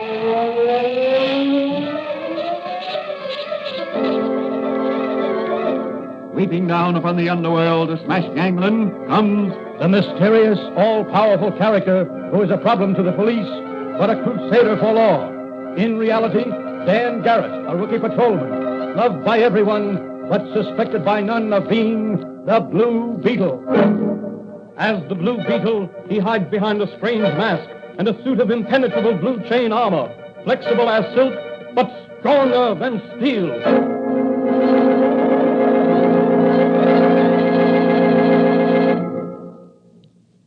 Today's episode of The Blue Beetle is the second part of the story entitled Rounding Up the Payroll Bandit. Those of you who heard the first part of the story on a previous broadcast will remember that Patrolman Dan Garrett, who is secretly the Blue Beetle, was talking to Charlie Storm of the York City Sun on the telephone when his conversation was interrupted by some shots outside the cigar store from which he had been phoning. Rushing out of the store, he shot one of the payroll bandits. The bandit's dying words were, "I'm through. I tried to go straight, but BJ," and that was all, except his final gasp, "BJ is Benjamin," and then he expired. As our story opens today, Dan Garrett is in the little apothecary shop of his friend and confidant, Dr. Franz, discussing the case with him. What makes you so suspicious of Mr. Jarvis, the philanthropist, Danny? His first name is Benjamin, isn't it? Yes, but that may only be a coincidence. After all, he's a respected man in the community. He established the East Side Mission for down and outers. I know, but I've got a hunch he doesn't do it from philanthropic motives. His voice is too oily, too pleasant. Well, you're probably more sensitive to such things than I am. Perhaps. Whoever planned that robbery certainly planned well. You were the only policeman on the job, weren't you? Yes, and I'd have been with Manigan if I hadn't dropped in to phone Charlie Storm. How much did the robbers get away with? About $50,000. There was about that same amount in the bag you saved by shooting one of the robbers. Yes. Someone in the store. I'll see who it is. Why? Is Patrolman Dan Garrett here? Why, yes, I'm Dan Garrett. You shot my father, didn't you? Your father? He was one of the payroll bandits. Oh, I see. You're Blackie Blackburn's daughter. Yes, and you killed him. But it was in line of duty. Your father yes, was... I know, but I'm all alone now, and you've got to protect me. I'm so scared. They'll do something to me. Who'll do something to you? The gang my father was in with. Slick Thomas and B.J. B.J.? Who is B.J.? Well, I'm not sure, but I believe that he... Oh, goodness. Oh, she's fainted, Doc. Yes, just a minute. I'll get something. Here. Now let me hold this ammonia salts under her nose. There. What happened? Where am I? Oh, you're all right, my dear. You're all right. You just fainted, that's all. Oh, yes. I guess it was the excitement and the fear of those men. They got my father into trouble. He was trying to go straight, but they wouldn't let him. Well, suppose you try to keep calm and tell me all about it. You're safe here. Well, when my father got out of the penitentiary, I went up to meet him. But there was someone else there, with a car. A man Father called B.J. Did you meet B.J.? No, but I saw him. What did this B.J. look like? Oh, he was about 60, I'd say. Rather portly, iron gray hair. Doc, that sounds very much like your philanthropist friend, Benjamin Jarvis. But it proves nothing. That's true, but there's enough smoke to make me think there's a fire somewhere. Look, Miss Blackburn, you run along home. Oh, but I have no home now that my father's... Haven't you any folks, Miss Blackburn? Call me Julie. Well, very well.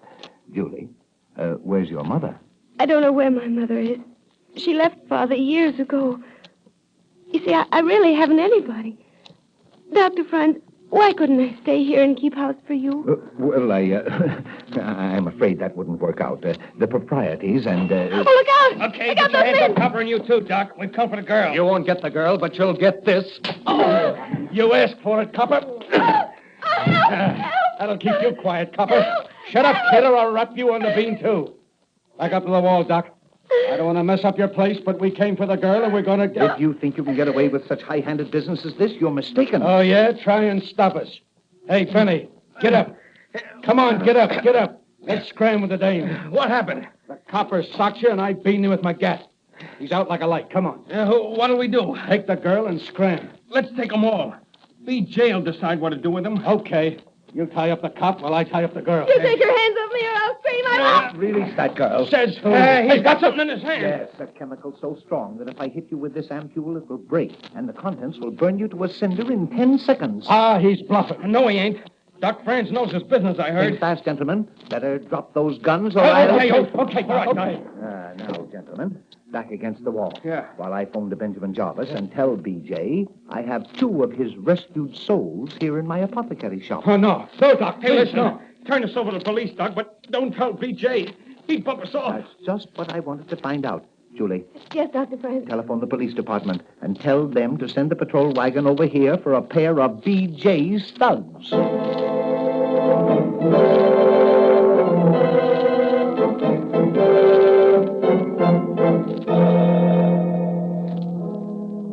Honestly, Doc, I'm ashamed of myself. Me, a policeman, letting 2 thugs get the better of me while... Don't worry, Danny boy. What's a little setback like that? You've proven your mettle many times, both as Dan Garrett and as the Blue Beetle. Yes, I know, but in front of Julie I understand, Danny, I understand. But what are you going to do about B.J.? The Blue Beetle is going to do a little flying and a little bluffing. Where to? The East Side Mission. But we still haven't any proof that this B.J. and the philanthropist Benjamin Jarvis are the same individual. I have a hunch. When Benjamin Jarvis is confronted by the Blue Beetle, he'll let something slip that can be used as evidence. But what about witnesses? I'd like to borrow that portable sound recording device of yours. Oh, I have a better suggestion. What's that, Doc? Call me on your portable wireless phone just before you make your appearance, and I'll record everything here. Oh, that's a great idea. Well, the Blue Beetle's going to church, but he won't hear a sermon. He may provide a text for one. Yes, a true one. Be sure your sins will find you out.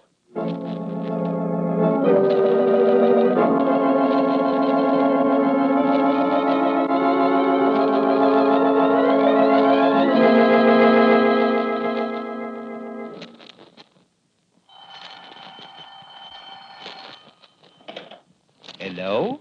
Hello, Doc. I'm at the back door of the mission. Can you hear me? Yes, Danny, perfectly. All set with your recording machine? Yes, I started it the minute the phone rang. It's all connected up. Good. I'm all ready. I'm leaving the switch open on my portable wireless telephone. You should get everything that happens from now on. Go ahead, Danny, but be careful. Don't worry, Doc. Here I go. My sons, we are honored tonight by having with us the great-hearted soul who made this mission possible. A man who has fed you and clothed you. A man who has found you work when you were jobless, picked you up when you were fallen, helped you to regain your place in society. I'm sure you'll be glad to hear from your benefactor and friend, Benjamin Jarvis. Oh, but first, let us sing one verse of hymn 27, Rescue the Perishing. Rescue the perishing.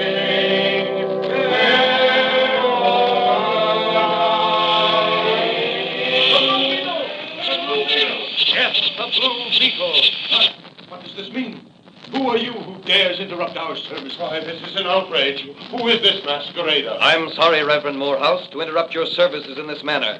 But I'm sure you're unaware of this man's real purpose in supporting this mission. What do you mean? He's an imposter, a hypocrite. Here, some of you men, grab this man and hold him while I... Stay where you are, everybody. Benjamin Jarvis, alias B.J., your game is up. Benny and Eddie are in the custody of the police. They confessed everything this afternoon. Why, those dirty crooks, so they spilled... Yes, they spilled the beans, as you were about to say. Well, they won't get away with it, and neither will you. I'll put down that gun, Mr. Jarvis. Firearms have no place in it. He shot himself. Jarvis has committed suicide. And may the Lord have mercy on his soul.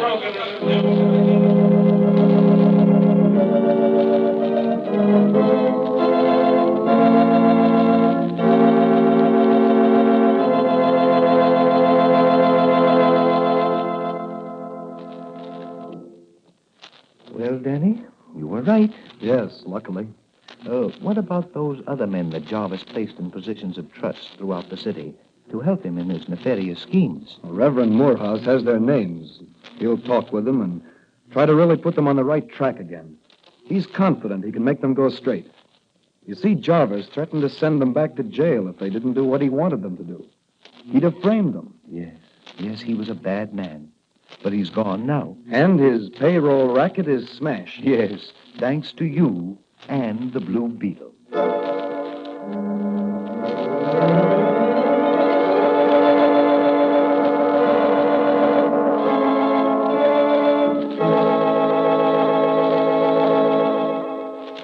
moral of this story is never play the hypocrite like Ben Jarvis, for if you do, you will be found out. And thanks to the Blue Beetle, the businessmen of the city have been freed from the menace of the hypocritical B.J. and his payroll bandit. What new adventures await the Blue Beetle in his crusade against crime? This question will be answered in the next episode of The Blue Beetle.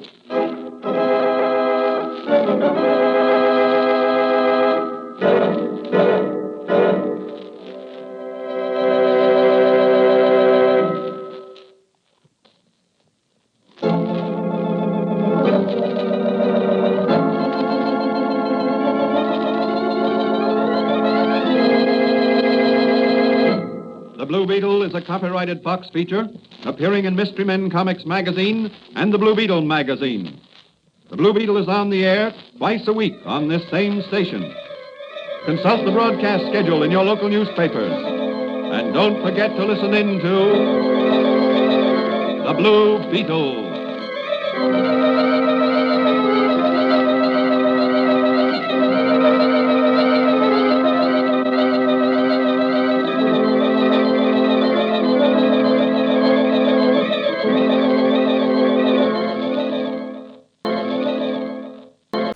The Sears Radio Theater is up next on Nightly Old Time Radio Shows. Enjoy. That's the theme from the Sears Radio Theater. Tonight, a program of mystery with Vincent Price as your host. Here's a preview. It's a perfect plan. What can go wrong? Hey, don't try to involve me in this. You are a genius, Toby. You got the mind of a master criminal. I was just making a game. How much you figure the old lady's worth? 5, 6 million? What? We'd be set up for life. I wasn't serious. The Sears Radio Theater will begin after this message from your local station. You said that opposites attract. Well, we won't dispute that. In fact, our story concerns two friends who at first glance seem quite unalike. Toby McVeigh is a plumber with his own small business. He does quite well. Not perhaps as well as we sometimes think plumbers do, but well enough nonetheless. He works hard, which is more than can be said for his friend, Iron Smith. Even to be kind about it, we would have to characterize Iron as no good. He is a hustler and a small-time confidence man who thinks Toby is relentlessly square. Hi, Iron. Hey, Toby. Want to go shoot some pool? I'm on my way to a job. Take the afternoon off. Matter of fact, I could use an assistant. You want to make a little money? As a plumber's helper? No way. Suit yourself. You know, the trouble with you is, Toby, you're never going to make it in this world because you got no larceny in your soul. You think like an honest man, which is very unimaginative. I can think like a crook if I want. I just don't care to act like one. No, on the face of it, Toby and Iron seemed like opposites. But there must have been some mutual spark of recognition that first drew them together. The question was, who was going to convert whom? And that's only the beginning of our story.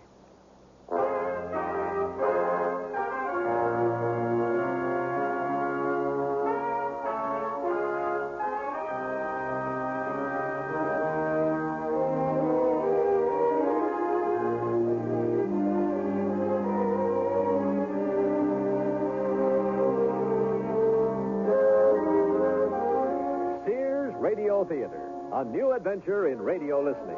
5 nights of exceptional entertainment every week, brought to you in Elliott Lewis' production of the Sears Radio Theater.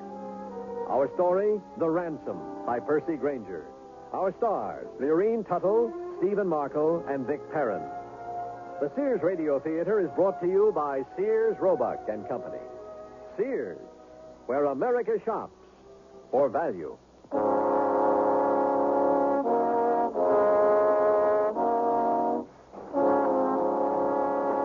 Toby McVeigh had lived his whole life in the shadow of great wealth.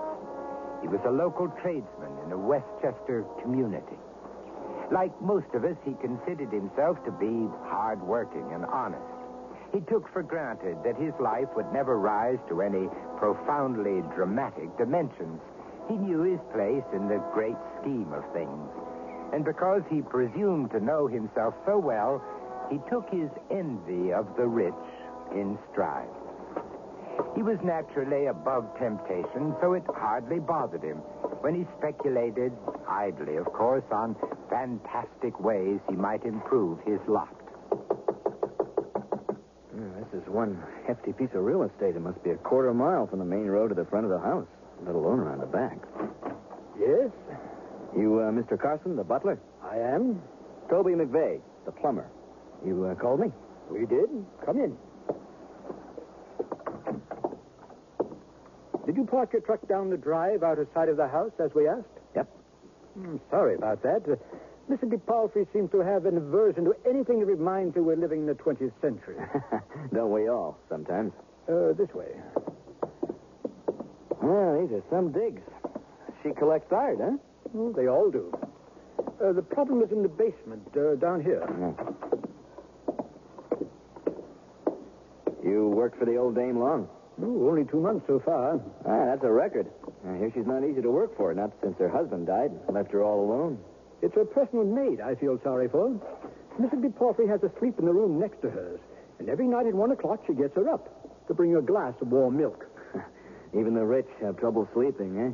The odd thing is Mrs. DePalfrey probably wouldn't wake up at all. So she sets her alarm to make sure she does. Like a ritual. Who knows? Well, here it is. A leaking pipe. As you can see, I tried to patch it myself without much success. Doesn't Mrs. DePalfrey have a regiment of handymen around to do that kind of thing? Well, now that she's alone, there's only me, a maid, and a cook. Oh, I'll need to shut off the water. The valves are over here. Which part of the house is this going to affect? Well, the bathroom's on the 2nd floor. The cook's room is on the top floor, and I have my quarters in another part of the basement here. You better tell the ladies the water will be out for almost a half hour. Very well. It's kind of hot down here. You mind if I crack a window? Be my guest. Just be sure to close it when you're finished.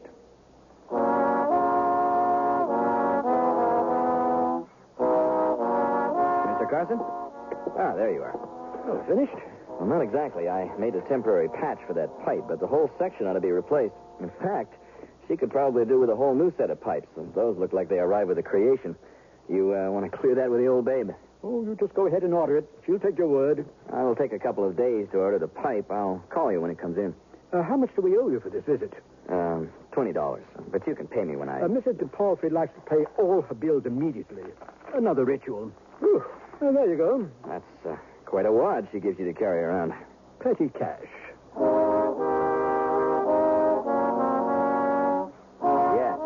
That's the whole order. And when will I get it? Okay, thanks. Hiya, Toby. Ah, hello, Iron. You managed to keep out of trouble today? I just ran 3 straight racks against some rich kid from the local prep school who thought he could hustle me. Your daddy probably bought him a pool table last month, and the kid thinks he's an expert. Guess where I've just been. Out at the DePalfrey estate. Wow. I wonder how much that name's worth. You know, it's a fact that most of the richest people in this country are women, widows, and stuff like that. Well, them's the breaks. What you going to charge her? The same as I'd charge anyone else. Oh, come on. Charge her double. She won't know the difference. I couldn't do that. Why not? Well, why should I? It isn't right. You know, Toby, that's your problem. And that's why you'll never get anywhere in this world. And what do you do? Except pass a few bad checks and get arrested every 3 months. How much you make for that house call? $20. So I made $200 hustling that kid. No, I never said I was a hero. We just all got our own way of doing things, you know. You don't know yourself. Well, my way takes a certain amount of initiative, that's all. I don't know. I did something kind of funny while I was there. Oh? What? I was working in the basement, and I opened the window. So? But I didn't close it. When I finished, I left it open. You forgot? No. I left it open on purpose. Why? I don't know. But the other funny thing is, I told the butler I wanted to open it because I was hot, but I wasn't hot at all. So, what were you thinking? Nothing. I didn't have anything on my mind. So why did I do it?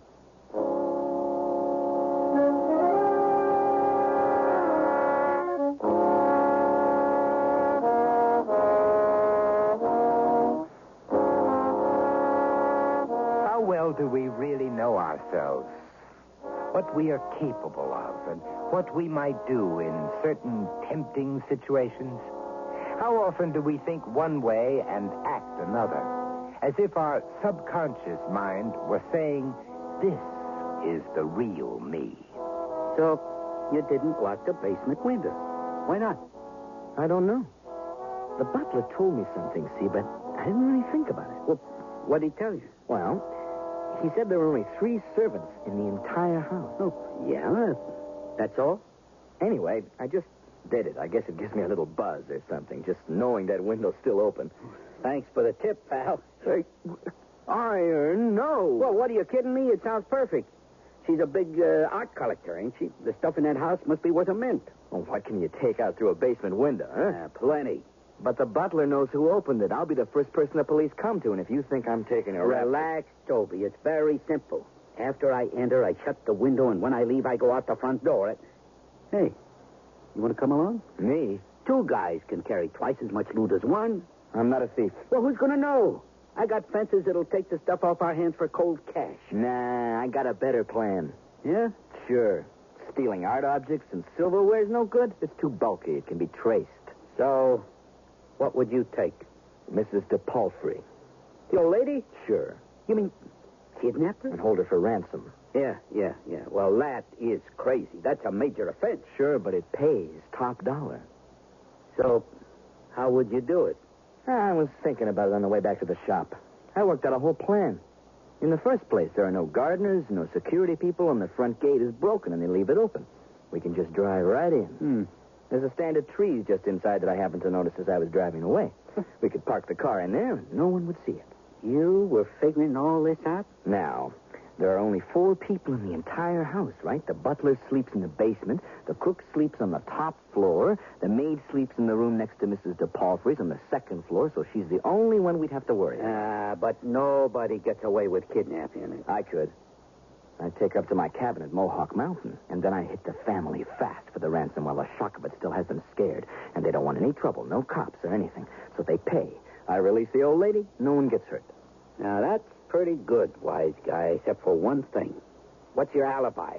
The cops are bound to question everybody who's been to the house recently. That's the best part of the whole plan. I've worked out a foolproof alibi. Carson told me that every night, Mrs. DePalfrey sets her alarm for 1 o'clock, rings for the maid, and has her bring her a glass of warm milk. Well, what'd she do that for? Who knows? The rich are different. So, anyway, I'd sneak into the house around midnight, see? Yeah. Go up to Mrs. DePalfrey's bedroom and shut off the alarm. Then I would take off. Without the old lady, I'd make the rounds of all the usual bars we hit at night. Get good and seen by everyone, then go back to the house a couple hours later, make off with the dame, and presto, the next morning the maid will tell the police the kidnapping must have happened before 1 because the old lady never woke her for her milk. And before 1, you was on display at every bar in town, huh? Clever. That's not bad. For an amateur, not bad. So, you want to do it tonight? I was just putting you on. Well, it's a perfect plan. What can go wrong? Hey, don't try to involve me in this. You are a genius, Toby. You got the mind of a master criminal. I was just making a game. How much you figure the old lady's worth? 5, 6 million? What? We'd be set up for life. I wasn't serious. Yeah? So why'd you leave that basement window open?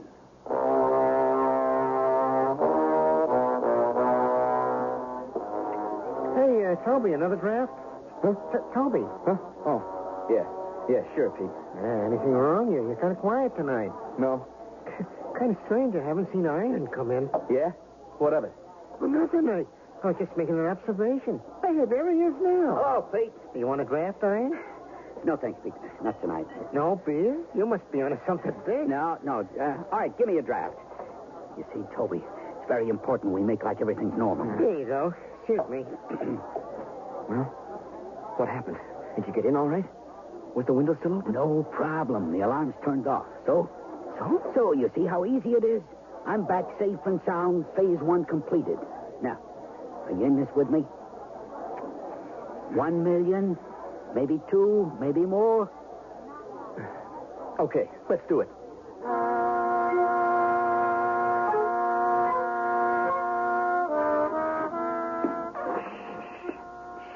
Yourself. Here, this is her room. I hope that maid's a heavy sleeper. You see, Toby? There she is. Our ticket to Easy Street. Sleeping peaceful as the day she was born. Yeah, how are we going to get her out of here? Well, I'm going to knock her out. No violence. That was the deal. I mean with chloroform, you idiot. Look, she's stirring. Who's there? Don't move. Don't look. We got guns. Quick, you hold her. What? Take your hands off me. Excuse me. Just grab her. Am I being kidnapped? That's right, lady. Oh, but wait just a minute now. Let me tell you something. Hold her, will you? Listen to me. Let me tell them. Okay. Let's get her out of here.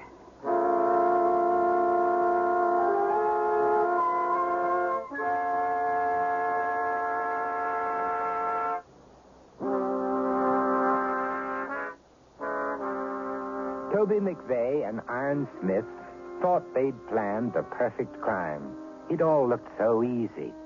Well, as it turned out, that was precisely the problem. It was even easier than they thought. And now they are sitting in Toby's car at his cabin in the Connecticut hills, staring with open mouths at their hostage. Is she still breathing? Of course she is. Let's put the blindfold on her before she comes to, before we take her in. Yeah. There. That ought to be tight enough. Easy. Don't cut off her circulation. Relax, will you? Oh.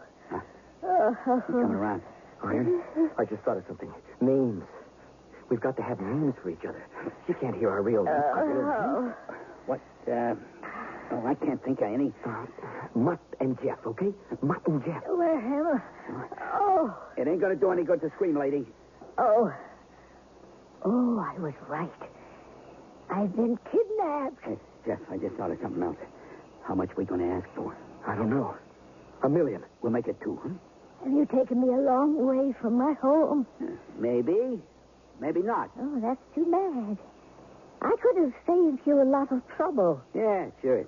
Lady, we want $2 million ransom, and don't try to tell us you're broke. No, that's what I was trying to say before you knocked me out.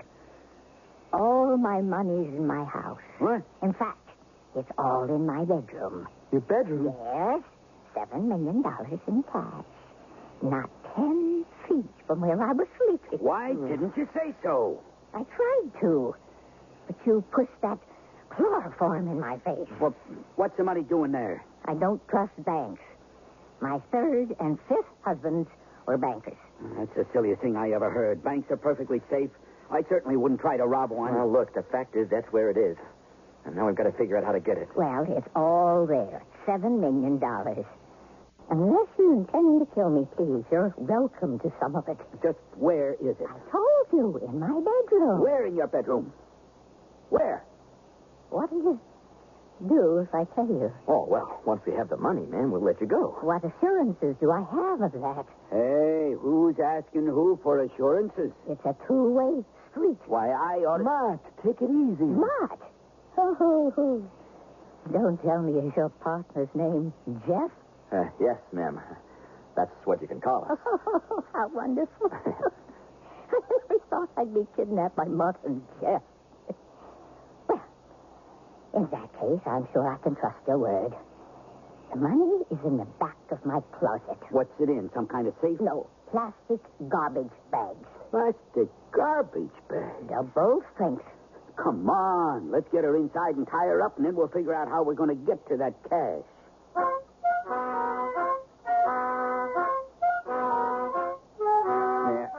That should do it. Oh, how's the circulation, Mrs. DePalfrey? That rope isn't too tight, is it? Thank you. It's all right. Jeff? Okay, first question. Who do we contact? Who can we call to get us the money? I have no idea. Somebody in your family? Oh, I wouldn't bother with them. My children are ungrateful and incompetent. Besides, I'm not even sure where they're living. We never keep in touch. What about your butler, Mr. Crst? Oh, I wouldn't trust him as far as I could throw him. He's been with me less than 2 months, and already things have started disappearing. In fact, I'm surprised he's not in all this. Well, there has to be someone we can call. A lawyer? Yes, well, his name is Richard Montgomery. But frankly, I don't see what he'll be able to do. Well, he isn't trustworthy either? Oh, no, he's perfectly honest. But that isn't the point. Once it's discovered that I've been kidnapped, there will be police all around my house. How could anyone smuggle out $2 million in cash? She's got a point, Mutt. Stop calling me Mutt. Now, look, you can't convince me everything you have is in them garbage bags. You must have some stocks and bonds, huh? That could be converted to cash? Yes, I have a very healthy portfolio. But once they discover I'm gone, a district attorney will freeze all my assets. How do you know so much about all this? Oh, my dear man. Kidnapping is the occupational hazard of the rich. It's happened to so many of my best friends. Freezing assets so a ransom cannot be paid except under police surveillance is standard procedure. So, what are we supposed to do? I don't know. But, boys, believe me, I'm on your side.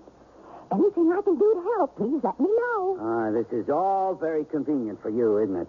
You mean to tell me $7 million in cash is sitting there in garbage bags and there's no way we can get at it? I'm sure you'll think of something, Mutt. Hey, I got an idea. Come into the other room. Maybe I can get back into the house. How? I'll tell the cops I'm the plumber. I'm doing a job. I need to check the pipes in the upstairs bathrooms to see if they need to be replaced, too. That'll get me into a room. If the money's really there, I can smuggle it out in my toolkit. A kidnapper goes back to the house to pick up his own ransom money? Who ever heard of such a thing? That's just it. Whoever did. It just might work, eh?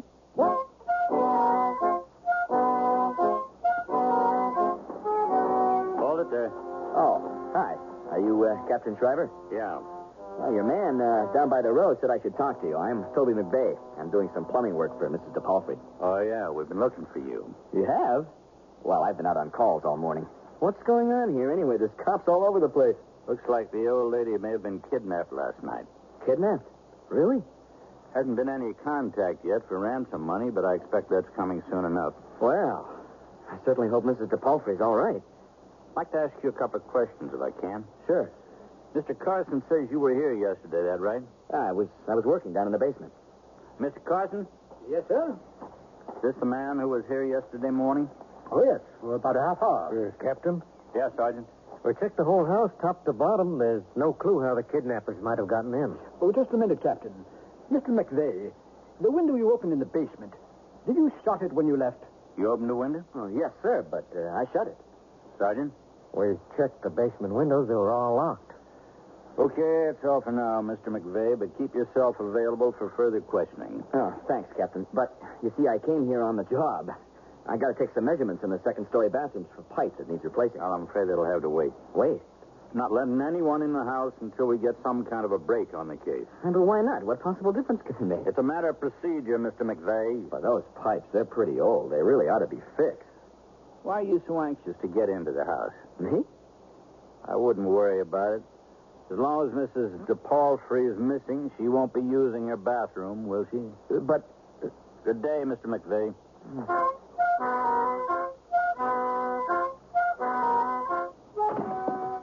Well, what happened? No luck. They wouldn't let me go inside. Why not? The guy in charge of the investigation's a pill. Well, where the hell did that leave us?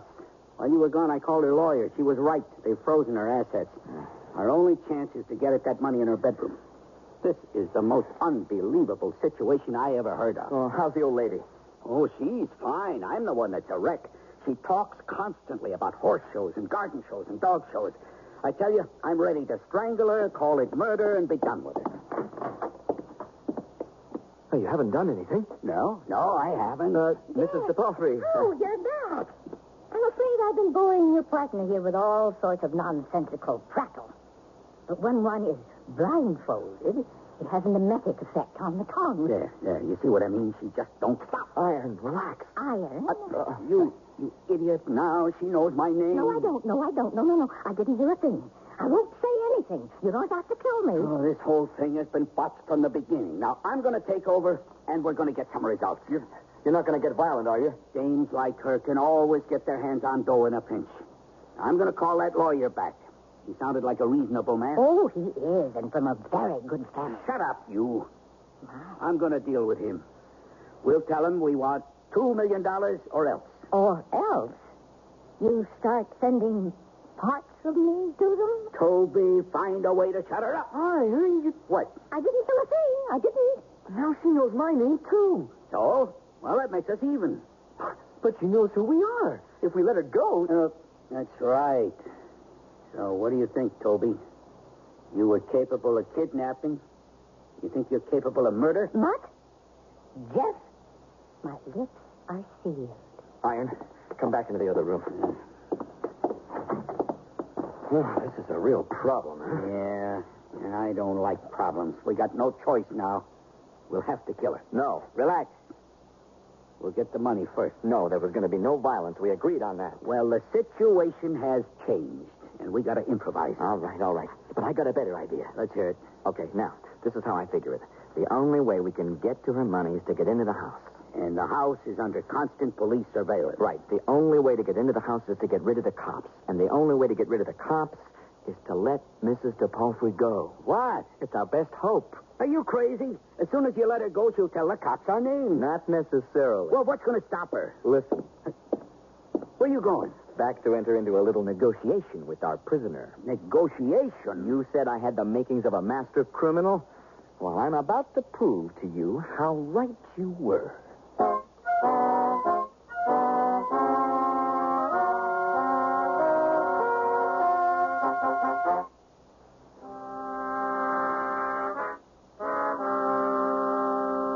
Vincent Price again. And here's the concluding act of The Ransom. Now, wait a minute. Let me get this straight. You are saying that we ought to let the old dame go? She's the only one who can get us the money. Oh, now that's crazy. How are you going to get her to do it? Well, she'd have to give us her promise, of course. Promise? Toby, we kidnapped her, and now you're saying we should let her go if she promises to bring us the money? And not only that, she knows who we are. There's no way we can let her go. Well, there might be a way, you know, if the alternative is death. Well, of course, she'll agree to anything while we got her tied up in there. But once she's free, she'll go back on her word. I don't think so. You see, Iron, you got to understand who we're dealing with here. This is a person of class, refinement. She's also a sportswoman. And I happen to know by word of mouth that she's quite a poker player, too. Now, with someone like that, their word is their bond. It's a matter of pride. And if she'll give us her word, I'm willing to bet she'll keep it. Just let me put the proposition to her in my own way and see what she says. But, is that you? Yes. Well, what have you decided to do? Well, I've already forgotten her name. Listen to her. You see, she's lying right now. Ma'am, I've got a proposition to make to you. What? Well, we're all three in a kind of unusual situation here at the moment, aren't we? Yes. Well, the way I see it, it's a no-win proposition for all of us. On the one hand, we can't get your money as long as we hold you hostage. And on the other hand, even if we got the money, we couldn't let you go alive because you know our name. Yes, that's right. Now, your average kidnappers would probably panic, do you in, dispose of the body, and go on back about their daily business like nothing had happened. But you are lucky enough to have kidnappers who appreciate the shortcomings in that plan. We wouldn't be any richer, you'd be dead. So my idea is very simple. Let's make a deal. What sort of a deal? We will let you go alive if you promise not to turn us in and to pay us the ransom at your earliest convenience. You'll let me go? Unharmed. Your life in exchange for the ransom. It's still your basic kidnapping principle. Let's put it this way, Mrs. DePalfrey. We're like two hostile nations facing each other with our respective fingers hovering over our respective big red panic buttons. So what I'm proposing we do is count to 3 and both take our fingers away at the same time. It involves a certain mutual trust, but this way we all come out ahead. The other way we don't. You say that's how you see it. What about your friend? He's ready to blow your head off. That's right. I see. Personally, I think my plan makes more sense. But how do you know I won't go to the police? Well, if you give us your word of honor, we're prepared to accept that. Unorthodox.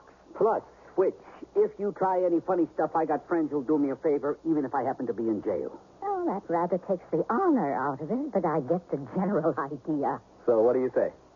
Well, since the alternative is death, I obviously agree. Good. But just one thing. I cannot, in good conscience, give you the full amount of the ransom you've asked for. After all, you're common criminals. Low-life, riffraff. No, I most certainly cannot let this go without barter. On the other hand, I do put a certain value on my life. But consider for a moment. We are speaking of an exchange. And it stands to reason that the two items being exchanged should be of commensurate value.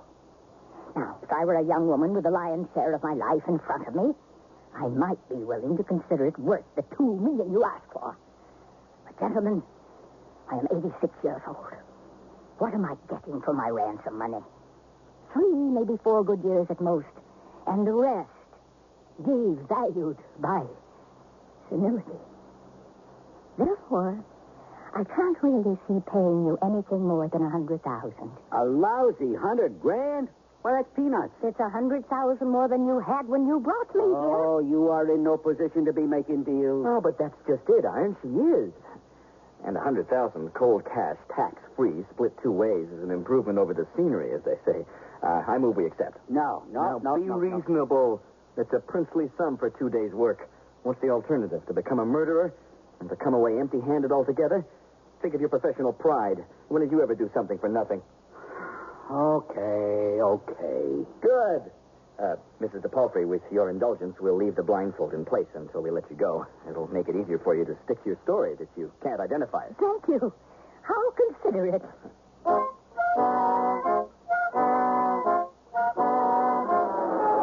Here we are. Your house is just around the next bend. We'll remove the blindfold if you can get out of the car with your eyes closed. Yes, I think so. Okay. Mutt, open the door. And now, Mrs. DePalfrey, you're a free woman.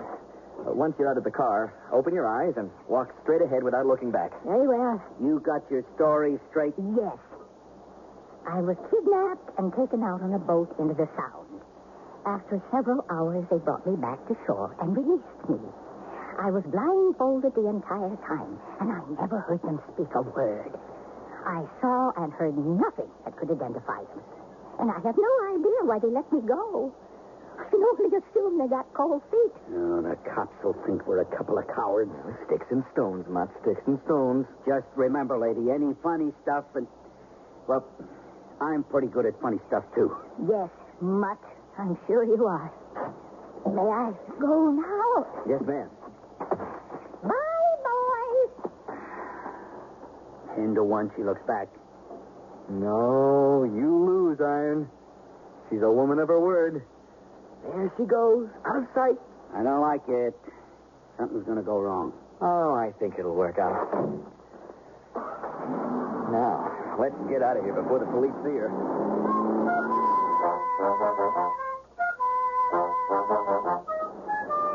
Captain, look. That woman's coming up the driveway. Isn't that Mrs. DePalfrey? Yeah, I think it is. Mr. Palfrey, you all right? Oh, in the peace office. Well, what happened? I was kidnapped. How'd you get free? Gentlemen, I have the most amazing stories to tell you.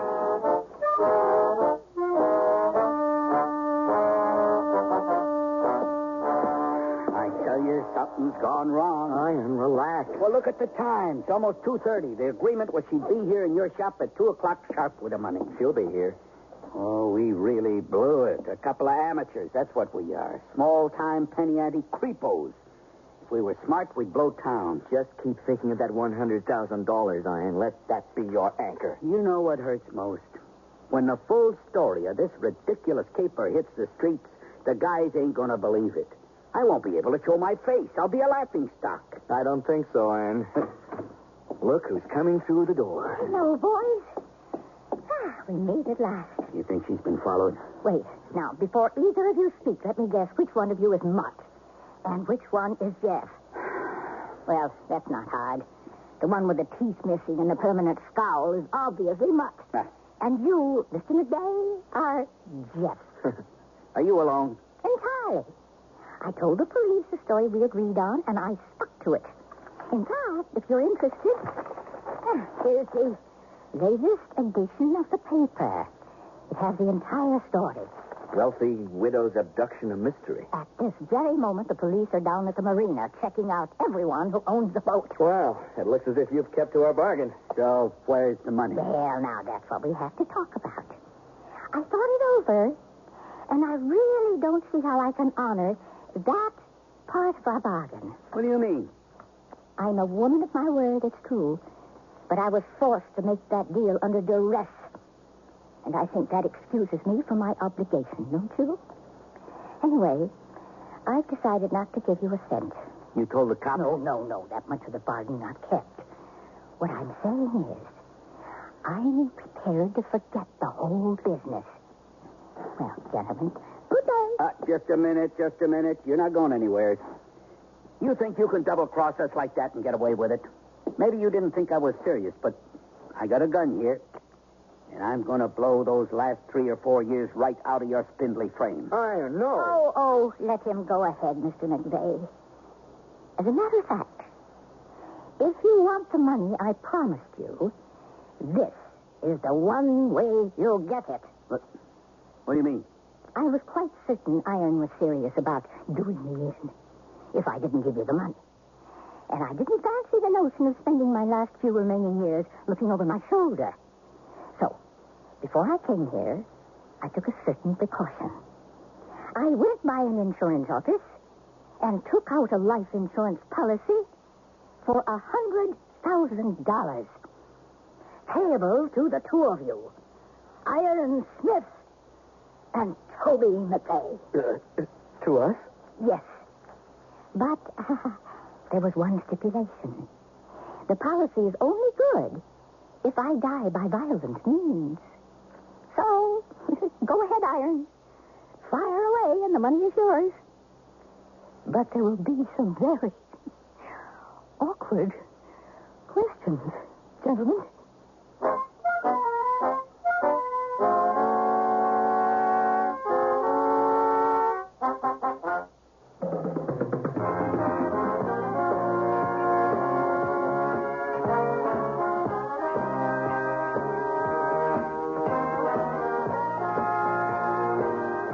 Radio Theater has been brought to you by Sears, Roebuck and Company, where our policy is satisfaction guaranteed or your money back.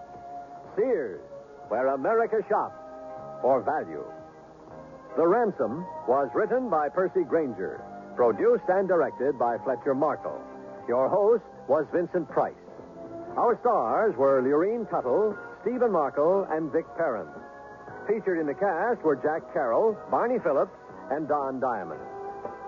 The music for Sears Radio Theater was composed and conducted by Nelson Riddle. This is Art Gilmore speaking. The Elliott Lewis production of Sears Radio Theater is a presentation of CBI. Entertainment with great music and more. People like Laurie Allen and Jim Doyle on KMOX-FM, St. Louis. CBS News. President Carter says the nation cannot reach its energy goals if Congress fails to pass a windfall profits tax on the oil industry. This is Doug Poling reporting on the CBS Radio Network. The president held a news conference at the White House tonight saying he needs the help of the American people in getting the tax approved. Noting the House has already passed it, the president referred to what happens next. Now it is the turn of the United States Senate to act. And there will be a massive struggle to gut the windfall profits tax bill. If this happens, then we cannot reach our energy goals. I want to serve notice tonight that I will do everything in my power as president to see that the windfall profits tax is passed, because I consider it to be crucial to our nation's future. Referring to last week's changes in his cabinet, the president said, "I have no apology to make." He said he felt changes were needed to create a new team for him. Mr. Carter said the appointment of Hamilton Jordan as White House Chief of Staff was one of the most grossly distorted decisions he's ever made in his political career. The president explained what Jordan is and is not to be. He will not be the chief of the cabinet. I will be chief of the cabinet. He will not be the chief of the Congress. The Congress is an independent body. We'll have the same relationship with the Congress with the same people that we have all the time. Hamilton Jordan will be chief of the White House staff. That's his responsibility assigned by me. That's a job he will fulfill, and I have absolutely no doubt, based on his past experience and my knowledge of him, that he will do a superb job. The president also said he's made no decision on running for re-election next year. House leaders tonight abruptly halted debate on a new standby gasoline rationing bill. The halt came after the unexpected adoption of an amendment sharply limiting the president's flexibility to impose rationing. The amendment would give Congress two chances to reject any rationing plan, first when he drafts it and then when he tries to implement it. House leaders will try again to pass a rationing bill without the Republican-sponsored amendment. At his news conference tonight, President Carter referred to the rationing development, saying, "This action today by the House illustrates the timidity of Congress in dealing with a sensitive political issue." Democratic Senator Sam Nunn of Georgia, a key figure in the debate on the SALT II treaty, said today he cannot support the arms agreement without a pledge from President Carter for major increases in military spending. Nunn said the administration is not spending enough on military preparedness.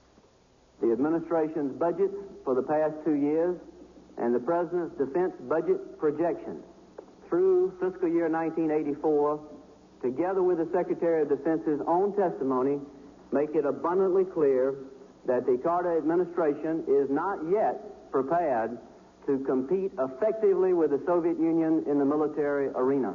And the Joint Chiefs have said clearly that effective competition is necessary if SALT is to have any meaning for our nation. Nunn is regarded as a serious student of military affairs, and his position on SALT could influence how some of his colleagues vote. In Boston tonight, a former city employee who shot and wounded a high-ranking police officer surrendered to police. 36-year-old David Sundstrom gave himself up after holding 6 members of his family hostage for several hours. The junta, now in control of Nicaragua today, nationalized all private banks and placed restrictions on foreign bank operations. The junta also said it will not pay back a $5 million debt to Israel and Argentina. Doug Poling, CBS.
Journey to the Stars with Space Patrol, coming up next on Nightly Old Time Radio Shows.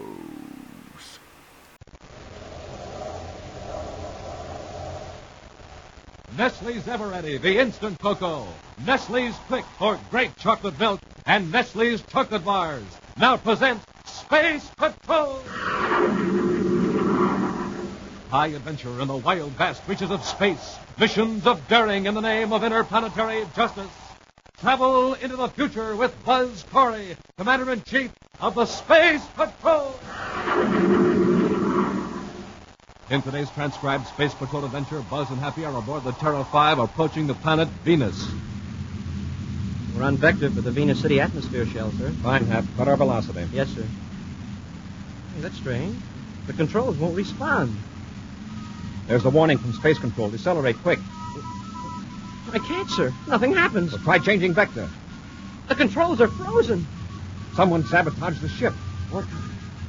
Smoking rockets, if we don't do something quick, the ship will crash right into the heart of Venus City. We'll return in just a moment with the thrilling Space Patrol story, The Shadow of Shardu.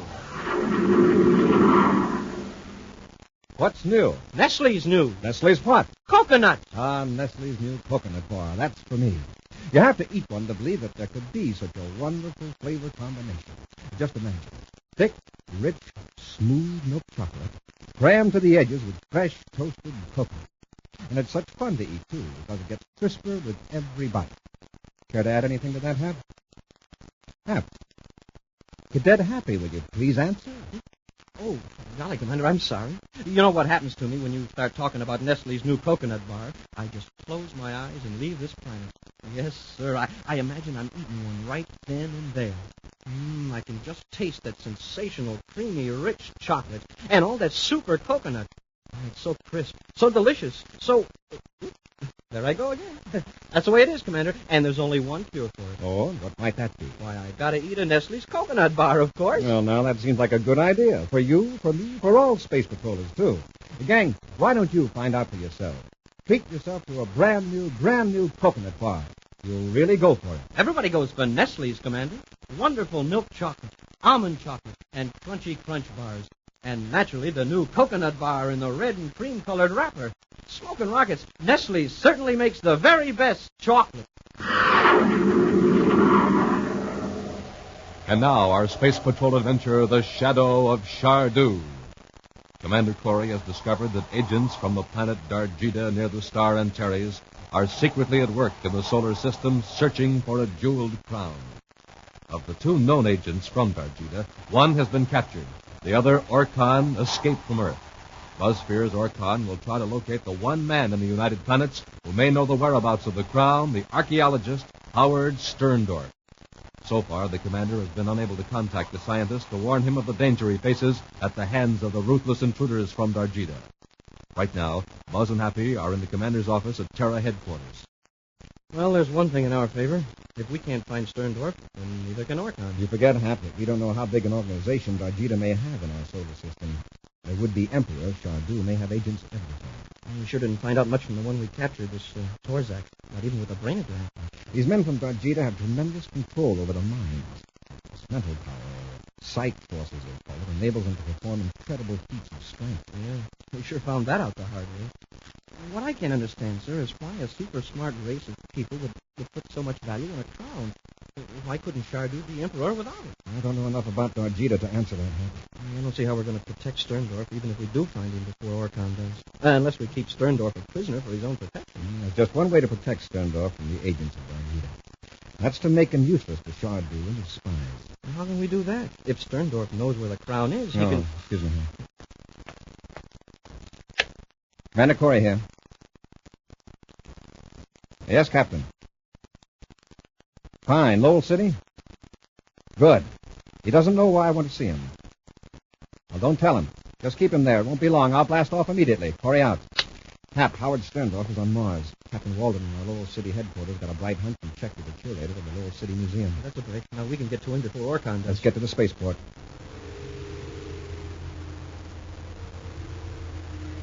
Meantime, in the spaceship traveling between Earth and the planet Venus, Orkhan, agent from the planet Darjita, contacts his leader, Shardu, near the star Antares, 170 light years from the solar system. I should reach Venus in about 2 hours, Shardu. And that is where the crown is? I cannot be sure.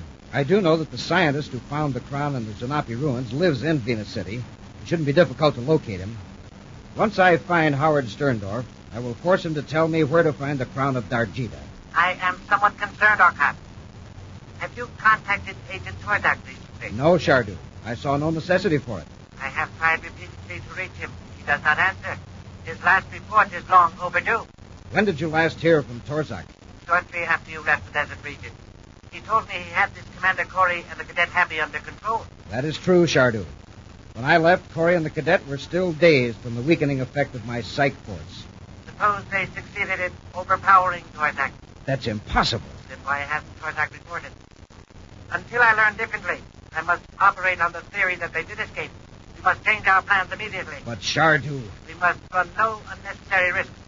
If Corey has escaped from Torzak, then he will attempt to warn this scientist, Miss Sterndorf. He will also alert the Venus authorities to watch for you. Should I return to Torzak's place in the Earth's desert? No. Contact Roder, one of our agents on Terra. He can determine whether Corey is back in action. And if he is? Corey is the greatest obstacle to the recovery of the crown of Darjita. He must be destroyed. In a hotel room in Lowell City on the planet Mars, Buzz and Happy confer with the elusive scientist Howard Sterndorf. Let me ask you a question. Didn't you explore the Zanapi ruins on Earth? Yes, last year. But it wasn't a very complete exploration. I was called back to Venus to take over some classes at the university. Did you find a jeweled crown in the ruins? Why, yes, I did. Very strange, too. It just didn't belong among those Indian artifacts. You're right, it didn't. We know where that crown came from. You do? Where? From a planet near the star Antares. It was stolen 1,000 years ago, brought to Earth, and hidden in those ruins. That's why you're in danger. Oh, just a minute. If this is one of those tiresome legends about an ancient curse, you can forget it. This is serious, Professor. Where is that crown? Back at the Venus City University. Locked in a vault, I suppose. My goodness, no. It's on the shelf in my office. In plain sight? Of course. The restoration of an empire hinges on that crown. Agents from Darjita are in the solar system right now, and they'll do anything to get it back. Well, why not give it to them? If it's there. We can't be sure it's all they want. We'll never know who their agents are unless they reveal themselves by making attempts to get that crown. All right. Interstellar politics is out of my line. I'll give you the crown, and you can lock it out. That won't work with these spies. No, Professor. No secret is safe from them. They've got something they call a psych force. They They can produce a mental energy that can overpower our own self-control. I know. One of them made me tell them your name. And they can concentrate that power in physical energy. When they want to, they're as strong as 10 men. Now, here's our problem. Either you or I must know where the crown is. Yet we must be able to produce it on short notice in case we have to. Well, that's quite a dilemma. How would it work if I gave it to a friend and asked him to hide it? Oh, Darjita agent could easily make you tell the name of it. Then your friend would be on the spot. What we need is a way of not letting our left hand know what our right hand is doing. Exactly. Here's my suggestion. Each of us will make a list of 20 men we can trust. That's 40. Then envelopes will be prepared and addressed to each of these 40 men. There will be no return address on any envelope. 39 of them will contain blank pieces of paper, or perhaps a circular, anything, it doesn't matter. And the 40th envelope? That will contain a letter over my signature, asking that person to go immediately to your office, get the crown, and hide it, without telling anyone. The person receiving the instructions will be asked to send a letter to the secret documents section at Space Patrol headquarters in town. I see. Now, on the outside of the envelope will be a file number. Inside will be the man's name, nothing else. That envelope will be filed without being opened. Then can I go to Venus? Not until I get word from the secret documents section that a letter with a certain file number has arrived from Venus City. That'll be proof that our plan worked and the crown is safely hidden.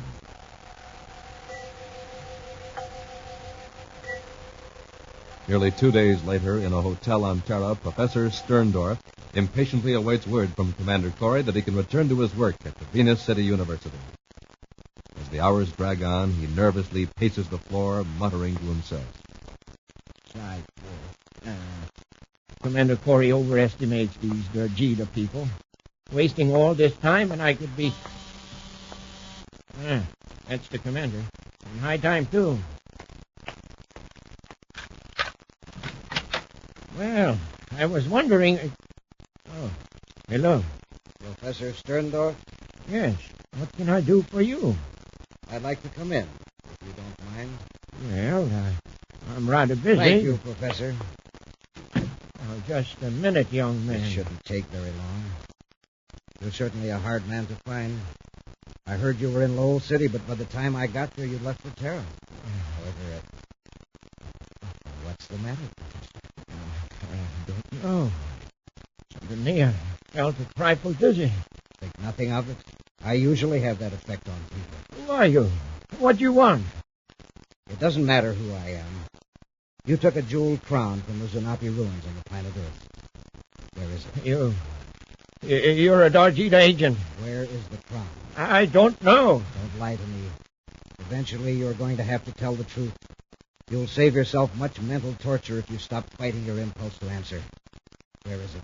I am telling you the truth. I don't know where the crown is. Does Corey have it? No. Who did you give it to? I don't know. Then you did give it to someone, didn't you? I don't know. You must be telling the truth, but your answers don't make any sense.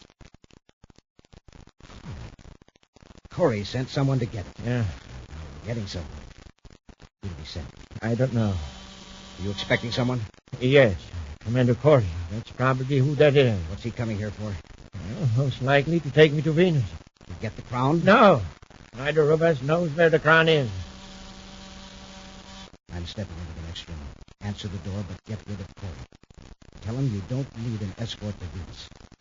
Do as I say. Wait till I get out of sight.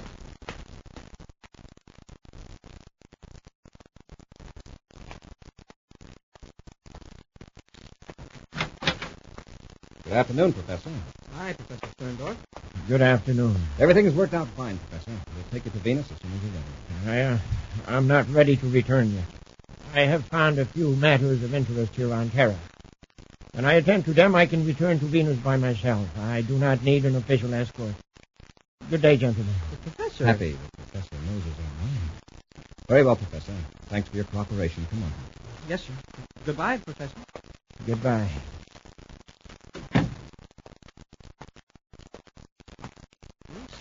What's come over, Professor? Did his attitude seem kind of strange to you? Yes, he seemed to be acting under pressure.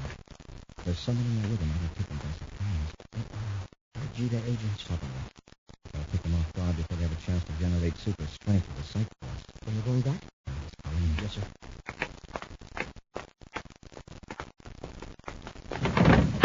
Professor, where is he? Right here, Corey. Come on, look out. It's Orton.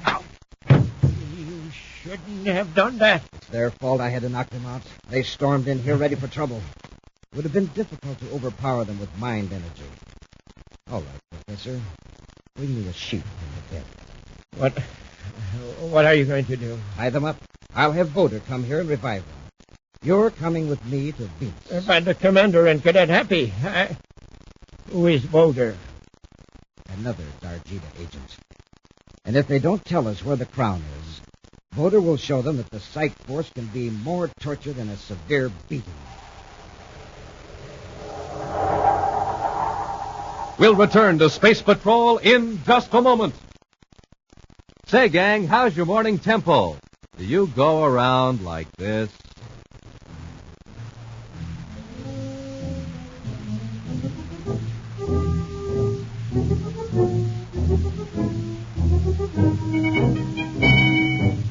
Or are you the kind who speeds through school and chores like this?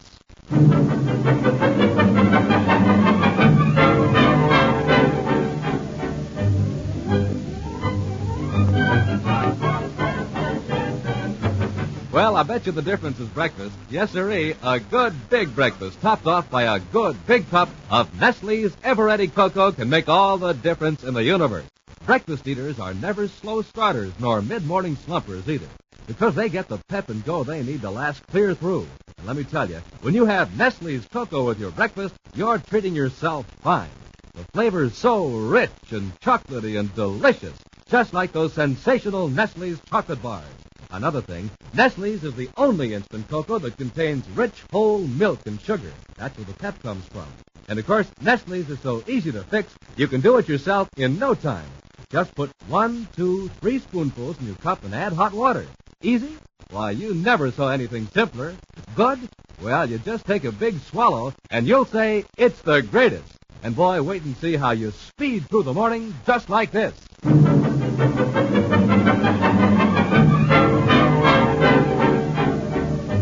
Remember, ask Mom for Nestle's Ever Ready in the bright red box. It's chocolate rich and wonderful. It's Nestle's.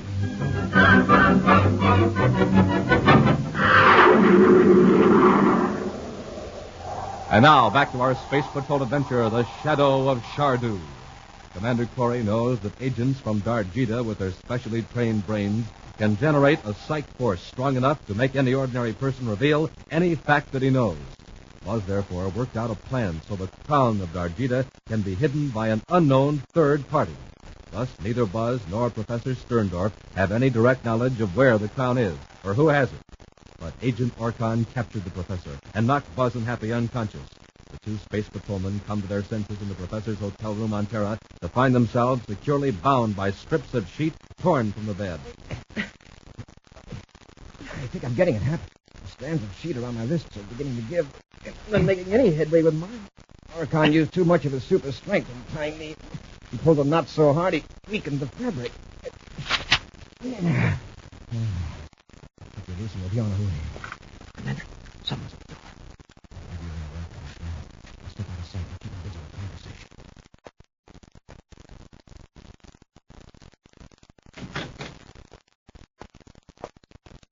Wow. I was beginning to think nobody was ever going to come. Get me loose, will you? Take it easy. Where's the commander? Orkan said he had both of you tied together. Right here. Oh, that was a beauty, Commander. I had to get him quick before he got his psych force into gear. You sure did. But he's completely out. He can't tell us where Orkan is. After I release you, we'll get him to headquarters. If we can get him under a brainograph before he completely recovers, we might find out plenty. Far from the regular space lanes, a private cruiser follows a vector toward the planet Venus. Orkan checks the view scopes carefully, then makes spaceophone contact with Shardu on the remote planet Darjita. I have captured Professor Sterndorf Shardu. He is locked in a compartment of the ship. What about Corey? By now, Voder probably has Corey and the cadet well under control. Why didn't you take Corey with you when you had the chance? I was compelled to use physical force, Shardu. It would have taken too much time to wait for them to regain consciousness, so that I could control their actions by psych force, as I did the professor. I see. What about the crown? Sterndorf seems to have no knowledge of where it is. But you told me... Please, Shardu, please. There is nothing to worry about. Corey and Sterndorf together must have knowledge of the crown. I can work on Sterndorf while Voder handles Corey. And with Sterndorf under your control, you can force Corey to be more cooperative. Exactly. You will have to give me the crown to save the professor's life. Where are you going now? To Venus.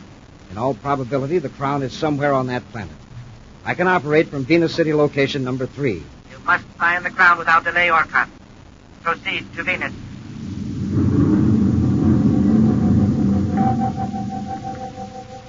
Several million VUs away, the Terra 5 also follows a vector toward the planet Venus. We got more information on the Voder than I expected, Commander. Well, at least we know where Orkan is taking Professor Sterndorf. Well, Orkan must realize by now that Sterndorf hasn't the slightest idea where the crown is or who has it. Yes, the professor's in a tough spot. Orkan will probably keep him as a hostage to force us to hand over the crown. Yeah, but we don't know where it is either, unless we trace that letter through the secret documents section and find out the name inside. May have to do that to save Sterndorf from torture. With Professor Sterndorf completely dominated by the psych force, Orkan brings his spaceship through the space lock of the Venus City atmosphere shell. Then, by an indirect route in a surface car, he brings his captive to a thick-walled building in the manufacturing section of the city. Now, Sterndorf, as you can see, we aren't likely to be disturbed here. The wisest thing you can do is to tell me how to find the crown of Darjita. I've told you before. I don't know. I've been very gentle with you up to now, Professor. You have a fine mind by solar system standards. It would be a pity to damage it permanently. So stop resisting me. I tell you, I'm not... Come, if you don't care about yourself, think of Corey and the cadet. You can save them from a very horrible fate by telling me what steps Corey took to conceal the crown. Very well. You leave me no other choice. Shardu's signal. Perhaps Corey is already cracked. I knew it wouldn't take Voder long to get the information. Agent Orkan here, Shardu.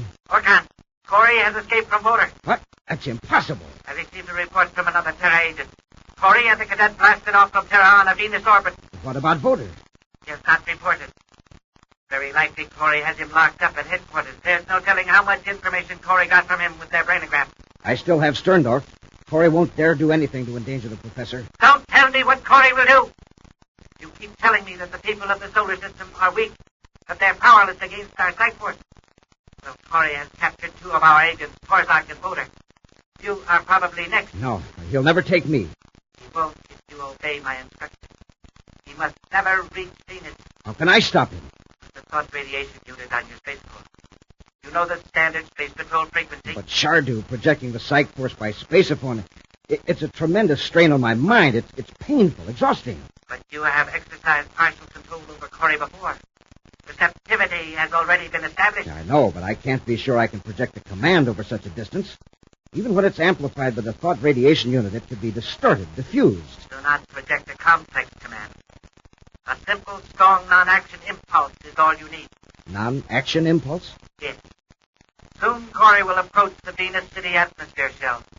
To enter the space lock, he and the cadet will have to perform certain specific actions. Your psych force will inhibit these actions. Yes, it might work at that. It has to work. From what you've told me before, the protective systems of these atmosphere shells. Well, we will be rid of Corey for good. Hurry. Put on the thought protection unit and start transmitting.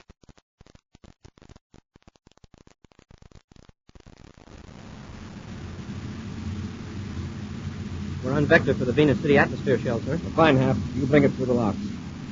Better cut our velocity. Yes, sir. Well, that's strange. The controls won't respond. Try it again. There's the automatic warning from space control. Our approach is too fast. Accelerate, quick. Well, I can't, sir. The nose rockets won't fire. Cut our tail rockets. Well, nothing happens. We're still accelerating. Then change vector. Do it quick or we'll crash into the planet. Yes, sir. The controls are frozen. I can't fire starboard or port rockets. Cut on automatic landing control. The emergency circuits may take hold. Yes, sir. Well, that doesn't work either. Smoking rockets, we're going to crash right into the heart of Venus City. Listen to that automatic warning. The electronic protective system in Venus City is getting ready to launch a guided missile at us. We'll be blown up before we hit the shell. Those beats are speeding up. When they merge into one note, we'll have reached the critical point. Try the forward rockets again. Press the control. I did, sir. You put your finger on it, but you didn't press it. Here, let me try it. There's nothing wrong with the controls. It's us. But the psych force. Something's controlling our actions. It doesn't feel that way, sir.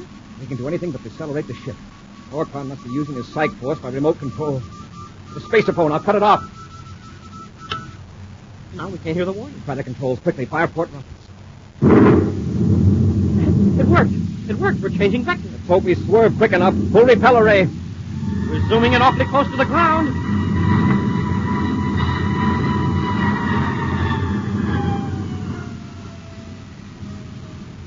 Wow. That was close. You'll make another approach to the city, huh? This time an automatic landing control. And Orcon must have been transmitting a psych force by spaceophone. Yes. Otherwise, we'd have been blown to bits by now. Well, I guess it's better to destroy a ship than to crash into a city. I could have sworn I was pressing those controls. The psych force is a powerful weapon. We've got to round up every Dargita agent in the solar system. And we'll start with Orcon. In his Venus City hideout, Orcon slumps in front of the spaceophone, completely exhausted. Still, he keeps a wary eye on his captive, Professor Sterndorf. I would have to go through that again. Feel as though I'd been physically beaten. You have killed Commander Corey. Yes, Professor. By now, the commander's ship has reached the electronic defense barrier over the atmosphere shell. And he's been blown to atoms. Let that be a lesson to anyone who opposes Dargita. By destroying Corey, you ruined your only chance to get the crown. If that is true, then you are no longer of any use to me. Yes. You are now in the way. What are you going to do? Take your hands off of me. It won't do you any good to struggle, Professor. In a moment, it will all be over. Let go of him, Orcon. Corey! I'll take care of him. Have you help the professor. Commander, he's going for his ray gun. No, he isn't.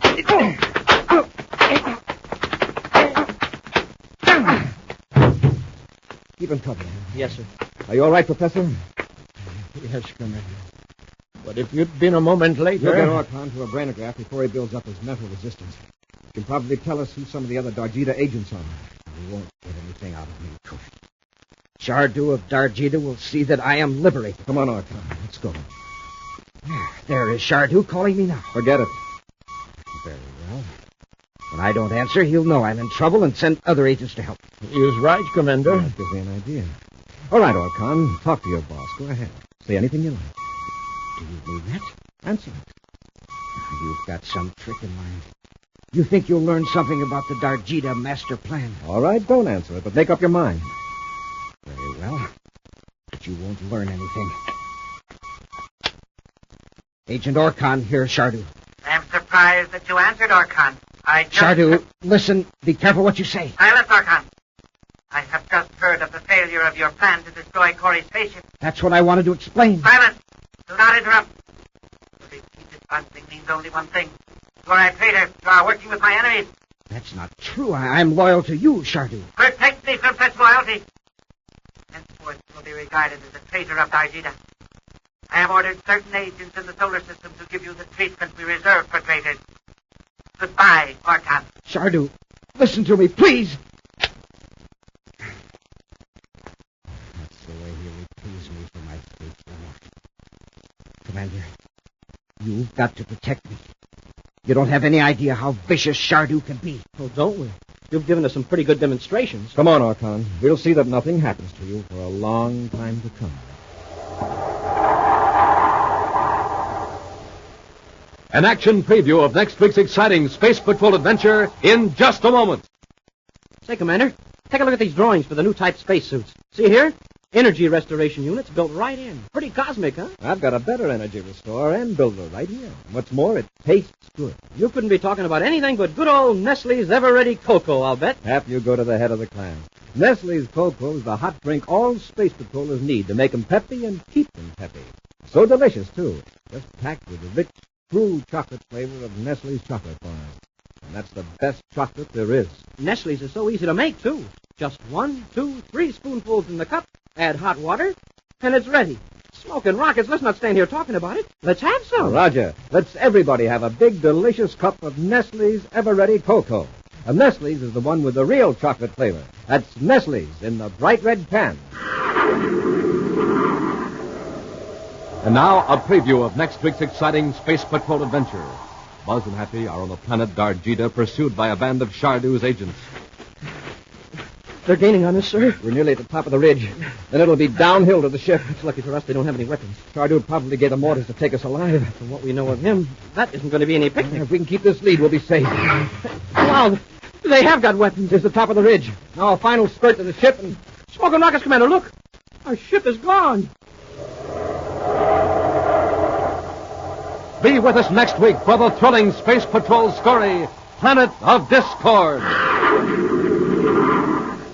Space Patrol, created by Mike Moser, starring Ed Kemmer as Commander Corey and Lynn Osborne as Cadet Happy, was written by Lou Houston, produced and directed by Larry Robertson, executive producer Helen Moser. Other players were Norman Jolly, Ken Mayer, and Bela Kovach. Dick Tufeld speaking. This week's Space Patrol was brought to you by Nestle's Ever-Ready, the instant cocoa, Nestle's Quick for great chocolate milk, and famous Nestle's chocolate bars. This program is broadcast to our armed forces overseas through the worldwide facilities of the Armed Forces Radio Service. Space Patrol came to you transcribed from Hollywood. Look, up in the sky. It's a bird. It's a plane.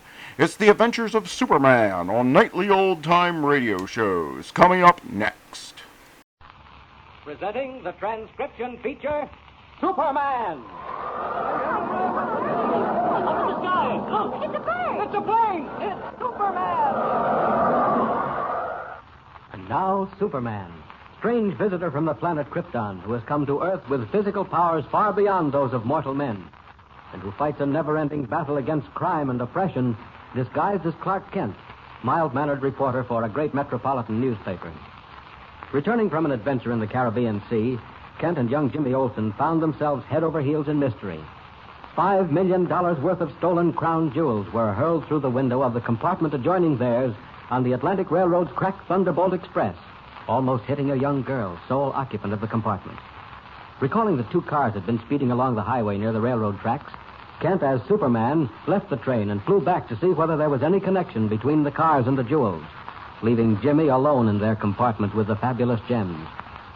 But unknown to either of them, the Yellow Mask, after the $5 million treasure, has boarded the train and is at this very moment questioning the young girl, pretending to be a railroad detective. Listen.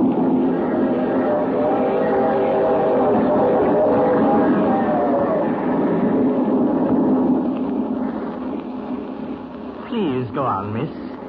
You were saying? Well, I can't think. You're frightening me. Why do you look at me like that? Do I?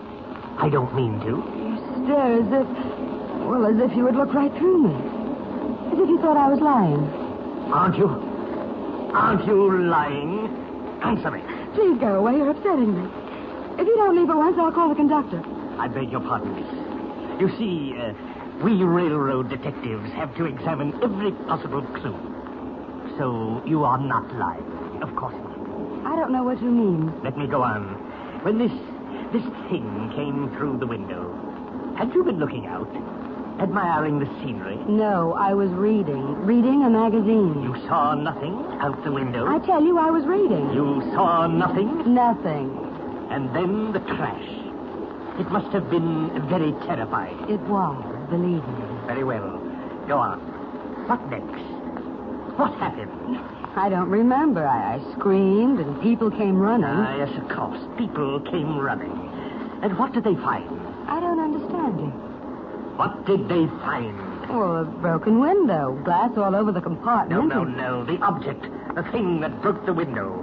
What was it? I don't know. Come now. Something must have shattered the glass. I tell you, I don't know. I want the truth, miss.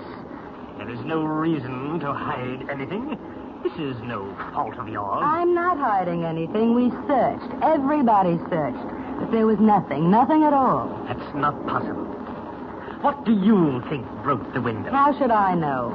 After the crash, who came running? People in the car. A boy and a young man from a newspaper. What? A reporter? Yes. What was he doing here? I don't know. Traveling, perhaps. The boy was with him. What's that? A newspaper reporter and a boy? How big a boy? Oh, just a boy, possibly 12 or 13. And this reporter, miss, what did he look like? Do you expect me to remember that? I was excited, almost hysterical. Of course, naturally. But please try to remember. Was he very tall, broad-shouldered? All I remember is that he wore glasses. Glasses? Yes. This reporter, what did he do? Oh, he was very kind. He looked all over for whatever came through the window. He and the boy both. On the floor, under the couch, even out in the corridor. Excellent, miss. And then what? They didn't find a thing. They looked carefully, both of them? Yes, everywhere. Very interesting.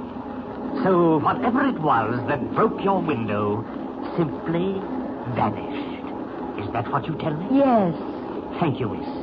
I'm very much obliged to you. I mean, the railroad is obliged. Is that all? That is all. I shall now go and question the other passengers. For example, the man and the boy. Did you happen to notice which compartment they were in? Yes, the one right next to mine. Thank you, miss. I'm sorry to have troubled you. That's quite all right. Paul. Yeah, I'm here. Have you looked over the rest of the car? Yeah. A compartment with a man and a boy. Have you found that? A boy, yeah. In the next compartment, but there's no man. The boy's in there alone. Alone? Is he? The man is gone? There's no man with him. Excellent, Paul. For the moment, we're in luck. Now look. Yeah? Go through the train. Examine every face. You remember that once before we encountered a news reporter named Clark Kent. Yeah, I remember. Go and look while I wait here in the vestibule. See if he's aboard. All right. And if he is, what then? Shadow him. Don't let him out of your sight. I believe I shall go in that compartment and have a talk with the boy. If he is alone, so much the better. Now go. Hurry.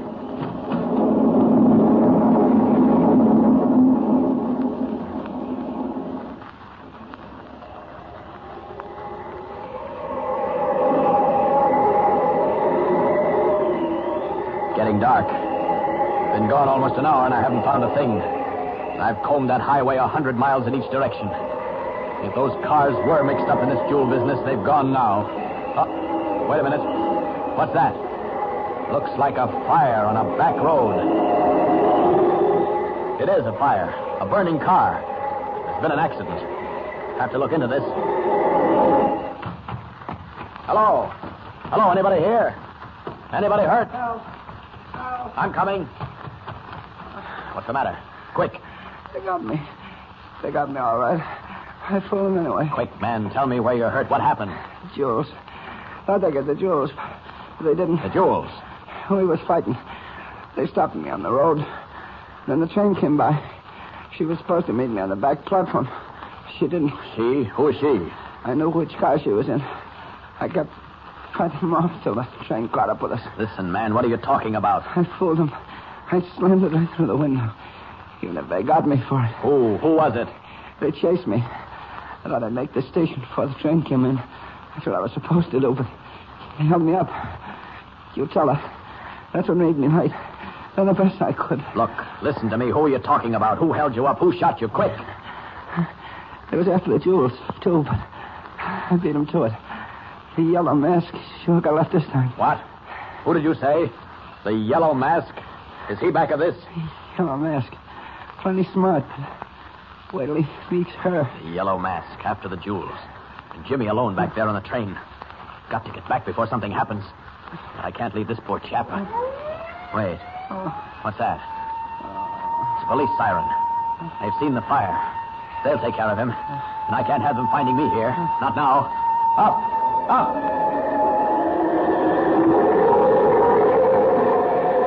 That girl. I knew she was mixed up in this. But the yellow mask. 10 to 1, he's on the train right now. Wait a minute. Jimmy's all by himself in that compartment. He's got to get back. Heaven only knows what's happening. Seconds may count. Faster! Faster!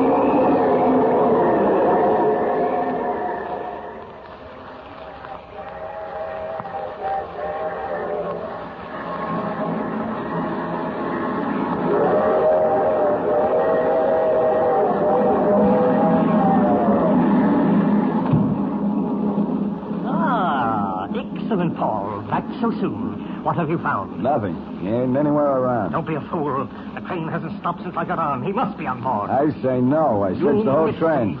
You missed him, I see. Never mind. Wait. I wonder if he's back in the compartment. Maybe.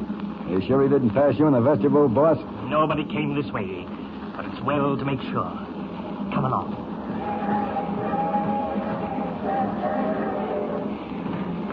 Stop. This is it. Listen carefully, Paul. You hear anyone talking inside? No. I don't hear a thing. Wait a minute. Yes, I do, too. Is it Kent? Is the boy talking to Kent? Wait. No. I don't think it's Kent.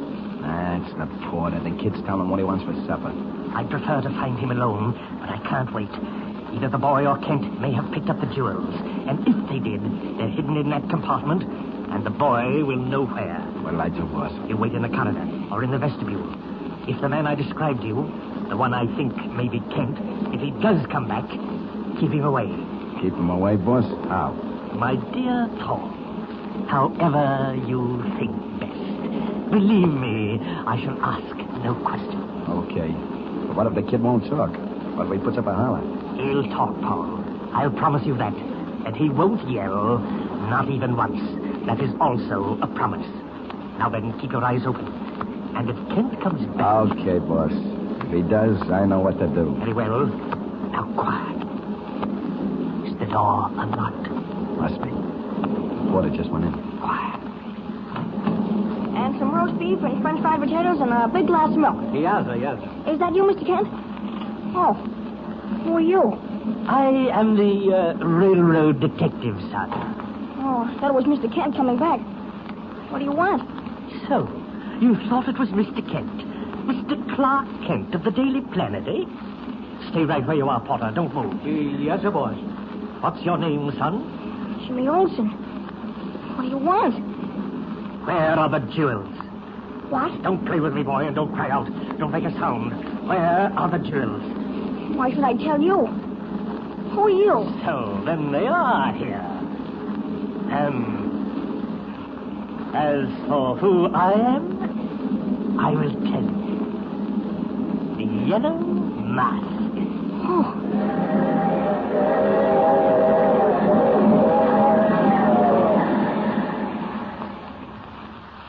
Jimmy and the terrified porter alone in the compartment with the Yellow Mask, while Paul waits outside to forestall any possible assistance. Can Clark Kent, in the person of Superman, winging his way back along the miles of steel, return in time? And what of the mysterious young girl? Don't miss the next exciting chapter. Tune in again and follow the story with Superman.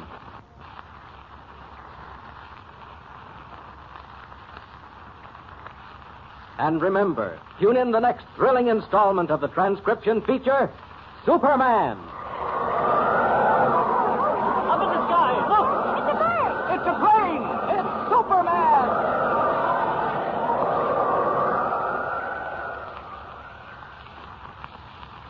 Classic stories from the Screen Directors Playhouse are up next on nightly old-time radio shows. From Hollywood, the Screen Directors Playhouse.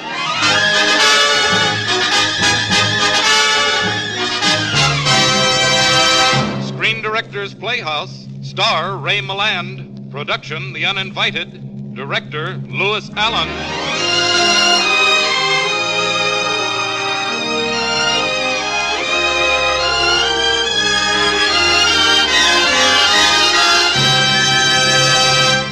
Hollywood Screen Directors present a tale for troubled midnights.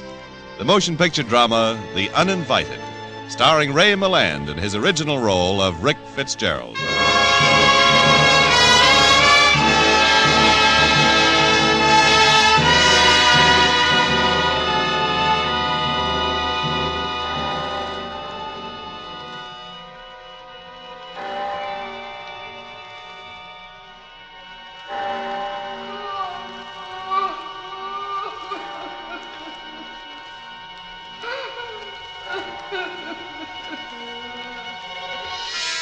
I woke up. 5 in the morning. My skin creeping, my scalp crawling. I listened. I heard the dim surge of the ocean at the foot of the Devonshire cliffs not far from my window. Only 5 o'clock. And then... I was sure now. I hadn't dreamed that appalling crying. Could it be my sister Pamela in the next bedroom? There was no electricity in this old house. I lit a candle. I went to the door leading into the upstairs hallway. Rick! What? Oh, Pamela. You heard it too, then? What in heaven's name is it? I don't know. It comes from downstairs. It comes from everywhere and nowhere. I'm going down and search the place. It's no use, Rick. There's never anything there. You mean this has happened before? All the time you were still in London while I was getting the house ready for us to live in. Why didn't you call me or write me about it? It's our home now. It's all we've got to live in. Sounds so terribly heartbroken. But there must be some logical explanation. It'll stop soon now. It always dies away at dawn. No wonder we got the old place for such a low price. They tell me it stood empty for 10 years before... Oh, shutter blew open. It's the dawn breeze. I must have forgotten to latch up. Listen. I know. The sobbing is gone. Oh. Is that all for tonight? Is that all? It's every night, Rick. And if I don't get some sleep, I'll die. No. Don't do that. It'll be different tomorrow night. You'll see.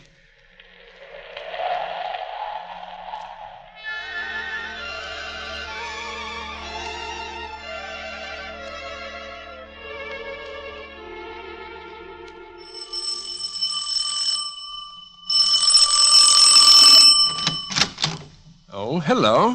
Aren't you the gentleman who bought this house for my grandfather? Why, yes. Good evening. Good evening. I'm Stella Meredith. It was my mother's house. Well, come in, Stella Meredith. Thank you. I haven't been in this house since I was 3, and I've wanted to come so many times. Then why didn't you? Oh, my grandfather forbids it. He has some silly idea that I'm in danger. Nonsense. You shall see the house, Stella Meredith, and I shall be your guide.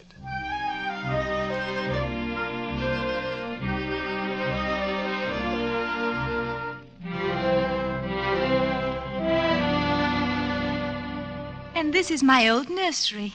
Like it? How pretty your sister has made it. That's very pretty perfume you're wearing. It's mimosa. Do you like it? Oh, very much. My mother always used mimosa. She died when I was 3 years old. Oh.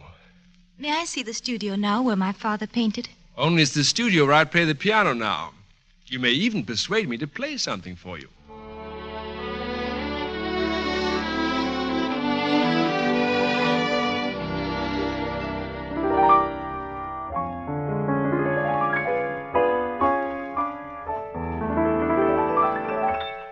Oh, don't stop playing, please. Very flattering, thank you.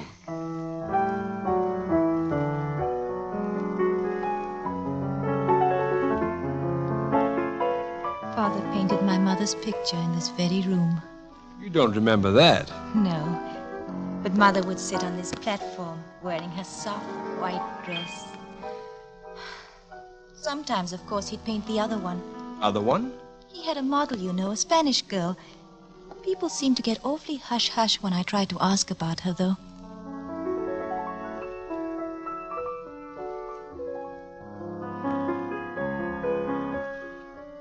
You played beautifully. It's a serenade to Stella by starlight. You mean this Stella? Me? And this candlelight. Oh, it's the most exciting thing that has ever happened to me. Is it? Yes. What's the matter? All at once, a cold wind. Yes. Suddenly it is cold in this room. And your music's gone so terribly sad. Why? I don't know. It just came out that way. And the candles grew dim. There's a draught. Mother was so young and beautiful, and she died so cruelly. Mother! Stella! Mother! Mother! Stella, come back! Stella!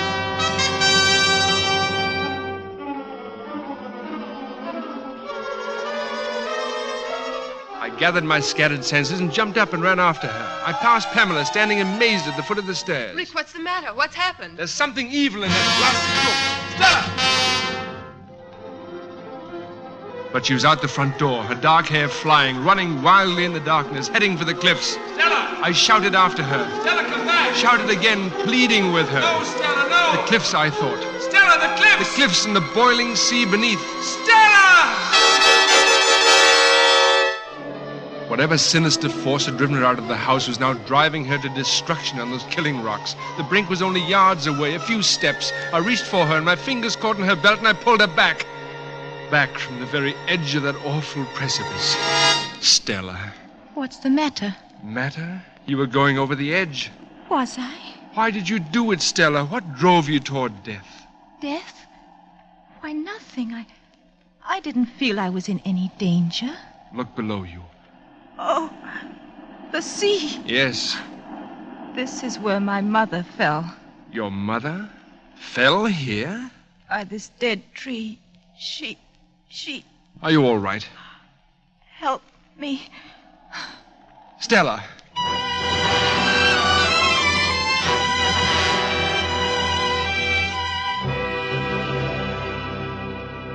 Will she be all right, Dr. Scott? She's resting nicely upstairs, Miss Pamela. Well, is Stella entirely safe up there alone? Why not? Well, in the light of what just happened. You're the one who sneers when I say this house is haunted. Well, everybody in the village knows the house is peculiar. Well, can you tell us anything about it, Doctor? Do you know about Carmel? Carmel? The Spanish model Stella's father painted. Oh, yes. Stella's father was in love with Carmel. It was an open scandal. But didn't Mrs. Meredith know about it? Well, I suppose she just accepted the situation. Where's this Carmel now? She died in this very house a week after Mary Meredith fell to her death from the cliff out there. Oh, she did fall then. Ironically, she fell trying to save her rival from committing suicide. Or so they say. Rick, Dr. Scott, don't you notice a scent in the room? No. Yes, I do. Yes. It's heliotrope. No, it's mimosa. Stella's mother was fond of it. Stella tells me that... Pam, it's come back. What, Rick? Upstairs. Stella's not alone anymore. I know it. Come on.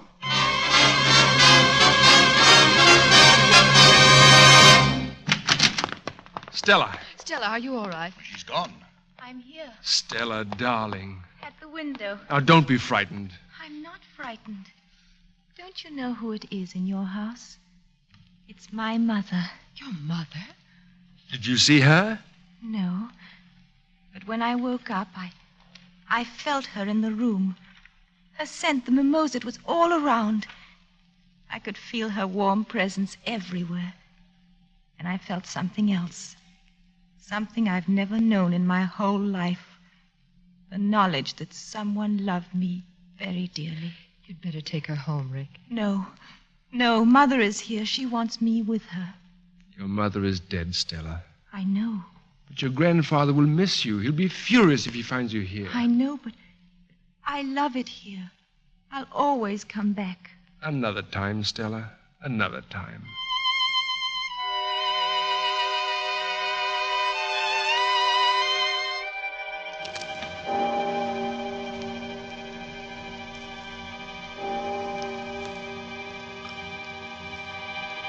Three, 4, 5. There it was again. Her grandfather was right. There was danger in this house for Stella. In the studio, when we'd first felt its presence, I'd not smelled mimosa. But in that moment before dawn, with that awful sorrow in the house, I suddenly knew.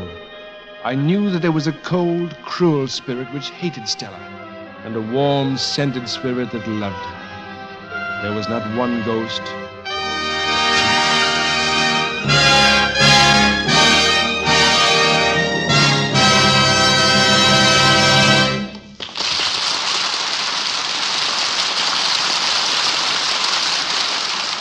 You are listening to the Screen Director's Playhouse presentation of The Uninvited, starring Ray Milland in his original role of Rick Fitzgerald.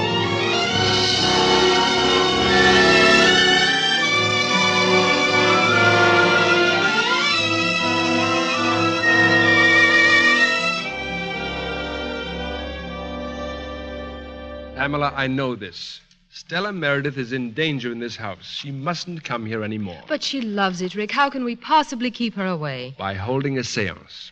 A seance? Only this seance will be rigged. We've got to fix it so that the ghost of Mary Meredith appears to say, in effect, Stella, I'm your mother. Forget Windward House, and I shall find peace and happiness. P.S. There is a tall, excruciatingly handsome man named Rick Fitzgerald who wants to marry you. It's wrong, Rick. I won't agree to deceiving Stella. We've got to break Stella of this attachment to the dead. We'll rig the seance.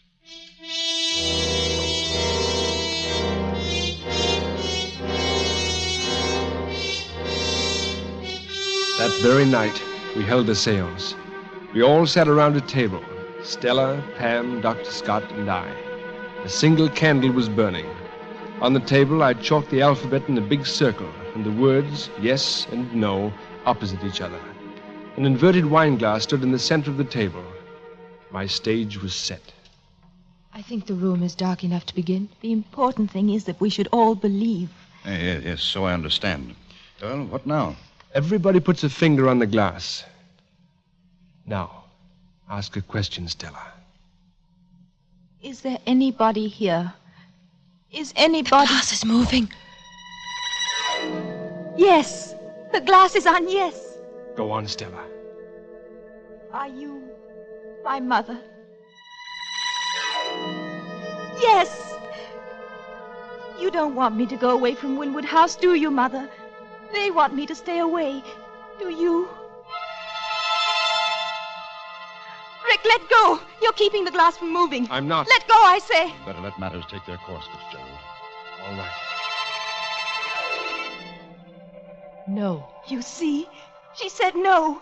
She doesn't want me to stay away. Look, the glass is moving. I, G, U,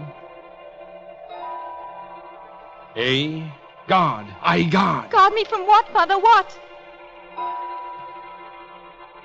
C, A,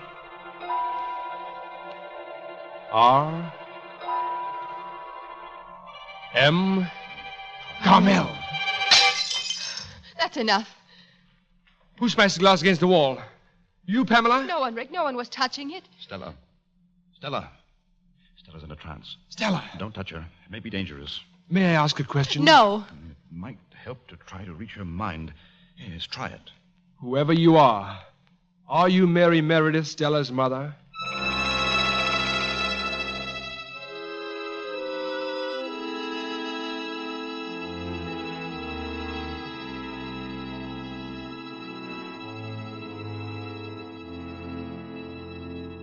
No es ella. No es ella. No le cree nada.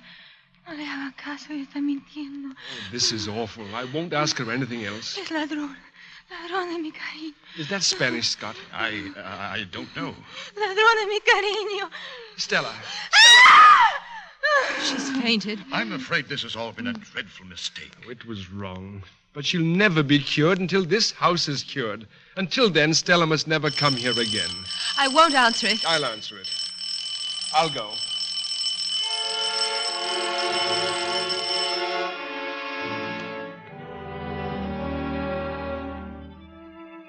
It was Stella's grandfather, in a cold, bitter fury over her presence there and her condition. An outrage, you hear? An outrage. I'm very sorry, sir. It won't happen again. I warrant you it won't. My granddaughter will never enter this house again if I have to lock her up somewhere. Come, Stella. Stella was gone, but my work had just begun. I had to avert a tragedy. I had to solve the mystery of Windward House, but where to start? I went to see Dr. Scott. Any luck, Fitzgerald? You find anyone with a clue to what really happened here 17 years ago? No. Everyone who was here with the Merediths then seems to be dead. The trained nurse isn't. Trained nurse? I've been looking through the old case book of my predecessor, Dr. Rudd. Oh? At the time of the tragedy, the Merediths employed a nurse for their child, a certain Miss Holloway. Holloway? Very, very much attached to Mary Meredith. Well, is she alive? How can we find her? She runs a place on Bodwin Moor called the Mary Meredith Retreat in honor of her long-dead mistress. Hospital? No, a mental institution. Strange woman, strange place. Bodwin Moor. I think I'd better have a serious talk with Miss Holloway.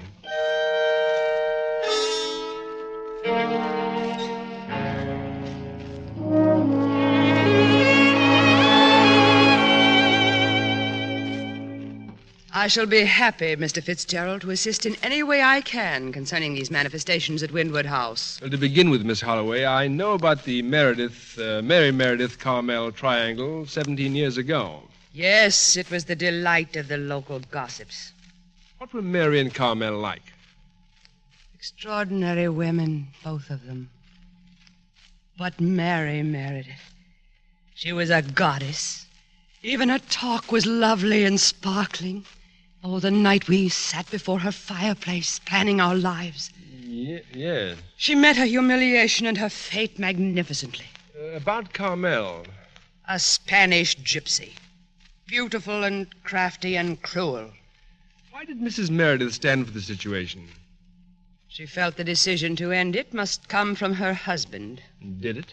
Finally, to make it easier for Carmel, they took her to Paris, found a position for her, and left her there.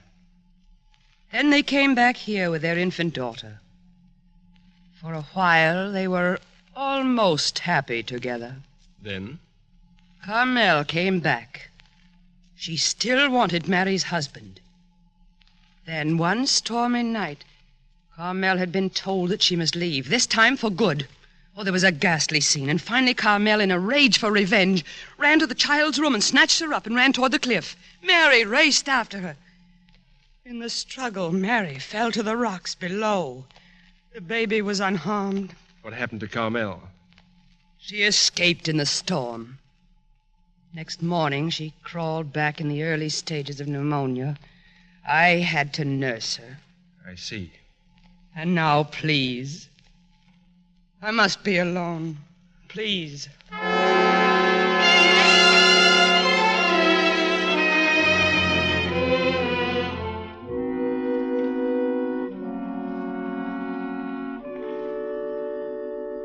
What you tell me about Miss Holloway is very interesting, Fitzgerald. A fanatical, a dedicated woman, Doctor. Dr. Rudd, before me, disliked her intensely.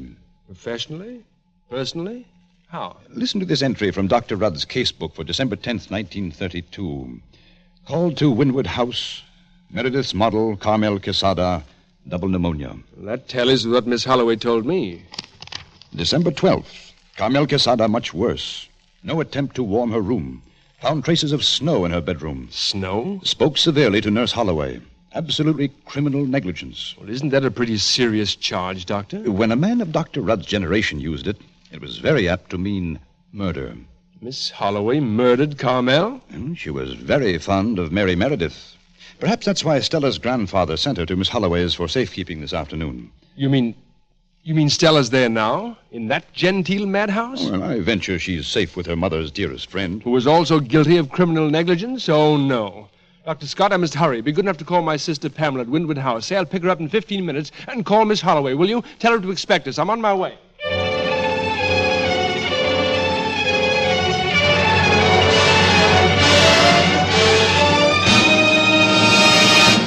Miss Holloway, when I was here before, why didn't you tell me that Stella was here, too? The presence of our guests is confidential. Please take us to her at once. She's no longer here. I sent her away when Dr. Scott called to say you'd be here. But why? She was the happiest person in the world when I told her she might return to Windward House. Windward House? But her grandfather sent her here to keep her away from Windward House. She loves it so. You knew we'd be away and you sent her there? Mary will be there. Oh, you hate Stella. You sent her to her death. Mary is waiting for Stella. You're insane. Hurry, Pam. It may be too late even now.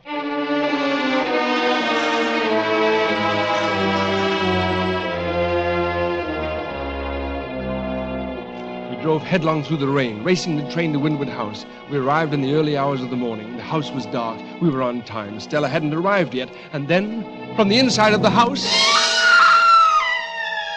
It's Stella. The front door flew open and Stella ran out, screaming fearfully, running for the cliffs. Stella! Come back!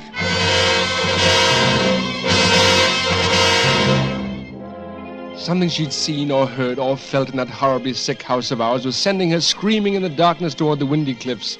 I ran after her, but she was very young and lithe and driven by fear and drawn by demons, and I overtook her slowly, oh, so very slowly, as in a terrible nightmare. And at the very brink of the cliffs, I dove for her and flung her to the ground, the very brink of death, the very edge of darkness.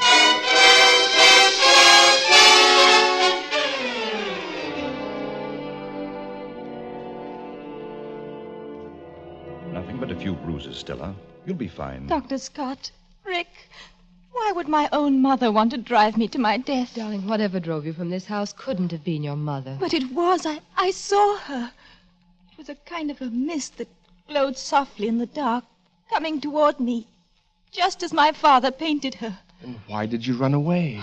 I don't know. Something terrified me, drew me to the cliff. Could the company endure one more excerpt from the casebook of Dr. Rudd? It's rather worthwhile. You've the air of a man with knowledge, Scott. This entry is dated a little more than 3 years before the final tragedy on the cliff. Meredith consultation, my office. Mrs. Meredith afraid she is going to have a child. Assured her she was not. A strange, cold, loveless woman refusing motherhood. But... Meredith, poor man, wanting a child so desperately. But there's Stella. Now, listen. An extraordinary household. Carmel, the Spanish girl, worships Meredith. A lovely, pitiful creature, all love and womanhood. Pitiful? What does it all mean? I don't understand. Stella, where were you born? In Paris. Where they took Carmel. They came back with their baby, or at any rate, someone's baby. Rick. The Meredith stayed in Paris for a baby to be born, yes. But I think to Carmel, not Mary. They took the baby as their own to avoid a scandal. That's why Carmel came back, to be near her baby, near Stella. Then it was Mary Meredith who hated Stella, her rival's child. Mary Meredith, who tried to throw the baby from the cliff and fell to her death. And that's what Carmel waited here to tell me all these years. That she was my mother, not Mary Meredith. I'm Carmel's daughter. Rick, the mimosa. She's here. Oh, Mother, Mother, never weep again, because now I know Never cry again in this house where Father loved you. Carmel. Mother.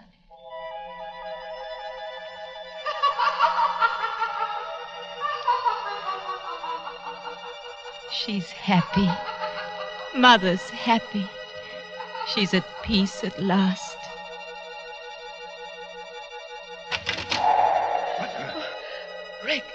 Rick, look. That's the mist I saw. Mary Meredith. Dr. Scott, Pamela, get Stella out of here.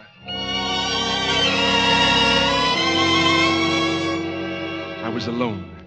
Alone with the thing that drifted and floated in menacing, gesturing filaments in the open French doors. A luminous mist becoming a face that undulated horribly. A face filled with hatred and malevolence. And I lifted the candelabrum with its flickering, guttering candles. Come on, you icy fraud. If it's Stella you want, you're too late, Mary Meredith. You've tried enough to destroy Carmel's child. So much for the legend of your saintliness, and you can go along with it.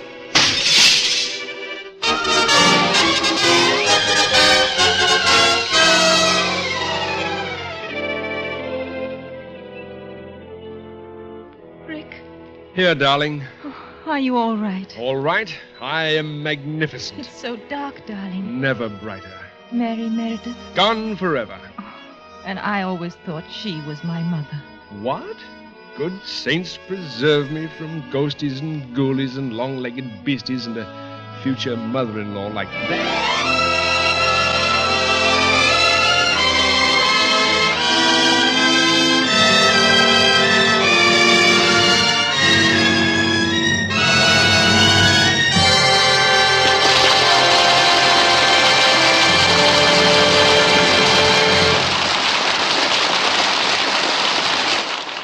Ray Milland will return in just a moment.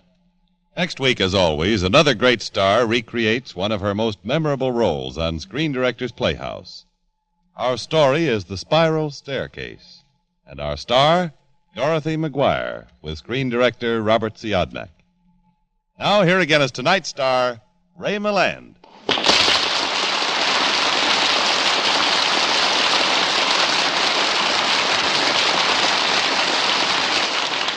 Thank you. The film version of The Uninvited was distinguished by ghosts, gasps, moans, groans, and a very brilliant gent named Lewis Allen.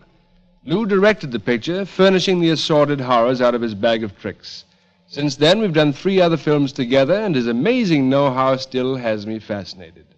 Now, ladies and gentlemen, I'd like you to meet him, my director, Lewis Allen.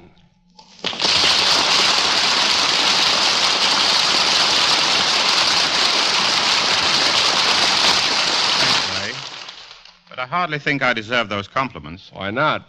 Well, The Uninvited was the first picture I ever directed. But, Lou, you'd been directing stage plays for years. But when I sat behind those cameras for the first time, I was as scared as the audiences who saw the picture.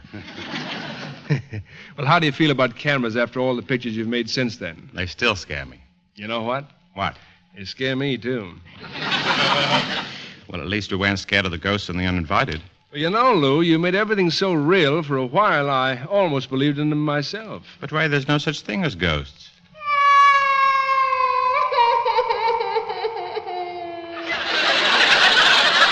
Lou? Yes, Ray? What did you just say about ghosts?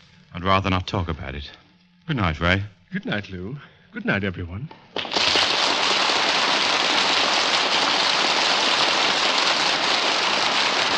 And good night to you, Ray Milland and Lewis Allen. Remember next week, Dorothy McGuire and Robert Siodmak.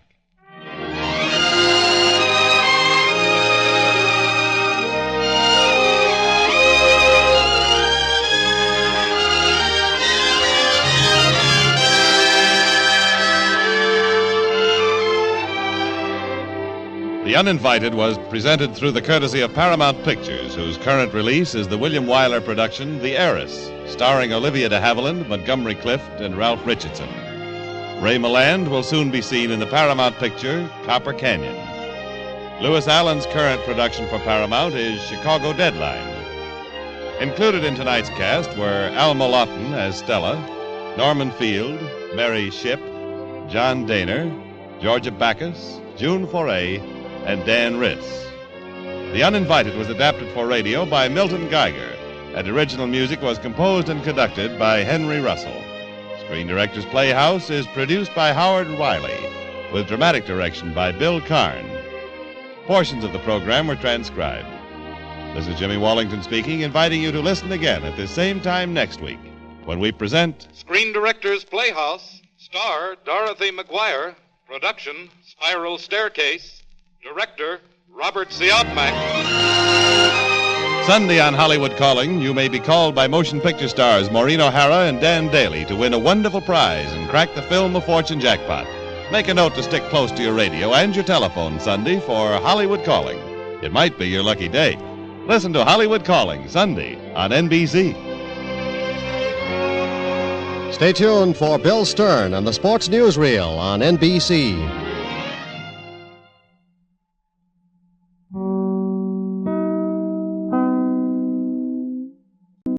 And now you will hear the rest of the story with Paul Harvey up next. Unquestionably, it was the fight of the century, yet it was only the first of many to come. The World Series of 1903. That was the first World Series in baseball history. A contest between the Pittsburgh Pirates and the Boston Red Sox.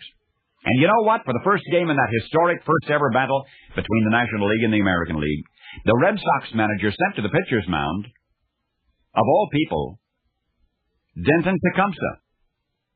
And the record book now confirms that he was the losingest pitcher of all time.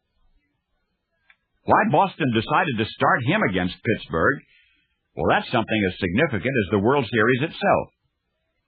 You see, Denton Tecumseh's theory of baseball pitching was that a pitcher should let a batter hit the ball as often as possible. That way, Denton said, your arm won't get so tired. And it seemed in the first game of that first series, Denton's theory was working out, sort of. Pittsburgh's first two batters did get some wood on the ball. They did go down in order, but then almost literally the game was over.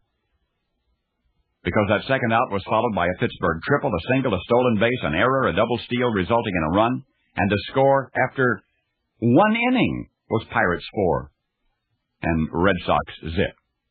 You got to hold him, Denton was told as he went to the mound in the top of the second, and he did his best. The first batter was Pittsburgh's Beaumont. Denton actually struck him out. The next batter, Clark, hit a single to right, but he got overconfident, tried to stretch it to a double. He was thrown out, 2 down. The third batter, Leach, flied out to right. So it appeared that Denton Tecumseh had turned things around. But then in the third inning, Pittsburgh's Bransfield blasted a triple off him. Then Sebring singled to right, scoring Bransfield. Now it's 5-0. The Boston pitcher's peril continued in the seventh, an RBI, and then a home run. Now the Red Sox were done. Oh, they did manage to squeeze out a couple of runs in their half of the seventh and one more in the bottom of the ninth.